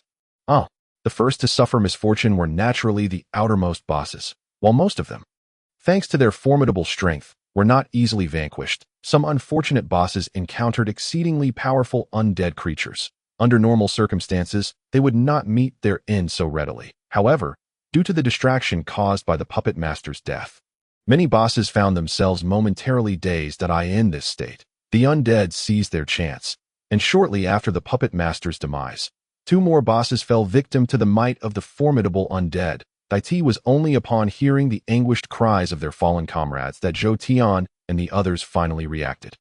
In an instant, both Zhou Tian and the other bosses hastily unleashed their abilities. The bosses joined forces, unleashing a barrage of skills in all directions. Although lacking any extraordinary effects, their combined destructive power forced the undead that had cornered them to retreat.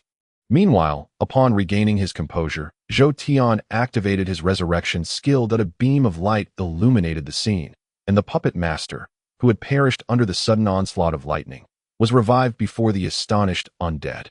Chapter 75. The Undead Boss. I was careless. Just moments after her revival, the puppet master seemed to intuitively grasp the events that had transpired. After a moment of reflection, she took further action. As her fingers deftly moved, her abilities activated, and soon a horde of nearby undead was under her control, lifted into the air. With her newfound command over the undead, the puppet master refrained from recklessly charging forward as before. Instead, she hoisted the undead high above her head and hurled them toward the skeletal cave. As the undead screamed on their way to the skeletal cave, it appeared they triggered some unforeseen event. Bolts of lightning streaked through the sky. And the moment the undead neared the entrance, they were instantly reduced to charred remnants by the electric fury. Whoosh! Utilizing the undead as scouts, the puppet master deftly navigated through numerous dangers ahead. Yet, just as she prepared to advance, a torrent of ranged attacks suddenly materialized around her. Clearly, for reasons unknown, once the puppet master posed a genuine threat to the skeletal mages, the undead, much like Zhou Tian previously, consolidated their ranged attackers and collectively launched an assault against her in the sky. Crack crack, in the face of the relentless barrage from the undead, the puppet master could do little more than gather the numerous undead under her control to serve as shields. One after another, the attacks rained down, obliterating the undead she commanded into mere fragments. As the remnants fell, the puppet master found herself exposed. TCH. With a begrudging glance at the skeletal cave, the puppet master abruptly descended from the sky. Returning to Zhou Tian and his companions. You're injured. Due to the earlier distance between them, Zhou Tian had been unable to discern the puppet master's condition. However, upon her landing beside him, he was astonished to discover that the once formidable puppet master, who had displayed such prowess, had not only perished due to the ambush but had also sustained significant injuries from the subsequent onslaught. Several bone arrows protruded from her chest, while her limbs bore a multitude of magical wounds. Combined with the injuries on her back and head, although she had not lost any limbs, it was evident that the puppet master was in a severely weakened state. It's nothing serious. These wounds won't hinder my capabilities. Paying no heed to his own injuries, the puppeteer scrutinized the horde of undead creatures for quite some time before finally speaking. Among this group of undead, there exists a boss, likely of the mage variety. We must locate and eliminate it. Otherwise, we shall not only struggle to defeat the skeletal mages, but we may find ourselves unable to even approach the skeletal cave. Upon hearing the puppeteer's words, Zhou Tian and his companions were taken aback. After all, the puppeteer had no reason to lie about such matters. This implied that what the puppeteer had stated was likely to be true. If the puppeteer's words were indeed accurate, it was certainly not good news for Zhou Tian and the others. It was worth noting that the puppeteer's strength was nearly on par with the other members of their group. Despite such formidable power, the puppeteer had still faced defeat at the hands of their adversary on several occasions. Though there was a suspicion of ambush involved, the fact that they had been caught off guard indicated that the hidden undead boss was likely of a similar caliber as the puppeteer. Faced with the prospect of not only contending with numerous undead creatures, but also having to guard against the powerful hidden boss, Zhou Tian and his companions found it difficult to maintain a positive mindset. However, regardless of their reluctance to confront such a formidable foe, after hearing the puppeteer's words, they had no choice but to widen their eyes and search the throng of undead for the concealed enemy. Found it? Zhou Tian exclaimed. Feeling a sense of relief as the auxiliary ability he had obtained from the Blood Moon sect proved useful once more. When Zhou Tian activated his ability, the health bars of all the monsters became visible, allowing him to easily identify the boss, whose health far exceeded that of ordinary monsters, by simply sweeping through those that were at full health or nearly so. Nowhere to run. Just as Zhou Tian pointed out the location of the undead boss, the creature prepared to flee. However, would the puppeteer allow it that opportunity? Although the puppeteer said nothing, it did not mean that her heart was as calm as her expression suggested. She had previously succumbed to the enemy's underhanded tactics, suffering injuries in the process. In a direct confrontation, even if the puppeteer were to lose, she might not voice any complaints, but having been wronged by such despicable means, how could she possibly remain unperturbed? Unable to vent her frustration when the enemy was hidden, now that she had laid eyes on her nemesis, the puppeteer was determined to exact her revenge, with the undead boss now revealed. Old grievances and new would converge, and the puppeteer was resolute in her intent to annihilate the FOEDAS. Soon as Zhou Tian pinpointed the location of the undead boss, the surrounding undead creatures were swiftly brought under the puppeteer's control. Without allowing the enemy to retreat, she launched an immediate assault on the boss using the undead minions. The undead boss was indeed powerful, yet its mage attributes rendered it a high damage, low defense entity. While it could potentially slay the puppeteer with a well-prepared attack, when those undead creatures began their assault, even with its formidable strength, the boss was still easily left with several wounds due to its poor defensive capabilities. Boom! A flash of lightning erupted. and the horde of undead controlled by the puppeteer was instantly obliterated by a magical attack. Nevertheless, no matter how powerful the undead boss appeared, it was of no consequence. Its injuries would not vanish. And the puppeteer, a significant threat to it, would not grant it the opportunity to escape. Almost as soon as the undead boss dispatched its surrounding minions, the puppeteer, knowing full well that those undead posed no real threat, immediately flew toward its position. Not giving the undead boss a chance to flee, she directly blocked its path. Roar. If given the choice, the undead boss would have preferred to lurk in the shadows and ambush Zhou Tian and his companions.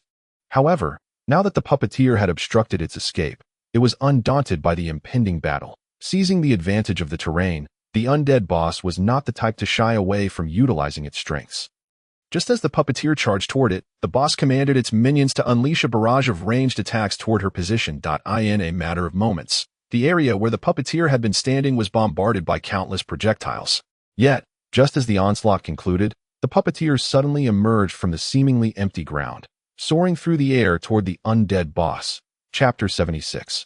Unleashing fury upon witnessing the puppeteer charging toward it. The undead boss felt a sense of urgency. After all, mage-type creatures were not adept at close combat. Although the puppeteer was not a melee-oriented boss, her abilities posed a significant threat if she were to close the distance. However, despite the unfavorable circumstances, the undead boss did not flee like the lesser minions. Dai understood that, given the puppeteer's strength and abilities, engaging her directly, while not guaranteed victory, was not without its possibilities. Conversely, if it were to focus solely on escape, survival would be highly unlikely. Therefore, as the puppeteer approached, the undead boss remained steadfast, calmly unleashing its array of spells. The undead boss unleashed its might. Bolts of lightning surged across the battlefield, targeting not only the puppeteer but also Zhou Tian and his companions, who had become the focus of the now-revealed undead boss's wrath. Thus, as a deluge of thunder rained down, the puppeteer managed to endure the onslaught, while Zhou Tian and his companions found themselves in dire straits. Even the puppeteer had to exercise caution against the undead boss's attacks. For Zhou Tian and his companions, a direct hit could very well prove fatal. Puppet Theater, Chaotic Slash. Just as Zhou Tian and his companions were struggling to cope and were on the verge of being overwhelmed by the undead boss, the puppeteer's voice echoed across the battlefield. At her command, 10 golden puppets appeared beside the undead boss, and under the puppeteer's control, they brandished various weapons and began to mercilessly strike at the boss. Crack. Crack. It must be said that while the puppeteer's sudden display of power was formidable, the scene was undeniably gruesome. Under the relentless assault of the 10 golden puppets, the defenseless undead boss was unable to withstand their onslaught. Almost as soon as the puppets initiated their attack, the boss was felled to the ground. The puppets did not pause their assault upon its collapse. Rather, they continued to hack away at the fallen foe with unyielding fervor.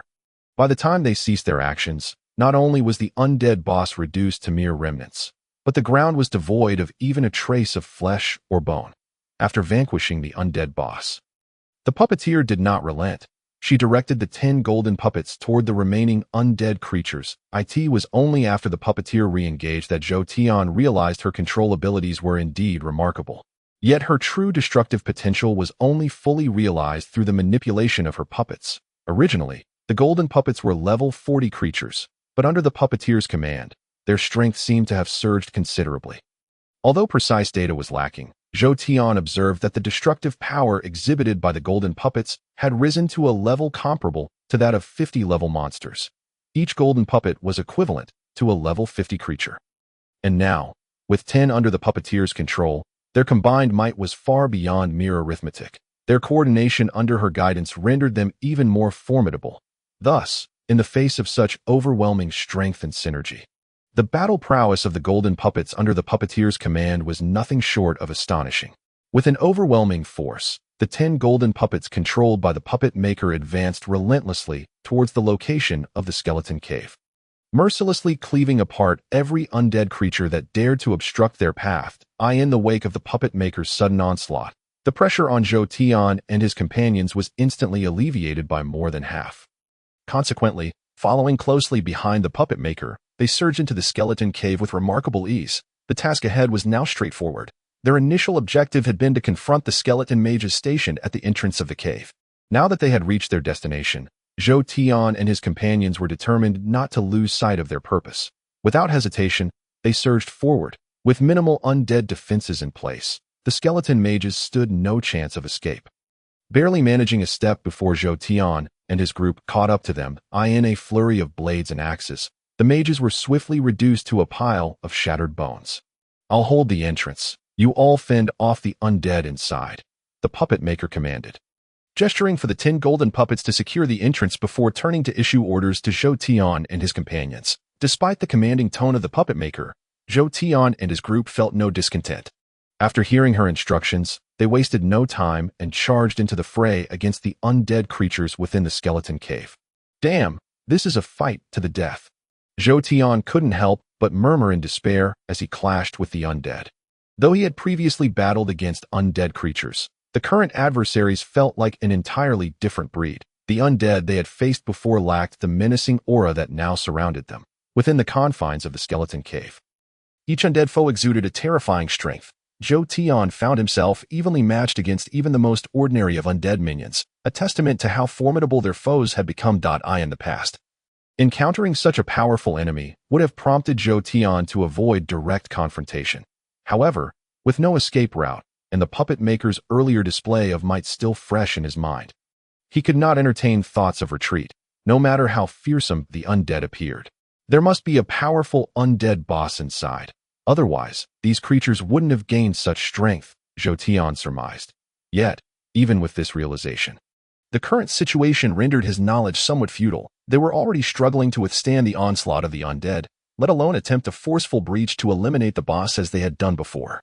As soon as the cooldown for his revive skill elapsed, Zhou Tian promptly resurrected a fallen boss, positioning it to hold the gap while he retreated behind the others. One blamed Zhou Tian for his actions. He was not suited for close combat. The only reason he had been thrust into the front lines was due to the recent casualties among the bosses and the unavailability of his resurrection skill until now, with a resurrected ally at his side. It was only natural that Zhou Tian would retreat to a safer position. Then, like the hidden undead boss, he switched his weapon and significantly boosted the combat effectiveness of the remaining bosses. Although his enhancement capabilities paled in comparison to the hidden undead boss, his assistance allowed the other bosses to tackle the onslaught of smaller minions with considerably less strain. Thus, the once crumbling defense line was restored to stability. Engaging in battle, resurrecting. Engaging in battle, Zhou Tian found himself either participating in the fight when a boss fell or reviving a defeated boss when his skill was available, retreating to safety afterward. This cycle continued under immense pressure, and Zhou Tian had long lost track of how much time had passed. Finally, just as he was about to substitute for yet another fallen boss, he felt a sudden grip on his arm. "You can take a break. The undead outside have been completely annihilated. Leave this to me." Upon hearing those words, Zhou Tian's legs weakened, and he plopped down onto the ground. Turning back, he realized that, at some point, the battle outside the skeleton cave had concluded, under the combined assault of the puppet maker and her minions. The formidable undead were ultimately overwhelmed and perished without reinforcements. The one who had halted Zhou Tian was none other than the puppet maker herself. Seeing her take charge, Zhou Tian felt a wave of reassurance. Despite the formidable presence of the undead bosses, he had faith that they could not withstand the puppet maker's onslaught. Judging by her previous performances, the 10 golden puppets blocking the passage would likely reduce any number of undead to mere fodder. Indeed, once the puppet maker engaged, the 10 golden puppets relentlessly cleaved through the ranks of the undead, swiftly dismantling the very foes that had previously cornered Zhou Tian and his companions. As the puppet maker directed her golden puppets forward, the only recourse left for the undead was to retreat. With sheer force, the puppet maker drove the undead back to the second chamber of the skeleton cave, then suddenly turned to Zhou Tian and his companions, commanding, "You all, quickly secure the passage." What for? Although puzzled by why the puppet maker would issue such orders when they had the upper hand, Zhou Tian and his companions acted without delay, stepping forward to take the place of the golden puppets. Initially bewildered by the puppet maker's strategy, they soon grasped her intent.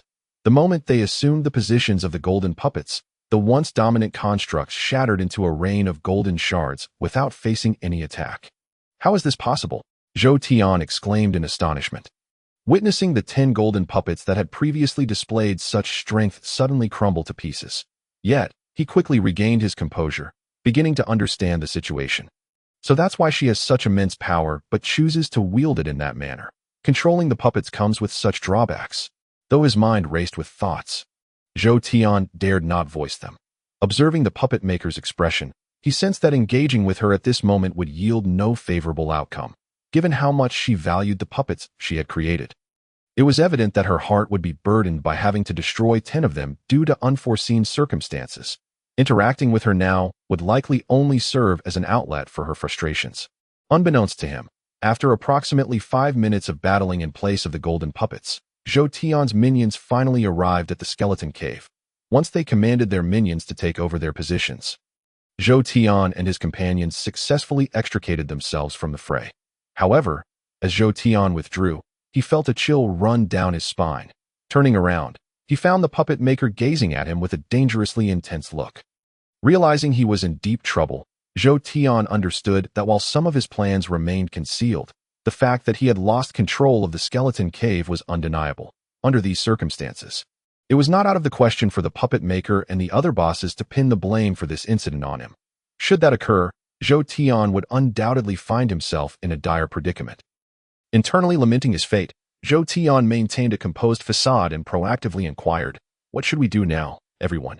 While we have currently managed to drive those undead monsters into the second level of the skeleton cave, I trust you have all observed their formidable prowess.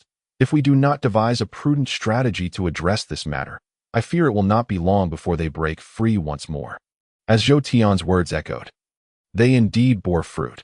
Although the puppeteer's true intentions remained shrouded in mystery to Zhou Tian, upon voicing his concerns, the attention of all the bosses immediately shifted to the topic he had raised. Unaware of Zhou Tian's plan, the puppeteer could only direct his frustrations towards Zhou Tian. However, in the face of this threat, finding a resolution took precedence over mere venting. The performance of those undead monsters had undoubtedly left an impression. Even on the puppeteer, their success in repelling the foes this time was laced with a significant degree of luck. Should those undead creatures emerge again, even the puppeteer could not confidently assert that they could replicate today's success in driving them away. Consequently, the looming threat of the undead prompted all bosses, including the puppeteer, to ponder viable solutions.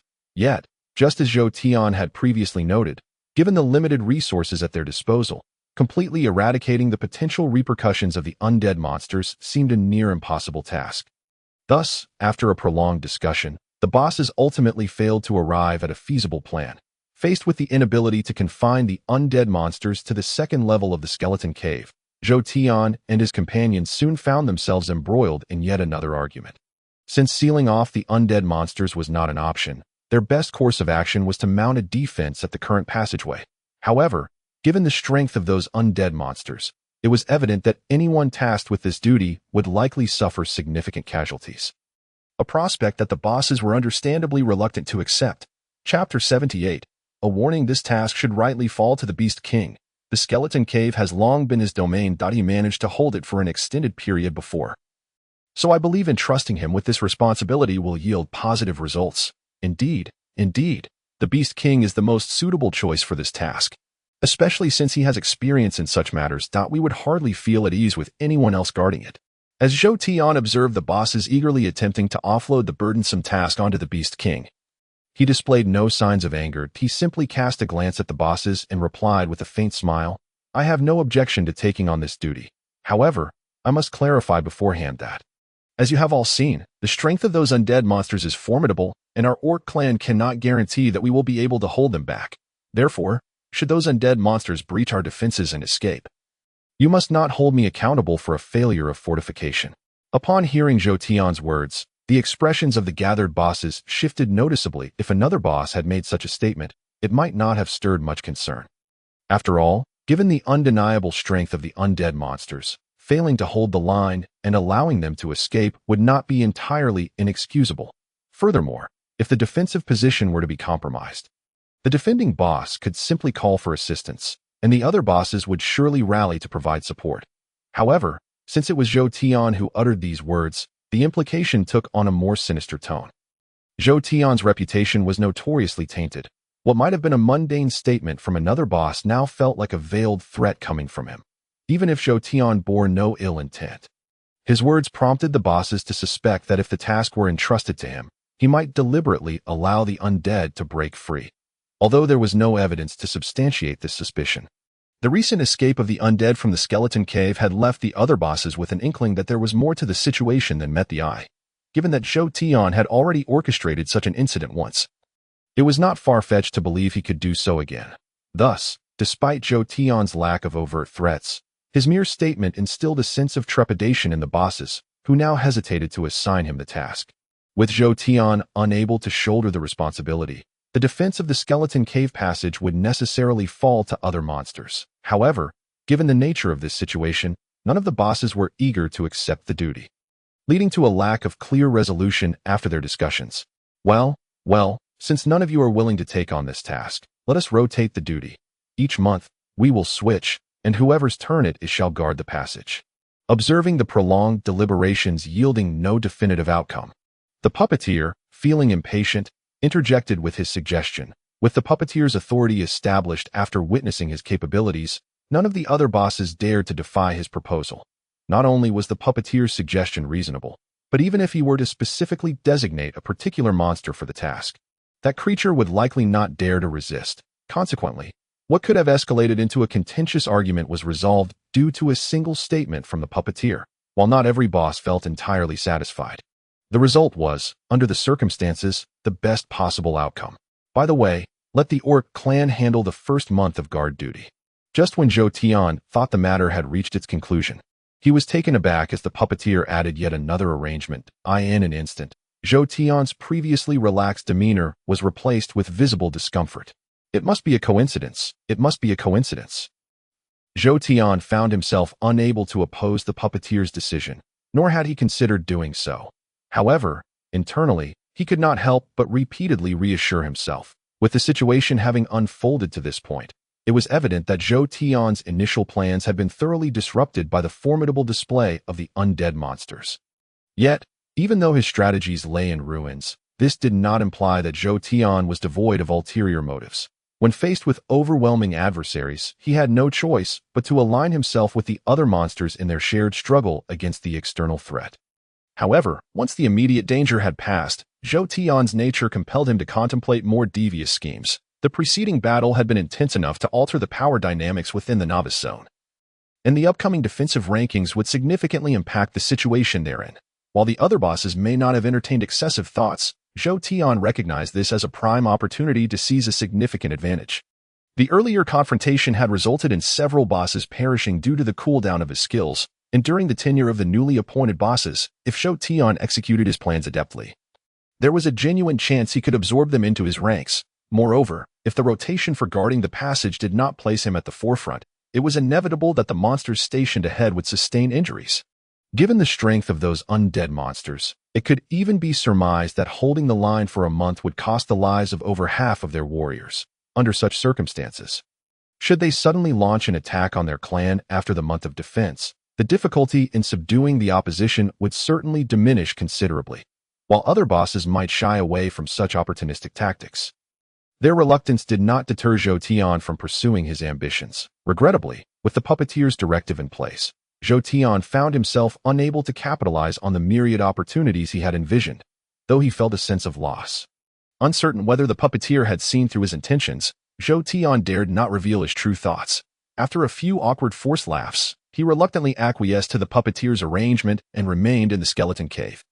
With Zhou Tian on guard, although the other bosses harbored doubts, they ultimately departed one by one. However, once the other bosses had left, to Zhou Tian's surprise, the puppeteer chose to remain behind. Do not think for a moment that I am unaware of your little schemes. But you must understand that at this moment, those undead monsters are still lurking, poised to seize their next opportunity for invasion. If I were to truly let you go, I fear that our region would descend into chaos. If we were to lose trust in one another, can you imagine how we would withstand the onslaught of these undead creatures when they strike again? Upon hearing the words of the puppet maker, Zhou Tian broke into a cold sweat, not out of fear, but from the realization that the puppet maker had indeed seen through his ulterior motives, given the nature of the other bosses. If they were to discover his covert intentions, they might act out in a fit of rage, potentially leading to dire consequences. Aware of the repercussions of his plans being exposed, Zhou Tian could not possibly admit to harboring such thoughts. Thus, after listening to the puppet maker, he merely forced a laugh and promptly assured, "Rest assured, I am fully aware that we must unite to weather this storm. I will not engage in any petty tricks. That is all I can hope for," the puppet maker replied. Confident that by highlighting Zhou Tian's hidden agenda, he would think twice about any further schemes during this period. With a sense of relief, she took her leave. Once she was gone, Zhou Tian wiped the forced smile from his face. Chapter 79. An Unexpected Discovery, TCH. I never imagined that in the end, it would all be for naught. Had I known the strength of these undead was so formidable, I would never have dared to set my sights on them. After reflecting on the cause of his failed plan, Zhou Tian shifted his gaze to the group of undead monsters.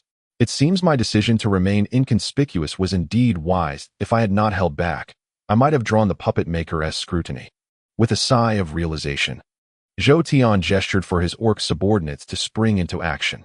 Under his command, the orc warriors retreated, clearing a path to the entrance of the second level of the skeleton cave. As the undead monsters excitedly prepared to charge out, they were met with a relentless barrage of arrows. Zhou Tian had not lied to the bosses. The orc archers indeed had a limited supply of arrows, and once they ran out, they would be unable to use their bows until the next day's refresh. However, while explaining this, Zhou Tian suspected the bosses had overlooked a crucial point. Although the orc archers' arrows would only refresh every day, it did not mean they could only launch 1 or 2 waves of attacks. When the orc archers had previously succeeded, Zhou Tian had provided that reasoning, and the bosses had not questioned it. Yet, they seemed to have forgotten that during the assault on the undead, he had only unleashed 1 or 2 waves of arrows. An orc archer could not possibly carry only 1 or 2 arrows in a quiver. Thus, while it appeared that Zhou Tian had exhausted all efforts, he had still concealed his true capabilities. Now, with the other bosses having departed, Zhou Tian decided to employ his hidden tactics to minimize casualties among his orc warriors. As the orc warriors fell back, he organized the orc archers into small teams, arranging them in lines to take turns firing at the entrance. The continuous hail of arrows rained down, and as the undead monsters rushed forward, they found themselves helpless against the relentless assault. The confined space left the undead with no room to evade, resulting in many collapsing under the onslaught. As the orc archers continued to rain arrows down upon the undead, the latter steadily fell, with each team of archers rotating as their quivers emptied. Given the number of orc archers at Zhou Tian's disposal, it was no challenge to form numerous teams, while those teams could not sustain their barrage indefinitely. The occasional hesitation from the monsters, combined with the support of the orc warriors, rendered Zhou Tian's defense against the undead relatively effortless. This is so dull. How long will these creatures persist before retreating? Observing his orc archers tirelessly loosing arrows and the ongoing demise of the undead, Zhou Tian found himself growing weary. He noted that the number of undead slain in less than a day exceeded the casualties of the previous battle. Yet, despite this, the undead continued to emerge as if their ranks were inexhaustible. Under normal circumstances, he would have retreated by now, but he was loath to reveal his hand to the puppet maker and her associates. Thus, even amidst his boredom, he remained in the skeleton cave. Fighting alongside his orc warriors, as boredom set in, Zhou Tian began to look around aimlessly. To his surprise, this wandering gaze led him to a rather peculiar discovery. What is that? While observing the relentless demise of the undead, he inadvertently noticed a small orb of light that had appeared at the entrance to the second level. Typically, monsters' corpses would vanish quickly after death, leaving no trace behind, and Zhou Tian calculated that they would remain for no more than a few hours. Thus, the orb of light he now saw could not possibly be an artifact left by the slain undead. He distinctly remembered that the entrance from the first to the second level was devoid of any objects. The sudden appearance of the orb piqued his curiosity to an extent that he could not ignore. Since he was curious, Zhou Tian could not remain idle. While guarding the passage was a tedious task for the puppet maker and her companions, it was a different matter for Zhou Tian. Motivated by his newfound interest, he commanded his orc archers to cease their assault and instructed a team of orc warriors to clear a path. Without hesitation, he advanced toward the location of the orb. Whether it was due to the orc archers' morale being dampened or their unexpected performance, Zhou Tian found it relatively easy to push back the undead and reach the orb's position. What exactly is this? Once he arrived at the orb, Zhou Tian was certain he had never encountered anything resembling it before. Overcome with curiosity, he felt compelled to investigate further. However, given the circumstances, it was hardly appropriate to conduct such research at that moment. Thus, he resolved to take the orb back with him for a closer examination. I wonder if it's safe to touch, perhaps using my axe is wiser. Fearing that the orb might possess corrosive properties, Zhou Tian hesitated to reach out with his hand. Instead, he retrieved his dual axes, positioning them to grasp the orb carefully. Chapter 80. The method of crafting monster equipment. What is happening? Zhou Tian was taken aback when his axes made contact with the orb, causing it to vanish suddenly. The abrupt disappearance of his target left him perplexed, and he could not discern the reason behind it. However, what astonished him even more was that as he pondered the orb's disappearance, a new piece of information suddenly materialized in his mind. Could this really be possible? Zhou Tian was shocked. He had not anticipated that the mutual slaughter among monsters concealed a means to enhance their abilities. Upon receiving the information that lingered in his mind, Zhou Tian realized that when the monster perished, its corpse vanished, yet it surprisingly left behind a trace of energy so subtle it was nearly imperceptible.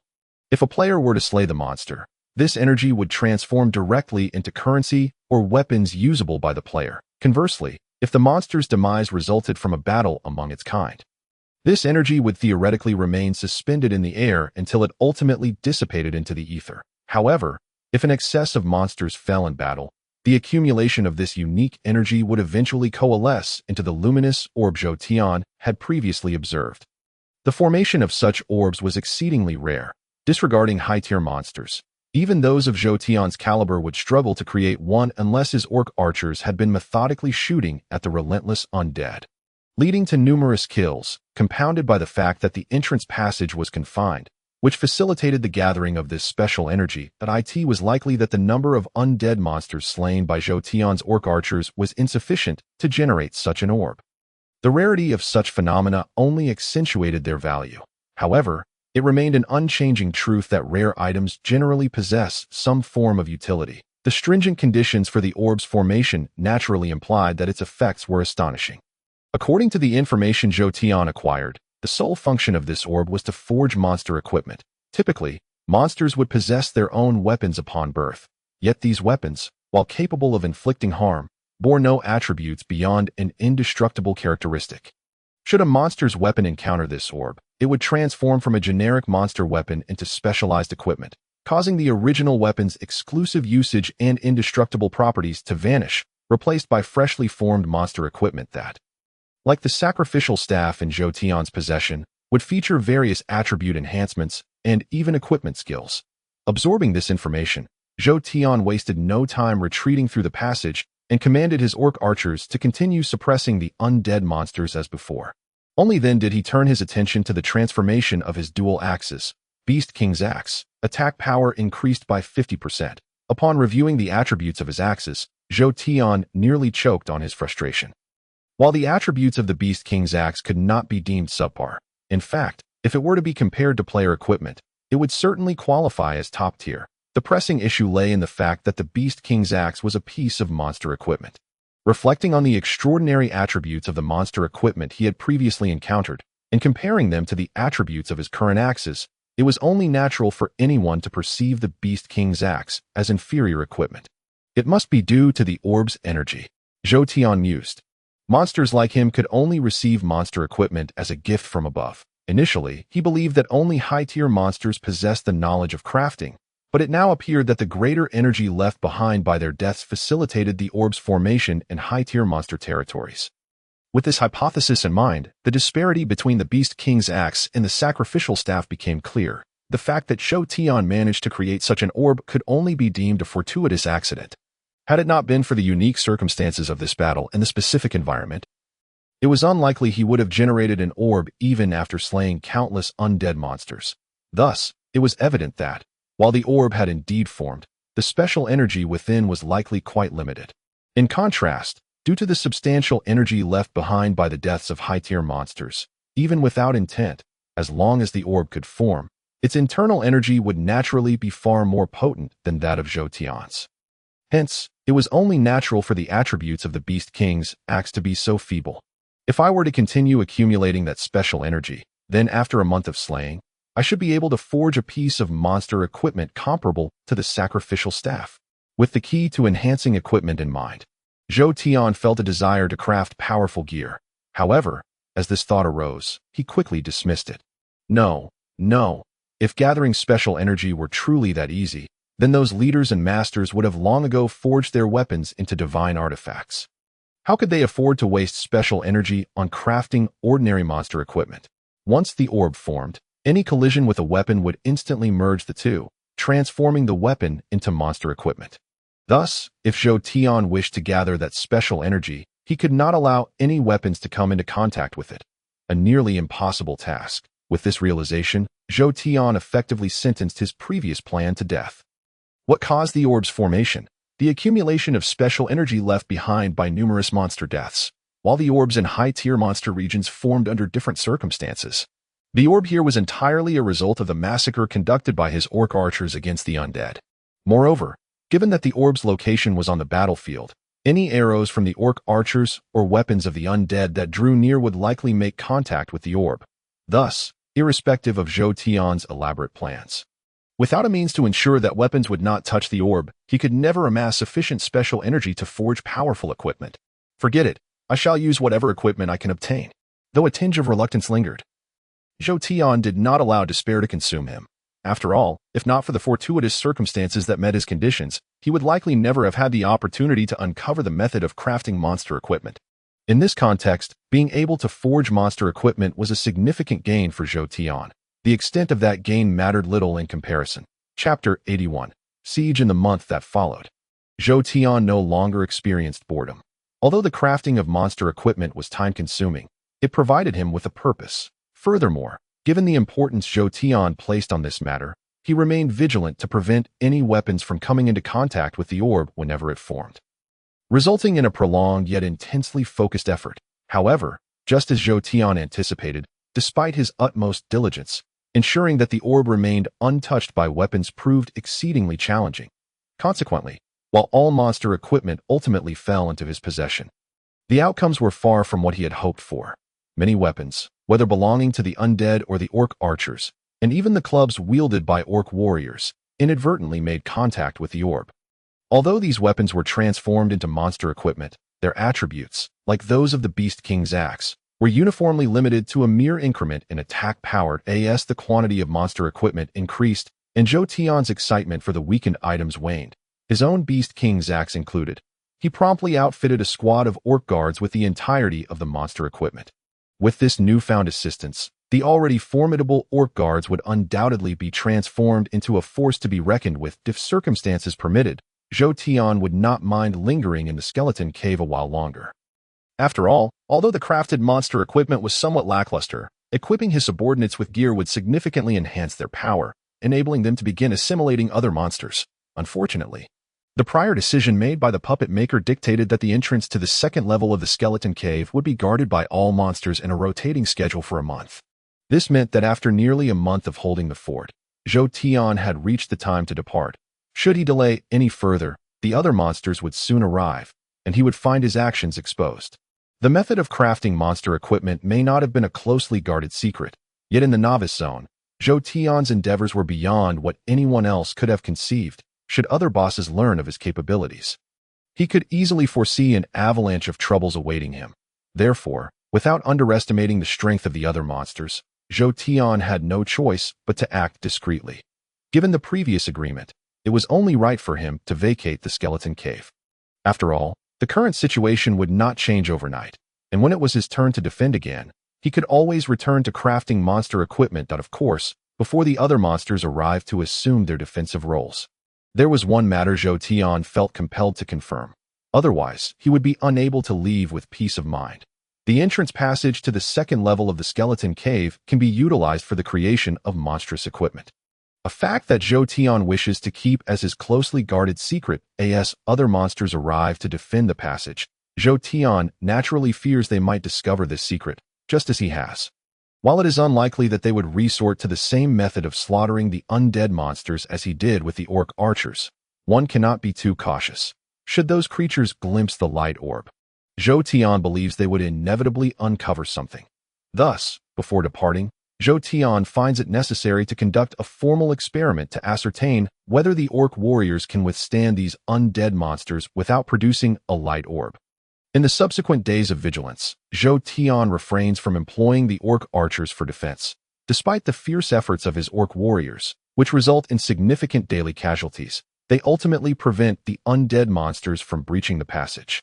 Zhou Tian finds solace in the fact that, had he relied on the orc archers, he would have produced a light orb in a single day. However, with the orc warriors defending, although the number of slain monsters appears substantial, no light orb manifests when another wave of monsters arrives. Upon witnessing this outcome, Zhou Tian finally feels at ease. By utilizing warriors for defense, the undead monsters were nearly vanquished at the first level of the skeleton cave. It must be the unique energy from their demise that has entered a different space, preventing the formation of the light orb. Given the area of the first level, it seems implausible to create a light orb without annihilating all the undead monsters. My concerns appear to have been unwarranted. Had the light orb been so easily formed, it would no longer remain my secret. With his mind set at ease, Zhou Tian confidently hands over the task of guarding the second-level passage of the skeleton cave to another group of monsters. As for what transpired during the watch of the second level, Zhou Tian has little time to ponder. Upon returning to his territory, he promptly busies himself. His original plans, disrupted by the formidable performance of the undead monsters, have led to new discoveries and gains, yet the final outcome does not satisfy him. Since the initial plan has gone awry, Zhou Tian recognizes the need to consolidate his strength before devising a new strategy. Regardless of the conflicts with the undead creatures or the subsequent battles guarding the skeleton cave, aside from the orc archers, who suffered minimal casualties due to Zhou Tian's intentional protection, the other orc members have sustained heavy losses. No matter what plans Zhou Tian may devise in the future, one constant remains. He will undoubtedly require sufficient power. Without strength, no matter how cunning his schemes, it is unlikely that the monsters would willingly surrender their territory to him. Thus, having abandoned the previous watch of the skeleton cave, now that he has extricated himself, Zhou Tian aims to earn some merits and replenish the forces he has lost. To achieve this, he must once again focus on dealing with NPCs and players. Zhou Tian has long been adept at garnering merit, whether from NPCs or players. He possesses his own methods to confront them. However, compared to other monsters, Zhou Tian's actions tend to be more conspicuous, provoking unrest among the NPCs and players in the novice zone. Without pursuing other endeavors, he centers his efforts around the territory just outside the NPC town, leading nearly 90% of his orc subordinates to encircle one side of the NPC city. Merely surrounding one side of the town does not significantly disrupt the NPCs' lives. Yet, even though Zhou Tian's actions do not directly impact the NPCs, they are sufficient to ignite the flames of conflict between the orc clan and the NPC city. Chapter 82. No threat perceived. Zhou Tian's behavior appears excessively arrogant to the NPCs. Did they not know about the previous battles between Zhou Tian's group and the undead monsters? It is patently impossible. The fear instilled by the undead monsters not only frightened Zhou Tian, but also fostered a sense of trepidation among the NPCs. Ultimately, this fear led the NPCs to refrain from intervening amidst the internal strife among the monsters. Now, with the undead monsters repelled, the NPCs fear that their inaction may allow Zhou Tian to unleash the undead monsters once more. They have not considered that Zhou Tian, whom they deem to have spared them, might actually seek them out. The NPCs are fully aware of Zhou Tian's intentions upon his arrival outside their city. Their understanding of Zhou Tian's purpose fuels their anger. From the NPC's perspective, the survival of Zhou Tian's group is solely due to their restraint, had they intervened during the conflict with the undead monsters. Regardless of the outcome, Zhou Tian's group would have never survived. Yet now, it is precisely the one they spared who, despite his diminished strength, dares to set his sights upon them, regardless of their prior grievances with Zhou Tian. Even if this is their first encounter, the NPCs would never allow him to escape unscathed. Consequently, as Zhou Tian and his half-orc crew encircled one side of the NPC city, the NPCs swiftly dispatched a large force to counterattack. Bold orc, we have shown you unimaginable mercy by refraining from ambushing you while you battled the undead monsters. Yet you repay our kindness with such audacity. Are you seeking death? Instead of launching an immediate assault, the NPCs emerged from the city, confronting Zhou Tian while holding him accountable for his actions. Will Zhou Tian be swayed by the NPC's words? If it were another boss, they might feel a twinge of guilt after hearing the NPC's claims. However, Zhou Tian has long surpassed any semblance of moral restraint. Not only does he owe them no debt of gratitude, But even if they had genuinely aided him, he would not hesitate to turn against them when necessary. Without any intention of responding to the NPC's accusations, Zhou Tian simply waved his hand, commanding his orc archers to unleash a volley of arrows upon the NPCs. In an instant, the sky darkened with arrows raining down upon the unsuspecting NPCs. It is needless to say that the NPCs were utterly unprepared for Zhou Tian's strategic use of his orc archers. Even if they had anticipated such an assault, they would have struggled to withstand it unscathed. As the barrage of arrows fell, countless NPCs collapsed to the ground, and in mere moments, a contingent that had intended to confront Zhou Tian suffered devastating losses. However, the NPCs proved to be quicker in their response than the monsters. Had it been a group of monsters facing such an attack, they would certainly have been at a loss as to how to deal with Zhou Tian. Yet the NPCs, familiar with this very method of combat, recognized it as one of the most effective means to engage monsters. Thus, upon being attacked, they did not even bother to assess their casualties before retreating back to the novice city. Oh, quick to react. I see.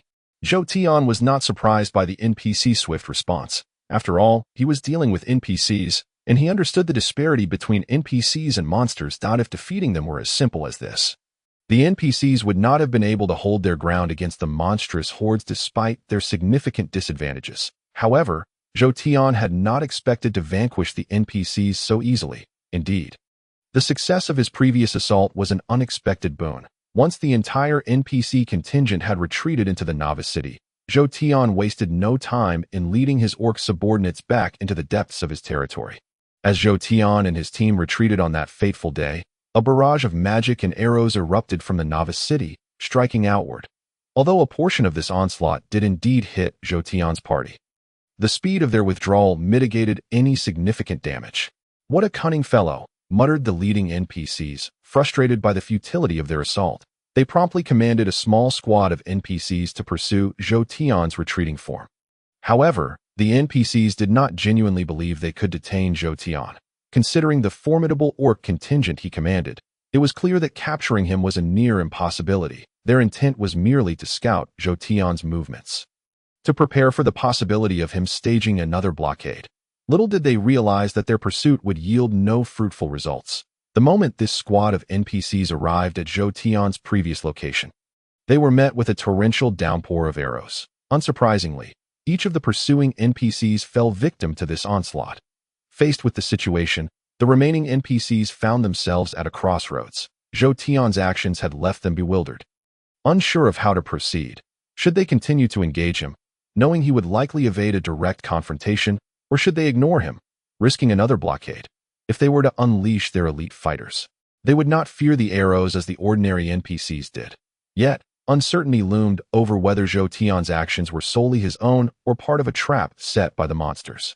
Should his actions be independent, the NPCs felt confident that their elite forces could easily dispatch him. Conversely, if this were a coordinated ambush by the monsters, exposing their elite fighters would leave them vulnerable and could lead to disaster. Drawing from their experience, the NPCs surmised that Zhou Tian's actions were likely independent. After all, monsters often operated in distinct factions, rarely collaborating. Nevertheless, the NPCs were reluctant to take chances, even if they were correct in their assumptions.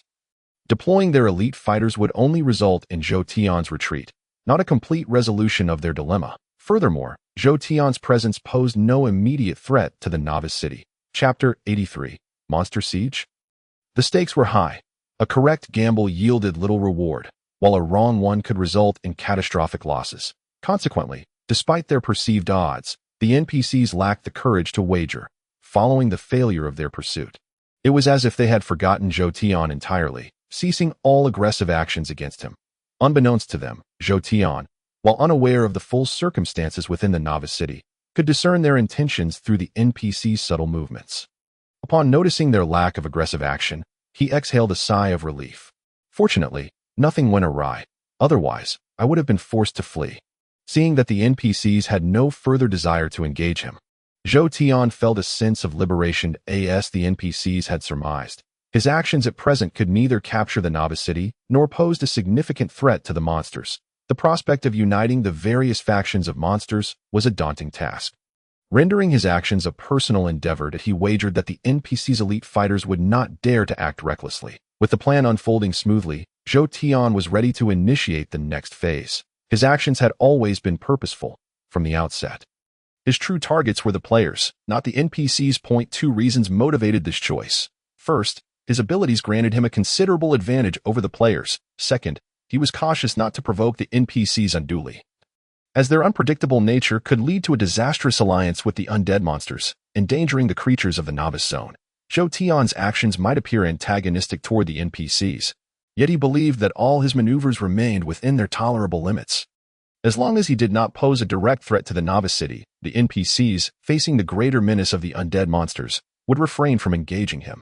Ultimately, Zhou Tian's endeavors aimed to create an advantageous environment for his forthcoming actions.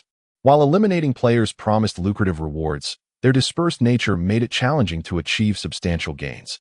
Instead of seeking them out individually, it was far more efficient to gather them and strike collectively. Provided their combined strength did not exceed his limits, the most densely populated areas for players were undoubtedly the NPC cities. Historical events, such as monster sieges or pet betrayals during the legendary game, illustrated how players flocked to witness chaos, overwhelming the servers. Zhou Tian's strategy to seize a position near the NPC city was designed to fabricate a fake environment. At this juncture, the novice city would not face an actual siege. However, players, unlike NPCs, would struggle to discern the authenticity of Zhou Tian's actions if he displayed an intent to assault the city. NPCs might recognize the ruse, yet players would be oblivious. Consequently, it was likely that a multitude of players would converge, believing a siege was imminent. As long as Zhou Tian refrained from launching a genuine assault, the NPCs would likely avoid provoking him. In stark contrast to the NPCs, players would not be so cautious. Once a critical mass of players assembled, Zhou Tian was confident they would recklessly attack him, regardless of potential losses. Given their nature, a confrontation would inevitably ensue. Regardless of his capabilities, players could respawn in the NPC city, rush back into battle, and while their deaths might incur penalties, their relentless fighting spirit could not be overlooked. Even Zhou Tian had mentally prepared for significant casualties. With his plans set in motion, Zhou Tian quickly proceeded with his strategy. Although the players could not perceive the entirety of the orc forces due to their distance from him, the sheer number of orcs assembled was staggering. As groups of players emerged from the city and beheld the orc horde, rumors of a monster siege quickly spread throughout the game. In no time, not only the novice players but also the more formidable seasoned players flocked to the novice city. It seems that things have spiraled out of control. Observing a throng of players congregating in the city and gazing outward, Zhou Tian couldn't help but lament once more. This was not the first time his plans had gone awry, yet the current turn of events still left him feeling uneasy. The players' reactions were not entirely unexpected. After he had set up the formation, they indeed believed that a monster siege was imminent, which is why they had flocked to the novice city. However, Zhou Tian had never anticipated that the number of players gathering would be so substantial. Wasn't this game once considered niche? How is it that there are now so many players? Although Zhou Tian had previously heard from players that the game connecting Earth and this world had undergone certain changes, and that the player base had likely increased significantly, he still thought back to the environment before his transmigration, where a game with tens of thousands of players was already considered successful. Before his journey, the total number of players in the games he played was probably less than 1,000. Even if there were more players now, it should only amount to a few thousand at most. A game with a few thousand players, while it might seem bustling with activity, would in reality have very few active participants. For instance, in the novice area, although players were visible everywhere, upon closer inspection, there would likely amount to no more than 100 individuals. When Zhou Tian devised his current plan, he knew it would attract many players. But he had always believed that the maximum number of participants would be a few hundred. Even if more players did show up, he assumed most of them would merely be curious onlookers. Yet now, Chapter 84. An overabundance of players. What is going on with all these players? There must be nearly 1,000 here. There's no way a mere display from me could entice so many. Is it possible that all the players on Earth have converged on this game? With so many players joining forces, can I truly withstand this? Due to the overwhelming number of players, Zhou Tian found himself hesitant to act recklessly. After all, these players were not NPCs. Even if they were somewhat weaker, 1,000 players would undeniably pose a greater challenge than 10,000 NPCs. The preparations Zhou Tian had made were sufficient to fend off 10,000 NPCs. But he had no confidence in overcoming the nearly 1,000 players. Unfortunately, Despite Zhou Tian's lack of intent to initiate conflict, the players were unlikely to patiently await his actions. Players, when perceiving monsters as mere data, would not hesitate to charge into battle, especially when they outnumber their foes. From a conceptual standpoint, players were entirely distinct from monsters and NPCs. A player's death merely resulted in a loss of experience and items. Without top-tier equipment or exceptionally high levels, players seldom feared death. Thus, as Zhou Tian established his formidable formation, while the higher-level players remained observant, a group of lower-level players eagerly charged towards Zhou Tian and his forces. In their eyes, with their numbers so overwhelming, there was no reason to fear facing Zhou Tian's monsters. Rather than linger in the back, they preferred to rush into battle, hoping to eliminate a few monsters and reap substantial rewards in experience and loot. Furthermore, even if they were to perish in the fray, there was little to lament.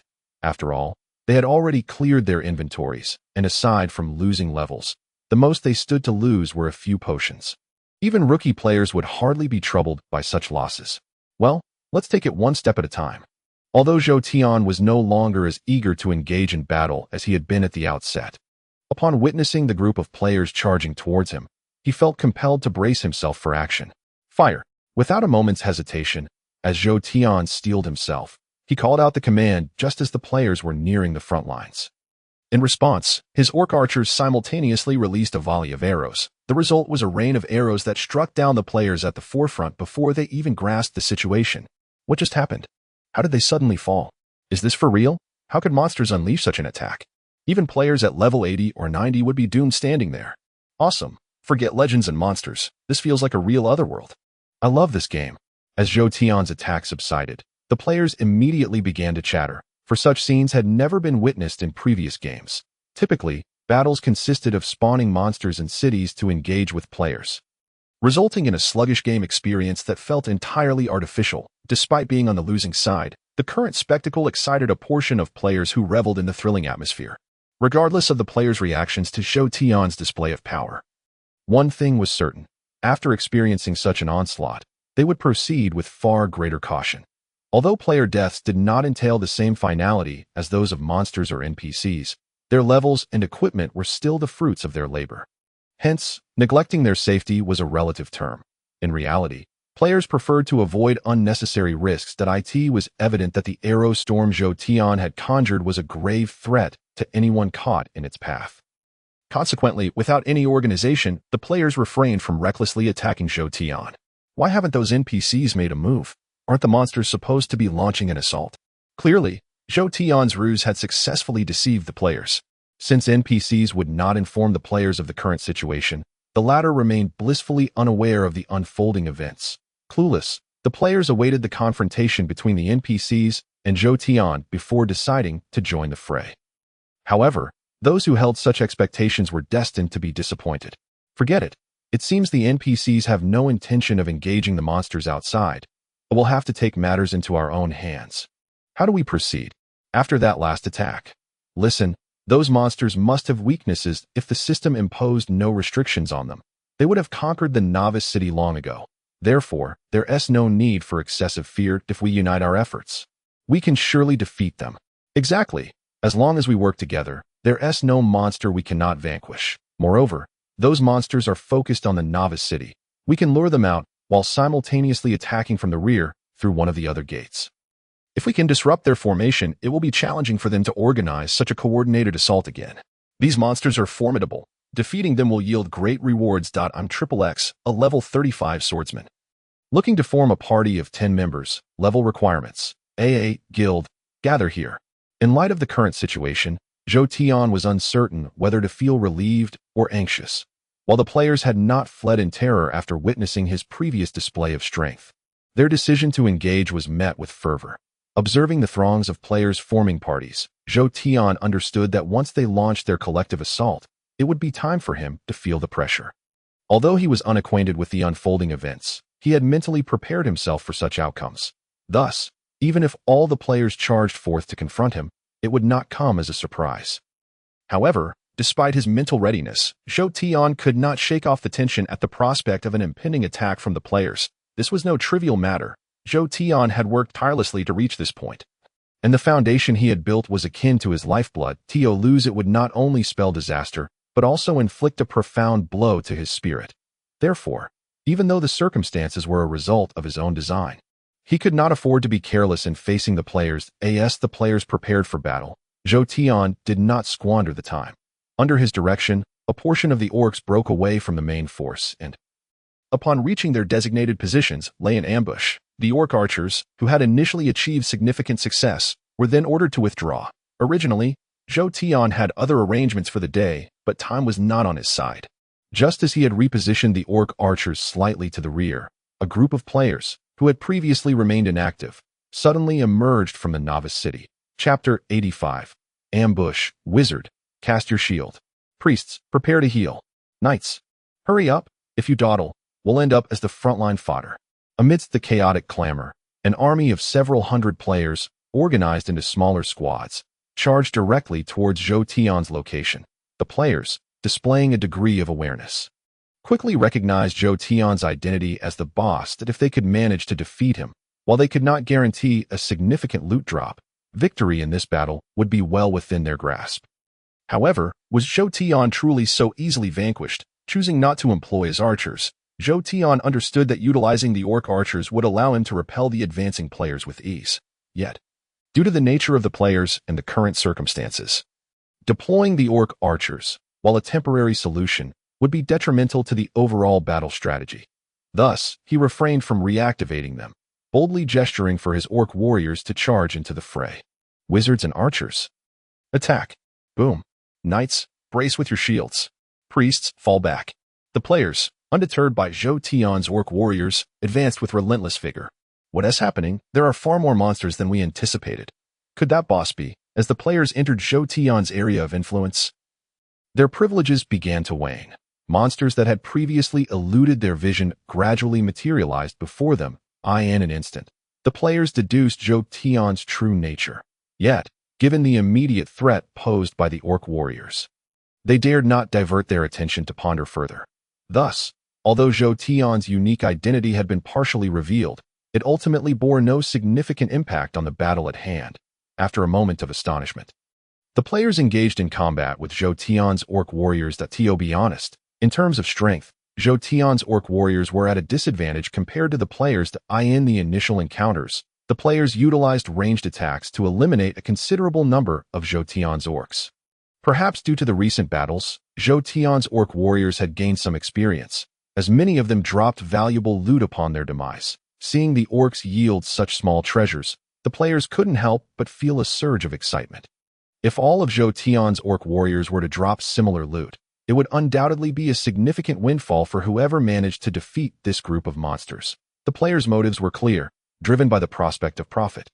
They would not hesitate to confront Zhou Tian. After dispersing Zhou Tian's formation with their ranged attacks, the players engaged in close combat with the orc warriors. Observing the situation, Zhou Tian found himself unexpectedly pleased. Logically, given the players' superior strength, one would expect Zhou Tian to feel anxious, yet he could not suppress his smile at their reactions. Under Zhou Tian's command, the orc warriors compensated for their lack of strength with sheer numbers. Although the players managed to slay many orcs during the battle, a significant number of players also fell to the relentless assault of the orc warriors. Consequently, Zhou Tian, leveraging his authority, acquired several new recruits while many of the orc warriors evolved into orc archers or orc guards amidst the chaos. While the evolution of a few monsters would not alter the tide of battle, it was evident that, barring any unforeseen circumstances, the players, who held a numerical advantage, should be able to eliminate Zhou Tian's orc forces entirely. However, just as victory seemed within reach for the players, Zhou Tian issued a new command. With a decisive order, a squad of orc guards suddenly surged onto the battlefield, charging straight towards the players. Caught in intense combat with Zhou Tian's orc warriors, the players had prepared solely for a reaction from Zhou Tian's forces and had not anticipated an assault from elsewhere. Thus, the sudden emergence of the orc guards caught them entirely off guard. In a matter of moments, the players, already worn down, were struck by the orc guards, suffering significant losses. Their health bars were nearly depleted, and amidst the chaos of battle, it was clear that they had sustained considerable injuries. As they faced an unexpected attack from a formidable group of orc guards, The players found it easy to succumb to the overwhelming force as the Orc guards launched their assault. Nearly 40% of their ranks fell to Zhou Tian's Orc warriors before the players could react. With the Orc forces continuing their onslaught, it was inevitable that more players would fall before they could escape. Of course, the extent of the players' losses was yet to be determined, but having witnessed Zhou Tian's prowess, other players in the novice city could not simply stand idly by while their comrades faced peril. Thus, as Zhou Tian's Orc guards charged forth, a new wave of players rushed out from the novice city, eager to rescue their trapped allies. However, Zhou Tian had refrained from allowing the Orc archers to engage the initial players, not because they were incapable of attacking, but rather because he deemed it strategically unwise.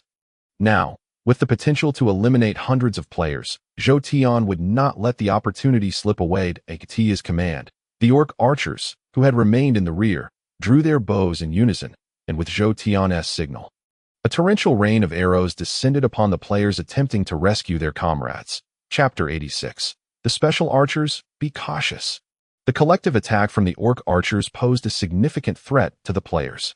Faced with Zhou Tian's ambush, the players could not afford to be careless. The warning of one of their members, they swiftly prepared their defenses. Thud! The sound of arrows piercing flesh echoed as the Orc archers unleashed their volley. When the assault concluded, the once orderly formation of players had devolved into disarray. Despite their defensive maneuvers, many players sustained injuries from the onslaught. For the player group, sustaining injuries to only a small fraction of their members was, under the circumstances, a fortunate outcome. However, although the Orc archers' attack did not inflict devastating harm, it consumed precious time by the time the players regrouped to rescue their comrades. Those trapped allies, already cornered by Zhou Tian's Orc guards, had inevitably succumbed. Everything transpired rapidly. The players who rushed to assist their comrades had yet to fully comprehend the unfolding chaos. They soon realized that their allies were all lost, leaving them in a state of indecision. Advancing further, they hesitated, unsure if they could confront Zhou Tian. Yet retreating felt equally unsatisfactory, particularly after witnessing Zhou Tian's recent triumph over one of their OWAS. The players grappled with their uncertainty. The sounds of raucous commotion reached their ears, solidifying their resolve. Gritting their teeth, they charged towards Zhou Tian's position. So this is the scheme at play. Upon hearing the commotion from behind, Zhou Tian was already aware of the players' intentions. However, those players likely did not anticipate the situation would escalate to this extent. The ambush they had meticulously planned was thrown into disarray due to Zhou Tian's swift extermination of the initial wave of players. The sudden emergence of players attacking from the rear had diminished their impact far more than they had envisioned. Hold the line against the players at the city gate. All Orc archers, direct your fire towards the players approaching from behind. All Orc guards, follow my lead. Understanding the gravity of the situation, Zhou Tian issued a series of commands, and soon the entire Orc battalion sprang into action. Fire! With Zhou Tian's order, a deluge of arrows rained down upon the players who had surged forth from the rear. Before those players could close in on Zhou Tian's forces, they were met with devastating volleys from the Orc archers, resulting in the demise of a significant number. Kill them. Yet, despite the crippling damage inflicted by the Orc archers, the players were not deterred. Although they had just joined the fray, they had witnessed the battlefield's unfolding events. And having received information outside the game indicating that defeating Zhou Tian's group of monsters would yield substantial rewards, these eager players were resolute in their battle. Thus, following the conclusion of the Orc archers' assault, a group of players equipped with ranged abilities unleashed their own attacks upon Zhou Tian's forces. Boom, boom, boom. As explosions echoed across the battlefield, a torrent of ranged attacks struck Zhou Tian's side, causing chaos among the Orcs. While some Orc warriors were fortunate enough to evade the brunt of the onslaught, others, unfortunately, found themselves targeted and swiftly eliminated. As the players' barrage subsided, they had drawn perilously close to Zhou Tian's ranks. Wrap this up quickly. Zhou Tian refrained from entering the fray. Perhaps intimidated by the earlier coordinated ranged assault that had claimed a few Orc lives, preferring to avoid unnecessary risks, he remained in the rear, issuing commands. With his directive, the Orc guards that had just arrived at the backline promptly joined the battle. This is bad. An influx of mini-bosses. Hold your ground. Our reinforcements have been notified, and soon those revived will arrive to assist us. As long as we can hold on a little longer, defeating these mini-bosses will be no issue. Once the orc guards entered the fray, the pressure on the players intensified. In truth, orc guards could be regarded as mini-bosses among the monsters. They possessed unique abilities and were formidable opponents that it was questionable whether the players, especially those who chose not to use potions, could overcome them. In this scenario, Zhou Tian had equipped the orc guards with an abundance of monster gear. Although the gear's attributes were somewhat lacking, the orc guards' power was already on par with elite orc warriors. Despite the players' determination to hold their position for reinforcements, the overwhelming force of the orc guards rendered their efforts futile. TCH, it seems we must increase our efforts. Unlike other bosses who would remain passive upon gaining an advantage, Zhou Tian, understanding the player's nature, recognized that if he did not swiftly eliminate them, a multitude of revived players would soon arrive. Thus, rather than basking in his temporary superiority, he contemplated and issued a command to one of the orc archers by his side. Although all the orc guards had been dispatched, Zhou Tian retained a few sentinels at his side. The orc archer he commanded was a prime example of extraordinary capability among his ranks. While other orc archers had evolved into orc guards, the one accompanying Zhou Tian had chosen to enhance his innate talents instead. Consequently, this orc archer was not merely an ordinary archer, but an elite among his peers. Despite the fact that elite orc archers were relatively weaker than orc guards, Zhou Tian had ample reason to place significant trust in this particular archer. Among the elite orc archers, the one by Zhou Tian's side far surpassed the others. While the rest had typically opted for one or two enhancements before eventually evolving into orc guards, a common behavior among creatures of limited intellect, this archer had repeatedly chosen to enhance his elite status, resulting in an impressive array of 6 or 7 innate attributes, akin to advanced monsters undergoing reincarnation. Moreover, astonishingly, all the innate attributes acquired by this elite archer were elemental in nature, with the exception of one for rapid attack and another for swift movement. This unique combination allowed the arrows he shot to inherently possess 5 types of elemental damage. Unless the target had an exceptionally high magical resistance, each arrow fired by this elite orc archer could inflict damage surpassing that of typical elite orc guards. Given the chaotic circumstances on the battlefield, it was improbable that the players engaged in combat would be able to monitor their surroundings adequately. Thus, it was undoubtedly the most opportune moment for Zhou Tian to command this elite orc archer to take action. Chapter 87. The objective achieved, utilize those arrows. In his quest to maximize the elimination of players, Zhou Tian revealed another trump card. Orc arrows, automatically retrieved, 3 attacks per day, 300% increased damage. With a tracking effect. After discovering the method to craft monster gear within the skeleton cave, Zhou Tian had produced an impressive quantity of such equipment. Among these, due to his persistent desire to create exceptional gear, the arrows wielded by orc archers, being the most accessible items to interact with the luminous spheres, accounted for a significant portion of Zhou Tian's crafted monster equipment. As he could not wield about himself, Zhou Tian entrusted all those orc arrows to the elite archer by his side. Now, not only did Zhou Tian instruct the orc archer to attack the players, but he also produced the stockpile of orc arrows. In this situation, regardless of whether the players noticed Zhou Tian's strategy, a grim fate awaited them. Whoosh! Simultaneously firing 3 arrows in response to Zhou Tian's command, the elite orc archer did not hold back, aiming 3 arrows directly at a high-level player. What just happened? Where did that attack come from? The high-level player was taken aback as his health plummeted from 90% to a mere 10%. However, he was afforded no opportunity to discern the cause of his sudden injury, as the elite orc archer swiftly notched another orc arrow and released it towards him. With a piercing scream. The high-level player's health was entirely depleted, and he collapsed lifelessly to the ground. The demise of this player went unnoticed amidst the chaos, as the sheer number of combatants rendered it impossible for others to monitor their companion statuses. Employing the same strategy, the elite orc archer proceeded to target other high-level players, though the number of attacks varied, thanks to his formidable prowess combined with the support of the orc arrows. Every player he locked onto fell victim to his onslaught. Only after the elite orc archer had eliminated all high-level members among the players did he halt his actions at Zhou Tian's command. With the absence of those high-level players, how could the remaining players withstand the onslaught from Zhou Tian's forces? Naturally, under the relentless assault of the orc guards, those players who had initially aimed to ambush Zhou Tian from the rear ultimately met their demise at the hands of the orcs.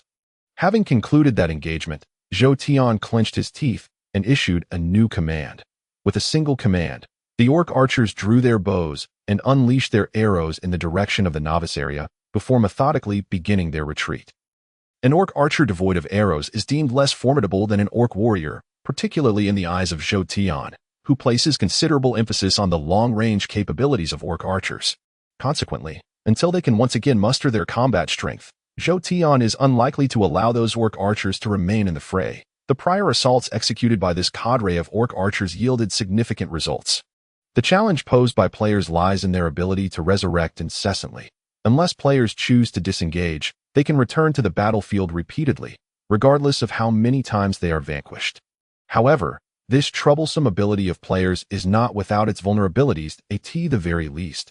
Zhou Tian has adeptly exploited the flaws of their resurrection mechanics to eliminate a greater number of players.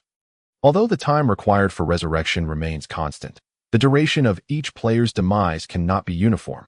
Moreover, the logistics of replenishing potions and other necessities complicate matters, resulting in disarray among the players when their numbers swell. Therefore, while players can maintain coherence in their actions initially, any loss of members disrupts this unity. Those who fall can re-enter the fray post-resurrection, but they often emerge as disorganized combatants as a consequence of this lack of coordination. Some resurrected players attempted to flank Zhou Tian, while others charged directly from the city to engage. The dispersed and chaotic maneuvers of the players, although not completely devoid of threat to Zhou Tian's orc forces, rendered any potential danger negligible due to their inability to act cohesively. Thus, with mere deployment of his orc warriors, Zhou Tian was able to thwart the players attempting a frontal assault.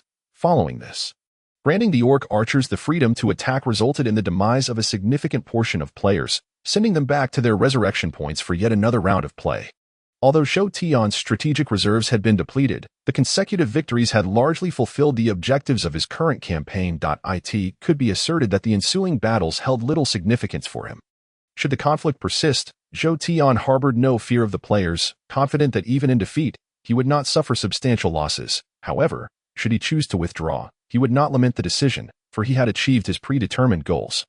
And upon returning, the Blood Moon leader would replenish his lost forces. Presently, Zhou Tian's sole concern revolved around how to retreat in a manner that minimized losses for his side, even if he desired to withdraw at that moment. It was unlikely the players would permit it. After all, Zhou Tian had slain numerous players in the preceding skirmishes, whether driven by vengeance or the allure of high loot drops from Zhou Tian's monstrous minions. The players would not easily relent. Thus, while Zhou Tian felt a flicker of intent to retreat, he concealed this sentiment during the engagement with the players. Hold off those players' attacks and gradually fall back. Though reluctant to reveal his intentions, Zhou Tian ultimately took the calculated risk of issuing a retreat order to facilitate his subsequent maneuvers. Fortunately, despite revealing his strategy, the players failed to grasp the significance of his actions. These monsters are faltering. Let us press on. Victory is within our grasp. Without even catching a glimpse of Zhou Tian, the players, misinterpreting the orcs' retreat as a sign of impending victory, surged forward in pursuit of the retreating forces. It must be noted that Zhou Tian's decision to withdraw, leading to the orcs' retreat and the players' bolstered morale, inevitably resulted in increased casualties among Zhou Tian's forces. Before a formal retreat could be executed, the orc warriors suffered losses exceeding 1,000. Even some of the participating orc guards began to fall. Chapter 88. The Invasion Plan. This is troublesome. Zhou Tian silently lamented upon witnessing the players' reaction, although he had anticipated that attempting to withdraw would incite the players' pursuit. The gravity of the losses incurred due to his command became starkly apparent. Retreat. The order to withdraw brought about substantial losses for Zhou Tian. Yet it did not extinguish his resolve to extricate himself from the conflict. On the contrary, witnessing the aftermath spurred him to act decisively, issuing a command for a full retreat without hesitation. As Zhou Tian's order was disseminated, the orc army disregarded the players' assaults and dispersed, retreating toward the heart of their territory. The players, initially oblivious to Zhou Tian's tactical retreat, only grasped the situation once the orcs began to withdraw en masse. Without hesitation, they launched a relentless pursuit of Zhou Tian. Ultimately, although Zhou Tian managed to escape under the protection of his orc guards, the toll on his forces was staggering. His ranks had dwindled to a mere fraction.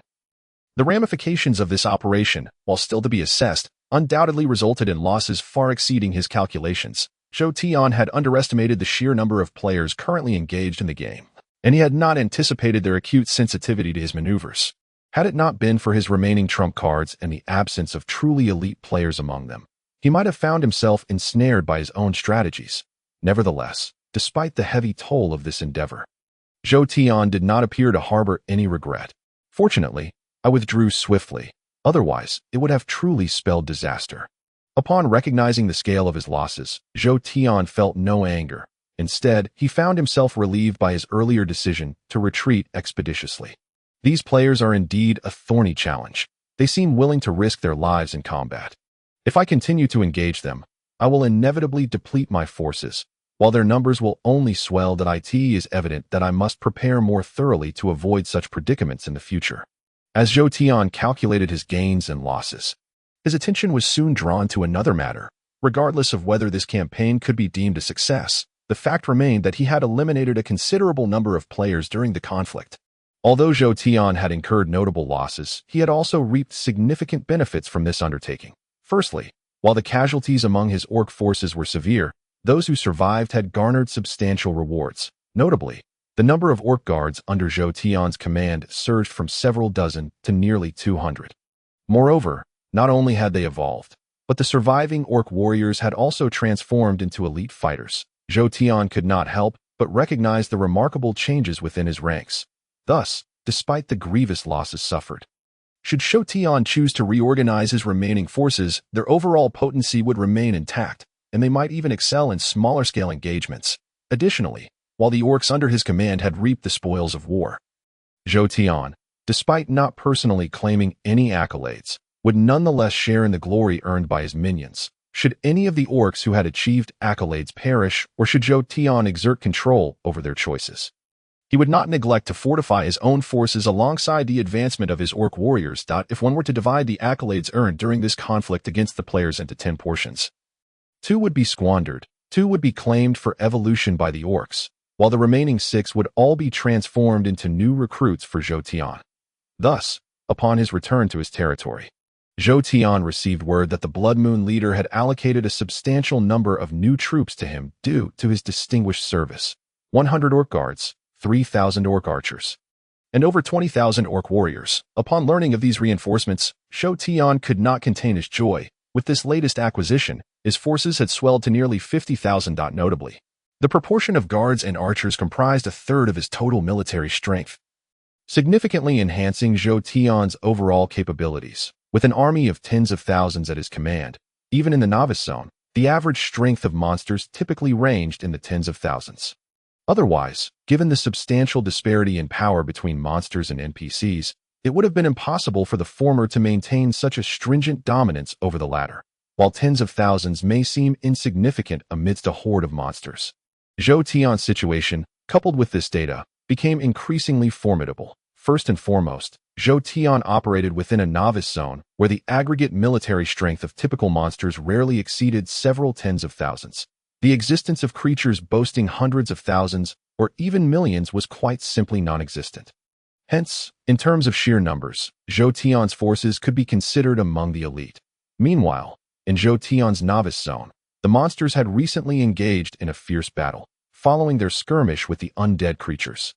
The population of monsters in the novice zone had diminished by over half. What once numbered nearly 1 million now dwindled to merely 200,000 to 300,000. The disparity between fractions of 10 and 1 is indeed significant. If previously Zhou Tian's tens of thousands of orcs constituted a mere fraction of the population, now, having replenished his forces, he had emerged as the most formidable faction within the novice zone. Furthermore, a crucial aspect to note is that the proportion of advanced units under Zhou Tian's command was substantial. Thus, when considering overall strength, excluding the puppeteer represented by the puppet house, Zhou Tian possessed the capability to utterly dominate any faction within the novice zone, true to Zhou Tian's established modus operandi. Once he had attained a measure of strength, it was only natural for him to initiate actions to expand his influence in the novice zone.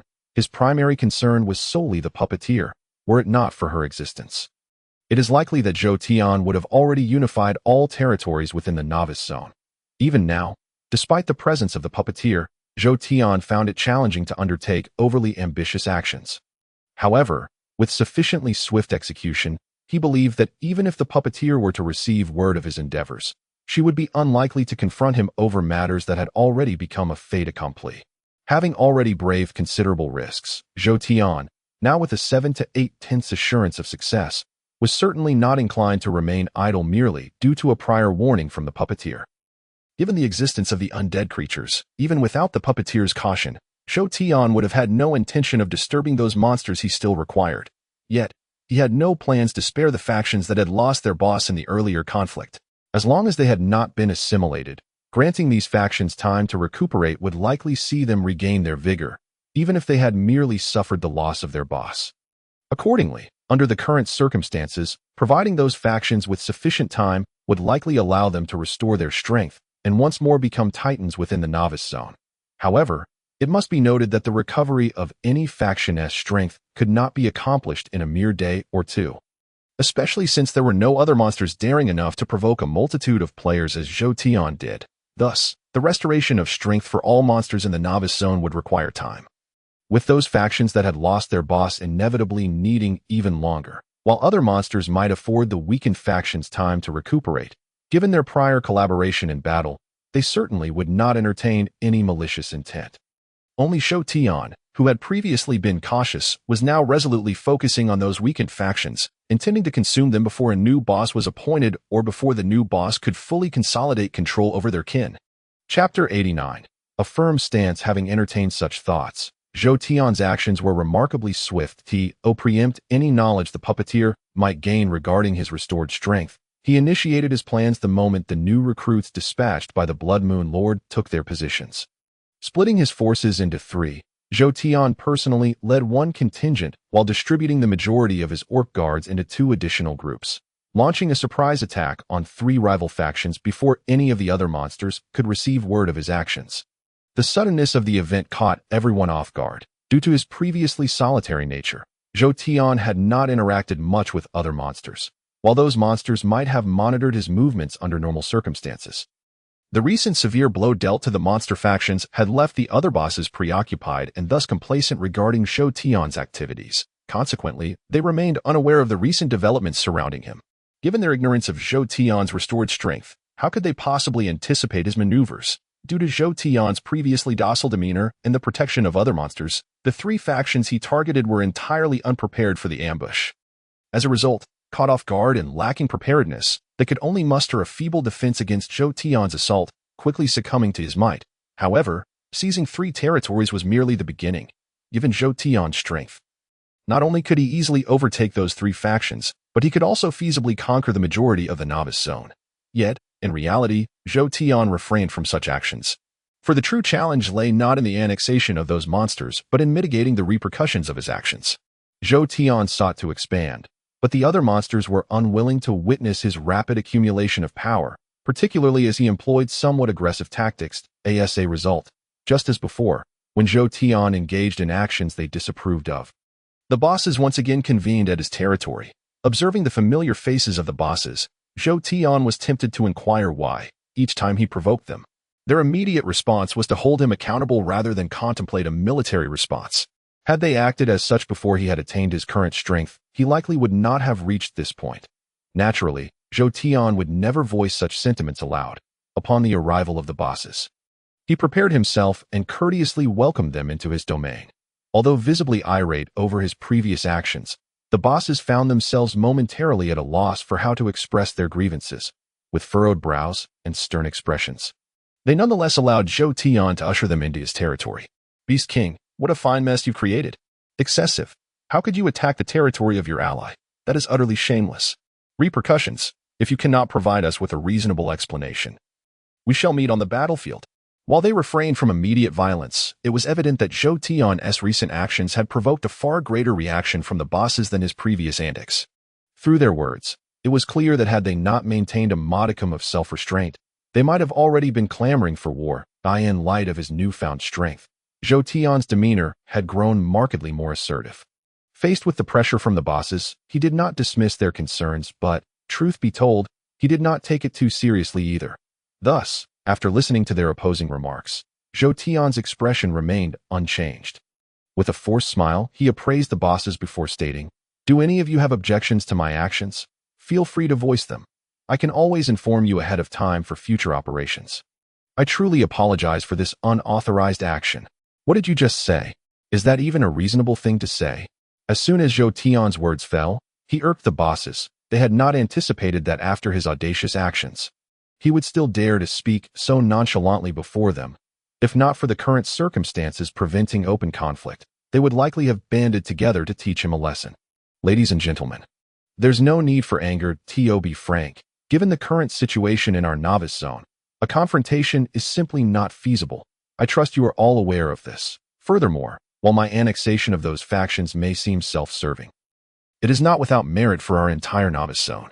At this juncture, Zhou Tian exhibited no sense of guilt for his misdeeds, even going so far as to analyze the situation for the other bosses. "You should all be aware of why we struggled so against those undead creatures. Right? It all boils down to our lack of strength. If the majority of monsters in our novice zone possess the strength of a puppeteer, would those undead creatures be as troublesome as they currently are? You do not deny my words. 10 of you would not equal the contribution of a single puppeteer. Thus, if our novice zone wishes to escape the threat posed by those undead creatures, merging is our only viable option. Only by consolidating our forces and combining all monsters into a few factions, or even a single faction, can we significantly enhance our strength at that point. Not only would we be able to repel those undead, but we could also easily eliminate the NPCs within the novice city if we so desired. And how do you propose we merge? By continuing to consume us one by one with your current methods." Though some of the bosses found merit in Zhou Tian's argument, they could not help but feel slighted by his approach, leading their tone to become somewhat brusque. Who would have thought that, upon hearing their words, Zhou Tian would casually respond, "There is no harm in doing so. If the opportunity arises, I will certainly act accordingly." Zhou Tian did not conceal his thoughts, for there was no longer any need to do so. Given his previous actions, it was evident that the monsters would remain wary of him.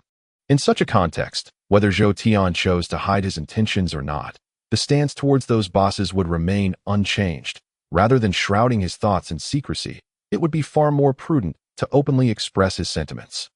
The more Zhou Tian behaved in this manner, the more the bosses felt deterred from reckless actions. In their eyes, Zhou Tian had become akin to a madman, and reasoning with a madman would yield little fruit. Instead of attempting to persuade him with logic, those bosses placed greater faith in their own methods. Chapter 90. Reaching an agreement, Beast King. Regardless of your justifications, the fact remains that you have devoured your own allies. We are granting you a month's time to vacate the novice zone. Should you fail to comply by the deadline, do not expect us to treat you kindly. You speak as if you share my intentions. If I were to depart, would the territory I currently occupy not be divided among you?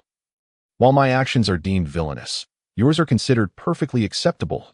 If I am labeled the villain, how much better are you?" Faced with Zhou Tian's derision, the expressions of the bosses were certainly displeased. Yet, before they could unleash their anger, Zhou Tian suddenly slammed the table and declared, "Are you trying to intimidate me? You wish to drive me from the novice zone? Let me make this clear. I will leave only if the novice zone is obliterated.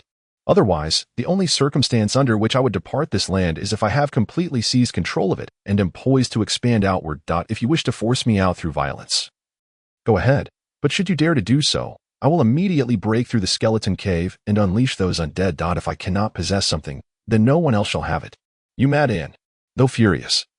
After cursing Zhou Tian, the bosses found themselves compelled to temper their tempers. "I shall offer you two choices. If it were not absolutely necessary, I would not release those undead. However, it is impossible for me to regurgitate the meat I have already bitten into. Here's the deal. If you are willing to act as though nothing has transpired, I will cede 1/3 of the territory I have claimed to you. Of course, if you are too proud to accept my terms, I shall not press the issue. You are merely anxious about me, fearing that I might turn against you. Thus, why not entrust the guardianship of the skeleton cave to me, as long as you do not target me? I will diligently guard that passage and prevent any undead from escaping. However, should you take any action against me, then at that time, Zhou Tian's demand seemed excessively unreasonable to certain monsters, yet upon hearing his words, the bosses found themselves oddly reassured. Based on Zhou Tian's previous conduct, had he approached them with a conciliatory tone, the bosses would have genuinely feared that he might resort to underhanded tactics. In contrast, although Zhou Tian's current demands were somewhat extreme, It was precisely this audacity that lent a semblance of sincerity to his propositions. Though Zhou Tian's first proposal was presented, the bosses would not entertain it. Apart from concerns regarding their pride, their present circumstances were ill-suited for expansion. With the number of monsters in their own territories already sparse, even if occupying larger territories could potentially bolster the strength of their subordinates. Any excessive territorial expansion would leave them grappling with the difficulties of contending with NPCs and players.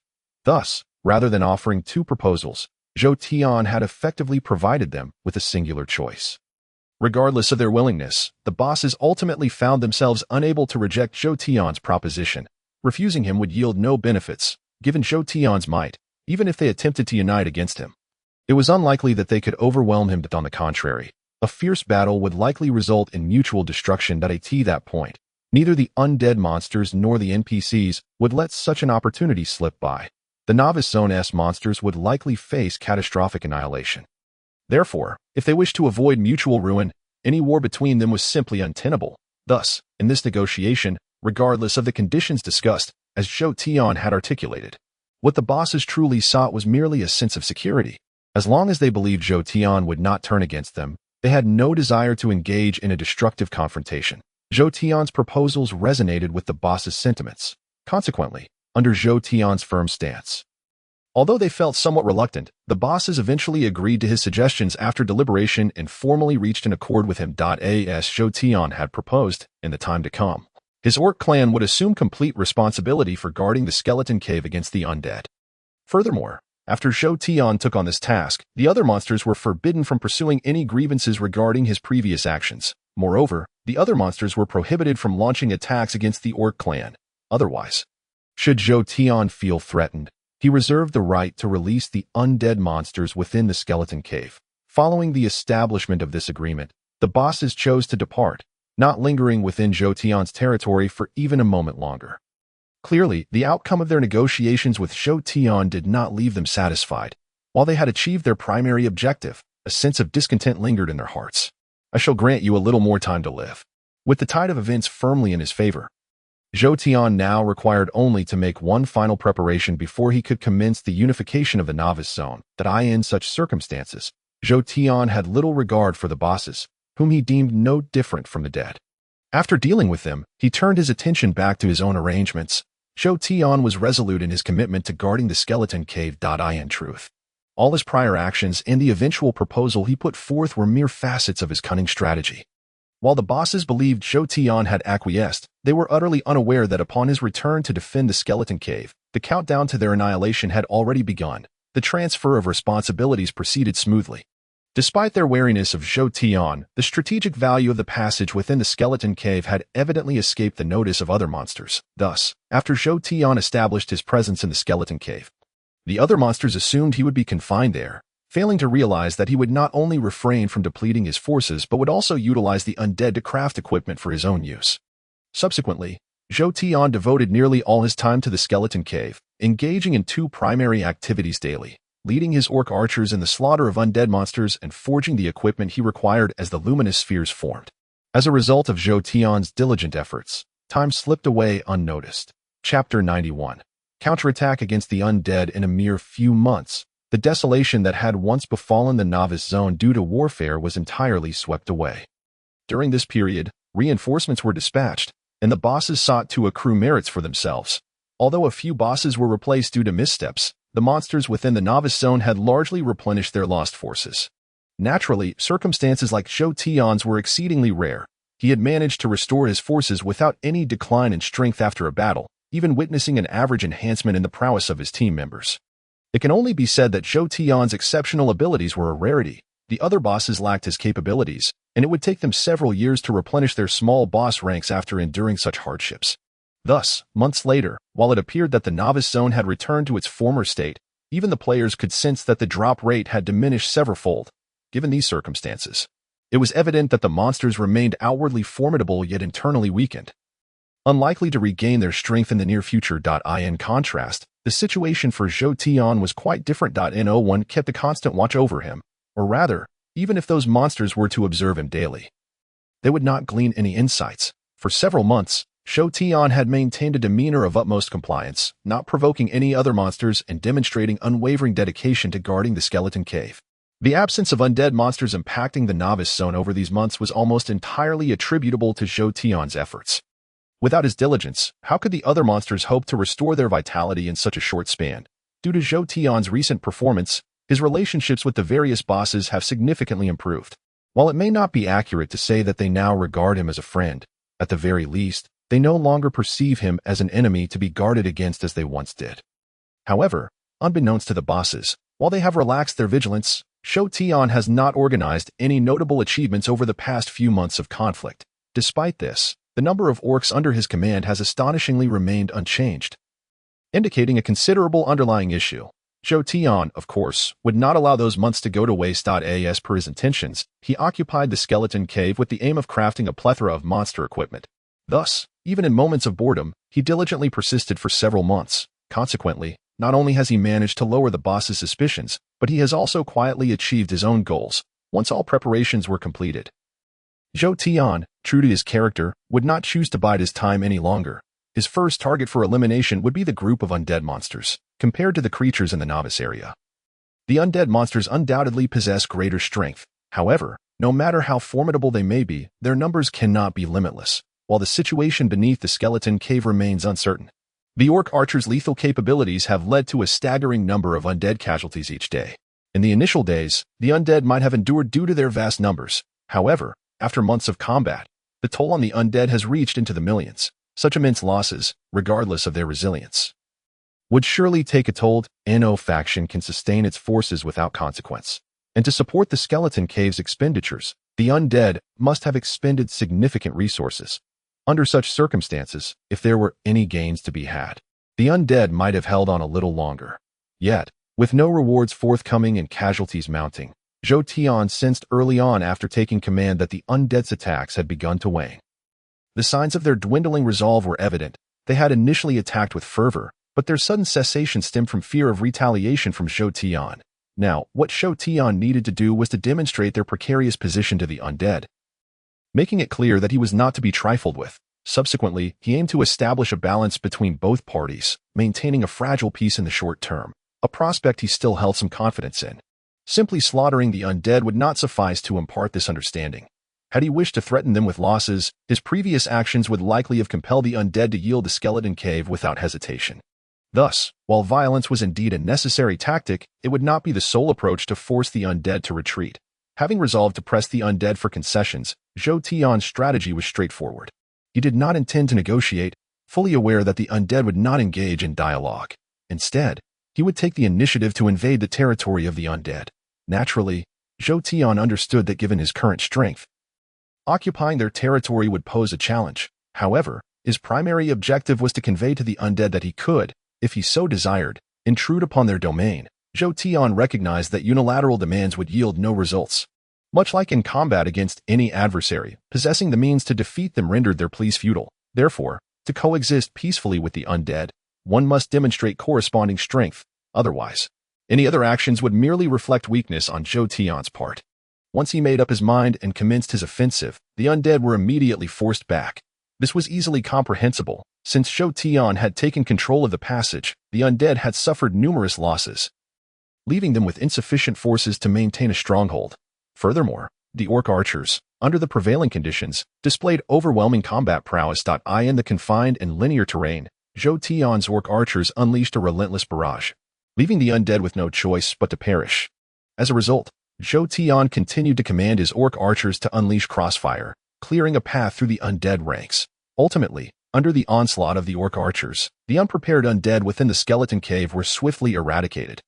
Even so, Zhou Tian showed no inclination to cease his assault. Having successfully purged the undead from the skeleton cave, he boldly ventured through the passage connecting to the undead territory. Chapter 92, An Infiltration Encounter. Truly fitting for the domain of the undead, it is astonishingly monotonous. Although Zhou Tian had previously observed the territory from a distance, walking through it himself elicited a vastly different sensation. From afar, the undead's realm appeared bleak, but upon entering, Zhou Tian realized he had previously overestimated its desolation, despite being monsters. The undead were unmistakably devoid of life. Their territory was littered solely with graves. Countless tombs, both large and small, dotted the landscape, leaving no room for any semblance of color. The entirety of the undead territory was rendered in a lifeless gray, a setting so uninviting that any living being would likely struggle to endure it. With such a dismal environment, Zhou Tian found it impossible to maintain any semblance of good cheer. After muttering a few curses, he resolutely led his army of orcs deeper into the undead territory. While Zhou Tian's initial plan did not involve seizing the undead's land, such decisions would naturally depend on circumstances. Should the undead prove as formidable as they had previously shown, Zhou Tian would adhere to his original strategy. However, if the battles of the past few months had indeed drained their resources, he would not hesitate to take advantage of their weakened state, although the terrain was far from ideal. The prospect of seizing a territory ripe for the taking was too enticing to ignore. The advance proceeded smoothly. Despite the undead's realm being more expansive than the skeleton cave, Zhou Tian's orc archers were still able to maximize their combat capabilities.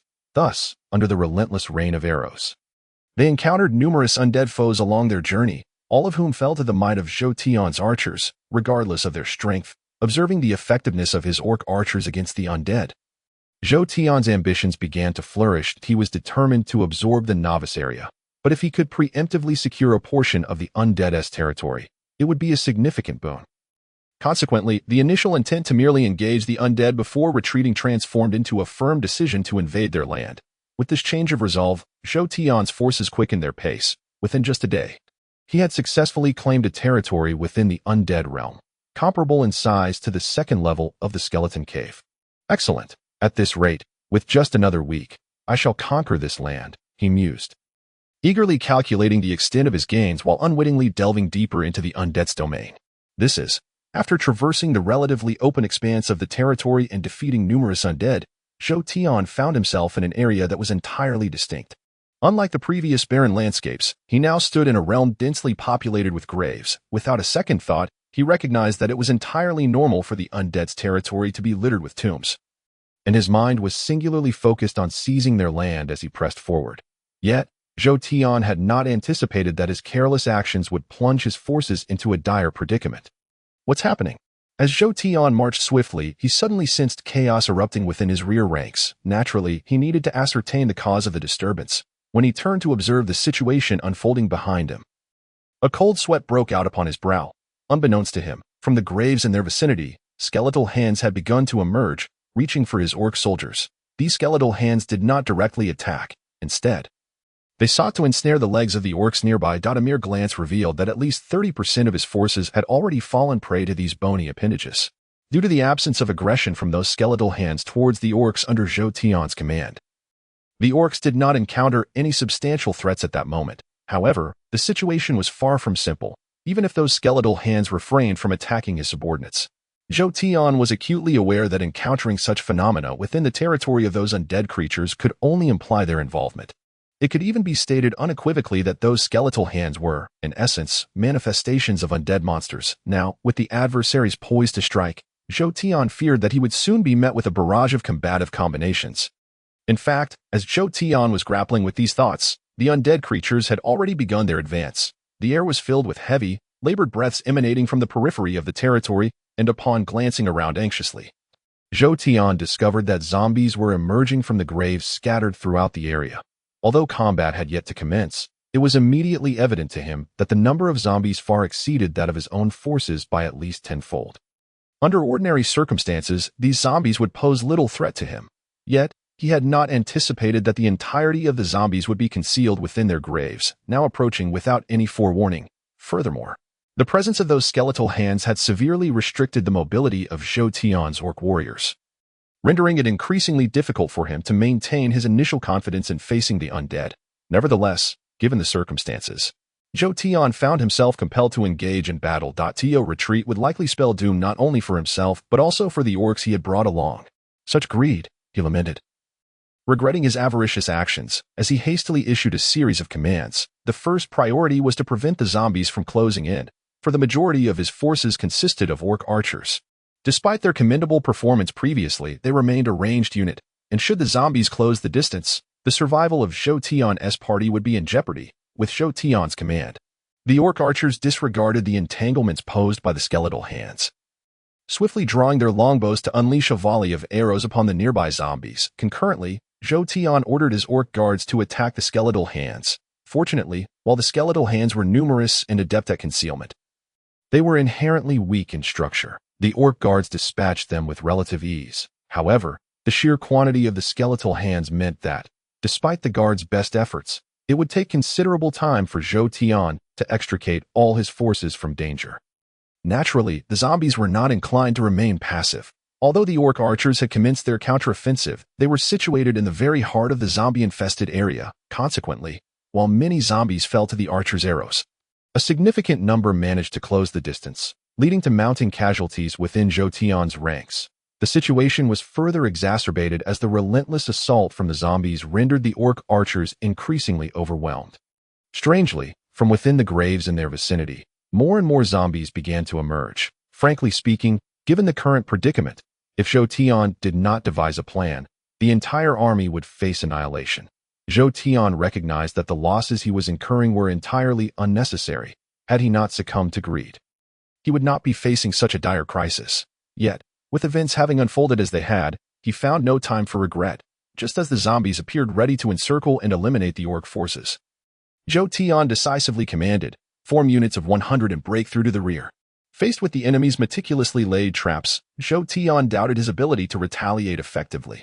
Realizing that he had already suffered significant losses, he deemed it wiser to withdraw rather than remain ensnared in combat. As he issued the order, a multitude of orcs formed smaller groups and retreated, though many fell to the relentless onslaught of the undead. Nevertheless, due to the delayed emergence of several zombies, a significant portion of his forces managed to withdraw successfully. Casting a resentful glance back at the undead territory, Zhou Tian seethed at the loss of his warriors. However, he understood that this was not the time for vengeance. Not only had his strength been greatly diminished, but engaging the enemy on their territory without reinforcements would be a perilous endeavor.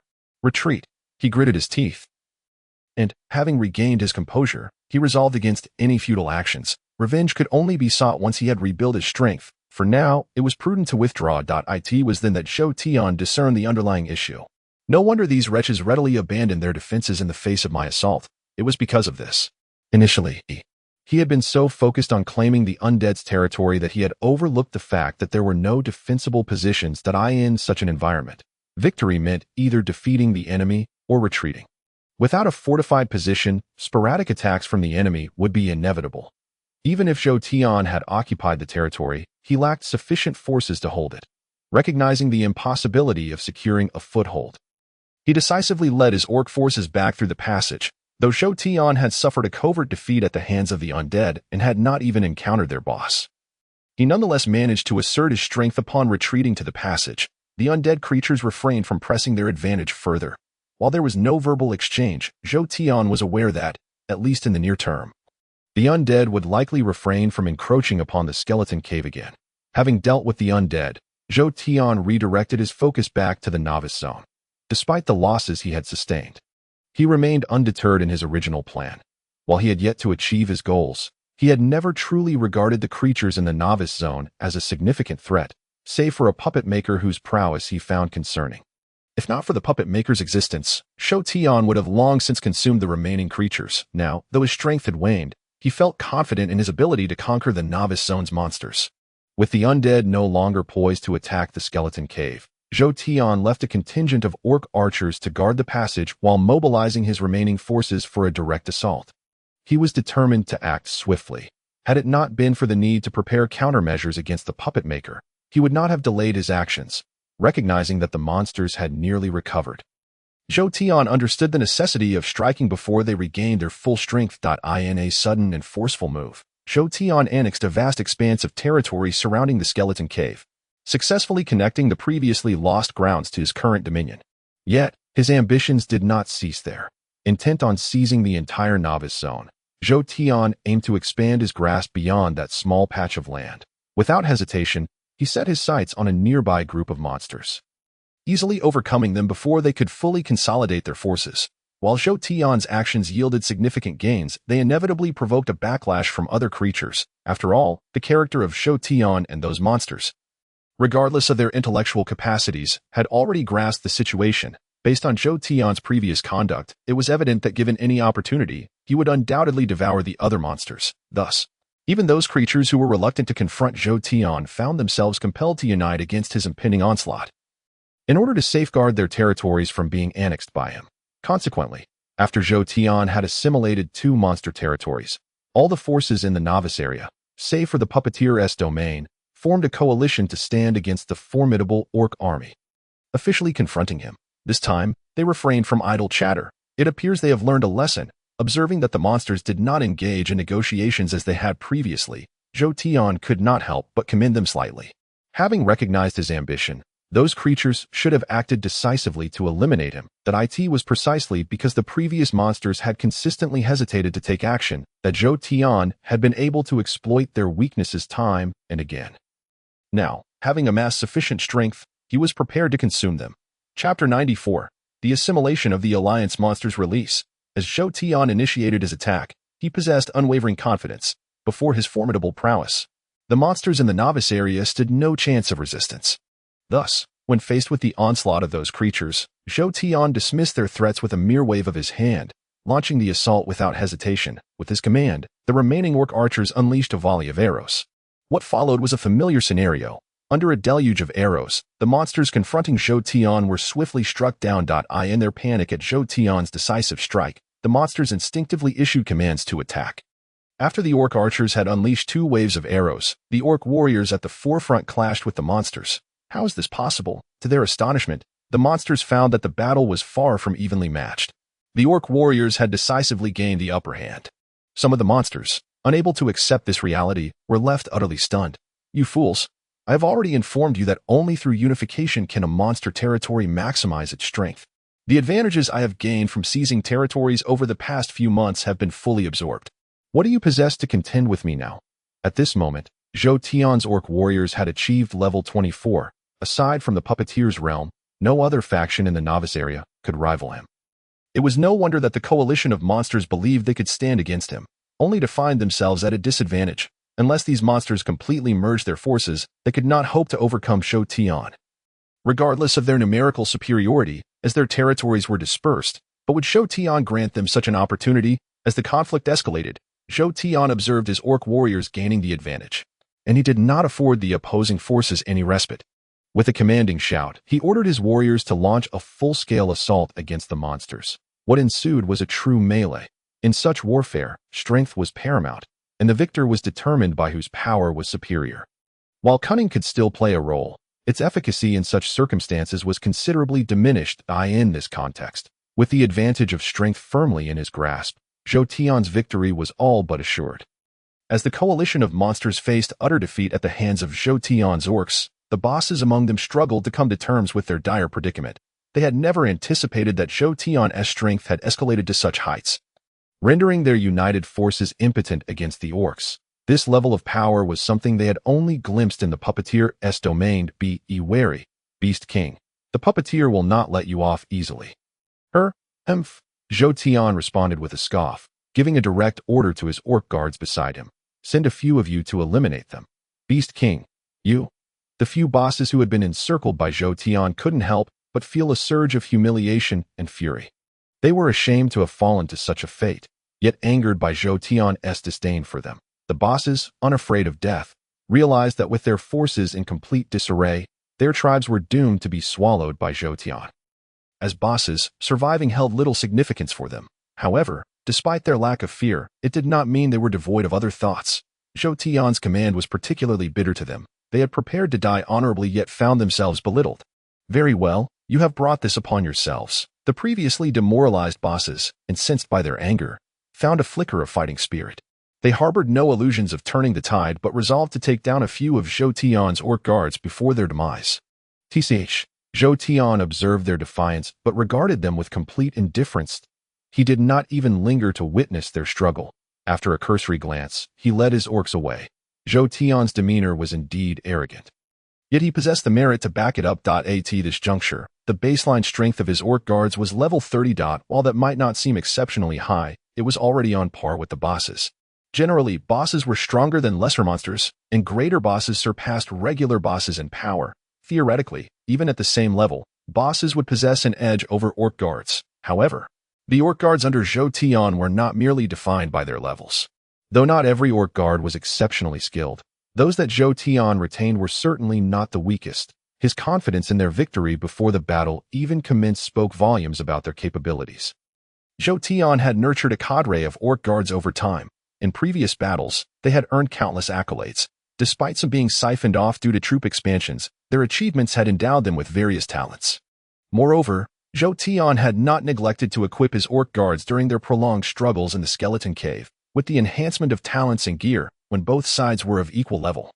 Zhou Tian's orc guards were indeed superior to other monster bosses. Consequently, it came as no surprise when, within 10 minutes, Zhou Tian's orc guards reported their success in eliminating the bosses. Zhou Tian was unperturbed by this outcome. He seldom acted without at least a 90% assurance of success. Though such caution could impede efficiency, it invariably minimized the risk of unforeseen complications. With the defeat of those monsters, 99% of the novice area now lay within his grasp. Once he dealt with the final puppeteer's domain, the unification of the novice area would be realized. Chapter 95, The Outbreak of War. Lost in thought as he considered the situation, Zhou Tian unwittingly found himself traversing towards the puppeteer's territory after the battle had concluded. When he regained his senses and realized he had entered the puppeteer's domain, he could not help but feel a twinge of anxiety. Despite his current strength, the puppeteer had unknowingly become a mental specter for Zhou Tian. As her formidable prowess had left an indelible impression on him over time, the disparity in strength between Zhou Tian and the puppeteer was significant, and with each encounter, his initial wariness had gradually morphed into a profound sense of trepidation. Thus, in his current state, when faced with the puppeteer, he felt a threefold apprehension before even engaging in battle. Had he not taken extensive preparations, it was likely he would have continued to endure. Even with the strength to absorb other monsters, even with substantial confidence, Zhou Tian took 3 to 4 minutes to steady his nerves before resolutely advancing towards the puppeteer's location.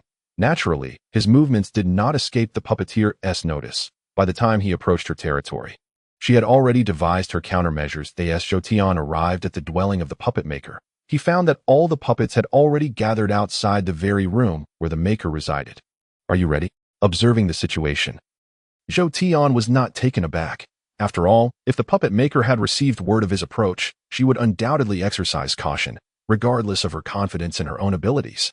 Given that Zhou Tian had unified nearly all territories in the novice area, if he were to fully consolidate his power, it would likely surpass hers. Even though he was still in the process of consolidating his strength, facing an army of tens of thousands of orcs alone, it was clear that even the puppet maker would not stand a chance. Having mentally prepared himself, Zhou Tian approached the defenses established by the puppet maker without hesitation. The moment he caught sight of the outline of her dwelling, he promptly issued the command to attack. Fire! With this command, the orc archers under his command quickly drew their bows and unleashed a volley of arrows toward the puppet house. The ensuing rain of arrows soon caused considerable chaos in that direction. Unfazed by the puppet maker's response, Zhou Tian continued to issue commands, and his archers relentlessly released arrows. After 3 waves of arrows, the vicinity of the puppet house fell eerily silent. Logically speaking, given the assault from the orc archers, even a creature of the puppet maker's caliber should have been felled after being struck multiple times. Yet, recalling the puppet maker's previous displays, Zhou Tian found it hard to believe that such an attack could bring her down. Thus, although the puppet house had quieted, unease lingered in Zhou Tian's heart. Prioritizing safety, he refrained from approaching the puppet house directly and instead dispatched several orc guards to assess the situation. Upon receiving Zhou Tian's orders, the orc guards approached the area previously bombarded by the arrows while carefully observing the surroundings. Just as the orc guards seemed to discover something, several threads suddenly shot forth from the ruins, slicing them into pieces before they could relay their findings to Zhou Tian. The old hag is indeed not so easily defeated. Upon witnessing the sudden demise of his guards, Zhou Tian was not surprised. He had long suspected that the puppet maker had ascended to a demonic form, and considering her previous demeanor, it seemed reasonable that his earlier actions had yielded no results. Calmly refocusing on the puppet house, Zhou Tian resolved to continue his assault. Even if the arrows had proven ineffective, he decided to press on with further probing. However, before he could issue the command, the puppet maker launched a counterattack. Threads erupted from the ground, and his orc guards, caught off guard, found themselves cut to shreds. Seeing the unfolding chaos, Zhou Tian did not hesitate. Under the protection of his remaining guards, he promptly retreated. It was evident that the puppet maker had laid some formidable traps within her domain, and until he comprehended her full capabilities, Remaining in her territory posed considerable risk that Zhou Tian withdrew. The puppet maker, having detected his presence, pursued him after eliminating a portion of the orcs. Numerous threads surged from the ground, methodically dispatching the orcs in their vicinity, and suddenly, a figure emerged from below, maintaining a flying stance as it charged toward Zhou Tian. Given the puppet maker's movement, Zhou Tian could not afford to remain idle. Although he had yet to gauge her strength fully, he was acutely aware of his own trepidation in her presence.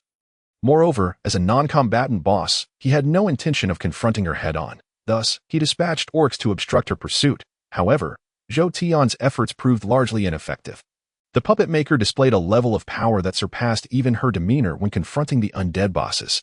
Despite the significant increase in strength among Zhou Tian's orcs, none could stand against her in a single encounter, regardless of how Zhou Tian's forces attempted to impede her with a mere flick of her threads. The orcs ahead would be annihilated. If things continued as they were, it seemed Zhou Tian would not escape her pursuit. Indeed, there is something amiss. The puppet maker, a boss of her caliber, could not have experienced an abrupt surge in power without expanding her territory or taking other measures.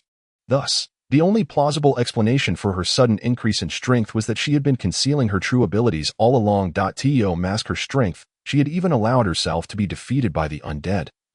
Clearly calculating that Zhou Tian would resurrect her, this indicated that her cunning far exceeded her seemingly innocuous facade. Chapter 96. Weakness. Even if you have concealed your power, what does it matter? I have made extensive preparations to confront you. Do you truly believe I would allow you to continue your rampage? Ignoring the puppet maker's pursuit, Zhou Tian halted at a strategic position and turned to declare war on her. As his words echoed, he initiated his counterattack. The moment the puppet maker's figure approached him, several arrows flew through the air, striking her down before she could act. What is this? Equipment? The puppet maker gasped in astonishment as the arrows that had just injured her suddenly vanished, while she had encountered monster equipment before. Particularly from the Blood Moon Lord, who generously rewarded those bosses who performed well, she had never seen arrows as a form of equipment, despite being aware of the existence of monster gear. She had never heard of arrows being crafted. Clearly, while she possessed some strength, she lacked the knowledge to forge equipment, and the monsters above her, though capable of creating arrows, were scarce, not to mention that any crafted would likely not be distributed. Thus, for various reasons, the puppet maker was left astonished when Zhou Tian's forces attacked her. Yet, despite her surprise, she quickly regained her composure and stood upright, indicating that the arrows had inflicted no significant damage. However, upon rising, she seemed to have abandoned her initial intent to eliminate Zhou Tian. After surveying the encircling orcs, she called out, "Beast King, what is the meaning of this? I have treated you well. Your actions today are rather excessive." Wouldn't you agree? Excessive? Surely not. Zhou Tian scoffed at the puppet maker's demeanor, retorting, "You needn't feign innocence. I am not one of those fools easily deceived. It seems everything that has transpired to bring us to this point was orchestrated by you. Although I do not know your reasons, it is undeniable that my current success is a direct result of your machinations. Then your current actions are even more unjust. Your achievements are intertwined with my assistance. Should you not express your gratitude? The territory of the puppet house is rather limited. Isn't it? What do you mean? I am not foolish. Generally speaking, the strength of monsters correlates with the size of their territory. Yet you occupy such a small area while your strength far exceeds that of other monsters in the novice zone. Does that not strike you as peculiar? Who can say? The puppet maker momentarily faltered at Zhou Tian's words, but quickly regained her composure, replying nonchalantly, "What if I told you I have other territories outside? I would find that hard to believe. Then there is nothing more to discuss." With that, the puppet maker suddenly vanished from sight, reappearing directly in front of Zhou Tian. "Prepare to meet your demise." As the thread in her hand shifted, the puppeteer prepared to deal with Zhou Tian in a manner akin to how she had confronted those beast men, intending to strangle him directly with the very strands she wielded. Given the puppeteer's prowess and capabilities, it should have posed no challenge for her to eliminate Zhou Tian. Yet, at that moment, just as she was certain that her strike would surely vanquish him, her face betraying a confidence of assured victory, the thread she held was effortlessly severed by Zhou Tian. How is this possible? The puppeteer was acutely aware of her own abilities.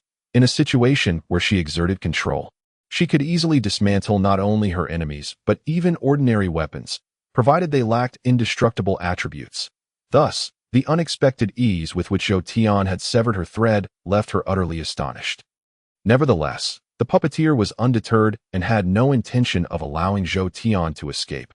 Regaining her focus, She did not dwell on the cause of the thread's breakage. Yes, she noticed Zhou Tian contemplating retreat. She hastily activated her powers, connecting her threads to several beastmen to prepare for an assault against him. What is happening?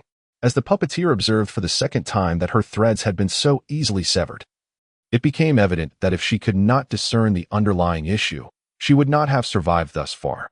However, no matter how hard she tried, the puppeteer could not fathom how Zhou Tian was repeatedly countering her seemingly invulnerable abilities.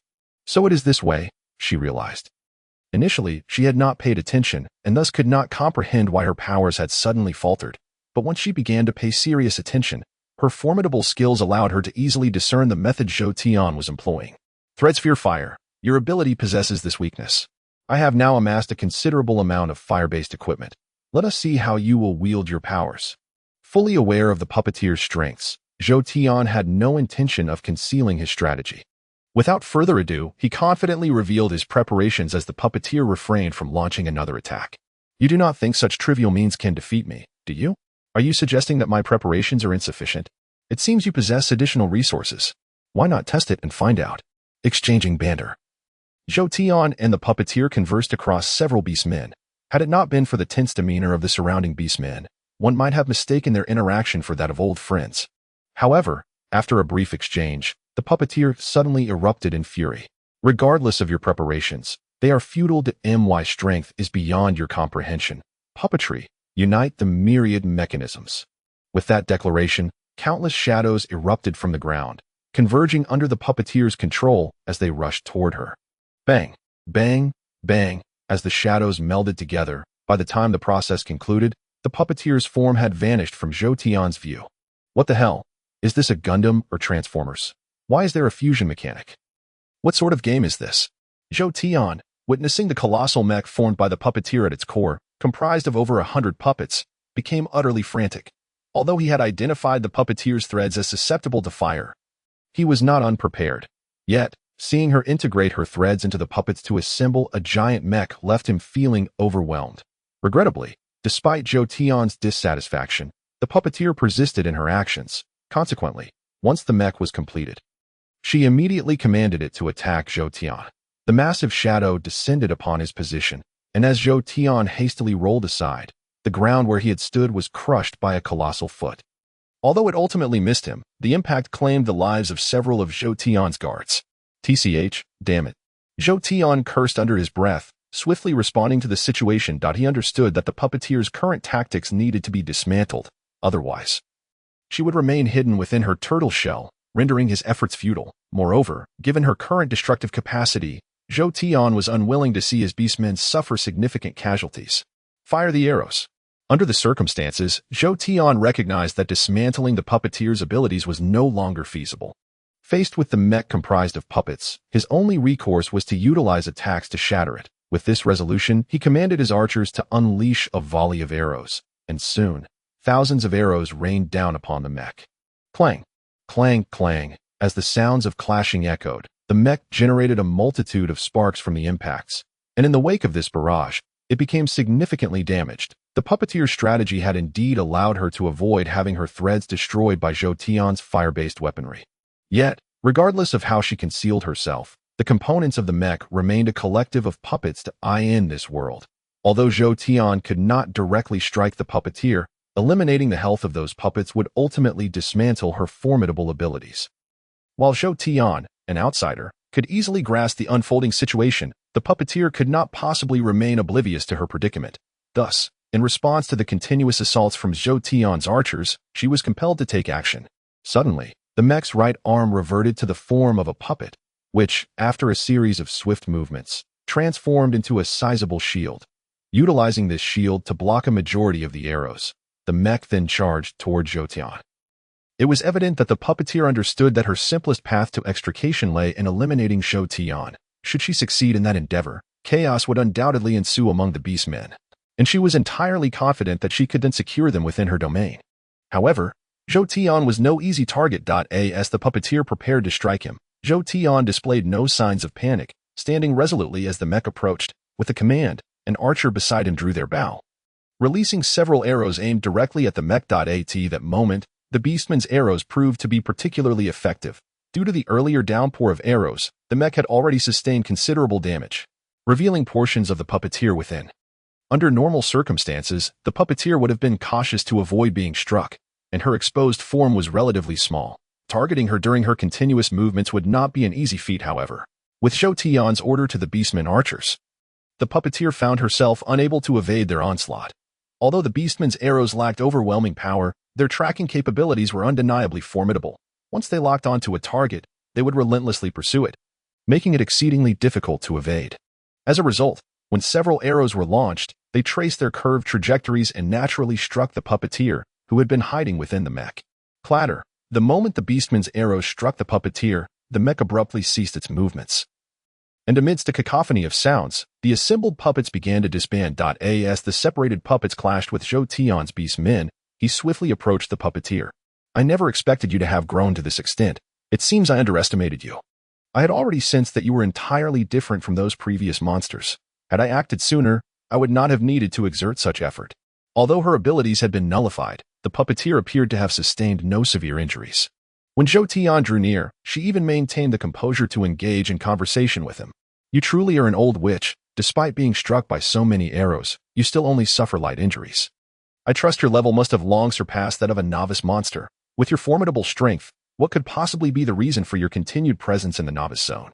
Curiously glancing at the puppet maker, Zhou Tian did not wait for a response but continued. From what you said earlier, it seems you have dealt with quite a few bosses like me in the past, which is in stark contrast to your usual demeanor in public. Let me guess, your current prowess is likely related to your habit of nurturing powerful bosses before ultimately vanquishing them, correct? Indeed, there is some truth to that. Then killing you will be devoid of any burden. After hearing the puppet maker's words, Zhou Tian nodded, and a sudden thought struck him. Immediately, he unleashed hundreds of arrows towards her. Chapter 98, Hidden Cards, Naive. The puppet maker, who had previously been lying on the ground, suddenly soared into the air. And with a flick of her fingers, those arrows aimed at her seemed to lose all momentum, abruptly halting mid-air. Here is your return. With a furious shout, the puppet maker activated her ability, redirecting the arrows back towards Zhou Tian. Thud. Just as those attacks were about to strike Zhou Tian, several orc warriors suddenly emerged, positioning themselves in front of him. Is this really wise? Just how many monsters do you have to shield you from my attacks? Even without controlling your minions, I could still slay you with such an assault. The monsters that have perished at my hands number at least 80,000, and while you are indeed the most unique among them, you are far from the strongest. Those monsters of the past could not escape my grasp, and you too shall have no exceptions. After confidently proclaiming this, the puppet maker hovered above Zhou Tian, gazing down upon him with an unwavering intensity. Is that so? Then, just as Zhou Tian began to respond, several guards from the surrounding orcs suddenly broke through, leaping into the air and dragging her down amidst the puppet maker's astonished gaze. This is bad. Faced with such a situation, the puppet maker instinctively prepared to retaliate, but just as she was about to act, the orc guards had already plunged their weapons into her body. These are fire attribute weapons. Feeling the changes within her, the puppet maker, enraged, swung her right hand, cleaving the orc guards who had wounded her in two. Yet, despite the death of her assailants, the damage they inflicted remained. You were far too careless. Other monsters may not have noticed your abnormality, but I have been acutely aware of your condition. Perhaps you are still unaware. The Blood Moon Master once bestowed upon me a rather useful skill, regardless of how natural your previous performance seemed. I could perceive your true state through the fluctuations in your health. If I had not prepared adequately, how could I have acted so recklessly? Puppet maker, you were far too negligent. The outcome is not yet decided. Although Zhou Tian had stated such, it was evident the puppet maker was unwilling to concede. Thus, undeterred by his words, she struggled to ascend once more, eager to re-engage him in battle. I may have indeed been careless, but if you think these few fire attribute weapons will be sufficient to defeat me, you are sorely underestimating my capabilities. Today, you too shall meet your demise, just as those monsters before you. In that fleeting moment, the puppet maker appeared to have regained some of her former vitality. As she conversed with Zhou Tian, her lost dominance gradually returned.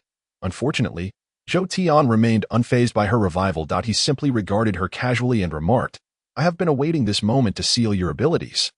Now that the fire attribute energy is yet to dissipate, your powers have become unusable, have they not? What do you mean? Upon hearing Zhou Tian's words, the puppet maker felt a tightening in her chest. And before she could comprehend the situation, Zhou Tian's follow-up strike was already upon her. A barrage of orc arrows was unleashed from the hands of Zhou Tian's archers, and the puppet maker could not help but change her expression as she faced the onslaught of nearly 100 arrows. She was all too familiar with the power and attributes of the orc arrows. Ordinarily, even if she were targeted, she would remain unconcerned. After all, while she possessed a weakness to fire, stopping 100 or so arrows was hardly beyond her capability. However, the current predicament was that she had several fire attribute weapons embedded within her body due to the earlier ambush by the orc guards. While she could physically remove them, the fire energy contained within those weapons remained. And until she expelled it from her body, her abilities would be severely hindered. Confronted with a multitude of arrows that possessed tracking capabilities, the puppet maker could no longer guarantee her ability to evade them entirely. As a result, no matter how unwilling the puppet maker was, given her circumstances, it was nearly impossible to escape such a lethal strike. Although she attempted to flee, she ultimately could not evade the incoming attacks. With a series of muffled thuds, the puppet maker's body became riddled with orc arrows. While a single orc arrow might not inflict significant damage, the accumulation of hundreds would prove overwhelming, rendering her unable to disregard the assault. I underestimated you somewhat, however. If you believe this will lead to your victory, you are gravely mistaken. You are the 11th boss of the novice zone to meet their end at my hands, though your abilities were somewhat unexpected. Defeating me remains an impossibility. This is dire. If it had been any other monster, they might have dismissed the puppet maker's words as mere bravado. After all, given her current state, it was evident she had little chance of turning the tide. Yet Zhou Tian was a unique existence. Thanks to his skill that allowed him to perceive his opponent's health, he was not deceived by appearances. Through his abilities, the puppet maker's true condition was laid bare before him. Seeing the puppet maker's real state, Zhou Tian's previously relaxed demeanor was now replaced with concern. He had not anticipated that even after being struck by 100 arrows, the puppet maker had only lost just under half of her health. Understanding the implications of this reality, Zhou Tian could not help but feel astonished. He was fully aware of the puppet maker's formidable nature. It was precisely this knowledge that had caused him to endure so long without confrontation. Even with extensive preparations, he was still faced with such a predicament. One could imagine that had he acted impulsively from the start, he would likely have perished long ago. Regardless, no matter how much he regretted his current situation, the reality was that he had to confront the threat posed by the puppet maker. In the future, I must prepare more contingencies. I cannot allow today's events to repeat. With a silent resolve, Zhou Tian commanded his orc archers to launch a renewed assault while the puppet maker appeared to be momentarily hindered. As a result, the puppet maker found herself further impaled by nearly 100 additional arrows. If this barrage were to occur once more, even with her substantial health, survival would become impossible. However, it was clear that the puppet maker would not afford Zhou Tian a third opportunity to strike. Just as he prepared to issue the command for another wave of arrows, the puppet maker surprised Zhou Tian with an unexpected maneuver, as her body seemed genuinely incapable of further movement. As if an alien object resided within his abdomen, the puppeteer, after retching for a moment, revealed a countenance marked by considerable anguish. Subsequently, just as Zhou Tian was preparing to issue a reckless command for the orc archers to launch an attack, the puppeteer, who had been incapacitated on the ground, unexpectedly expelled a dark shadow from her mouth. Don't run. The events unfolded with such swiftness that Zhou Tian had not anticipated the puppeteer possessed such a capability. Upon noticing that the dark shadow bore the puppeteer's health bar above it, Zhou Tian realized that things had taken a turn for the worse. Regrettably, by the time he sought to pursue, the puppeteer had vanished from his sight. Should she choose not to reappear, locating her would prove to be no simple task. Regardless of the challenges ahead, Zhou Tian could not dismiss the occurrence as inconsequential. After all his preparations, he had ultimately allowed the puppeteer to escape, and he remained uncertain about her hidden cards. In such a scenario, if the puppeteer were to fixate on him from the shadows in the future, Zhou Tian could only imagine the peril that awaited him. Thus, regardless of the puppeteer's hidden advantages or her difficulty to confront, Zhou Tian understood that he must eliminate her. Otherwise, should she manage to flee, his future would be fraught with unease. Search for her, and spare no effort to uncover her whereabouts, even if it means digging 3 feet into the ground. In a fit of rage, Zhou Tian commanded his orc subordinates to disperse and scour the puppeteer's territory for any trace of her. At this juncture, Zhou Tian had no choice but to gamble. If the puppeteer truly intended to abandon everything and escape, no amount of effort would suffice to recapture her. However, if she was unwilling to retreat, she would undoubtedly remain within her domain. Therefore, even if Zhou Tian resorted to the most rudimentary methods of searching, there lingered a glimmer of hope in locating her. In fact, although the puppeteer remained elusive when Zhou Tian made his decision, his orc subordinates did uncover some intriguing discoveries during their search for her. This territory has been hollowed out. What could the puppeteer be concealing beneath it? No, I must descend to ascertain the situation. If there is an opportunity to sabotage whatever lies hidden below, I must seize it. After receiving the report from his subordinates, Zhou Tian murmured to himself and proceeded towards a revealed underground entrance. Should I venture down there? Gazing into the pitch-black abyss, Zhou Tian pondered for an extended period, unable to decide whether to investigate the puppeteer's whereabouts. If the puppeteer had indeed concealed herself, the likelihood of her hiding underground was exceedingly high. Should Zhou Tian choose to enter, there existed a considerable chance of finding her within. Nevertheless, given the extensive excavation the puppeteer had undertaken, Zhou Tian could not believe she lacked a purpose for such an endeavor. Setting aside other considerations, in the ongoing battle, the puppeteer's minions had scarcely made an appearance.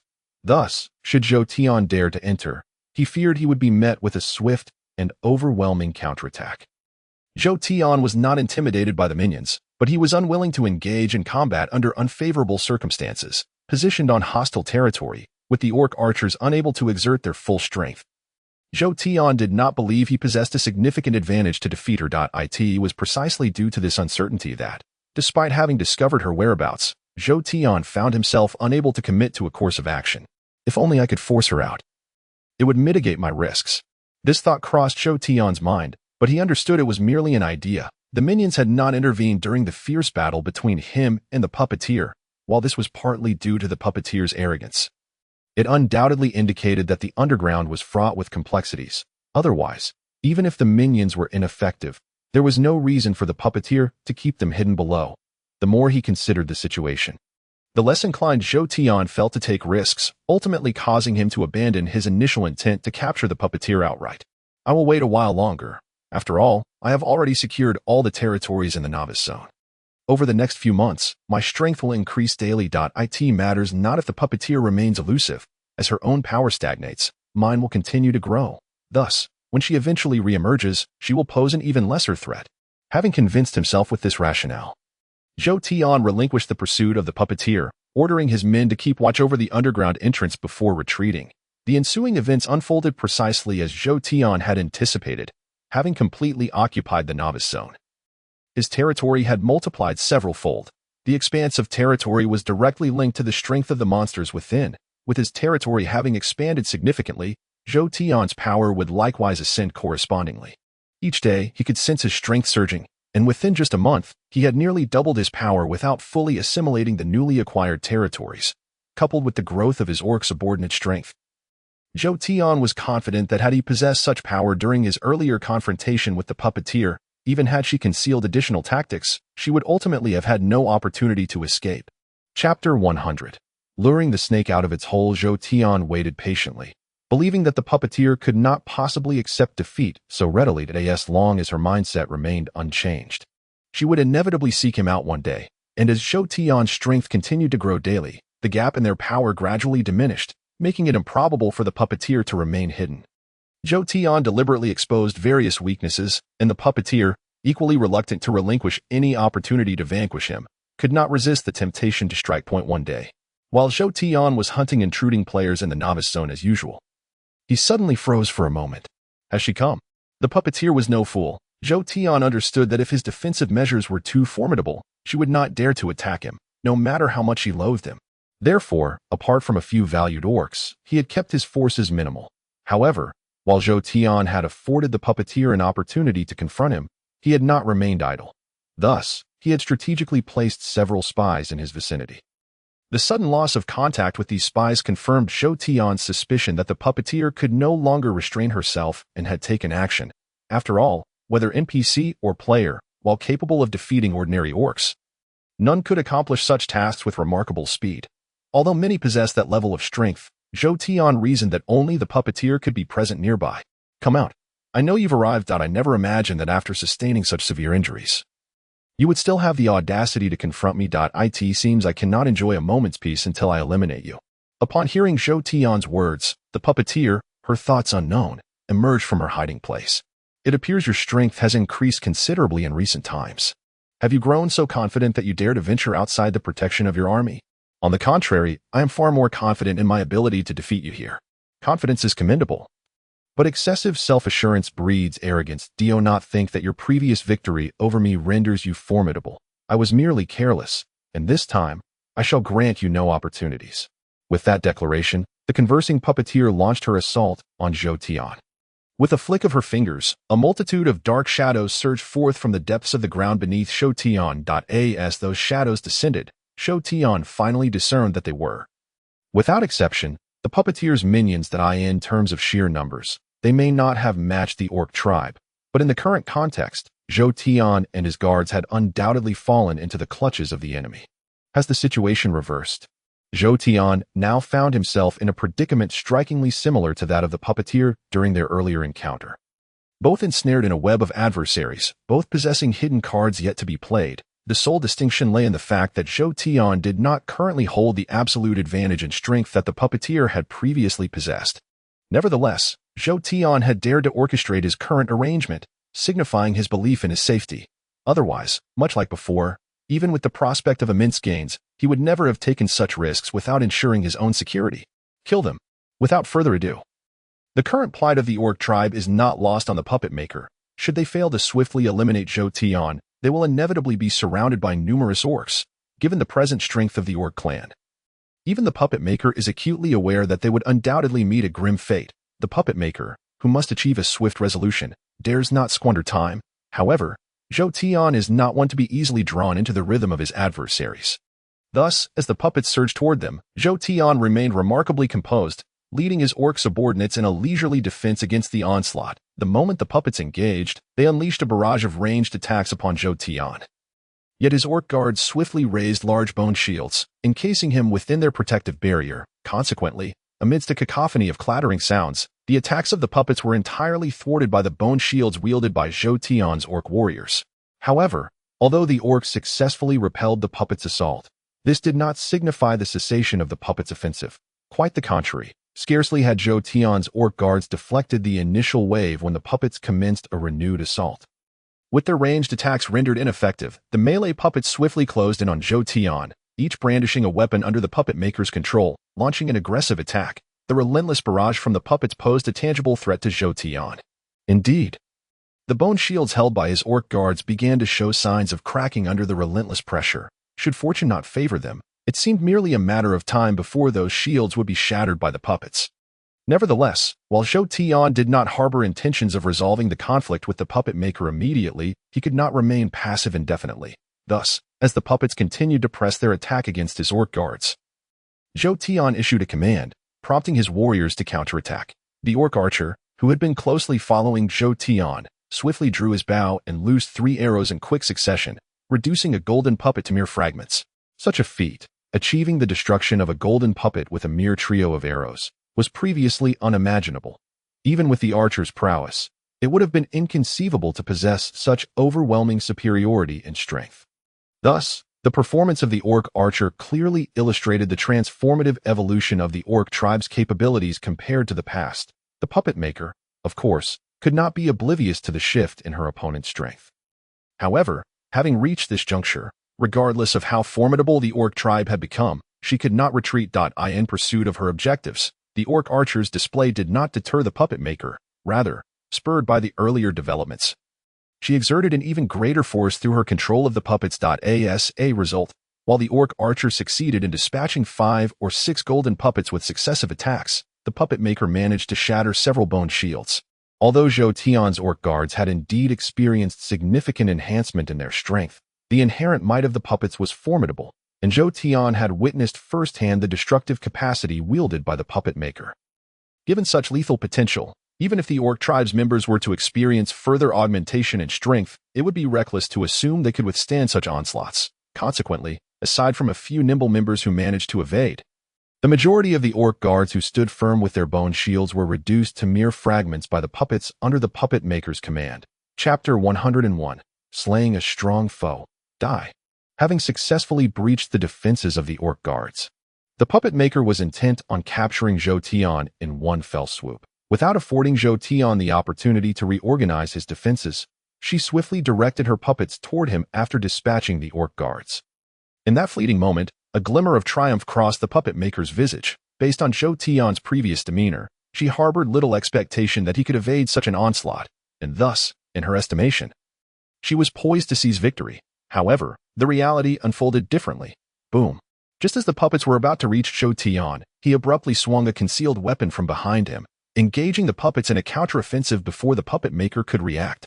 With a resounding crash, the puppet maker was astonished to discover that Zhou Tian's strike had shattered her controlled puppets into fragments. The outcome was starkly at odds with what the puppet maker had anticipated. This weapon is quite impressive. In contrast to the puppet maker's dismay, Zhou Tian, upon witnessing the results, clashed his weapons together, growing increasingly satisfied with the pair of weapons he now wielded. The necrotic bone hammer, attack power increased by 100%. With a 1% chance to inflict a shattering attack capable of destroying enemies weaker than oneself or equipment lacking the indestructible attribute. With his heightened power, Zhou Tian's battles against the undead in the underground passage had undergone significant transformation. Under his deliberate guidance, he had successfully lured the undead to specific locations, enabling him to forge equipment even more formidable than before. Among these, the pair of bone hammers in his grasp stood as his most successful creation in recent months. It seems you have forgotten. Following the expansion of my territory, the strength of the monsters under my command has also improved. And as their lord, my strength has naturally evolved beyond stagnation. Your error lies in not exerting your full effort to eliminate me earlier, now that I have assimilated the gains from my previous endeavors. You no longer possess the means to contend with me. Casually placing his weapon on the ground, Zhou Tian cast a glance at the puppet maker before stepping confidently from behind his guards. Impossible. How could you possibly be this strong? Although the puppet maker might have acknowledged the truth in Zhou Tian's assertions, her pride rendered her incapable of accepting such a reality. In a fit of rage, she commanded nearly 100 puppets to charge at Zhou Tian. The fact that you failed to defeat me at the outset has sealed your fate. The victor of this confrontation will undoubtedly be me. Whether you wish to admit it or not, puppet maker, you are destined to lose. With a calm gaze, Zhou Tian regarded the oncoming assault, seemingly indifferent to the approaching throng of puppets. Clap, clap, clap. A series of sounds echoed as the puppets, before even drawing near to Zhou Tian, were bombarded by a deluge of attacks. Consequently, whether shattered by arrows or intercepted by the orc guards, by the time the remaining puppets reached Zhou Tian, they were already significantly diminished in number. Given the scant few puppets remaining, their strength could not possibly pose a threat to Zhou Tian. Thus, with a casual swing of his weapon, he effortlessly shattered the remaining puppets. In light of the circumstances, even the most reluctant to admit it, the puppet maker comprehended that she could not hope to rival Zhou Tian. Having accepted this reality, the puppet maker relinquished any thoughts of defeating Zhou Tian in one fell swoop. After a moment's contemplation, she resolved to retreat. However, her every move did not evade Zhou Tian's watchful gaze. Having established an absolute advantage, Zhou Tian was determined not to allow her an escape. Just as the puppet maker prepared to flee, she turned only to find herself encircled by a throng of orcs. You have won. Upon realizing she had unwittingly become ensnared by her enemies, the puppet maker sighed and conceded her defeat to Zhou Tian. I did not misspeak. Did I? You are no longer my opponent. The chasm between us will only widen. In the future, me will undoubtedly become an entity you can only look up to. With victory assured, Zhou Tian gazed at the once formidable adversary who had haunted his thoughts. Feeling a burgeoning sense of accomplishment akin to many a villain, unable to resist delivering a few words of triumph, hearing Zhou Tian's proclamation, the puppet maker offered no retort. After studying him intently, she replied with a hint of regret, I indeed underestimated you. I should never have chosen you to unify the novice zone. Had I known, I would have eliminated you upon discovery. However, do not revel too much in your triumph. While you have indeed attained greater power than I, your strength as a quintessential monster is predicated entirely on the influence of your territory. Should any misfortune befall your domain in the future, you may swiftly revert to your former state. One day, you too shall meet a fate akin to mine today, and your downfall will be far more tragic than my own. Perhaps one day I too shall face defeat, but you shall never witness that day. Upon hearing the words of the puppet maker, Zhou Tian felt no anger. He merely cast her a fleeting glance before issuing an offensive command to his orc subordinates. At Zhou Tian's command, his orc followers immediately launched an assault on the puppet maker. While the puppet maker's strength had not significantly changed since their last encounter, she had lost her former sharpness, and the orc tribe had made considerable advancements in power. This situation ultimately rendered the puppet maker incapable of withstanding the onslaught of the orcs. She could barely hold out for a few minutes before her abilities were overwhelmed, and her figure was swiftly engulfed by the horde. When Zhou Tian next beheld the puppet maker, she was already a grotesque sight, brutally disfigured by the orcs. Observing this outcome stirred a whirlwind of emotions within Zhou Tian. Although the events had unfolded as he anticipated, witnessing them transpire in such a manner left him with a sense of emptiness. Since arriving in this world, Zhou Tian had effortlessly obtained everything he desired. Thanks to his superior intellect compared to the monstrous beings around him, it was only after encountering the puppet maker that he had faced considerable suppression for an extended period. Now, after a series of battles, despite achieving victory, the memories of past experiences made it difficult for him to maintain inner tranquility. Nevertheless, as the matter had reached its conclusion, Zhou Tian knew he could not linger in the past. After standing in place for a while and reflecting on previous events, he commanded his orc army to withdraw. Chapter 102. The underground space. The puppet maker was dead. Yet this did not signify the end of all that had transpired. Leaving aside other matters, it was likely that the puppet maker had left behind numerous traces within her sphere of influence. Although Zhou Tian had triumphed over her, he remained intrigued by the remnants she had left behind. Thus, after slaying the puppet maker, he made his way toward her former domain. Zhou Tian was uncertain how the puppet maker had exited the underground, but he believed that the passage discovered by his orc subordinates would lead to the space constructed by the puppet maker beneath the ground. As such, he saw no need to search for alternative entrances and simply approached the previously discovered underground entryway. Bending down to enter, previously he had hesitated to tread carefully due to the puppet maker's intimidation and the environment, but now, merely a month later, she was dead at his hands, and this place posed no threat to him. With a sigh of contemplation, Zhou Tian strode confidently deeper into the passage. Just as he had suspected, the secret underground space constructed by the puppet maker surely concealed something significant. In such a case, all the entryways, unless one was aware of every mechanism, would inevitably lead to ambushes. Thanks to the puppet maker's expertise in traps. As he walked, Zhou Tian suddenly felt the ground beneath him give way slightly. Instinctively, he leaped back half a step. No hidden weapon or attack ensued, but as sounds echoed from ahead, he knew what was coming. As expected, when a boulder with a diameter of over 2 meters rolled forth, Zhou Tian was not taken aback. Standing firm, he had no intention of dodging the trap. Instead, he remained stationary until the boulder loomed perilously close, at which point he wielded his weapons and smashed the boulder into rubble. The feeling of having strength is truly exhilarating. Seeing what he once had to evade now being shattered through sheer force filled Zhou Tian with a surge of pride. Were it not for his reserved nature, he might have let out a triumphant shout. Onward.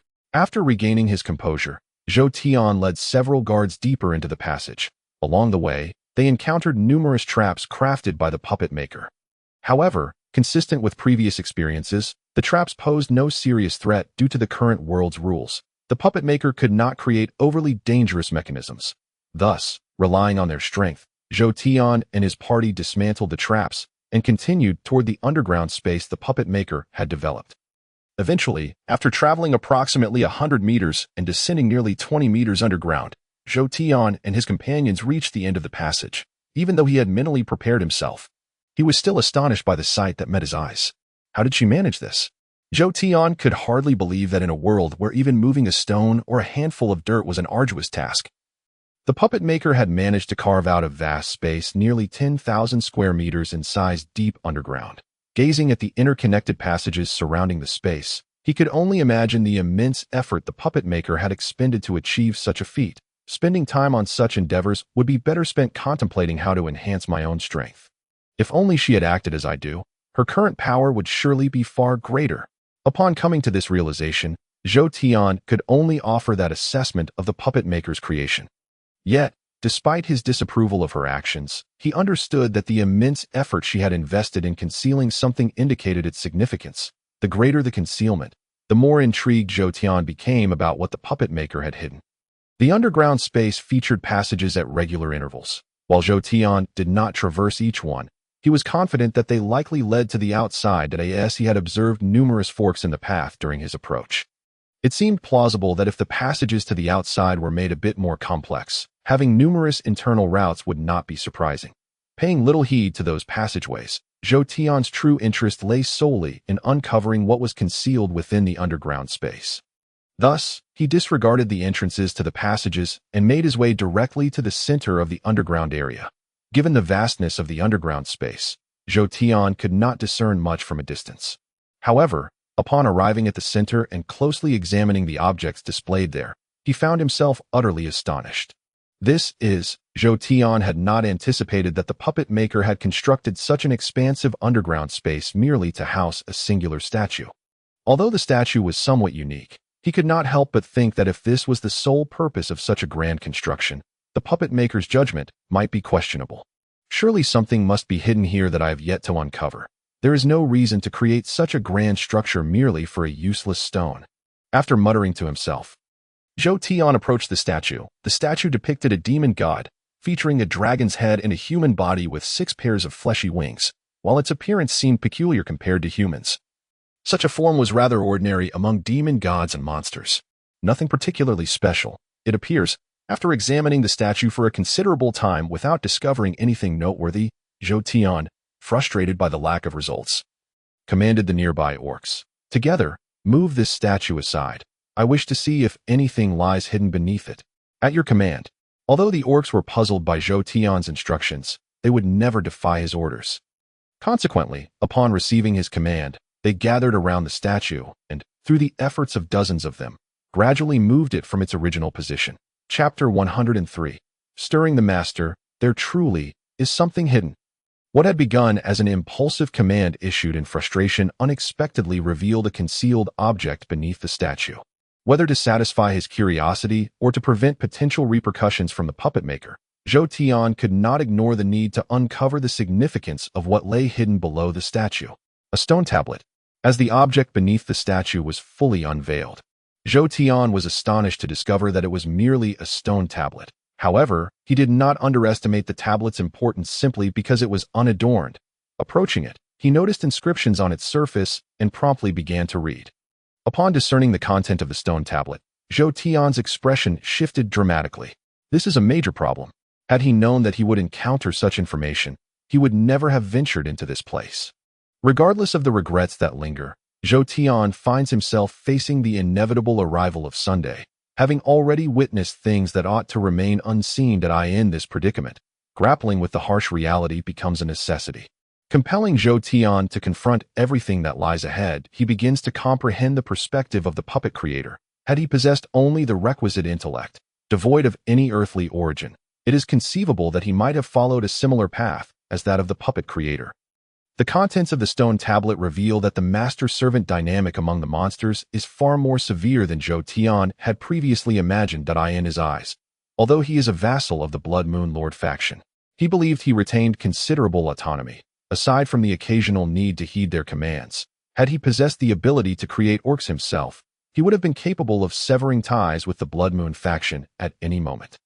However, upon scrutinizing the stone tablet's inscriptions, Zhou Tian realizes the extent of his miscalculations, discovering that his previous assumptions were profoundly misguided. The tablet elucidates that while the lords wield control over their vassal monsters, this dominion fundamentally relies on their overwhelming power that in truth, should any vassal monster dare to betray, the lords, should they so wish, could annihilate all vassal races like Zhou Tian's with but a thought, without the need for a single soldier. For when a monster submits to another, the first order of business is to transfer the core privileges of their kind to the lord they serve.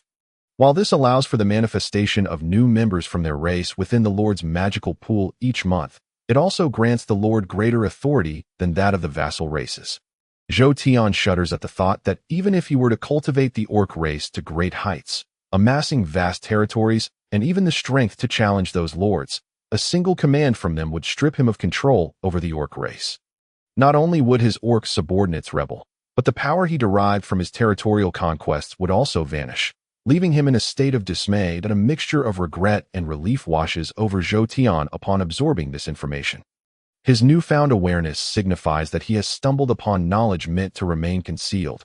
Had the Blood Moon Lord become aware of his insights, it is certain that he would no longer be treated with the same regard as before, if he were not extinguished outright. Yet, he also finds solace in this knowledge, for had he not learned of these matters today, he would have remained oblivious to the need for vigilance against the Blood Moon Lord. Should he grow powerful enough to attempt to sever ties with the Blood Moon Lord only to encounter such circumstances, his fate would be sealed. However, merely preserving this information hardly necessitates such an expansive space. Could it be that the puppet creator has other purposes for this place? A flicker of curiosity ignites within him, but he quickly extinguishes it. I cannot afford to delve any further into this matter. At present, I lack the means to oppose the Blood Moon Lord. Rather than engaging in perilous endeavors, it would be wiser to rely on the Blood Moon Lord's formidable influence for now, until I acquire sufficient strength. I must refrain from harboring ambitions of independence. With resolve solidified, Zhou Tian commands his orc subordinates to return the statue to its original position. After erasing any traces of their presence, he leads them back to the surface. Upon their return, Zhou Tian promptly reports a portion of the situation using his authority that he seeks to disentangle himself from the puppet creator's troubles, unaware that after conveying the information, the reply he receives is that the Blood Moon Lord intends to personally investigate the underground space. The revelation leaves Zhou Tian astonished. Although he understood that his discovery was significant, he never anticipated that such a minor revelation could summon the Blood Moon Lord to his domain. The Blood Moon Lord is among the most formidable entities in the monster realm, and the disparity in power and influence between them is staggering. The mere conveyance of a message has drawn the attention of such a potent being, akin to a county secretary's report resulting in a visit from a high-ranking official. It is impossible for Zhou Tian not to feel anxious upon learning this news. Nonetheless, given the Blood Moon Lord's status and power, traveling is no trivial matter. Thus, although the Blood Moon Lord harbors intentions of visiting, he informs Zhou Tian that the actual visit may take months or even years, during which Zhou Tian must ensure the underground space remains unscathed from human interference. Zhou Tian comprehends the special implications of this command. Yet he lacks the authority to refuse. Consequently, upon receiving the order, he promptly acquiesces without further discussion. As he contemplates the impending arrival of the Blood Moon Lord to his territory, Zhou Tian cannot help but entertain other thoughts. Much like officials who strive to impress their superiors, Zhou Tian too is motivated to achieve something noteworthy. Accomplishments that go unnoticed are ultimately futile, although the current world's systemic structures prevent his achievements from being usurped. Witnessing tangible results is far more impactful than merely reviewing a report. Chapter 104.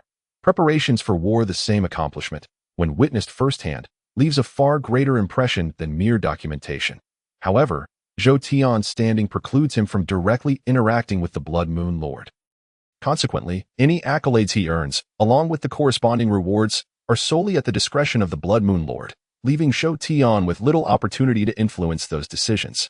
Now that he is aware of the Blood Moon Lord's potential visit in the coming months, Zhou Tian is eager to secure a significant achievement to present upon the Lord's arrival. That he believes that when the Blood Moon Lord learns of his substantial contributions, he will surely be pleased and grant him greater rewards than usual. Thus, Zhou Tian embarks on preparations for war.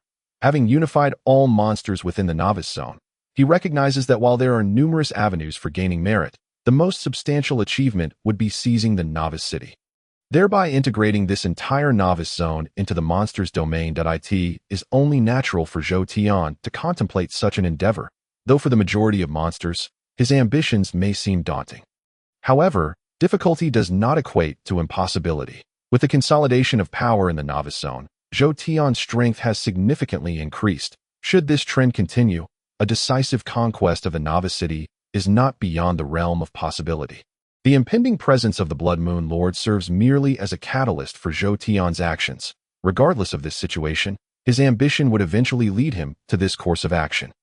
Nevertheless, as he prepares for an assault on the novice city, Zhou Tian recognizes the necessity of thorough preparations, for the novice city is far more formidable than the puppet creator, and no matter how powerful the puppet creator may be, they are but a single monster, a mere faction within the novice zone's monster hierarchy. In contrast, the novice city stands as the sole NPC stronghold in the novice zone, strategically positioned to withstand ongoing confrontations with the local monsters.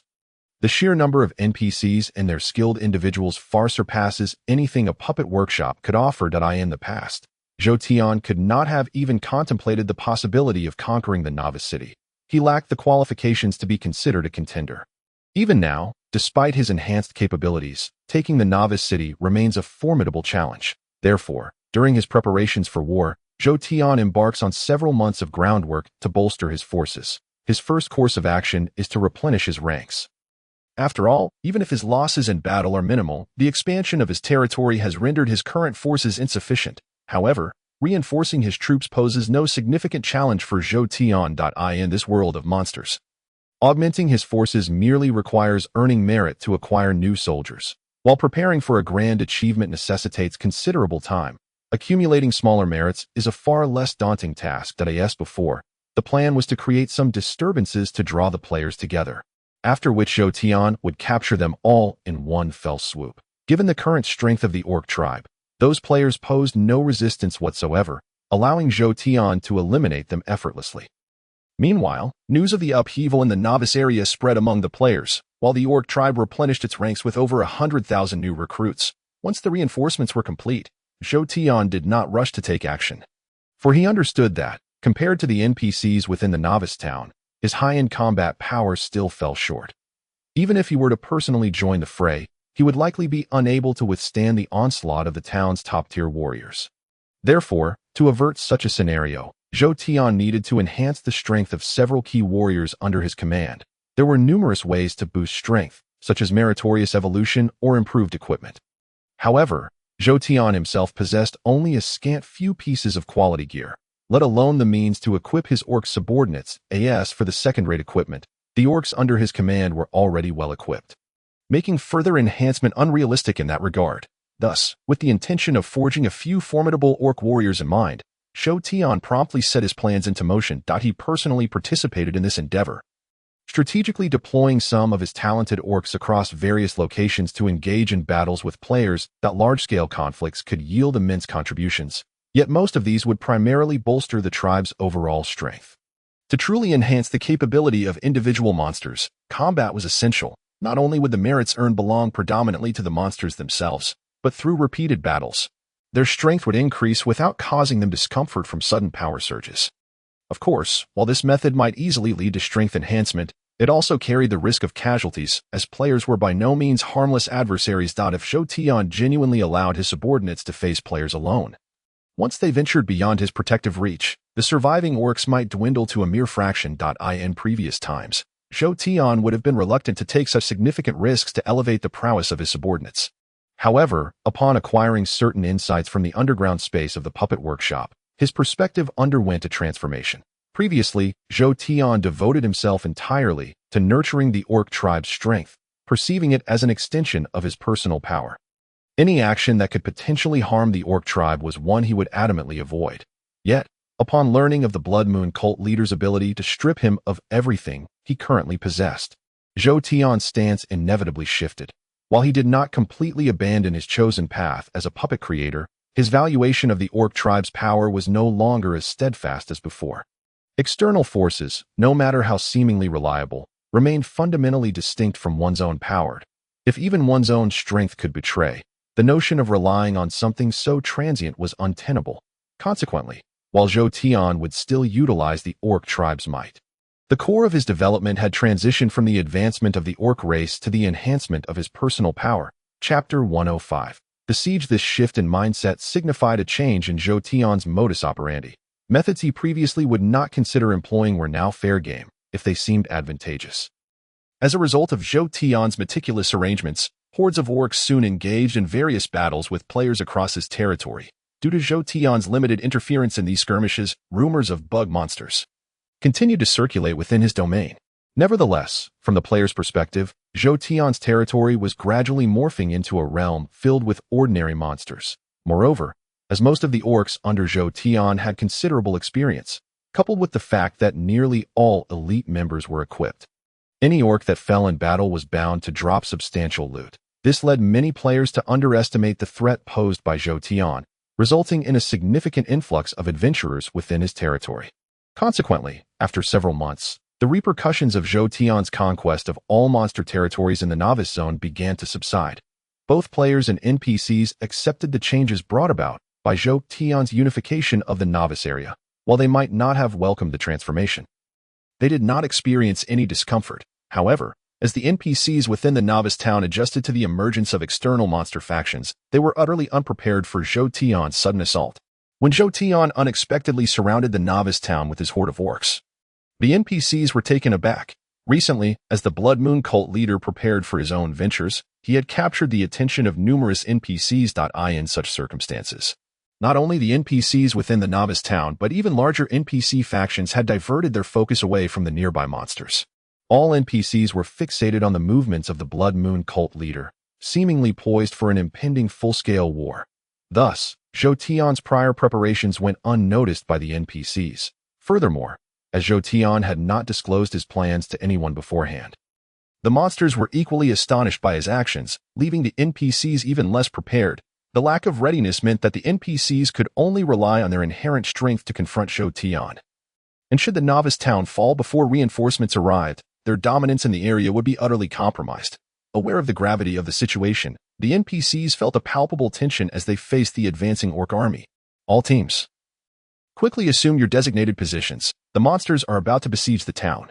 Logistics teams, hurry and deliver supplies to the city walls. Do you intend to send our warriors into battle empty-handed? Where are the generals? Hurry and summon them. If the monster bosses mobilize, what shall we use to defend ourselves? Upon realizing the presence of the orc army outside the walls, the defending NPCs sprang into action, issuing commands and sounding alarms. Even before the battle commenced, the NPCs tasked with relaying messages were nearly running themselves ragged. Although Zhou Tian was unaware of the specifics within the novice town, he recognized that his actions constituted a surprise attack. Thus, he was determined to capitalize on this advantage. Even though Zhou Tian felt confident in his ability to seize the novice town, he still sought to minimize any potential losses. Aware that the novice town was a formidable stronghold, Zhou Tian resolved not to afford the defenders excessive preparation time. Consequently, as soon as he arrived at the enemy's territory, he issued the command to attack without hesitation. Unlike his previous approaches, this time, bolstered by sufficient strength, Zhou Tian launched a straightforward assault without any tricks. To him, avoiding unnecessary losses paled in comparison to seizing a moment's advantage. Thus, he commanded his monstrous subordinates to initiate a full-scale assault on the novice town. With tens of thousands of monsters attacking simultaneously, the unprepared NPCs found themselves at a severe disadvantage. The orc archers unleashed a torrential rain of arrows, slaying numerous NPCs stationed along the front lines of the city walls.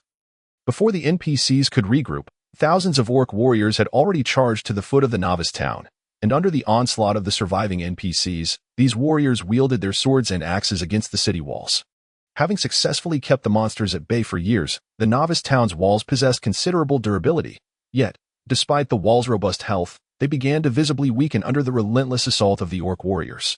While the NPCs lacked the skills of Zhou Tian, they had their own means of assessing the condition of the walls. Thus, upon realizing that their defenses were in jeopardy due to the orc warriors' relentless attacks, the NPCs hastily sprang into action. Despite having been momentarily stunned by Zhou Tian's previous series of assaults, the NPCs understood the vital importance of the city walls. Therefore, even as arrows rained down from the orc archers above, the NPCs bravely risked their lives to counterattack the orc warriors below.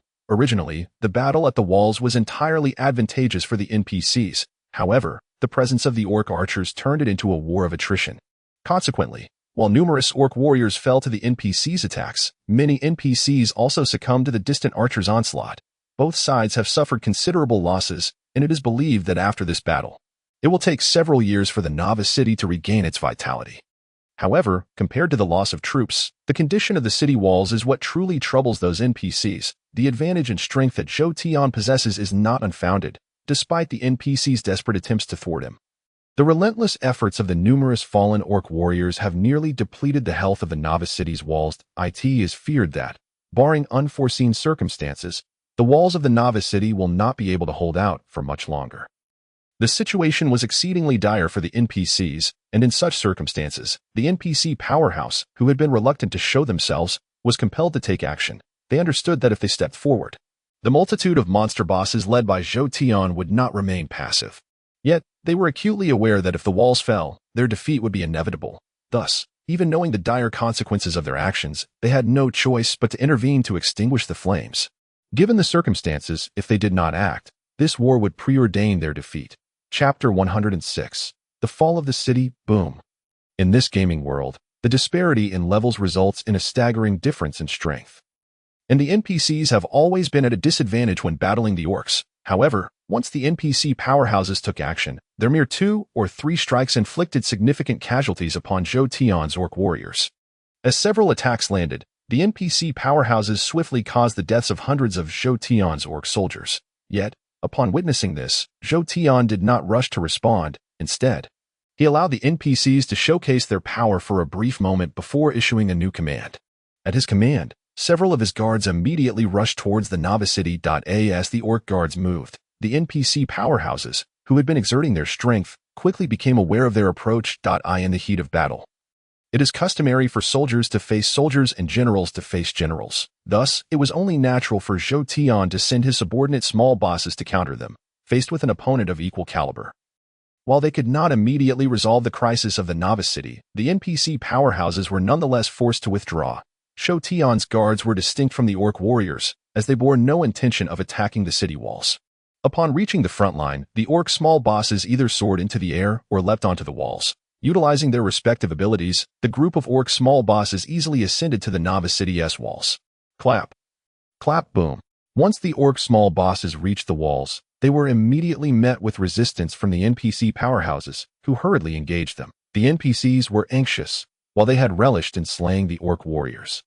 They did not wish for a similar fate to befall their own ranks. Hence, as soon as the opponents appeared, the NPC powerhouses wasted no time in attacking. Thus ensued a fierce exchange, creating a massive commotion while simultaneously losing the ability to interfere with the battle's outcome. Consequently, as the orc small bosses and NPC powerhouses became entangled, Zhou Tian launched his final assault on the novice city. To be frank, the orc small bosses Zhou Tian had dispatched were nearly all the high-end combat power at his disposal. However, compared to the NPC powerhouses, there remained a notable gap. Zhou Tian had previously allowed the NPCs to unleash their fury, then sent forth just enough power to counter them without any intention of securing victory. Each of these actions was merely a preparation for his own triumph. As the NPC powerhouses found themselves stretched thin, with Zhou Tian's arrangements bringing forth a multitude of orc guards to join the fray. The novice city's already precarious defenses could no longer hold. Breaches in the walls occurred. Zhou Tian's orc army successfully surged into the novice city. What is going on? Monsters are attacking the city. Of course.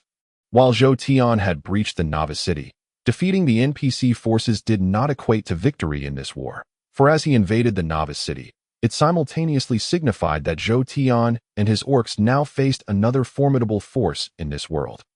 The novice city was not solely inhabited by NPCs. Although the overall strength of the NPCs was far inferior to that of the monsters, they possessed natural allies, the players from another realm.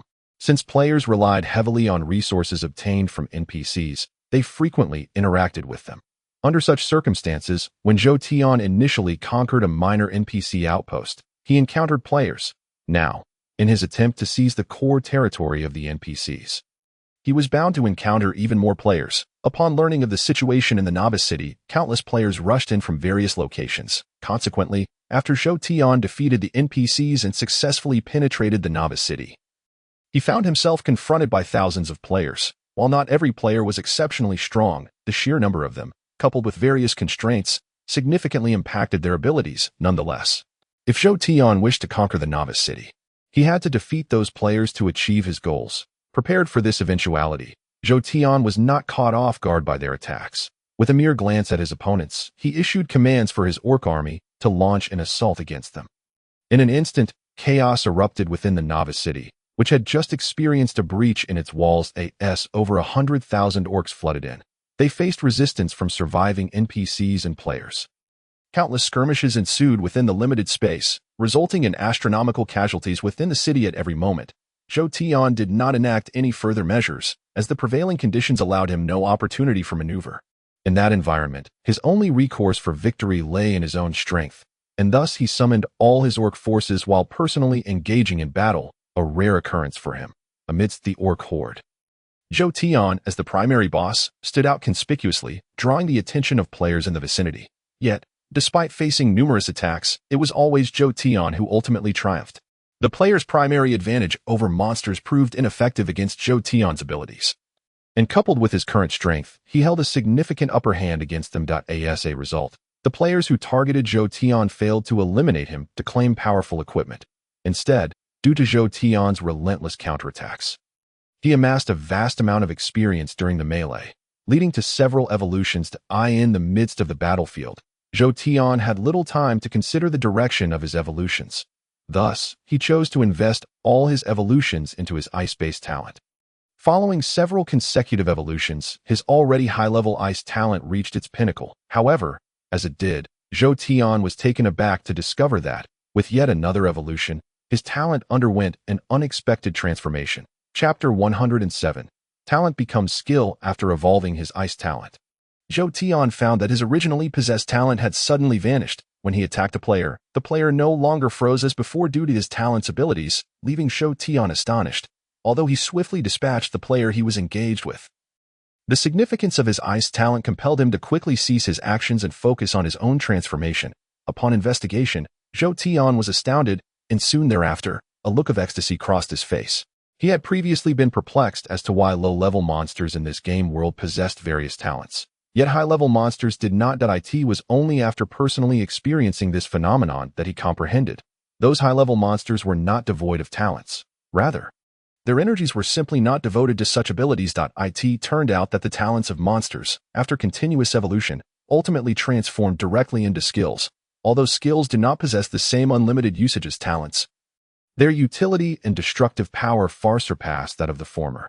Based on the circumstances surrounding Zhou Tian, he naturally hoped to possess skills rather than mere talent. After all, monsters are devoid of magical power. They can unleash their skills once the cooldown period has elapsed, and a skill or two may not reveal much. However, when Zhou Tian acquired several, even a dozen skills, the potency he could unleash would far surpass his current capabilities. Following the evolution of his ice affinity, Zhou Tian indeed manifested a commendable skill. Extreme Frost Wave, upon activation, inflicts 100 to 300 ice damage within a 10-meter radius and applies a freezing effect on enemies that lasts between 1 to 3 minutes. Cooldown time is 30 minutes. In terms of raw attack power, the few hundred damage from Zhou Tian's newly acquired skill was rather unimpressive, especially considering the lengthy cooldown period. Such an attack seemed feeble. Nevertheless, given the inherent lethality of ice-based abilities, it was understandable that Zhou Tian's skill would have a lower attack power. Instead, it was the accompanying effects of the skill that truly showcased its formidable nature. The freezing effect was undoubtedly powerful. One could assert that if an opponent were suddenly frozen during combat, unless they possessed an absolute advantage in strength or could negate such effects, the frozen party would inevitably face defeat. Previously, Zhou Tian's ice affinity had provided him significant assistance in battles against players. Otherwise, had he possessed another less significant talent, under the current circumstances, he might not have immediately noticed its ineffectiveness. The formidable freezing effect, however, had now transformed from targeting individuals to affecting the ground. Although the skill's cooldown was lengthy, in comparison to its effects, Zhou Tian felt he had indeed struck a considerable bargain. Just as this thought crossed his mind, Zhou Tian promptly activated his newly acquired skill, Extreme Frost Wave. Drawing upon the newfound information in his mind, Zhou Tian unleashed his skill amidst the fray. Almost instantaneously, a blue wave of energy radiated from him, enveloping all players within a 10-meter vicinity in a frosty blue hue. Such a phenomenon was not surprising in high-level battle zones, where both elite monsters and players had mastered advanced skills, resulting in significant commotion during conflicts. However, in the novice area, it was astonishing for an average-level boss like Zhou Tian to unleash such a skill, leaving the NPCs and players who had never witnessed such power utterly stunned. Seizing the opportunity presented by the immobilized foes, Zhou Tian wasted no time and, alongside his orc subordinates, launched a frenzied assault on the dazed players and NPCs. Under ordinary circumstances, even with their full might, Zhou Tian and his orc allies might not pose a threat to those NPCs and players. Yet, due to the recent activation of Zhou Tian's skill, the freezing effect significantly hampered the abilities of those nearby players and NPCs. Thus, when Zhou Tian and his orc warriors struck, the players and NPCs were unable to withstand the onslaught. Consequently, in a matter of moments, the players and NPCs surrounding Zhou Tian fell in droves to his relentless assault. By the time the freezing effect dissipated, it was evident that nearly all of the players and NPCs in Zhou Tian's vicinity had perished at the hands of him and his orc subordinates. Although the experience gained from defeating those players was insufficient for Zhou Tian to evolve again, the sheer power of the skill left him exhilarated. After surveying a direction, Zhou Tian led his orc companions onward. Despite the fact that considerable time had passed since Zhou Tian began his assault on the novice city, during which he had already decimated the NPC forces, it was conceivable that the remaining NPCs, regardless of their lack of preparation, had completed their pre-battle arrangements. However, while time had elapsed for Zhou Tian, it did not imply the same for the players that in fact, the opposite was true, due to the differing timelines of the two worlds.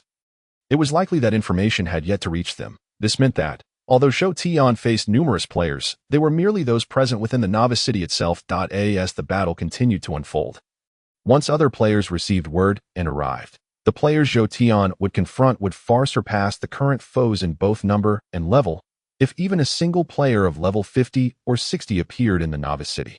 Their individual strength could thwart Zhou Tian's invasion. Therefore, before the players fully grasped the situation, Zhou Tian needed to sever the pathways through which outside players could enter the novice city. Otherwise, should the situation arise that Zhou Tian most feared, not only could his mission fail, but he himself might also fall victim to the players. Chapter 108. The teleportation array. Players wishing to enter NPC cities typically have three methods. The first and simplest method is to run directly to the location once they are aware of it. The second method is slightly more unique. Upon death, players will respawn in the nearest NPC city. Thus, should any player die in Zhou Tian's vicinity, upon resurrection, they would naturally reappear in the novice city, a situation that Zhou Tian could not prevent. The final method involves using items within the game for precise teleportation, such as specific teleportation scrolls or spatial equipment. As long as they know the coordinates, players can easily enter the novice city. Zhou Tian was particularly wary of players utilizing this third method to gain entry into the novice city, as his main concern lay with higher-level players rather than novice ones. Given the circumstances in the novice city, even if some high-level players were interested in the happenings there, it would likely take them considerable time to arrive. By the time they reached the scene, Zhou Tian might have already conquered the novice city. For high-level players, it would hardly be worthwhile to commit suicide merely to confront Zhou Tian. Moreover, it is somewhat humorous that, in Zhou Tian's domain, even if high-level players arrived ready to sacrifice themselves, they would likely find it difficult to locate suitable weapons for such an act after Zhou Tian had withdrawn all his orcs. In this context, Zhou Tian need not worry about high-level players genuinely taking their own lives to return to the city to counter him. Thus, as long as he remained vigilant against players using items to reach the novice city, he could confidently engage in a life-or-death struggle against the NPCs and players residing there. Since players were not inhabitants of this world, they could utilize items for teleportation, but they had no means of discerning the true nature of the abilities that enabled such effects. Of course, it was likely that players were unconcerned with such matters. After all, in their perception, the ability to utilize those items was simply a given, as everything in this world was merely a game. While players might have their own views on how this world functions, Zhou Tian, existing within it, understood that whether through city-connected teleportation or scrolls and equipment, all of it was facilitated by teleportation magic arrays. For this reason, teleportation within the game was only available for a fee in large cities, small villages.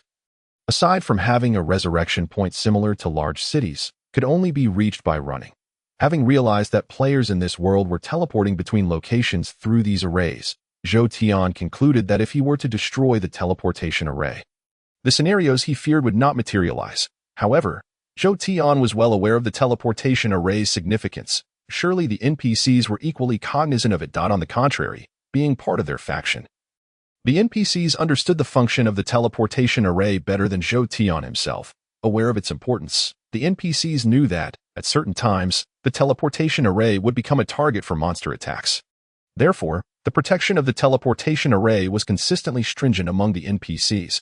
Unless they were players, even among the NPCs, few could easily approach that area.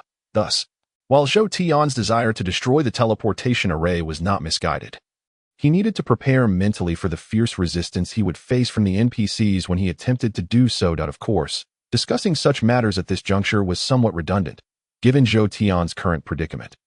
He had no other options. With a resolution forming in his mind, Zhou Tian disregarded his surroundings and charged directly toward the location of the teleportation array. Before the upcoming event, the devastating power of a certain skill had already instilled fear in the players.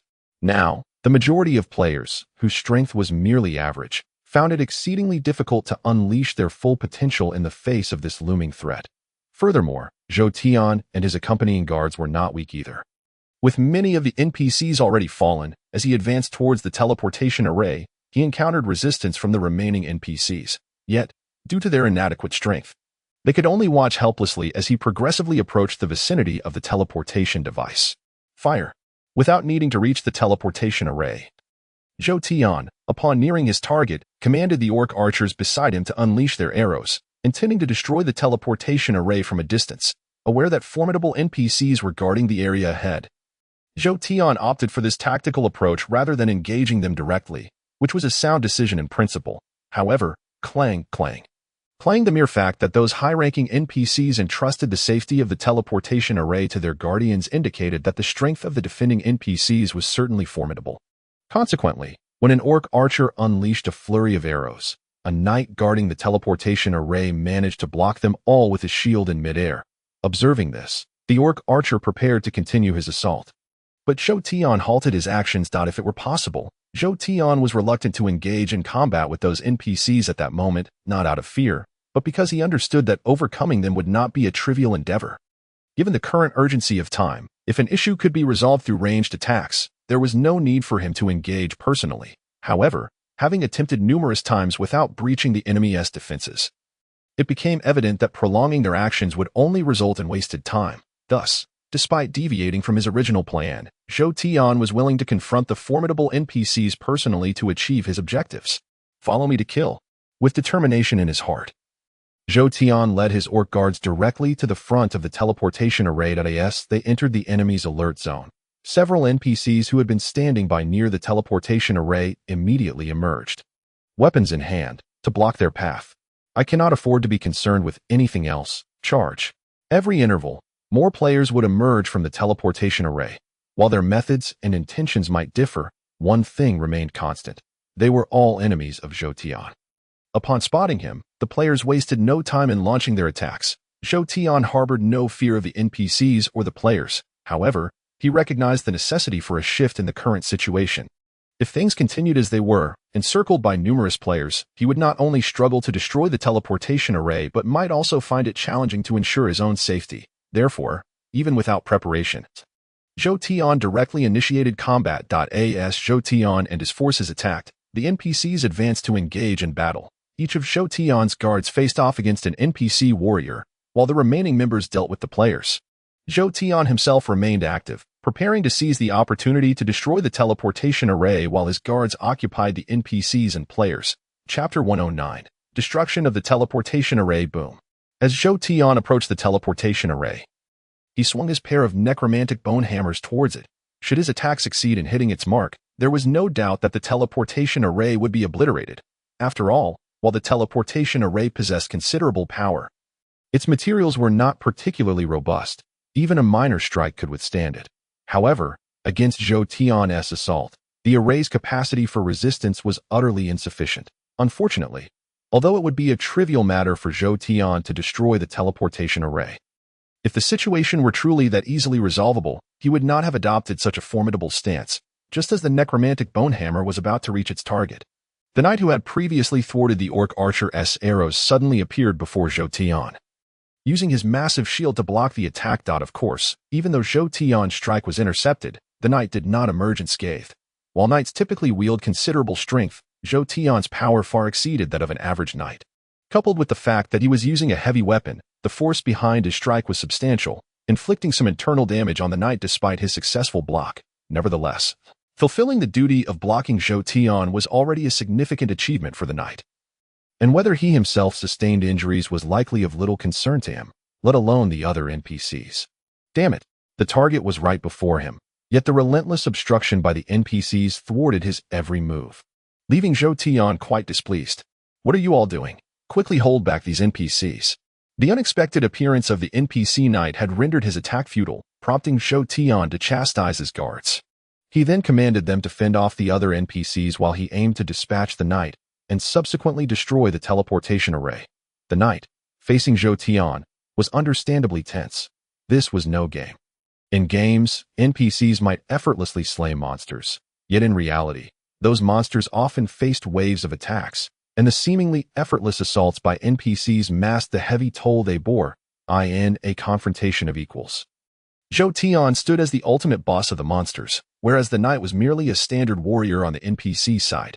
Their respective roles not only highlighted their status disparity but also directly represented the insurmountable difference in their strengths. The knight had never entertained the notion of defeating Zhou Tian. Instead, he opted for a purely defensive stance, seemingly intent on wearing Zhou Tian down. Boom, boom, boom, the knight remained on the defensive, and Zhou Tian did not hold back. Since the knight showed no intent to attack, Zhou Tian was more than willing to exert additional force to breach the knight's defenses and eliminate him with his hammer. What is the point of your desperate defense? Your city has already fallen to me. Even if I cannot annihilate you this time, this incident will surely weaken your novice city as strength. In contrast, my power grows stronger with each passing moment. Rather than futilely attempting to impede my progress, why not consider your own situation? How about you ally with me? If you step aside, I can grant you whatever you desire, whether it be joining my ranks or some other reward. A mere step back could grant you everything you seek. What do you say? A fine deal, indeed. Still daring to block my path. If you persist, beware of my wrath, for I shall grind you to dust. As he relentlessly attacked the knight, Zhou Tian simultaneously attempted to entice him with words. He hoped his persuasion might yield results, ideally allowing him to secure the knight's allegiance without further combat. Regrettably, despite Zhou Tian employing both threats and incentives, the knight remained resolute, wholly focused on blocking Zhou Tian's advances. No matter how fiercely Zhou Tian attacked, the knight, despite suffering increasing injuries, steadfastly defended against him, preventing Zhou Tian from breaching the teleportation array. Yet, even without achieving any results, Zhou Tian exhibited no signs of anxiety, continuously wielding his dual hammers as if engaged in a contest of strength. This battle persisted for quite some time, until after Zhou Tian had landed dozens of strikes on the knight. A new development finally emerged. The necromantic bone hammer was not considered a particularly powerful piece of equipment compared to the scepter of the priest or the bone scythe Zhou Tian had encountered. It paled in comparison. While it stood out among the other gear Zhou Tian had crafted, its overall attributes were not exceptional. The reason Zhou Tian valued it and chose to keep it was due to its unique ability to deliver crushing attacks. Though the likelihood of triggering this effect was relatively low, it remained a formidable capability in any context. In the present moment, Zhou Tian unleashed a relentless barrage of strikes upon the knight, landing dozens of blows. Although he ultimately failed to breach the opponent's defenses, the sheer volume of his attacks should have activated the weapon's effects, which were notoriously difficult to trigger. It was evident that the knight's shield did not possess any indestructible attributes. Consequently, when Zhou Tian activated the shatter effect of the undead bone hammer, a sharp crack resonated through the air, startling everyone present. They soon realized that the knight's massive shield, which had been steadfastly blocking Zhou Tian's onslaught, had inexplicably shattered into several pieces. The suddenness of the event left the knight completely unprepared, rendering him momentarily dazed as he knelt on the ground, staring blankly ahead, unable to comprehend the unforeseen turn of events. As the knight remained in a state of shock, Zhou Tian seized the opportunity without hesitation, swinging the undead bone hammer with decisive force. The impact was akin to striking a watermelon, caught off guard. The knight was utterly incapable of mounting any defense. The result was devastating, as Zhou Tian's blow obliterated the knight's head. With the knight dispatched, Zhou Tian swiftly redirected his focus towards the teleportation array. Upon witnessing Zhou Tian's actions, the NPCs grew anxious. However, due to the interference of Zhou Tian's guards, they found themselves unable to intervene, rendered powerless to halt his progress. Although players continued to emerge from the teleportation array, they were oblivious to its existence. Thus, even if they attempted to assault Zhou Tian, they could not impede his actions. In this manner, after sacrificing a fraction of his health, Zhou Tian successfully struck the array with a decisive blow. Chapter 110. The NPC's hidden cards. With a resounding crash, the undead bone hammer struck the teleportation array, shattering one of its corners under Zhou Tian's might. As that corner was destroyed, the array, which the NPCs had tirelessly sought to protect, ultimately succumbed to Zhou Tian's assault.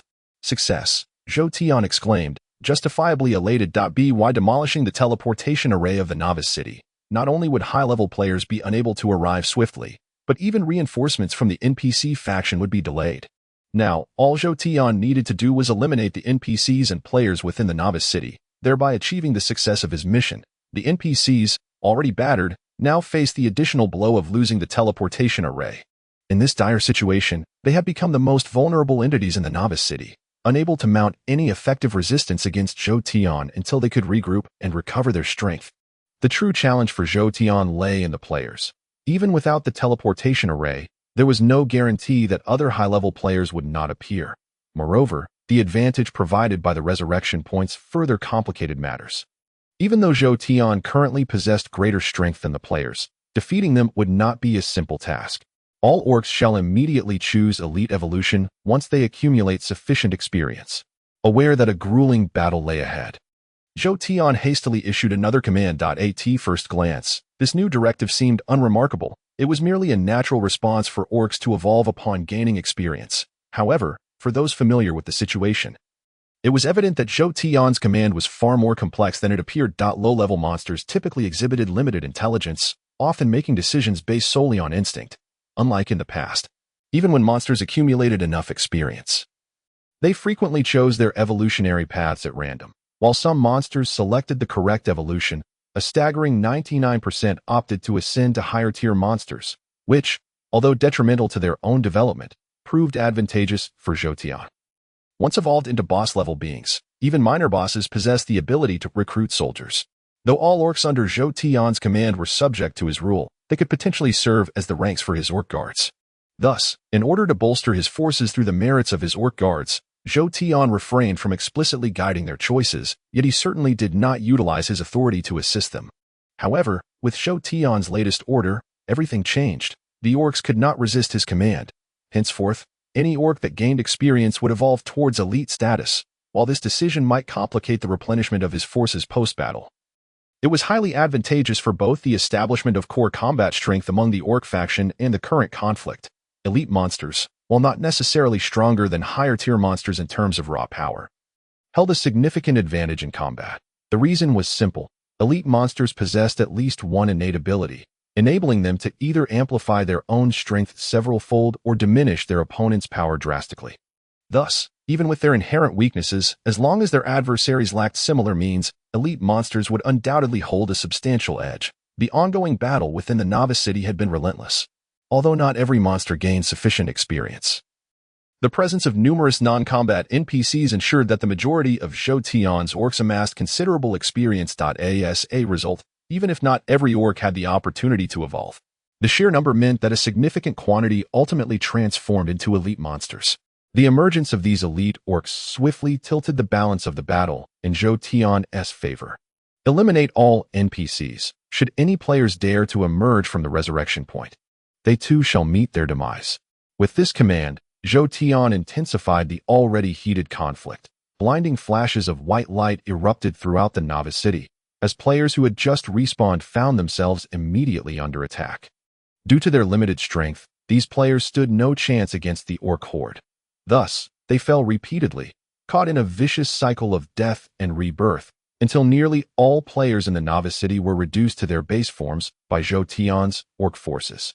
Of course, Zhou Tian did not emerge unscathed. Regardless of the overwhelming advantage he held, he could not diminish the player's strength. Thus, while his orcs achieved remarkable success, every player they defeated resulted in the loss of several of their own. Consequently, as Zhou Tian neared complete domination of the Novice City, the orc population dwindled from nearly 200,000 to less than 50,000. However, for Zhou Tian, the casualties among his ranks were of little concern. As long as he could seize the Novice City, any cost incurred would be deemed worthwhile. With victory nearly within his grasp, Zhou Tian was oblivious to the toll taken on his forces, instead wearing a triumphant smile as he surveyed his accomplishments. Yet, NPC strongholds are not easily conquered. Just as Zhou Tian believed the outcome was assured, the true trump card of the Novice City was unveiled by the NPCs.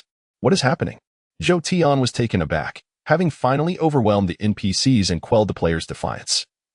He was poised for victory when he encountered yet another unforeseen complication. Some unknown force began to sap the health of his orc forces, albeit at a gradual rate. It was clear that unless Zhou Tian could identify and rectify the cause of this phenomenon, defeating the players and NPCs would not secure his hold over the Novice City.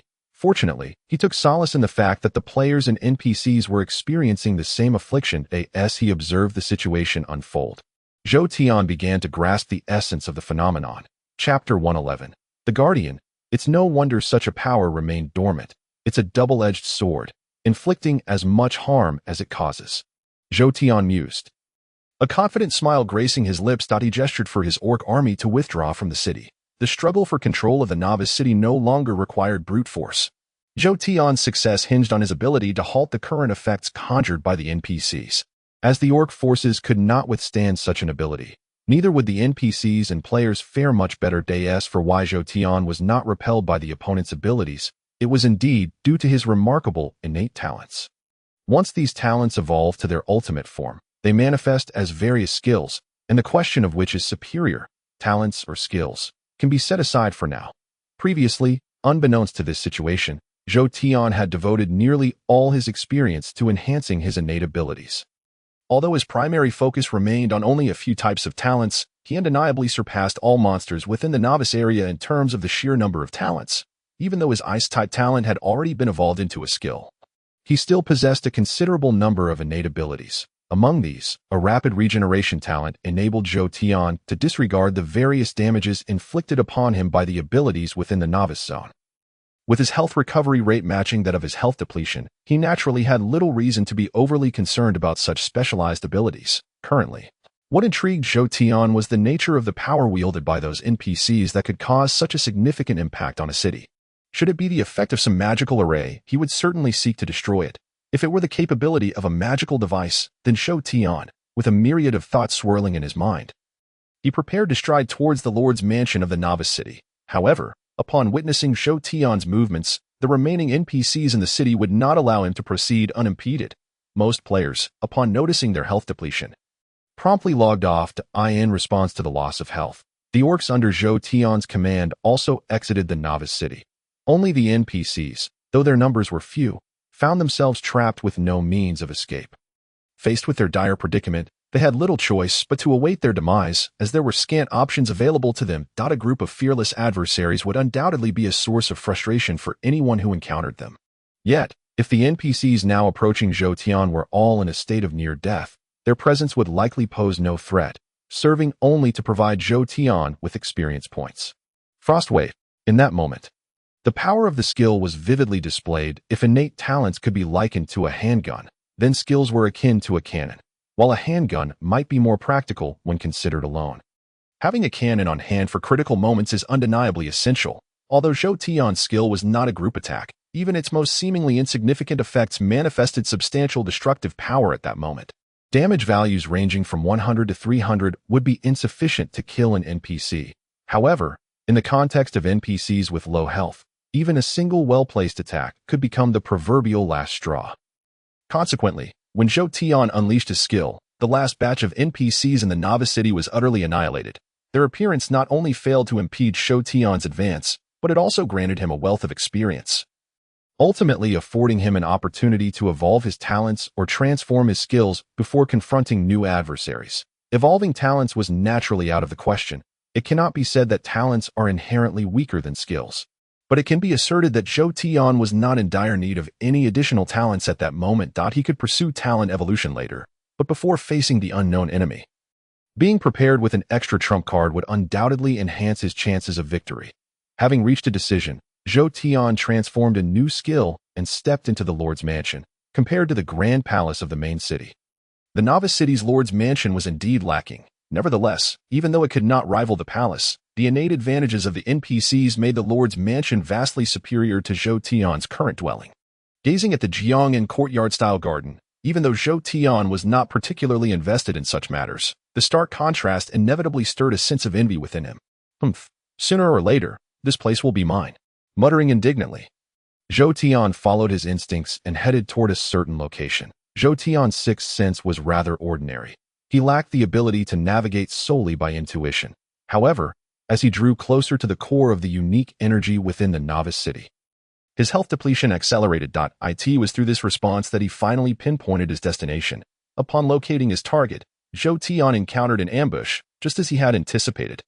Regardless of the flaws in the abilities wielded by the NPCs, one undeniable fact remained: the ability to inflict health depletion on all members of a city, even if its effects were not overtly apparent, was still remarkably formidable, since the ability was powerful. The NPC's defenses would naturally not be weak. Even though the ability did not distinguish between friend and foe, the NPCs possessing it could certainly mitigate its effects for one or two individuals, thus demonstrating their capability. Therefore, as Zhou Tian advanced into the courtyard where the item was placed, he was immediately met with a slicing attack. Clang! With a swift motion of his skeletal hammer, Zhou Tian effortlessly blocked the enemy's strike. Realizing their attack had missed, the adversary showed no intention of continuing the engagement, retreating back into the courtyard and finally coming into Zhou Tian's line of sight. Assassin or rogue. Due to the similarities between the two professions and the commonplace appearance of the opponent's masked attire, Zhou Tian could not immediately discern their profession. Nevertheless, regardless of the enemy's class, Zhou Tian had to take action. Upon reaching this location, Zhou Tian's health regeneration had begun to lag behind his health depletion rate. Although he could still endure for the time being, concluding this battle swiftly would be to his advantage. Thus, having identified the enemy's appearance, Zhou Tian wasted no time. Raising his skeletal hammer, he launched a ferocious assault. Boom! The opponent, being of an agile class, had no intention of engaging Zhou Tian directly as a result. They opted to evade nearly all of Zhou Tian's attacks, following a series of strikes from Zhou Tian. Aside from creating numerous craters in the ground, he yielded little else. If only Frostwave weren't on cooldown, otherwise, this guy wouldn't be so brazen. Observing the opponent's performance, Zhou Tian couldn't help but feel vexed. Had it not been for the prior use of Frostwave, requiring him to wait before deploying it again, Zhou Tian would have already utilized the skill to restrict the enemy's mobility. Chapter 112. Magical Array. With the restriction skill temporarily unavailable and his innate abilities rendered ineffective against an elusive target, Zhou Tian found himself at a standstill in dealing with the NPC. However, he was not one to easily concede defeat. Consequently, in his quest to swiftly subdue the opponent, Zhou Tian gritted his teeth and decided to wager his victory on the new skill he had acquired. Just a moment more, if I can restrict his movement for even an instant. I can. While mulling over his plan, Zhou Tian's actions were unwavering. Although his attacks were largely evaded, he intentionally maneuvered the opponent toward a corner. Could the enemy not perceive Zhou Tian's intentions? Clearly, that was not the case. His strategy was too apparent. And with minimal observation, the NPC could grasp Zhou Tian's plan. However, at that moment, the NPC had their own strategy in mind. Utilizing the capabilities of the items in the courtyard, they could potentially wear Zhou Tian down. Compared to engaging Zhou Tian directly, the likelihood of victory through evasion and time delay was significantly greater. Thus, amid their mutual scheming, while Zhou Tian continuously compressed the NPC's movement space with a superior strength, the NPC, by constantly dodging, managed to buy considerable time. Eventually, after several minutes of relentless assault, Zhou Tian cornered the NPC, at which point he revealed his trump card. The reason Zhou Tian had failed to incapacitate the NPC from the outset was that he had already expended his first skill. However, he had obtained a new skill shortly before his arrival, and while this new skill could not restrict the NPC's movement, its attack power was undoubtedly capable of eliminating the foe. Divine Thunder, when activated. This skill deals 1,000 to 3,000 lightning damage to a single target and inflicts a paralysis effect lasting 1 to 5 seconds. Skill cooldown, 5 minutes. Zhou Tian had initially chosen the lightning talent due to his previous diligence in upgrading it, never anticipating that he would eventually acquire such a powerful skill. Now, having cornered the NPC with confidence in hitting his mark, Zhou Tian wasted no time in unleashing his new ability. Boom! A flash of white lightning streaked across the sky, striking the NPC just as they attempted to evade Zhou Tian from the side. With a resounding crash, the NPC was reduced to a charred husk by the bolt from above, without a second thought for the fallen NPC. Zhou Tian rushed towards the small courtyard that the NPC had been guarding. With a decisive kick, he forced the door open and finally laid eyes on the object that had compelled his orc subordinates to flee the novice city. Damn it! It's a magical array. Although he was well prepared, upon witnessing the commotion caused by the opposing party, which turned out to be a magical array, Zhou Tian still felt a tinge of disappointment. In truth, the current situation where the magical array was responsible for the phenomenon was entirely to be expected. Otherwise, if such occurrences were indeed the result of some artifact, then considering the relationship between the NPCs and monsters, wouldn't they be aware of utilizing such abilities to combat the monsters? Why wait until they were cornered before resorting to an ability that would be exceedingly difficult to turn the tide with? Clearly, The actions of those NPCs from the very beginning had indicated that matters would unfold in this manner. However, Zhou Tian harbored a glimmer of hope in his heart, wishing that if the current situation were due to some treasure in the hands of the NPCs, he could seize it and gain an additional trump card. Alas, reality is what it is, and Zhou Tian's thoughts could not alter the facts. Thus, when he arrived at the scene filled with hope, all he encountered was a colossal core of the magical array. Indeed, that small courtyard housed not merely a magical array. Zhou Tian discerned that the designs within the courtyard were evidently just the patterns of the central region of the magical array.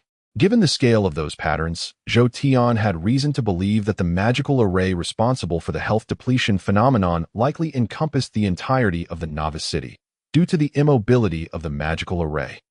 This hidden card held little allure for Zhou Tian. Nevertheless, regardless of its allure, since Zhou Tian had discovered it, he felt compelled to address the matter, just as he had dealt with the teleportation array previously. When preparing to resolve the issue at hand, his first instinct was to obliterate the magical array. Yet, as Zhou Tian raised his hammers with the intent to destroy the magical array before his weapons could strike, a wave of light surged forth, sending him flying. Boom. He crashed against the door, landing squarely in the courtyard. Although Zhou Tian was unharmed, the situation left him utterly bewildered, after finally locating the source and defeating the NPC guarding it. Who could have anticipated such an unforeseen turn of events? While this twist was not fatal for Zhou Tian, it was sufficient to leave him dazed for quite some time. Of course, once he regained his senses, his reaction was quite intense. Not only was he on the verge of victory, but he was also still experiencing continuous health loss. Regardless of the reasons, Zhou Tian had to put an end to the magical array's capabilities. Otherwise, no matter how quickly he regained health, he would inevitably be forced back by the magical array's effects. I refuse to believe I cannot destroy you. Zhou Tian was resolute. Having come this far, he could not relent. Thus, he employed every means at his disposal to dismantle the teleportation array. Hammers struck, but to no avail. Fists and kicks were equally ineffective.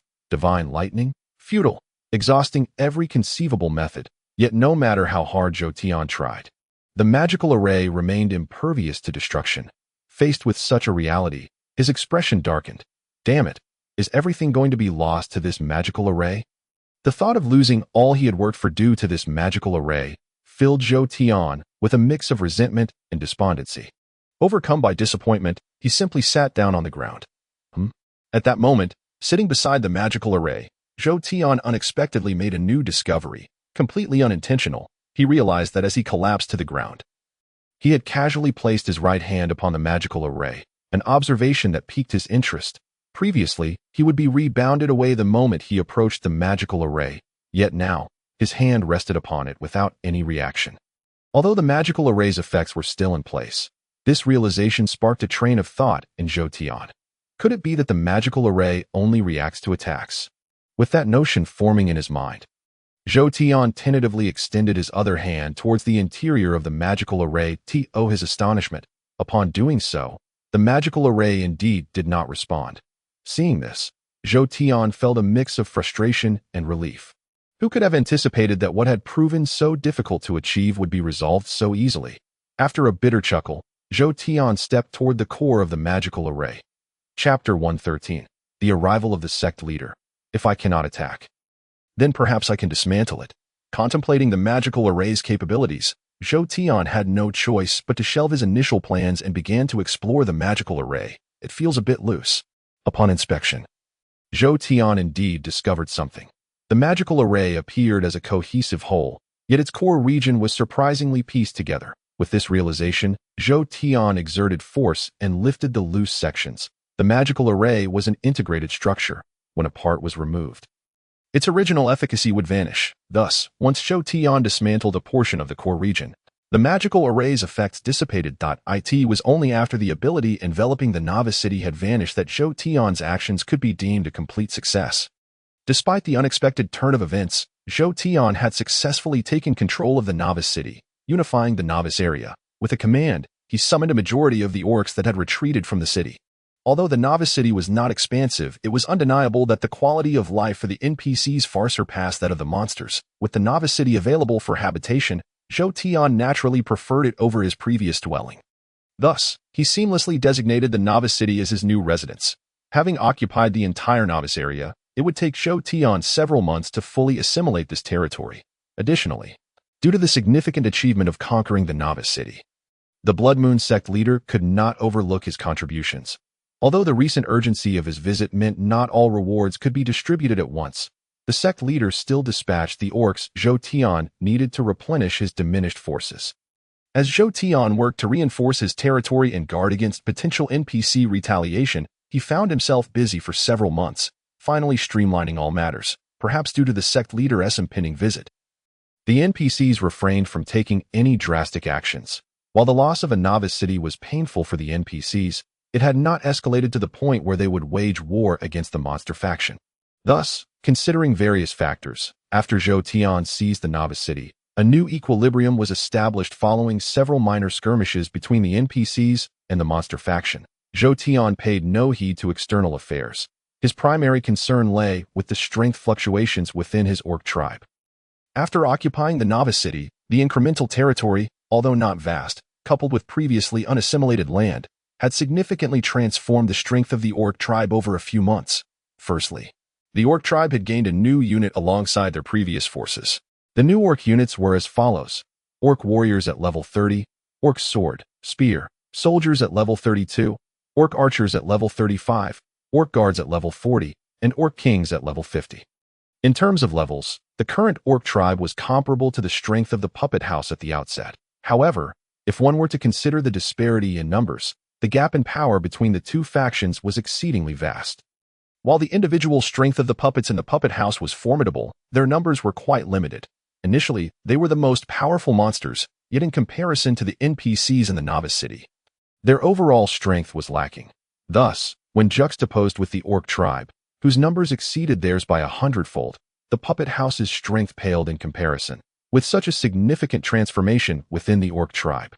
Had it not been for the Blood Moon sect leader's impending visit, Zhou Tian, driven by his ambition and nature, would likely have already sought ways to expand outward. However, facing the arrival of his faction's boss, Zhou Tian had no choice but to set aside any grand plans. It wasn't long before the Blood Moon sect leader began preparations for his visit. What might have been a troublesome matter became considerably easier after Zhou Tian's conquest of the novice city. After all, with the novice city under his control, the appearance of the Blood Moon sect leader could potentially raise alarms among the NPCs. Yet, now that Zhou Tian had seized the novice city, the NPCs had lost their grip on that region. While the Blood Moon sect leader's inspection of his subordinates' territory would still be met with some caution from the NPCs, it would not be as tense as before. Had it not been for the Blood Moon sect leader's numerous responsibilities, which typically delayed his notifications to Zhou Tian by several months, he could have arrived at Zhou Tian's territory much sooner given the circumstances. Of course, regardless of when the Blood Moon sect leader decided to arrive at Zhou Tian's domain, Zhou Tian had no authority to inquire. The subordinates can only support the decisions made by their superiors. Although there are some grievances regarding the fact that the Blood Moon Sovereign has only recently arrived in his territory after such a long time, when the Sovereign finally does come, Zhou Tian still presents an unwavering enthusiasm. They must have arrived. Zhou Tian realizes upon receiving the news that the Blood Moon Sovereign is approaching, and he immediately leads his orc guards to wait by the roadside. After patiently waiting for a while and sensing the increasingly potent aura drawing near, Zhou Tian understands that the Blood Moon Sovereign has indeed arrived. Although he was already aware of the disparity between their strengths, he is still somewhat disheartened upon personally experiencing the presence of the Sovereign and his subordinates. Without even seeing the Sovereign's visage, Zhou Tian finds himself feeling a sense of breathlessness simply from the aura he perceives. Such a sensation had never manifested before, whether when encountering the orc leader or the creator of the puppets for the first time.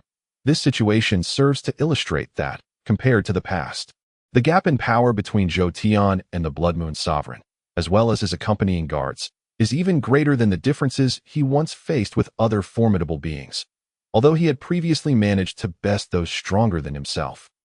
The realization of his disparity with the Blood Moon Sovereign inevitably leads Zhou Tian to feel a twinge of discouragement. After all, as one progresses in strength, the path to improvement becomes increasingly arduous. If Zhou Tian does not experience any fortuitous encounters, it is difficult to ascertain how long it would take for him to catch up with the Blood Moon Sovereign. Lost in thought, he ultimately suppresses his emotions as the Sovereign draws closer, donning a smile to await his arrival. Chapter 114. Generous Reward.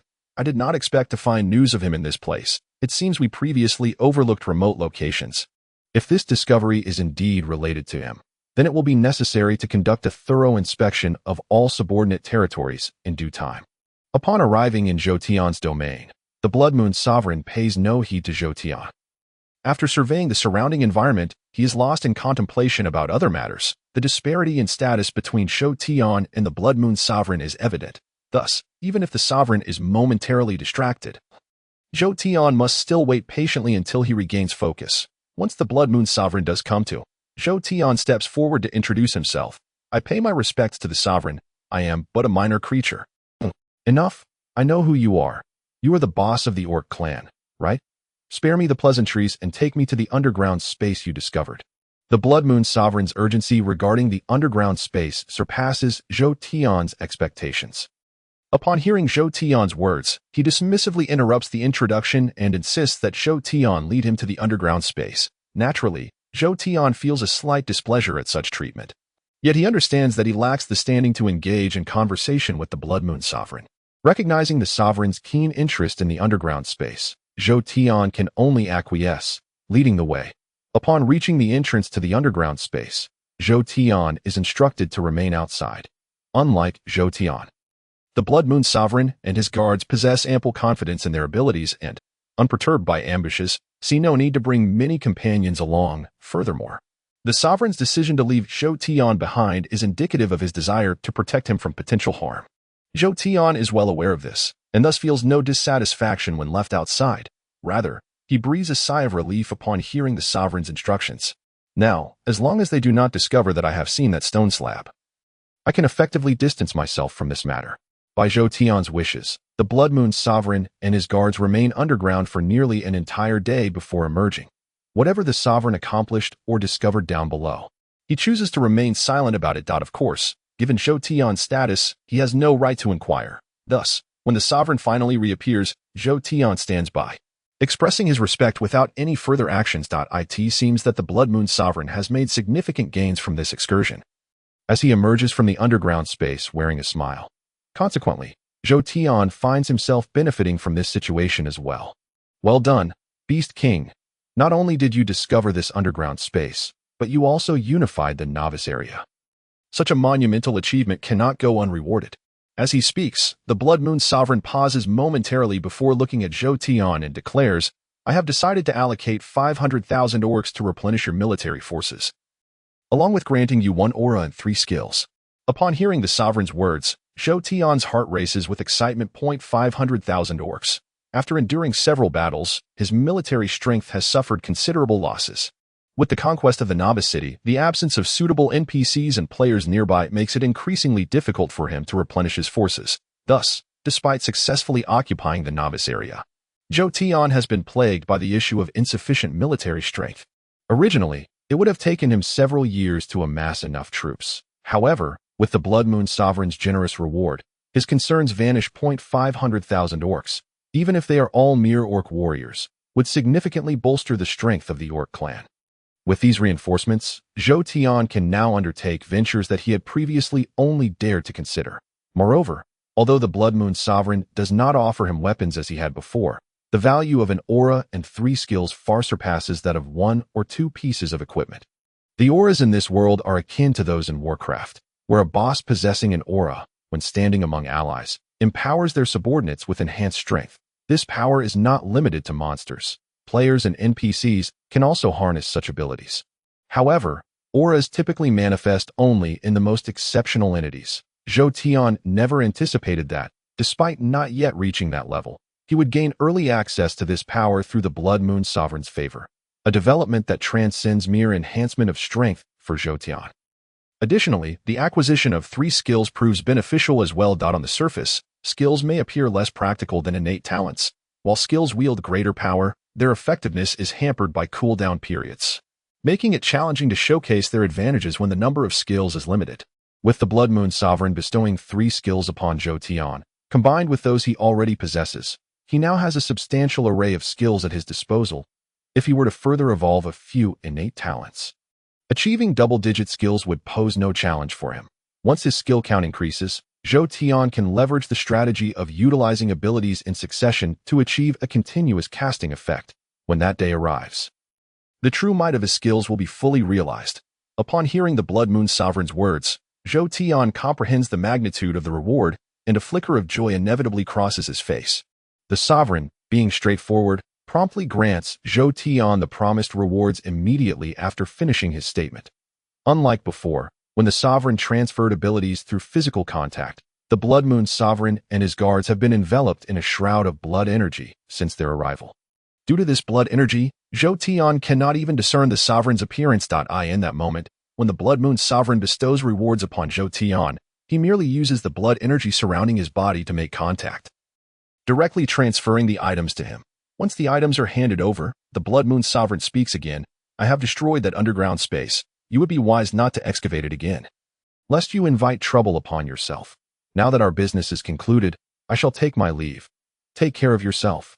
With that, the Blood Moon Sovereign departs, leading his guards away. Chapter 115. Harvest. Zhou Tian is unconcerned with how the Blood Moon Sovereign departs. His mind is preoccupied with the Sovereign's last words.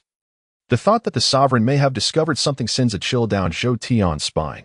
Fortunately, the Blood Moon Sovereign does not appear to harbor any intentions of seeking retribution. Otherwise, Zhou Tian knows he would have no chance of survival. One day, I will possess the strength that commands your respect. Reflecting on the numerous instances where the Blood Moon Sovereign disregarded him, a fire ignites within Zhou Tian's heart. After making a silent vow, he turns his attention to the aura and skills he has just acquired. Vitality Aura increases the life recovery speed of all allied units within 100 meters by 100%, and stamina recovery speed by 50%. Water Demon Summon summons a water demon of level 40 to fight. The water demon remains for a duration equal to the skill user's level multiplied by 2 minutes, with a cooldown of 1 day. Whirling Tempest summon forth a colossal tornado to assail a designated route, inflicting wind-based damage ranging from 1,000 to 1,500 upon all beings within that path, with a perilous 1 chance of being swept into the storm and meeting a fatal end. Rock Armor conjure a magical layer of stone to shield the body, capable of absorbing a total of 10,000 points of damage. Cooldown period, 20 minutes. The effects of the aura are rather mediocre, while it serves a purpose. Its impact in battle is minimal. As for the skills, they do not possess overwhelming power, merely comparable to the abilities that Zhou Tian has evolved on his own. Nevertheless, despite this, Zhou Tian remains elated upon comprehending the fruits of his recent endeavors.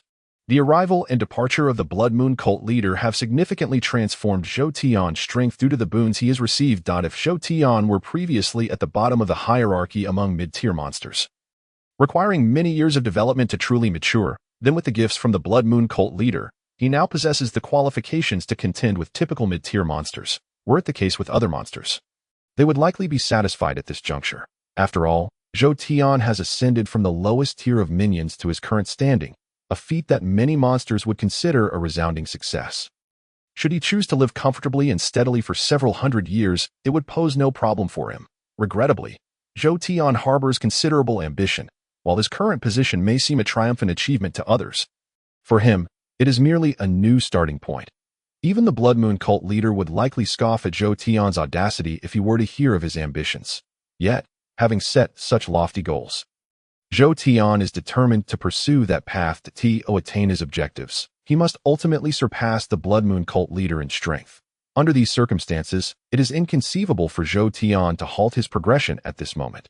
Once a person becomes settled, it becomes increasingly challenging to take action. If formidable foes still surrounded him, Zhou Tian might not feel such urgency. However, given that the Novice Zone is an isolated environment devoid of strong adversaries, failing to expand outward immediately would make it exceedingly difficult for him to muster such resolve in the future. Consequently, once he resolved in his heart, Zhou Tian swiftly set his plans in motion. The Novice Zone is termed as such precisely because that territory is most conducive for beginners to develop. Within the game, all players might take it for granted that it should be so.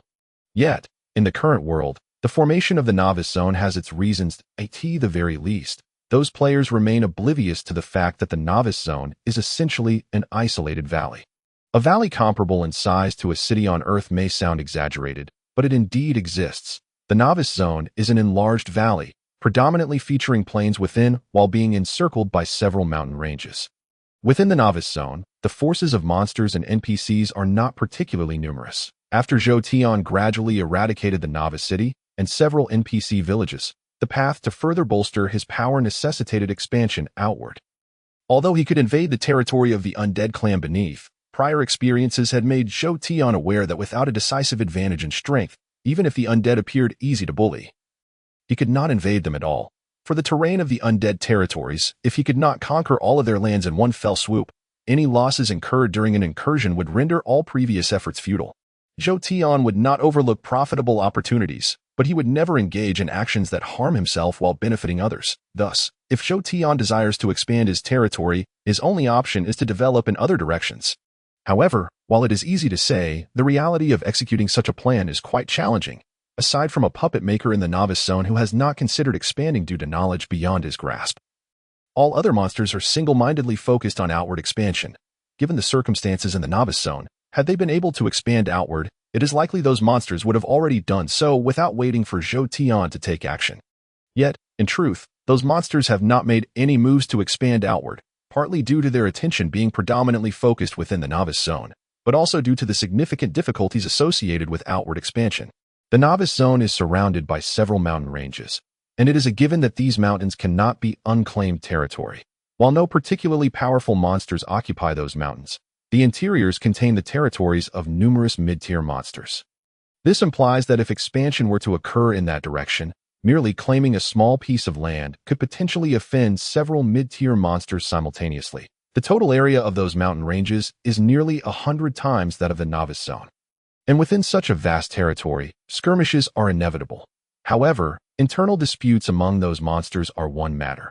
If anyone dares to intervene, they would be met with a thunderous backlash. In truth, it would be disingenuous to claim that the nearby monsters are not tempted by such a large expanse of territory.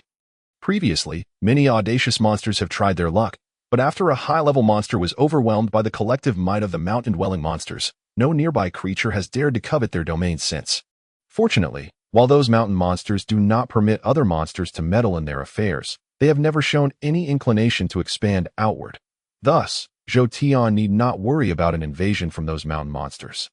However, while Zhou Tian is unafraid of an incursion from those mountain monsters, he does not dare provoke them either. A dozen mid-tier monsters. Although the orc tribe is not among the weakest of mid-tier monsters, they are still merely an ordinary faction among their peers. Faced with opponents who are only slightly stronger, should they provoke them, Zhou Tian has no doubt that he would stand no chance of retaliation. Since he cannot pursue expansion toward the mountains, Zhou Tian's remaining options have significantly dwindled. He must either take a gamble to see if he can conquer the territory of the undead, or he has only one path left to tread. Chapter 116. A dilemma. While the mountain ranges encircle the Novice Zone, they have also left behind several canyons leading to the outside world. Although these canyons have mostly fallen into the hands of various powers, if Zhou Tian is intent on expansion, targeting those areas would indeed be a viable choice. The rulers of several canyons are not to be underestimated. In fact, the forces within the Novice Zone were initially too weak. The internal monsters could engage in some comparison, but when placed in the outside world, the creatures of the Novice Zone are merely a collection of insignificant entities. Such a situation is exclusively found in the Novice Zone. In that context, had Zhou Tian not unified the Novice Zone, allowing his orc tribe to ascend from low-tier monsters to mid-tier, he would genuinely lack the qualifications to venture outward. Even now that Zhou Tian possesses such qualifications, he must first resolve several challenges before he can truly set his plans into motion. The first issue concerns the undead, although they seem to Zhou Tian to be a nuisance-lacking threat. Should they disrupt his expansion efforts, it would pose a significant inconvenience. Nonetheless, while this problem cannot be ignored, it does not present a formidable challenge for Zhou Tian. He has roughly gauged the strength and temperament of that undead group. Although they will fiercely attempt to annex any territory they perceive as conquerable, if they discover that their opponents possess considerable strength or the capability to counterattack, they will refrain from provoking them. Additionally, with Zhou Tian's orc archers positioned strategically in narrow terrains, they can effectively counter the majority of monsters. Therefore, after deploying additional orc archers to guard the passageway leading to the skeleton cave, Zhou Tian does not harbor significant concerns about the undead causing disturbances. Having resolved the first issue, Zhou Tian must now tackle the second, which is the most critical challenge for him. The absence of powerful monsters in the novice zone is primarily why this area has not been overrun by external creatures. The main reason is that all entrances to the novice zone have been effectively sealed off. The mountain ranges serve as a natural barrier, and it goes without saying that the temperament of the mountain monsters has established them as such. As for the canyons, irrespective of who holds control, the NPC faction has established a relatively formidable stronghold at the entry points to the novice zone. While the novice zone may not hold significant importance for the NPCs, it is undeniably crucial for players seeking to level up. Players and NPCs are natural allies. Thus, even though the novice zone may not be of great consequence to the NPCs, they spare no effort in ensuring its autonomy to provide a space for players to progress. To speak frankly, even if the true dominion of several canyons lies with the monsters, the checkpoints set up by the NPCs near the novice zone remain significant. Should Shotion wish to establish contact with the outside world, he must first breach the defenses established by the NPCs. Otherwise, if he intends to expand outward, it would merely be a jest. The existence of those checkpoints serves to thwart middle-tier and even high-ranking monsters from encroaching upon the novice zone. It is evident that the strength of the NPCs within those checkpoints is far from ordinary. In fact, one could assert that despite the checkpoints occupying less than 1/10 of the novice city, the power of the NPCs within surpasses that of the novice city by a factor of 10, given the combat prowess of those checkpoints. The likelihood of Shotion successfully breaching them through direct confrontation is exceedingly slim. However, fortunate circumstances have arisen due to Shotion's unification of the novice zone, resulting in certain changes. Although the novice zone retains its name for the time being, it can no longer be deemed as such. The might of the orc tribe dictates that, without a certain level of capability, novice players venturing into this territory would be courting death, since the novice zone has lost its original purpose. The significance of the NPCs steadfastly guarding those checkpoints has diminished. The NPCs, however, have yet to withdraw from those checkpoints, simply due to their reluctance to relinquish the strategic positions they occupy. Blocking the intersection points of several monster territories remains crucial for them. If the territories of monsters were to become overly interconnected, there would be no guarantee against the emergence of a figure like Shotion, who could unify the surrounding monsters in contrast to the modest expanse of the novice zone. Should such a situation arise in the outside world, it would herald the emergence of a new cult leader. Each new cult leader represents a calamity for the NPCs, thus they are unwilling to abandon those checkpoints as long as their positions remain vital. Of course, the novice zone is not extensive, and due to Shotion's influence, it has already lost its original function. Consequently, while the NPCs will not forsake the checkpoints, their vigilance has undeniably lessened, inadvertently creating an opportunity for Shotion. Had the checkpoints maintained their previous strength, breaching them would have been nearly impossible for Shotion.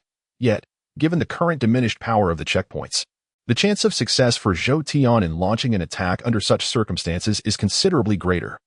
In this situation, Shotion's only considerations revolve around which direction to advance and what arrangements to make behind him. The direction he chooses to pursue is crucial to the success of his subsequent plans. If, upon breaching the checkpoint, he encounters monsters of comparable strength or even weaker than the orc tribe, he could easily absorb them, thereby enhancing the power of his own orc tribe. However, if, upon breaching the checkpoint, he discovers that he has connected with a territory of high-ranking monsters, it would not only be a matter of the enemy's reaction. Given the considerable effort Shotion expended to breach that checkpoint, it is likely that he would not only find no reward, but would also need to guard against an attack from that high-ranking monster faction. Similarly, if Shotion is capable of breaching the checkpoint, it cannot be guaranteed that the monsters on the other side will remain inactive. Under such circumstances, Shotion must remain vigilant at all checkpoint locations, for one never knows when a horde of monsters might suddenly emerge from what he perceives as a safe area. What a hassle! Shotion exclaimed in frustration as he contemplated the situation. Regardless of how troublesome matters may seem at present, he has no choice but to act. If he delays in making a decision, his subordinates among the orcs would remain uncertain in their actions. To expand his power and invade the territories of other monsters is a necessity for Shotion. Chapter 117. The assault on the checkpoint. Had Shotion faced such a dilemma in the past, his character would likely have led him to first ascertain the situation before taking action. However, he currently finds himself devoid of any useful intelligence regarding the novice zone, both in the past and present. The NPCs have exerted great effort to isolate themselves from the outside world. Under these circumstances, even if Zhou Tian wished to gather information about the external environment, he would find it impossible to leave the novice zone, rendering his numerous strategies futile in identifying a target. Thus, in light of the situation, the best Zhou Tian can do is to take a gamble. At this moment, he cannot guarantee that he will make the best decision. And if that is the case, it would be wiser to act impulsively, although the canyon he intends to breach may be connected to the territory of high-ranking monsters.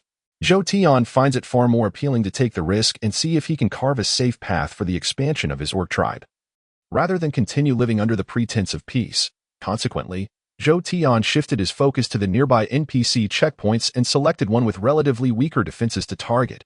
The rationale behind this decision was quite simple, since the checkpoint was established to isolate the novice zone from the outside world. The strength of the NPCs within would naturally vary, determined by the power of the monsters on the other side. Therefore, Zhou Tian believed that by attacking the weaker checkpoint, even if the monsters opposite him weren't the weakest, he would likely avoid the worst-case scenario. After all, if the monsters on the other side were indeed formidable, the NPC's decision to weaken that checkpoint would not only jeopardize Zhou Tian, but would also provide an opportunity for the opposing monsters to invade the novice zone. Regardless of the situation, attacking that checkpoint presented Zhou Tian with various potential gains and losses. Thus, he did not need to deliberate on the correctness of his decision, having made his choice. He proceeded to act immediately. Even the weakest of the NPC checkpoints possessed considerable strength, and Zhou Tian knew that he must not underestimate his opponent. A moment of carelessness could lead to not only failing to subdue the checkpoint, but also to significant losses outside its gates. Therefore, after deciding to attack that NPC checkpoint, Zhou Tian mobilized nearly all of his combat power. He established his formation, and although he did not immediately launch an assault on the NPC checkpoint, the mere presence of his gathered forces exerted considerable pressure on the NPCs. Over 100,000 orc warriors lined up in formation. Although they did not strike immediately, their sheer numbers had a substantial impact on the NPCs.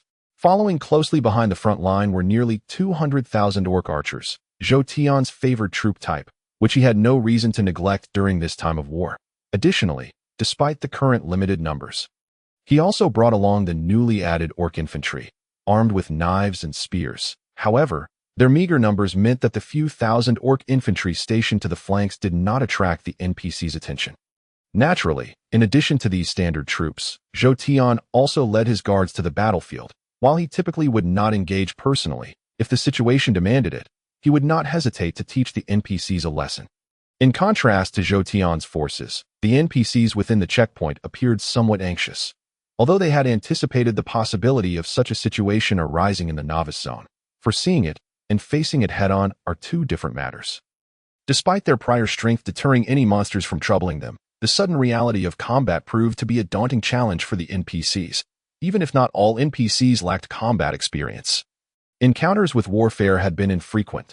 Thus, when confronted with the prospect of a fierce battle, the NPCs found themselves grappling with fear, especially knowing that support from behind was unlikely. The awareness of their impending doom only heightened their trepidation. Nevertheless, despite their knowledge of the dire situation, the long-term indoctrination they had undergone prevented the NPCs from acting out of fear. Even trembling, they ultimately took their positions as commanded by their officers.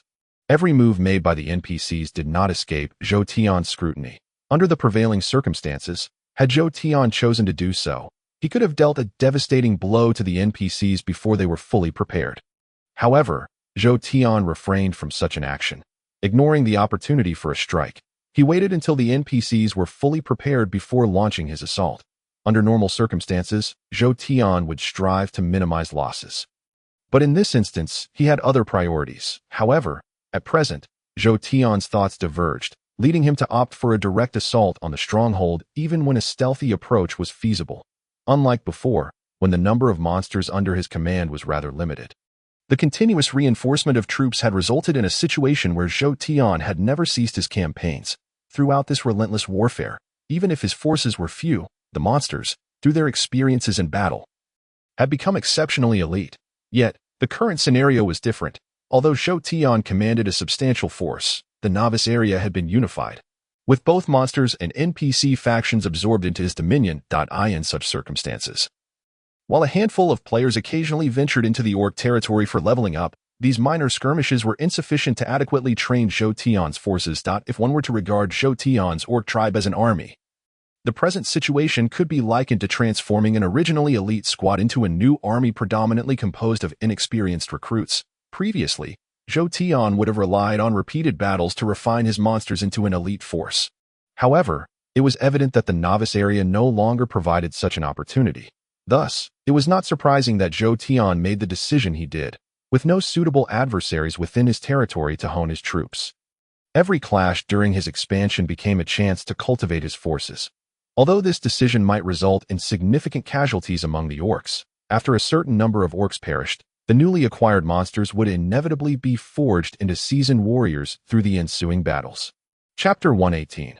Assault on the Stronghold. The NPCs were oblivious to Zhou Tian's intentions, nor did they concern themselves with such matters. For the high-ranking NPCs stationed at the Stronghold, the pressing issue was merely how to alleviate the anxiety of their soldiers, a challenge that already weighed heavily on their minds. Attack. As the NPCs busily engaged in various preparations to bolster their chances of victory, Zhou Tian seized the moment when he sensed the enemy was sufficiently ready and issued the command to assault. With his order, the orc army swiftly launched a full-scale attack on the Stronghold. A piercing sound resonated through the air, and as the NPCs turned their gaze towards Zhou Tian's position, they were met with an unexpected sight. A torrential downpour of arrows had obscured their view. Before the NPCs could adequately prepare, the onslaught of arrows released by the orc archers descended upon them. The sound of arrows embedding themselves into flesh echoed ominously, with over 200,000 orc archers unleashing their volleys. The sheer volume of ranged attacks was staggering. Regardless of the orc archer's skill level, the overwhelming number of projectiles was more than sufficient to inflict substantial damage on the NPCs. In truth, although the NPCs stationed at the Stronghold had taken defensive measures against the orc archers' assault, their capabilities were insufficient to withstand such an onslaught, even with preparations in place. Consequently, as tens of thousands of arrows rained down upon the Stronghold, a significant portion of the NPCs met their demise.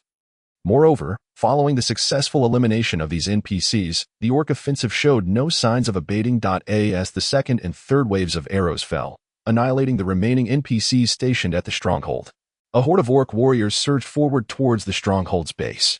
Perhaps the NPCs should have felt fortunate that their only means of communication with the outside world relied on a teleportation array, thus leaving no gate in the construction of the Stronghold.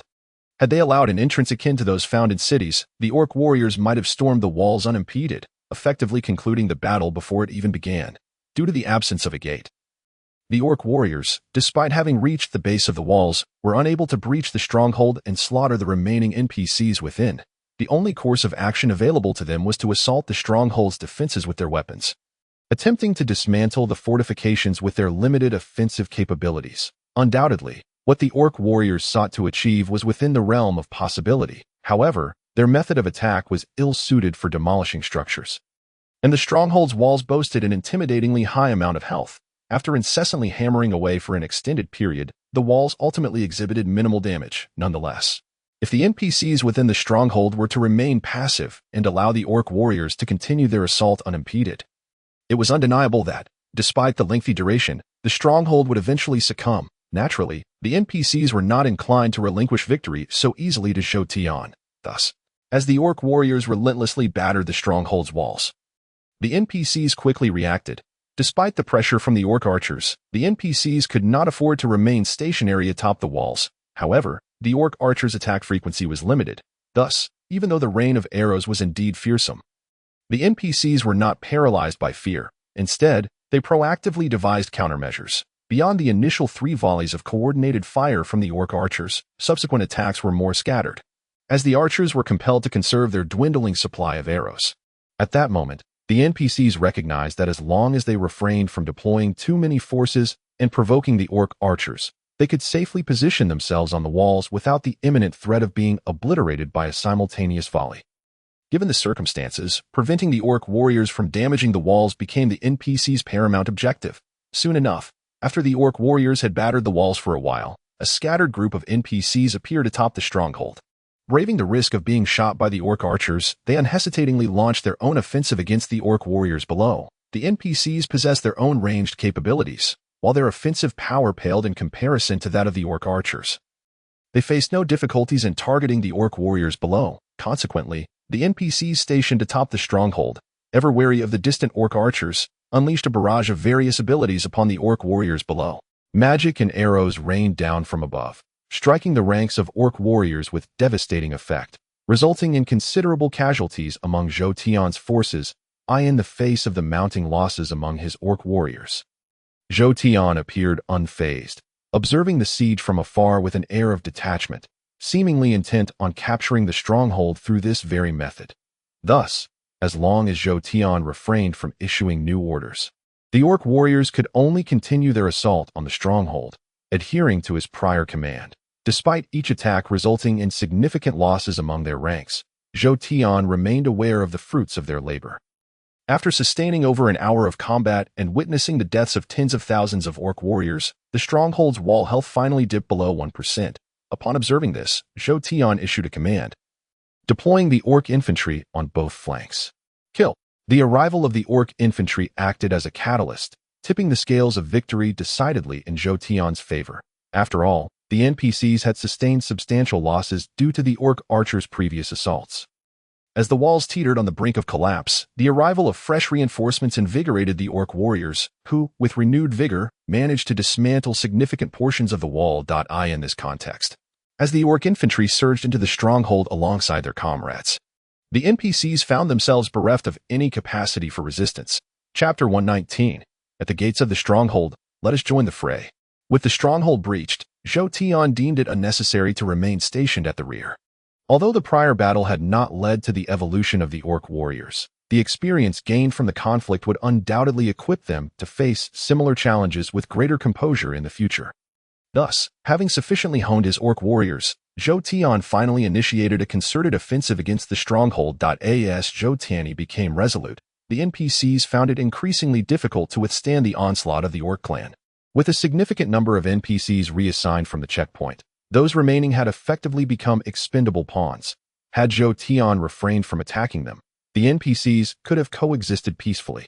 However, once Zhou Tian resolved to take action against them, under the full assault of the orc clan, it was clear that not only their feeble checkpoint, but even the strongest checkpoint near the novice area, would likely be incapable of resisting Zhou Tian's advance. Zhou Tian had always held unwavering confidence in capturing that checkpoint. Otherwise, he would not have utilized this conflict to hone his subordinates. Consequently, the battle unfolded without any unforeseen complications, faced with absolute strength. The NPCs had no capacity for resistance. Ultimately, under the relentless attack of Zhou Tian's orc army, they were swiftly eradicated throughout the checkpoint. With such ease, Zhou Tian captured the checkpoint and successfully established a link to the outside world, which naturally filled him with elation. Yet, this joy was short-lived. Soon after seizing the checkpoint, Zhou Tian became anxious upon receiving a certain piece of news. His intention in conquering the checkpoint was to facilitate communication with external monsters, ideally to assimilate them in one fell swoop. However, Zhou Tian had not anticipated that he would make contact with external monsters so swiftly. Due to his occupation of the checkpoint, gathering intelligence about the surrounding area became considerably easier. Thus, the orc scouts he dispatched brought back information that demanded his utmost attention. It turned out that while Zhou Tian's chosen checkpoint was not the worst option, the current situation was far from favorable. The intelligence gathered by his orc subordinates revealed that in the direction he occupied, adjacent to the novice area, there were 3 groups of monsters approaching the high-level tier, although these 3 groups often hindered one another, preventing their intentions from being fully realized. One undeniable fact remained. Their strength was formidable. In the past, the intergroup rivalry and the heavy protection of the novice area by NPCs had rendered the situation irrelevant to Zhou Tian. However, with the NPCs' retreat leading to a perceived weakening of the checkpoint's defenses, the monsters were not the only ones taking action. Just before Zhou Tian's conquest of the checkpoint, those external monsters had already commenced their assault on several checkpoints. Given that they had chosen to target particularly resilient fortifications, up until Zhou Tian's fortunate acquisition of a checkpoint, the monsters had made moves but achieved little success. Zhou Tian had anticipated their actions and had made certain preparations. Should monsters invade his territory, while he could not guarantee victory, it would not be an easy feat for them to assimilate the orc clan. However, Zhou Tian had not foreseen that, immediately after his conquest of the checkpoint, it would attract the attention of a group of monsters. After failing to breach several strong checkpoints and harboring significant interest in the novice area, these monsters had shifted their focus. Consequently, after Zhou Tian seized the checkpoint, he was informed that a monstrous army of nearly 100,000 was en route to the checkpoint he occupied. Clearly, the monsters' intentions were straightforward. Their clarity of purpose compelled Zhou Tian to regard them with utmost seriousness. How quickly they've arrived at my doorstep, Zhou Tian thought, feeling a tightening in his chest. After contemplating a few strategies, he ultimately commanded, "All orcs, prepare for battle," regardless of whether they belonged to the same faction, now that the enemy had fixated on him. Intent on seizing his territory, Zhou Tian knew he could not allow them to go unpunished. His plan was simple, to expand outward while maintaining dominance over the novice area, although expansion was Zhou Tian's current focus. Safeguarding his territory remained of paramount importance. Within the ranks of monsters, notions of rules and principles were mere jokes. To deter other monsters from encroaching on his land, the only recourse was to showcase his strength. Only by demonstrating his might would they grasp the consequences of their actions and understand the need to abide by the rules. Otherwise, regardless of past relationships, in the face of opportunity, it was not uncommon for monsters like Zhou Tian to betray their allies. Had Zhou Tian known that the novice area in this direction was linked to 3 mid-tier monster groups, he might have reconsidered his assault on the checkpoint. However, with the deed already done, he had established a connection with those 3 groups. Now, whether preparing for expansion or defending his territory, Zhou Tian understood the necessity of showcasing his might. Archers, take positions at the checkpoint. At my command, you shall unleash your assault. Regardless of the strength of those monsters, your task is to secure victory. For the Orc clan, what they truly lacked were defensive structures, given a sufficient number of fortifications. The combat prowess they could wield in a defensive battle would be astonishing. Thanks to the significant proportion of archers among them, as Zhou Tian made these arrangements, the monstrous army that had kept him waiting finally arrived outside the checkpoint. Why are there monsters instead of NPCs at this checkpoint? Could it be the other 2? No, those are unfamiliar monster factions. Could they be the monsters from across the checkpoint? From a distance, the monster boss, preparing to attack the checkpoint, hesitated upon noticing the unusual situation. Regardless of the specifics, the presence of the Orc clan at the checkpoint was a testament to their strength. The intention behind this attacking monster's assault was to seize the novice area and evolve into a higher-tier monster. Previously, the novice area had been a disjointed mass, and given the strength of these monsters, they would have faced little opposition had they infiltrated. Thus, it was reasonable for the 3 groups of monsters to consider claiming the novice area. However, now that the monster outside the checkpoint discovered it had been occupied by the Orc clan, the perceived weakness of their target was far from the reality they faced, compelling them to re-evaluate the feasibility of their planned attack. Chapter 120. A desperate offensive. Enough of this. It doesn't matter anymore. Since we have resolved to breach this checkpoint and seize new territory, what if the checkpoint has fallen to those monsters? The leader's decision is unchangeable. With a decision made, I shall proceed according to the plan. Given the boss's limited intellect, a remarkable display was not to be expected. After a brief contemplation, it resolved to adhere strictly to the established plan. Attack, with a determination formed. The monster boss waved its hand, issuing the command to advance. Truthfully, the boss's order was not without merit. An army of nearly 100,000 mid-tier monsters would have easily overwhelmed the previous NPCs. Even if Zhou Tian had captured the checkpoint, should he have engaged the NPCs, his diminished strength would have left him vulnerable to their assault.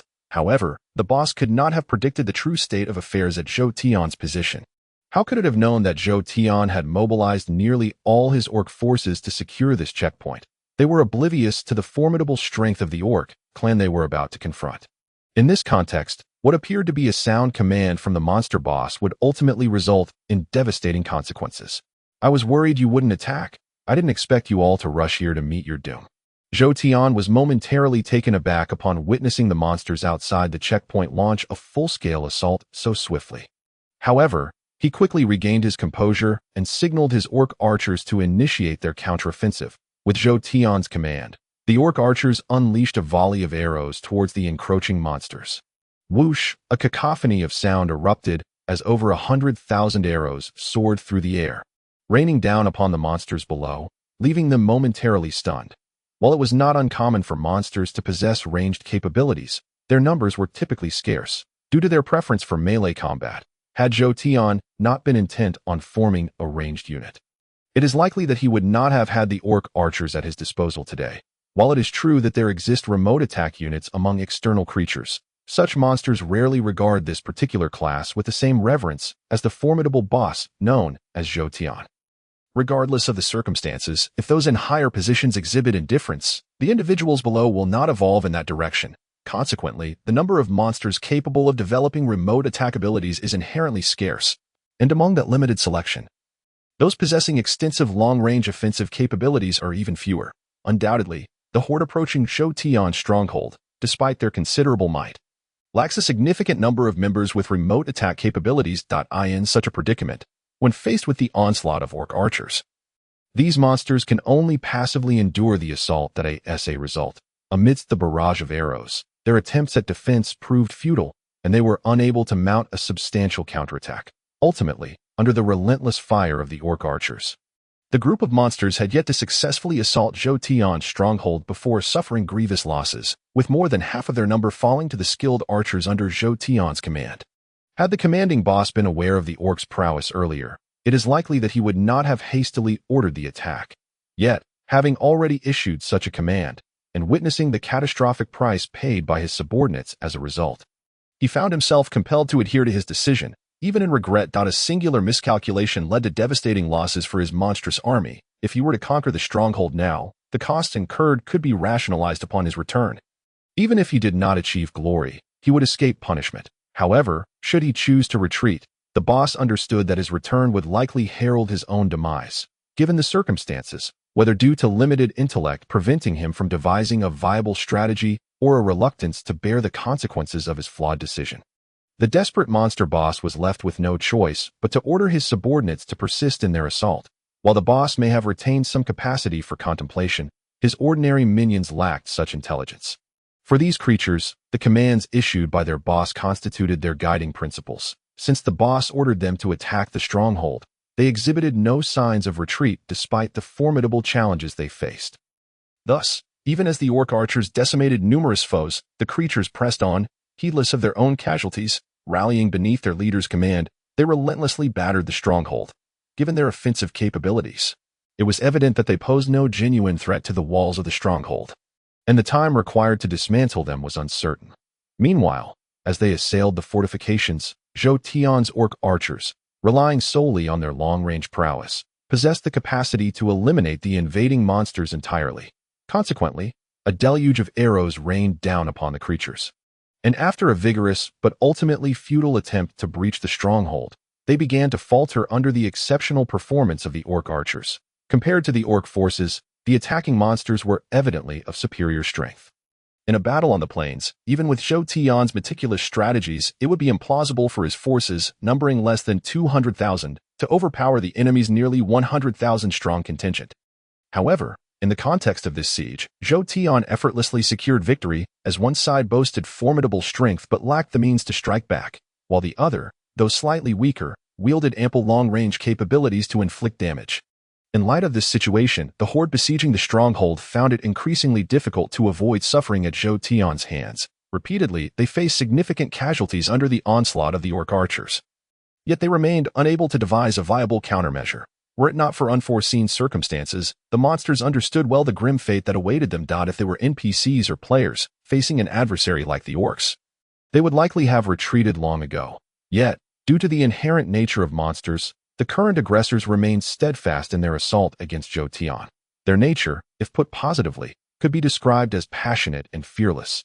If negatively, they were simply a horde of mindless fools. Regardless of their level, most monsters entered the battlefield with a singular focus on following orders. The bosses, lacking the acumen to assess the situation, resembled children engrossed in a game, unwilling to reconsider their decisions until they encountered ruin. In this context, even as Jotian's forces held a decisive advantage, the attacking monsters did not contemplate retreat.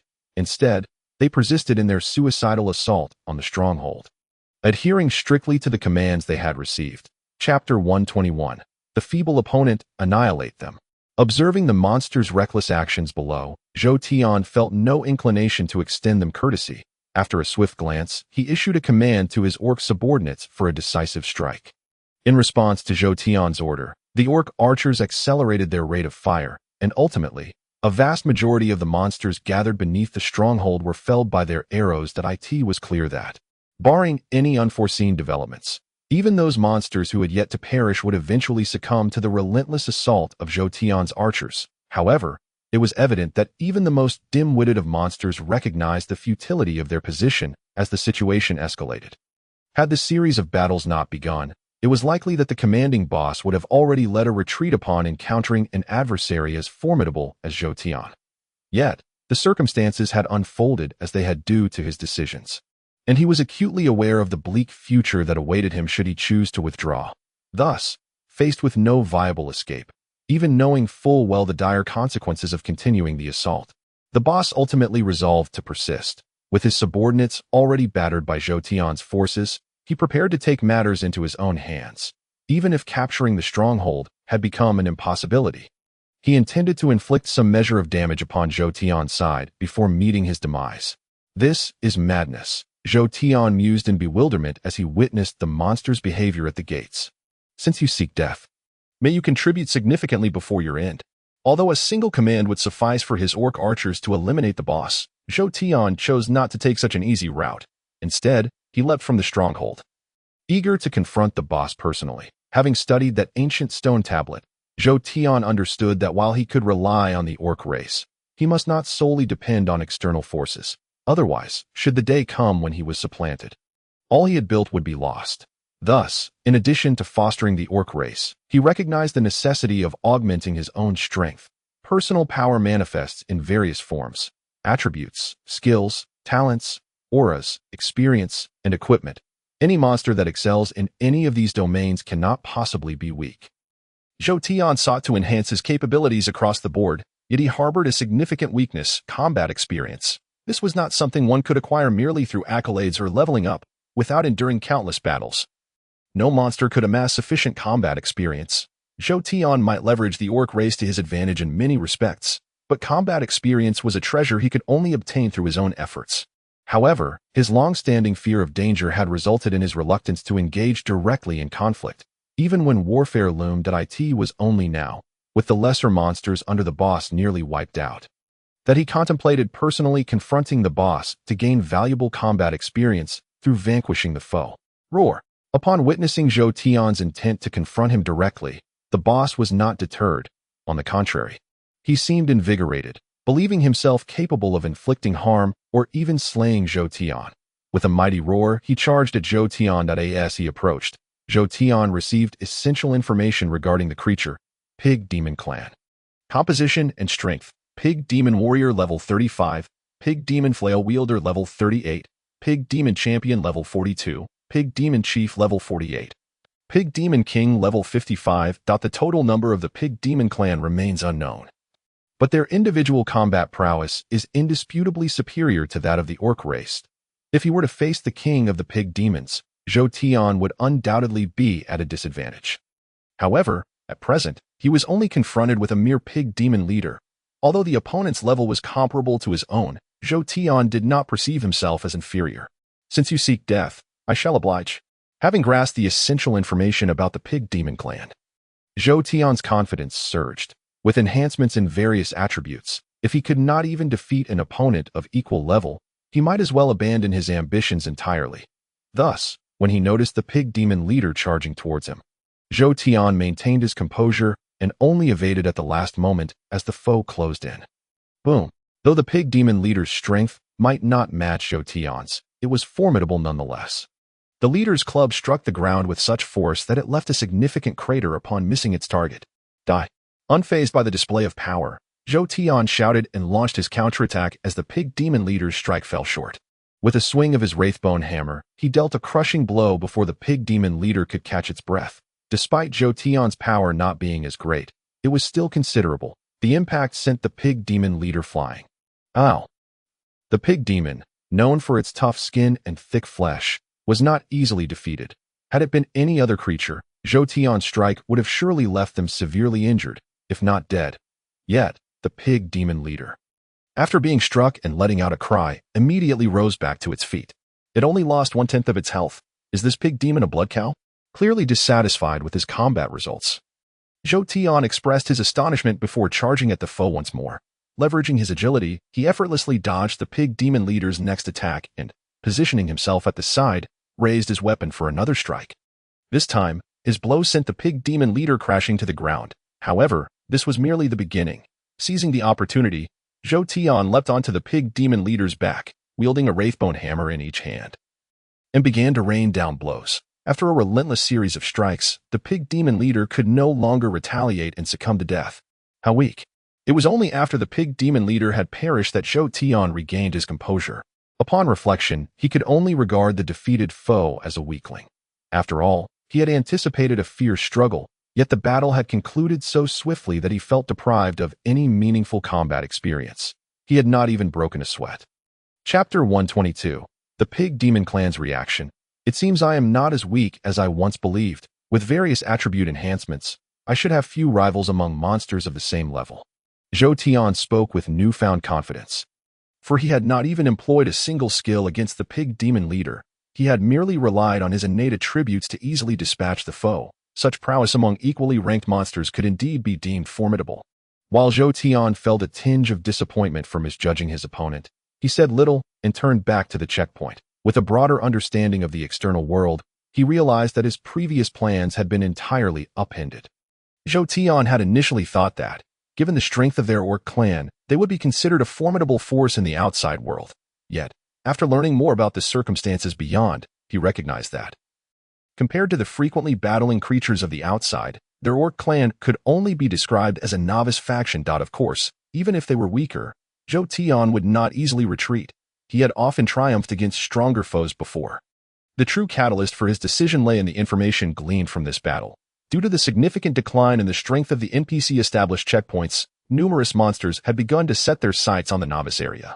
While things were calm for the moment, it was uncertain when those NPC checkpoints would be breached by monsters. Once that barrier was removed, Zhou Tian understood that he would likely face multiple waves of attacks from various creatures. Although he genuinely desired to expand his influence, he knew that without the time and energy to manage such an endeavor, it would be futile, even if he managed to occupy a new territory. He lacked the ability to defend it, not to mention, should he attempt such an action, his forces would inevitably suffer losses. Thus, rather than contemplating how to expand his power, Zhou Tian found it far more prudent to consider how to survive the impending crisis. He understood the monster's perspective. Not all of them were aware of the novice area's situation, just as Zhou Tian had no means of acquiring information about the outside world. These monsters similarly lacked insight into the happenings within the novice zone. Since they were oblivious to the events occurring there, it was reasonable to assume they would view the novice area as an environment ripe for the taking, much like the previous free-for-all it once was. Given the strength of the monsters from before, if they were to encounter the current creatures, it was clear they would lack the capacity for resistance. Thus, from the perspective of the outside monsters, the novice area appeared to be a delectable morsel. Under such circumstances, a mere checkpoint would hardly quell their ambitions. Dissuading the ambitions of these monsters was not an insurmountable task. A cornered rabbit will bite. And if they were to learn of the emergence of a mid-tier monster within the novice area, it would likely deter all but the most powerful creatures from pursuing their plans to conquer it. The only true challenge for Zhou Tian was determining how to disseminate information from his location. While the Pig Demon clan was now aware of Zhou Tian's strength, they had suffered significant losses at his hands. Given the disparity in their strengths, Zhou Tian doubted they would consider it a trivial matter. Regardless of the reasons behind the confrontation, the Pig Demons would inevitably perceive Zhou Tian as an aggressor. Thus, while they would not keep the Orc clan's information secret, they would also refrain from widely broadcasting it. Consequently, while some monsters might catch wind of the Orc clan's situation, by the time the information truly spread, it was likely that the novice area would already be embroiled in conflict with other creatures. If there were no prior clashes, monsters would first weigh the potential gains and losses of their actions. However, once conflict had arisen, the dynamics shifted entirely. Even if those monsters were aware that attacking the novice area would yield no benefits, their desire for retribution might compel them to launch an assault regardless. Therefore, Zhou Tian realized that he must find a way to convey the situation of the novice area. Only by reducing the number of enemies could he afford to engage in combat with the unyielding monsters. Given the current situation, he knew the only feasible route to disseminate this information lay with the Pig Demon clan. Though the Pig Demon clan would not willingly assist Zhou Tian, he had only two channels of communication with the outside world: the realm of the undead and the checkpoint he currently occupied. The realm of the undead was out of the question, as there was little connection between them and the monsters outside the novice area.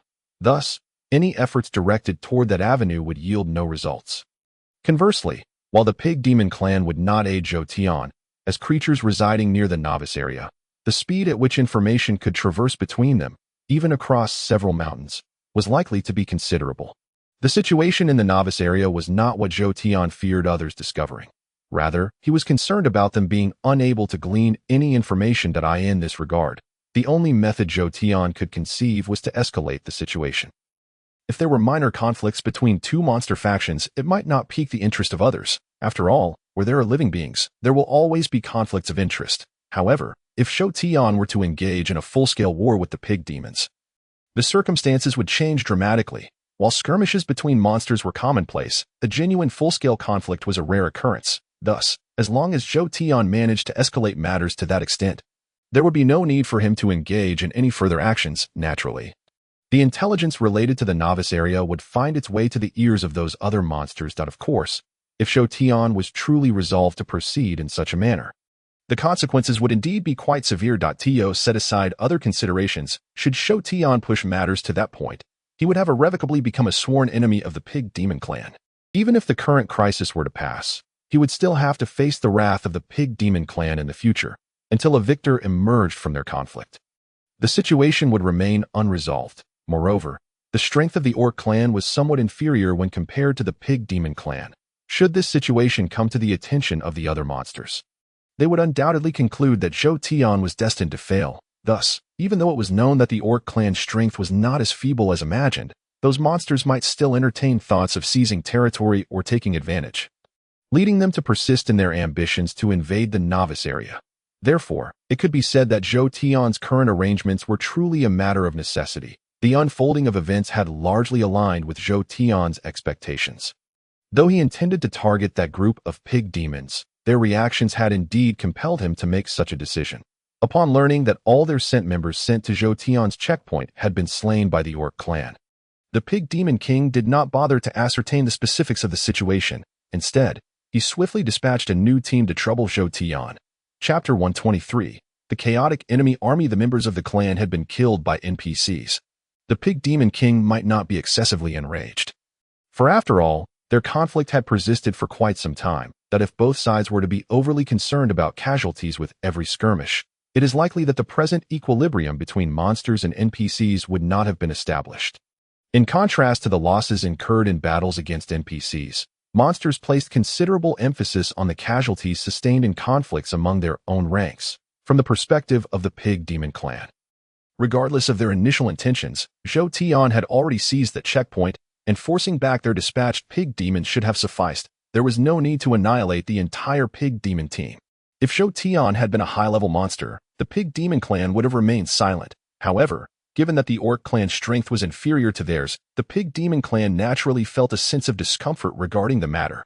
It was evident that they were not as formidable, yet Zhou Tian did not afford them even a modicum of face in the eyes of those pig demons. An opponent such as Zhou Tian was certainly deserving of a severe blow.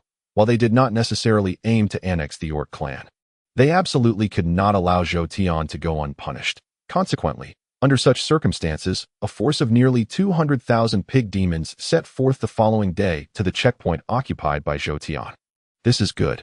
It saves me the trouble of provoking them myself. At this point, the Pig Demon clan's response already demonstrated a degree of respect for Zhou Tian.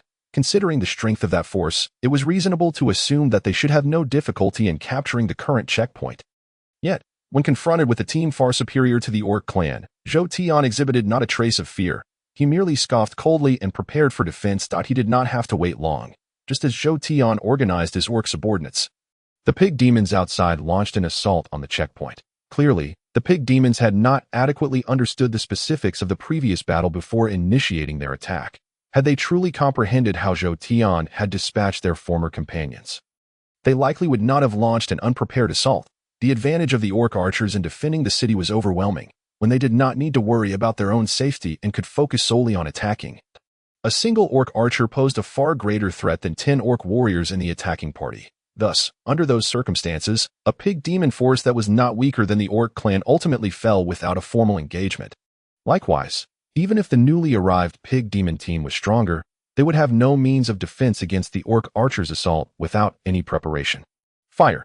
Zhou Tian was not inclined to show any courtesy to the enemy, having decided to strike.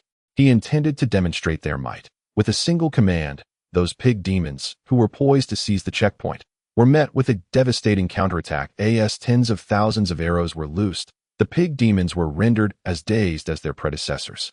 And following the deluge of arrows, nearly 30% of the attacking pig demons fell along the way to retreat or to advance, when Zhou Tian's side suddenly unleashed their fury, slaying so many pig demons.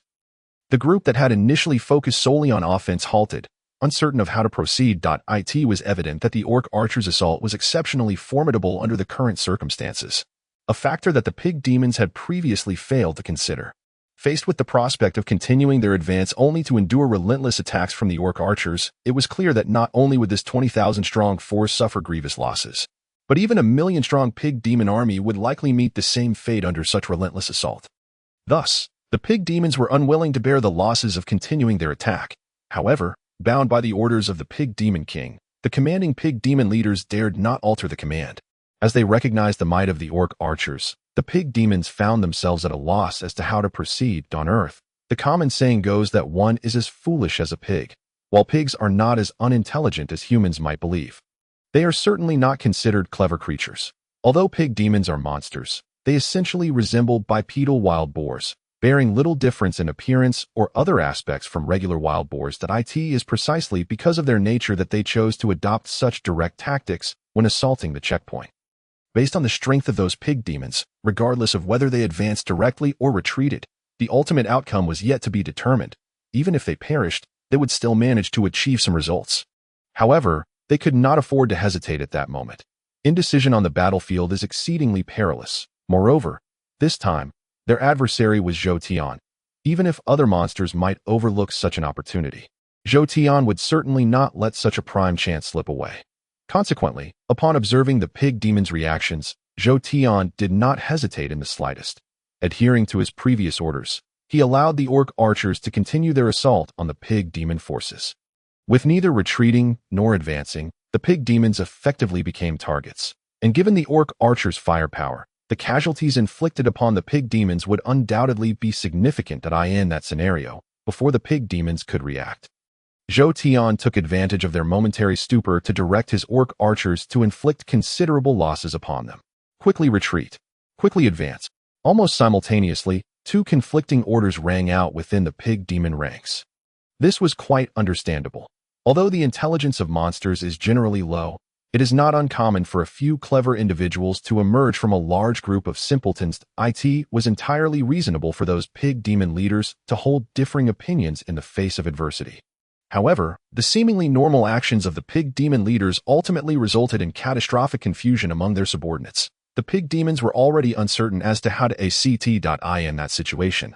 Receiving conflicting orders meant that the pig demons could only respond according to the leaders they followed. Consequently, a portion of the pig demons surged forward while another portion began to retreat. The emergence of two divergent reactions within the ranks inevitably led to chaos, as the ranks descended into disarray. The pig demons found themselves utterly incapable of withstanding the attacks from the orc archers. Thus, under the relentless fire of the orc archers, the first wave of several thousand attacking pig demons ultimately fell on their path to assault. Chapter 124. Impulsiveness from a distance. Zhou Tian could see the pig demon leaders in the rear arguing over the previous matters. Observing this situation, Zhou Tian felt nothing but amusement. The previous pig demon force, whether in decision-making or any other aspect, had proven lackluster, culminating in their complete annihilation under the onslaught of the orc archers. Yet, regardless of the ultimate outcome, those pig demons had still inflicted some damage upon the checkpoint held by Zhou Tian. However, if the current pig demon force, despite being significantly stronger than their predecessors, continued to struggle with internal discord, Zhou Tian was utterly confident that he could annihilate this batch of pig demons without incurring any losses. How the pig demon leaders negotiated was beyond Zhou Tian's knowledge. However, after the loss of several thousand pig demons, it appeared that they had reached an agreement. With a single command, the majority of their forces charged toward Zhou Tian's checkpoint. Without the chaotic commands and with prior mental preparation, when that group of pig demons launched their charge, the previous disorder was nowhere to be seen. Undoubtedly, the earlier chaos among the pig demons had favored Zhou Tian significantly. However, Zhou Tian had anticipated the current situation long before. After all, this was not a game with fixed patterns. It was only natural for the pig demons to adapt after suffering losses. Zhou Tian had been mentally prepared for their changes. Thus, when faced with their full-scale assault, he displayed little reaction. He merely cast a glance at the pig demons before issuing the command to attack. Whoosh. Always employing the same tactic, Zhou Tian would never squander the advantage of the orc archers by engaging the enemy in a direct confrontation. As a result of Zhou Tian's orders, a multitude of arrows rained down. And in no time, a significant portion of the attacking pig demons lay slain on the ground. Nevertheless, due to their singular focus on the assault, many members of the pig demon horde managed to reach the checkpoint, causing Zhou Tian's defenses to plummet under their relentless onslaught. The quality of the checkpoint built by the NPCs was decent, and it would take the pig demons some time to dismantle it. Yet, their actions had nonetheless inflicted considerable damage on Zhou Tian. Monsters had their advantages, just as NPCs possessed their own. In terms of military strength, monsters held an absolute upper hand, which allowed them to occupy the vastest territories in this world. In contrast, the NPCs excelled in cultural and supportive capabilities. Their quality of life and skills were not merely granted by the system. The NPCs had conducted their own research into various abilities. It was this research that endowed them with numerous skills and abilities absent in the monsters. Among these unique capabilities was the skill of construction. In this world, every blade of grass and every tree was protected by the system. And without some means, the way of life for ordinary beings would be no different from that of the monsters. The NPCs invented the construction skill, enabling their architects to build a variety of houses and cities, and thus maintain a precarious balance in their conflicts with monsters. At this juncture, it was evident that while Zhou Tian occupied the checkpoint and could utilize it to fend off enemy attacks, he lacked the ability to repair it if it were damaged. Although monsters could employ rudimentary methods to mitigate the deterioration, fundamentally, their strategies could not resolve the issue at its core. In other words, if the pig demons succeeded in breaching the checkpoint, Zhou Tian would no longer be able to use it to avoid direct confrontation with his foes. Therefore, even though it seemed easy for Zhou Tian to slay the pig demons, the price he would pay was the degradation of the checkpoint's defenses. Realizing that there was no way to eliminate the cost of killing the pig demons, Zhou Tian was determined not to let them destroy the checkpoint so easily.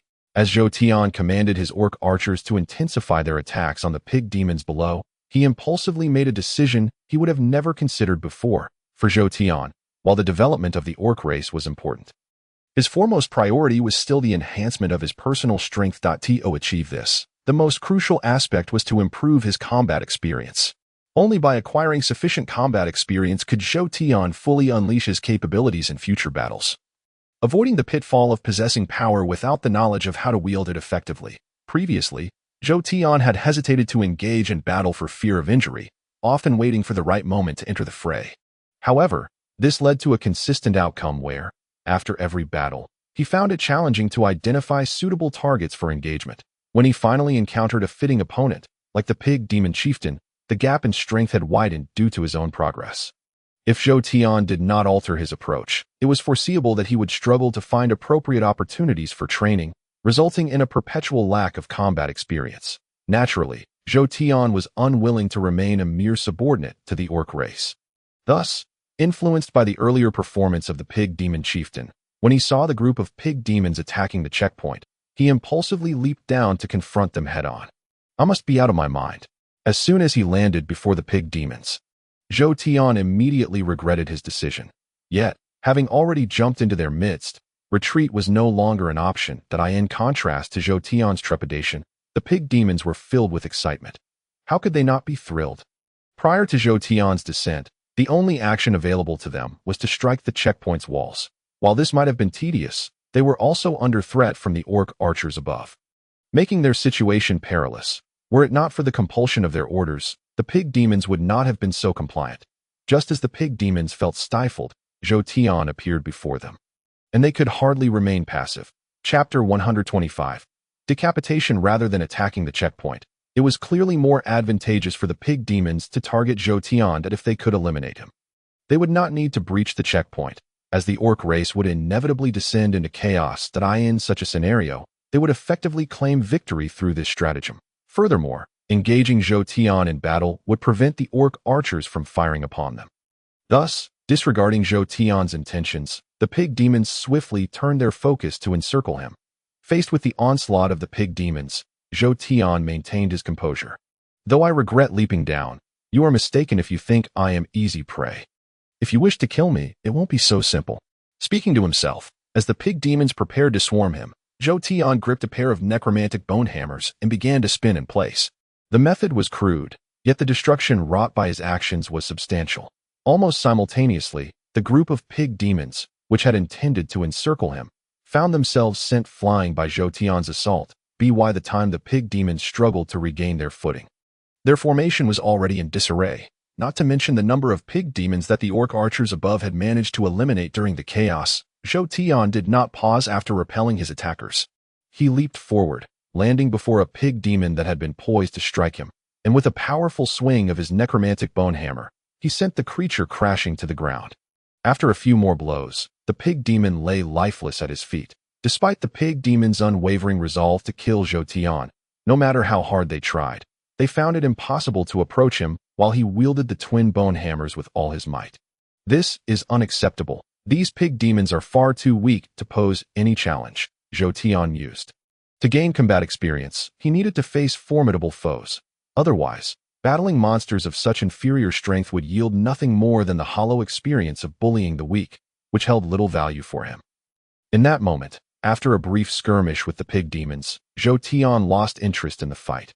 Casting a glance at the pig demon chieftains who had remained at a distance, he gritted his teeth and charged toward their position. Given his strength, the pig demons had no capability to impede his advance. As a result, Zhou Tian barreled through, leaving a trail of fallen foes in his wake. Meanwhile, his guards atop the checkpoint were not idle, though they were unsure of Zhou Tian's erratic behavior. They soon began to leap down one after another to join the fray. As a result, when Zhou Tian prepared to break through, his guards immediately appeared around him, under the protection of those guards.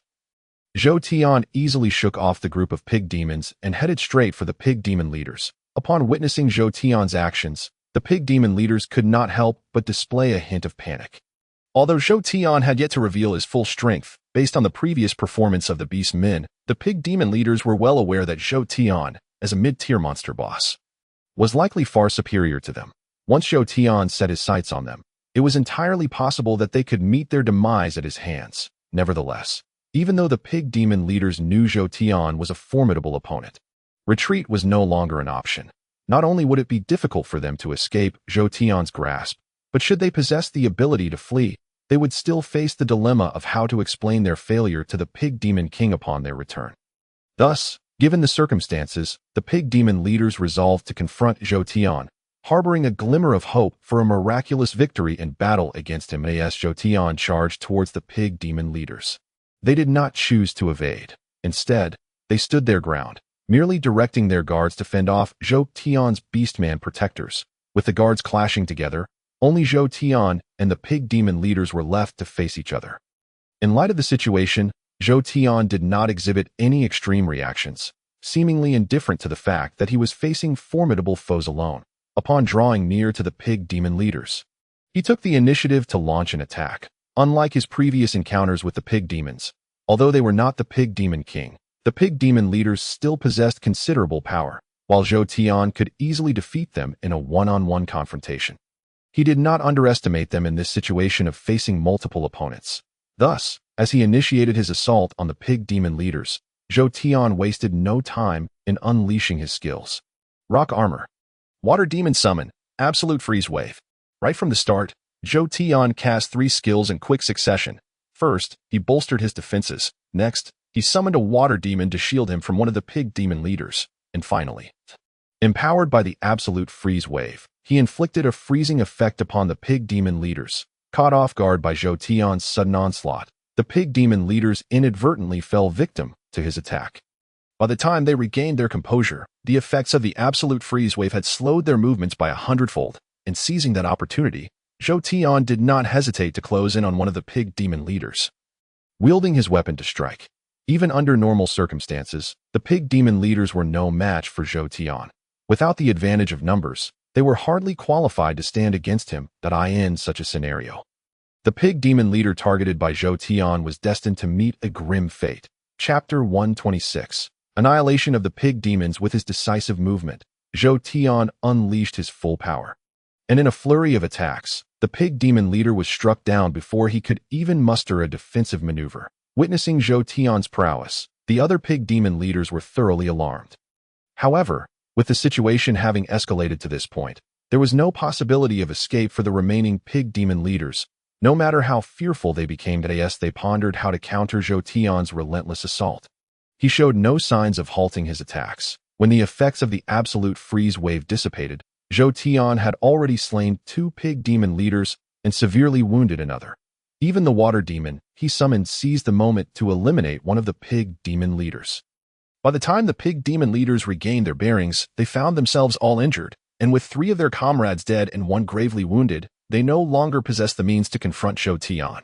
Given the circumstances, the surviving pig demon leaders had no desire to continue battling him. In just a brief moment, the tide of battle had shifted dramatically.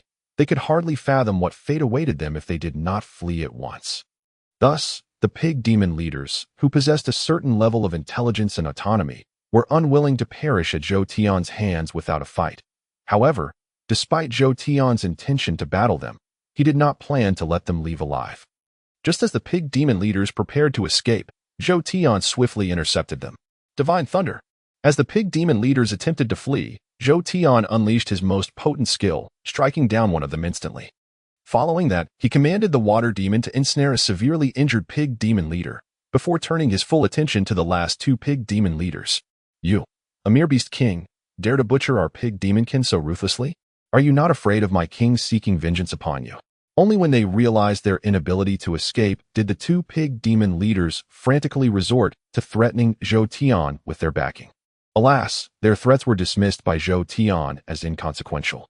Ignoring their warnings, he casually approached them and renewed his assault. Too weak, far too weak. Even without the effects of the absolute freeze wave, Zhou Tian still found that the 2 pig demon leaders posed no challenge. Leaving him disappointed while he harbored no mercy in his strikes, in a flurry of movements, the 2 pig demon leaders soon lay defeated at his feet. It seems that the mid-tier monsters among the small bosses no longer pose any threat to me. If I wish to experience true pressure, I must seek out stronger opponents. I wonder how formidable the pig demon king is. Could he provide me with the challenge I seek? With a small sigh of contemplation, Zhou Tian discarded the corpses of the 2 pig demon leaders and rejoined the fray. With all the pig demon leaders now slain at his hands, the remaining pig demons stood no chance against Zhou Tian. When he turned his attention to them, even without the support of the beastman archers, Zhou Tian effortlessly secured victory. Following the complete annihilation of the pig demon clan, Zhou Tian had undoubtedly forged a significant enmity with them. Yet he remained unperturbed by the emergence of this new adversary. What truly preoccupied his thoughts was whether the information about the beastmen would be disseminated, and how many monsters would continue to invade his territory upon learning of the beastmen's strength.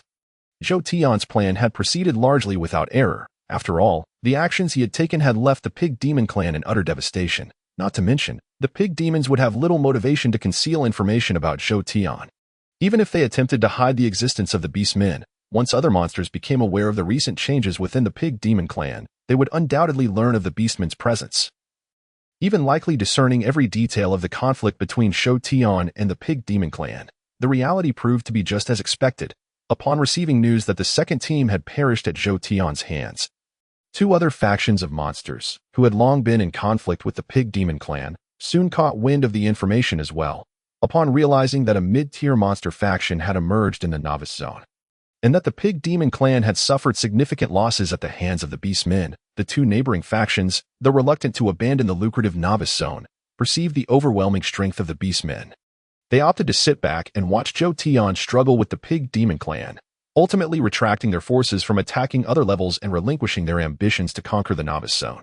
Simultaneously, as the 3 factions of monsters received word of the beastmen, others in various directions of the novice zone began to learn of their existence. As news spread that the novice zone had been claimed, some powerful monsters remained undeterred, yet many who initially sought to seize minor advantages halted their actions. In light of the reactions from these monsters, it was evident that Zhou Tian's original plan had achieved considerable success. With the majority of monsters opting to abandon their offensive against the novice zone, the nearby levels could still serve as a defensive buffer. Zhou Tian believed that even if he ultimately faced further assaults from other monsters, the number of attackers targeting the novice zone would undoubtedly be limited. Given the current prowess that Zhou Tian possesses, he holds a 7 to 8/10 certainty in asserting that he can compel those invading monsters to retreat. Indeed, strength is paramount. Without sufficient deterrence, anyone would view me as mere prey. Unless they experience some hardship, these creatures are oblivious to the consequences. Zhou Tian harbors no favorable impressions of those monsters who are well aware of the existence of his orc tribe, yet still harbor ambitions to annex his territory. After mentally cursing them vehemently, he began to make preparations.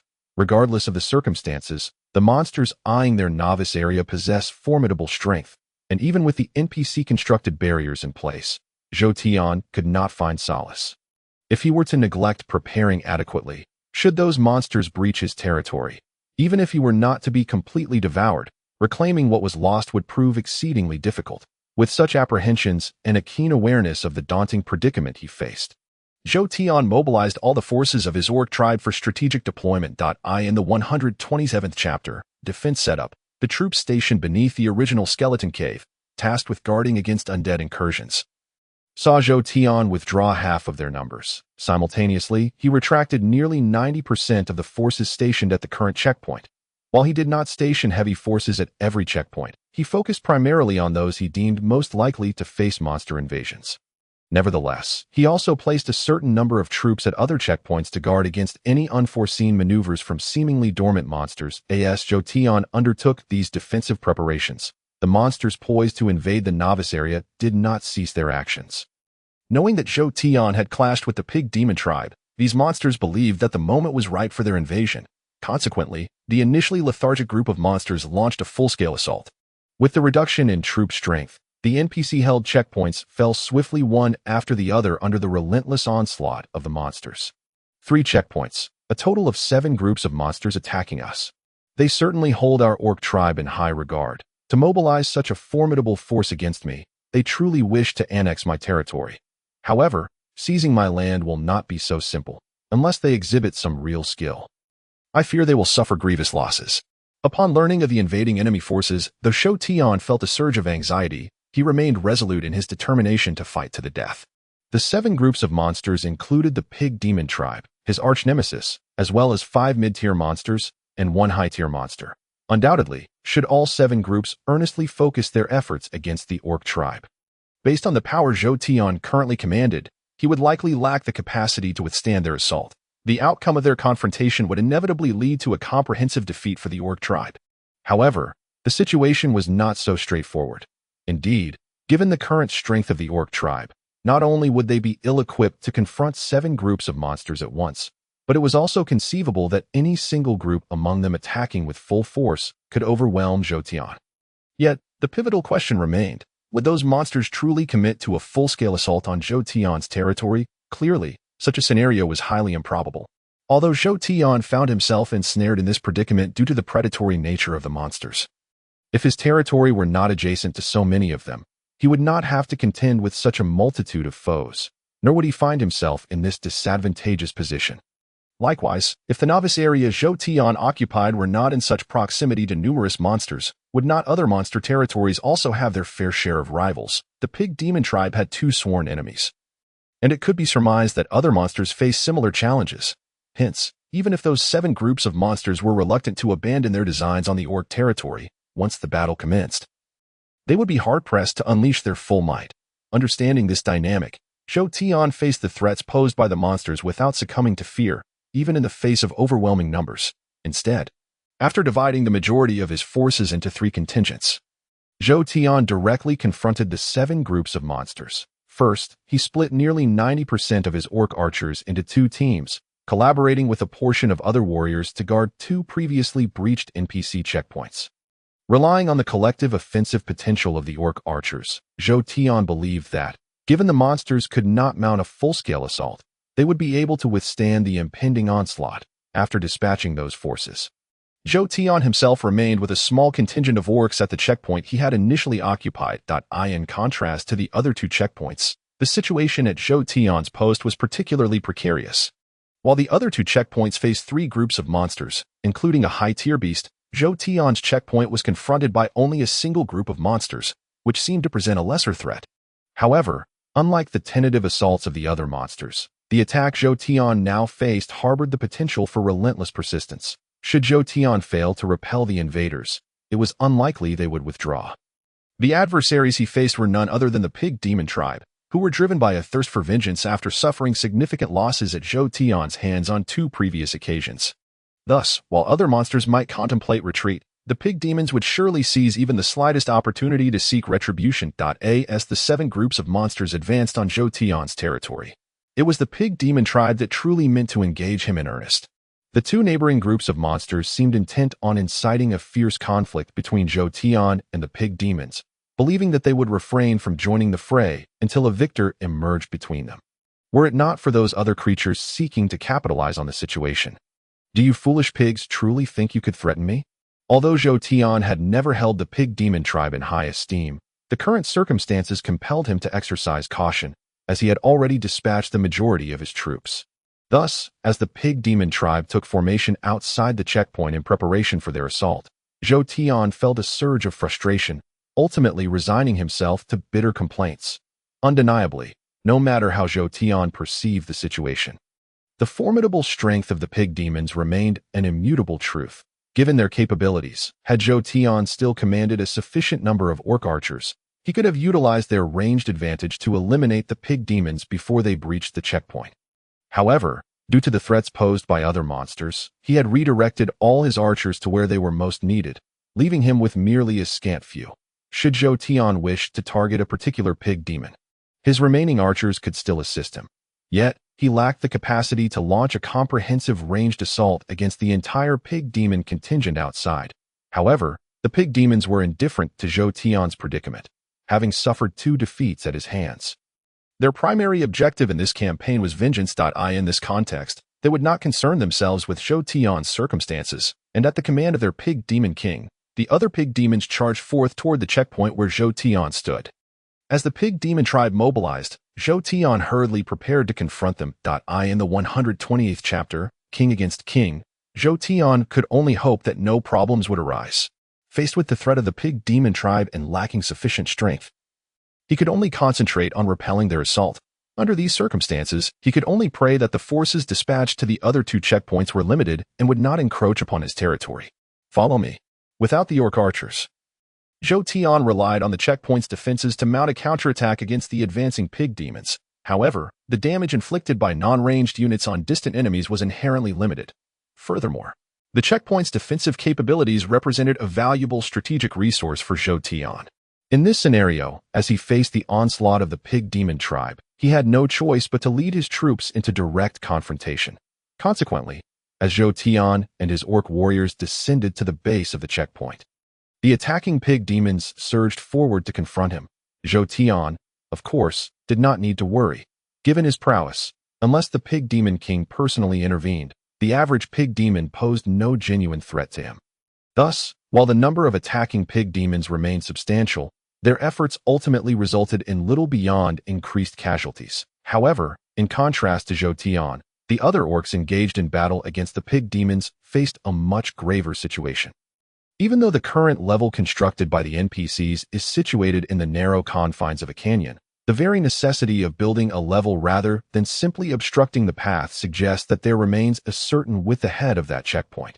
Consequently, while Zhou Tian and his subordinates managed to fend off the onslaught of the Pig Demons, the ordinary orcs, tasked with resisting the Pig Demons' attacks, found themselves struggling. Regardless of the circumstances, the strength of the Pig Demon clan surpasses that of the orc tribe among monsters of the same tier. Pig Demons are typically several levels above orcs.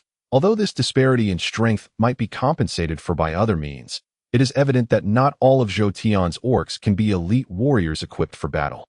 Thus, as Zhou Tian diverted the majority of his elite forces to 2 other checkpoints to counter the assaults of other creatures, while the defensive line formed by Zhou Tian and his guards successfully repelled the Pig Demons, a considerable number of ordinary orcs continued to fall to the Pig Demons due to the difference in strength. Fortunately, in the midst of such warfare, Zhou Tian's aura proved to be effective. Once activated, his aura allowed his orc subordinates to recover their original state in less than half the time, as long as they were not directly slain by the enemy, thanks to the aura's influence. Not only could Zhou Tian and his guards persist on the front lines, but the orc soldiers managed to hold off the pig demons through a system of rotation. It can be said that, relying on Zhou Tian's personal strength, they could withstand the pig demons' attacks for a significant duration without resorting to additional measures. Once the conflicts at the other two fronts concluded, and Zhou Tian summoned a portion of orc archers back, he was confident that the impending third assault by the pig demons would meet with failure once again. However, although the pig demons remained oblivious to Zhou Tian's true intentions, upon realizing that their attacks had failed to breach his defenses, the pig demon king swiftly took action. This time, the pig demon king personally led the charge. Aware of the orc tribe's predicament before engaging in battle, he had believed that merely deploying his forces would suffice to easily seize Zhou Tian's territory. Yet now, witnessing Zhou Tian's ability to withstand his minions' assault, the pig demon king felt greatly humiliated. In a fit of rage, he decided to personally join the fray alongside his fellow pig demon leaders. Despite the pig demon clan having suffered two significant defeats at Zhou Tian's hands, the pig demon king remained largely ignorant of Zhou Tian's true capabilities, having not participated in those earlier confrontations. Initially, he might have harbored some trepidation towards Zhou Tian, but seeing the latter's defense against his minions, the pig demon king soon felt reassured that in his encounters with the pig demons, Zhou Tian relied solely on his aura and innate talents, refraining from utilizing skills. While the pig demon king recognized that this might not represent Zhou Tian's full power, he was confident that he could easily slay Zhou Tian given his current performance. Even if Zhou Tian concealed some of his strength, he believed victory against him was impossible. Consequently, devoid of any reservations regarding Zhou Tian, the pig demon king resolved to take matters into his own hands to breach the checkpoint Zhou Tian guarded, thereby securing more territory before other monsters entered the novice zone.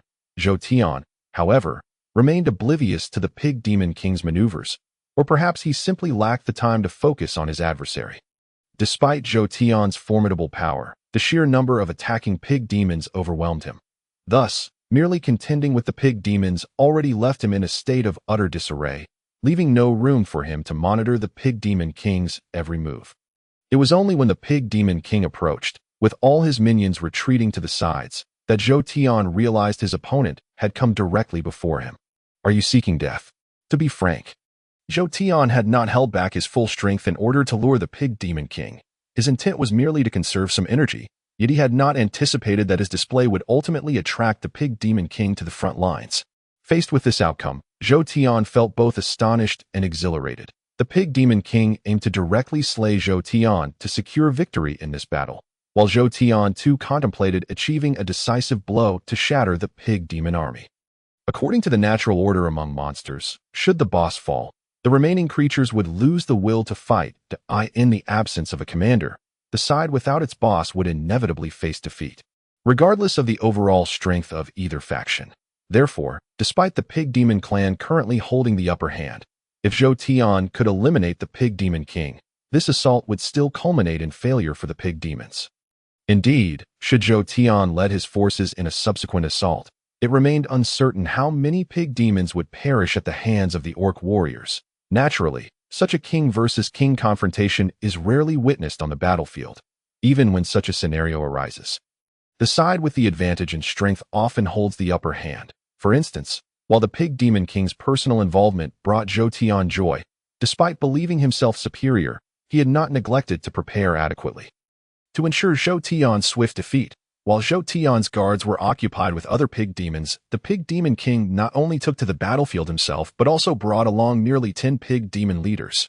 Thus, if Zhou Tian's strength were comparable to that of the pig demon king, facing such a situation would likely result in his inevitable downfall, regardless of his efforts. However, Zhou Tian was not so easily vanquished. Not only had the pig demon king gravely underestimated Zhou Tian's strength, but Zhou Tian's solitary struggle did not imply he lacked means of self-preservation. Without delving into specifics, should a confrontation arise between Zhou Tian and the pig demon king, the elite orc archers stationed behind Zhou Tian would undoubtedly not remain idle. Regrettably, the pig demon king remained unaware of Zhou Tian's various contingencies, leading him to approach Zhou Tian without sufficient precautions. immediately launching an assault alongside his cadre of pig demon leaders.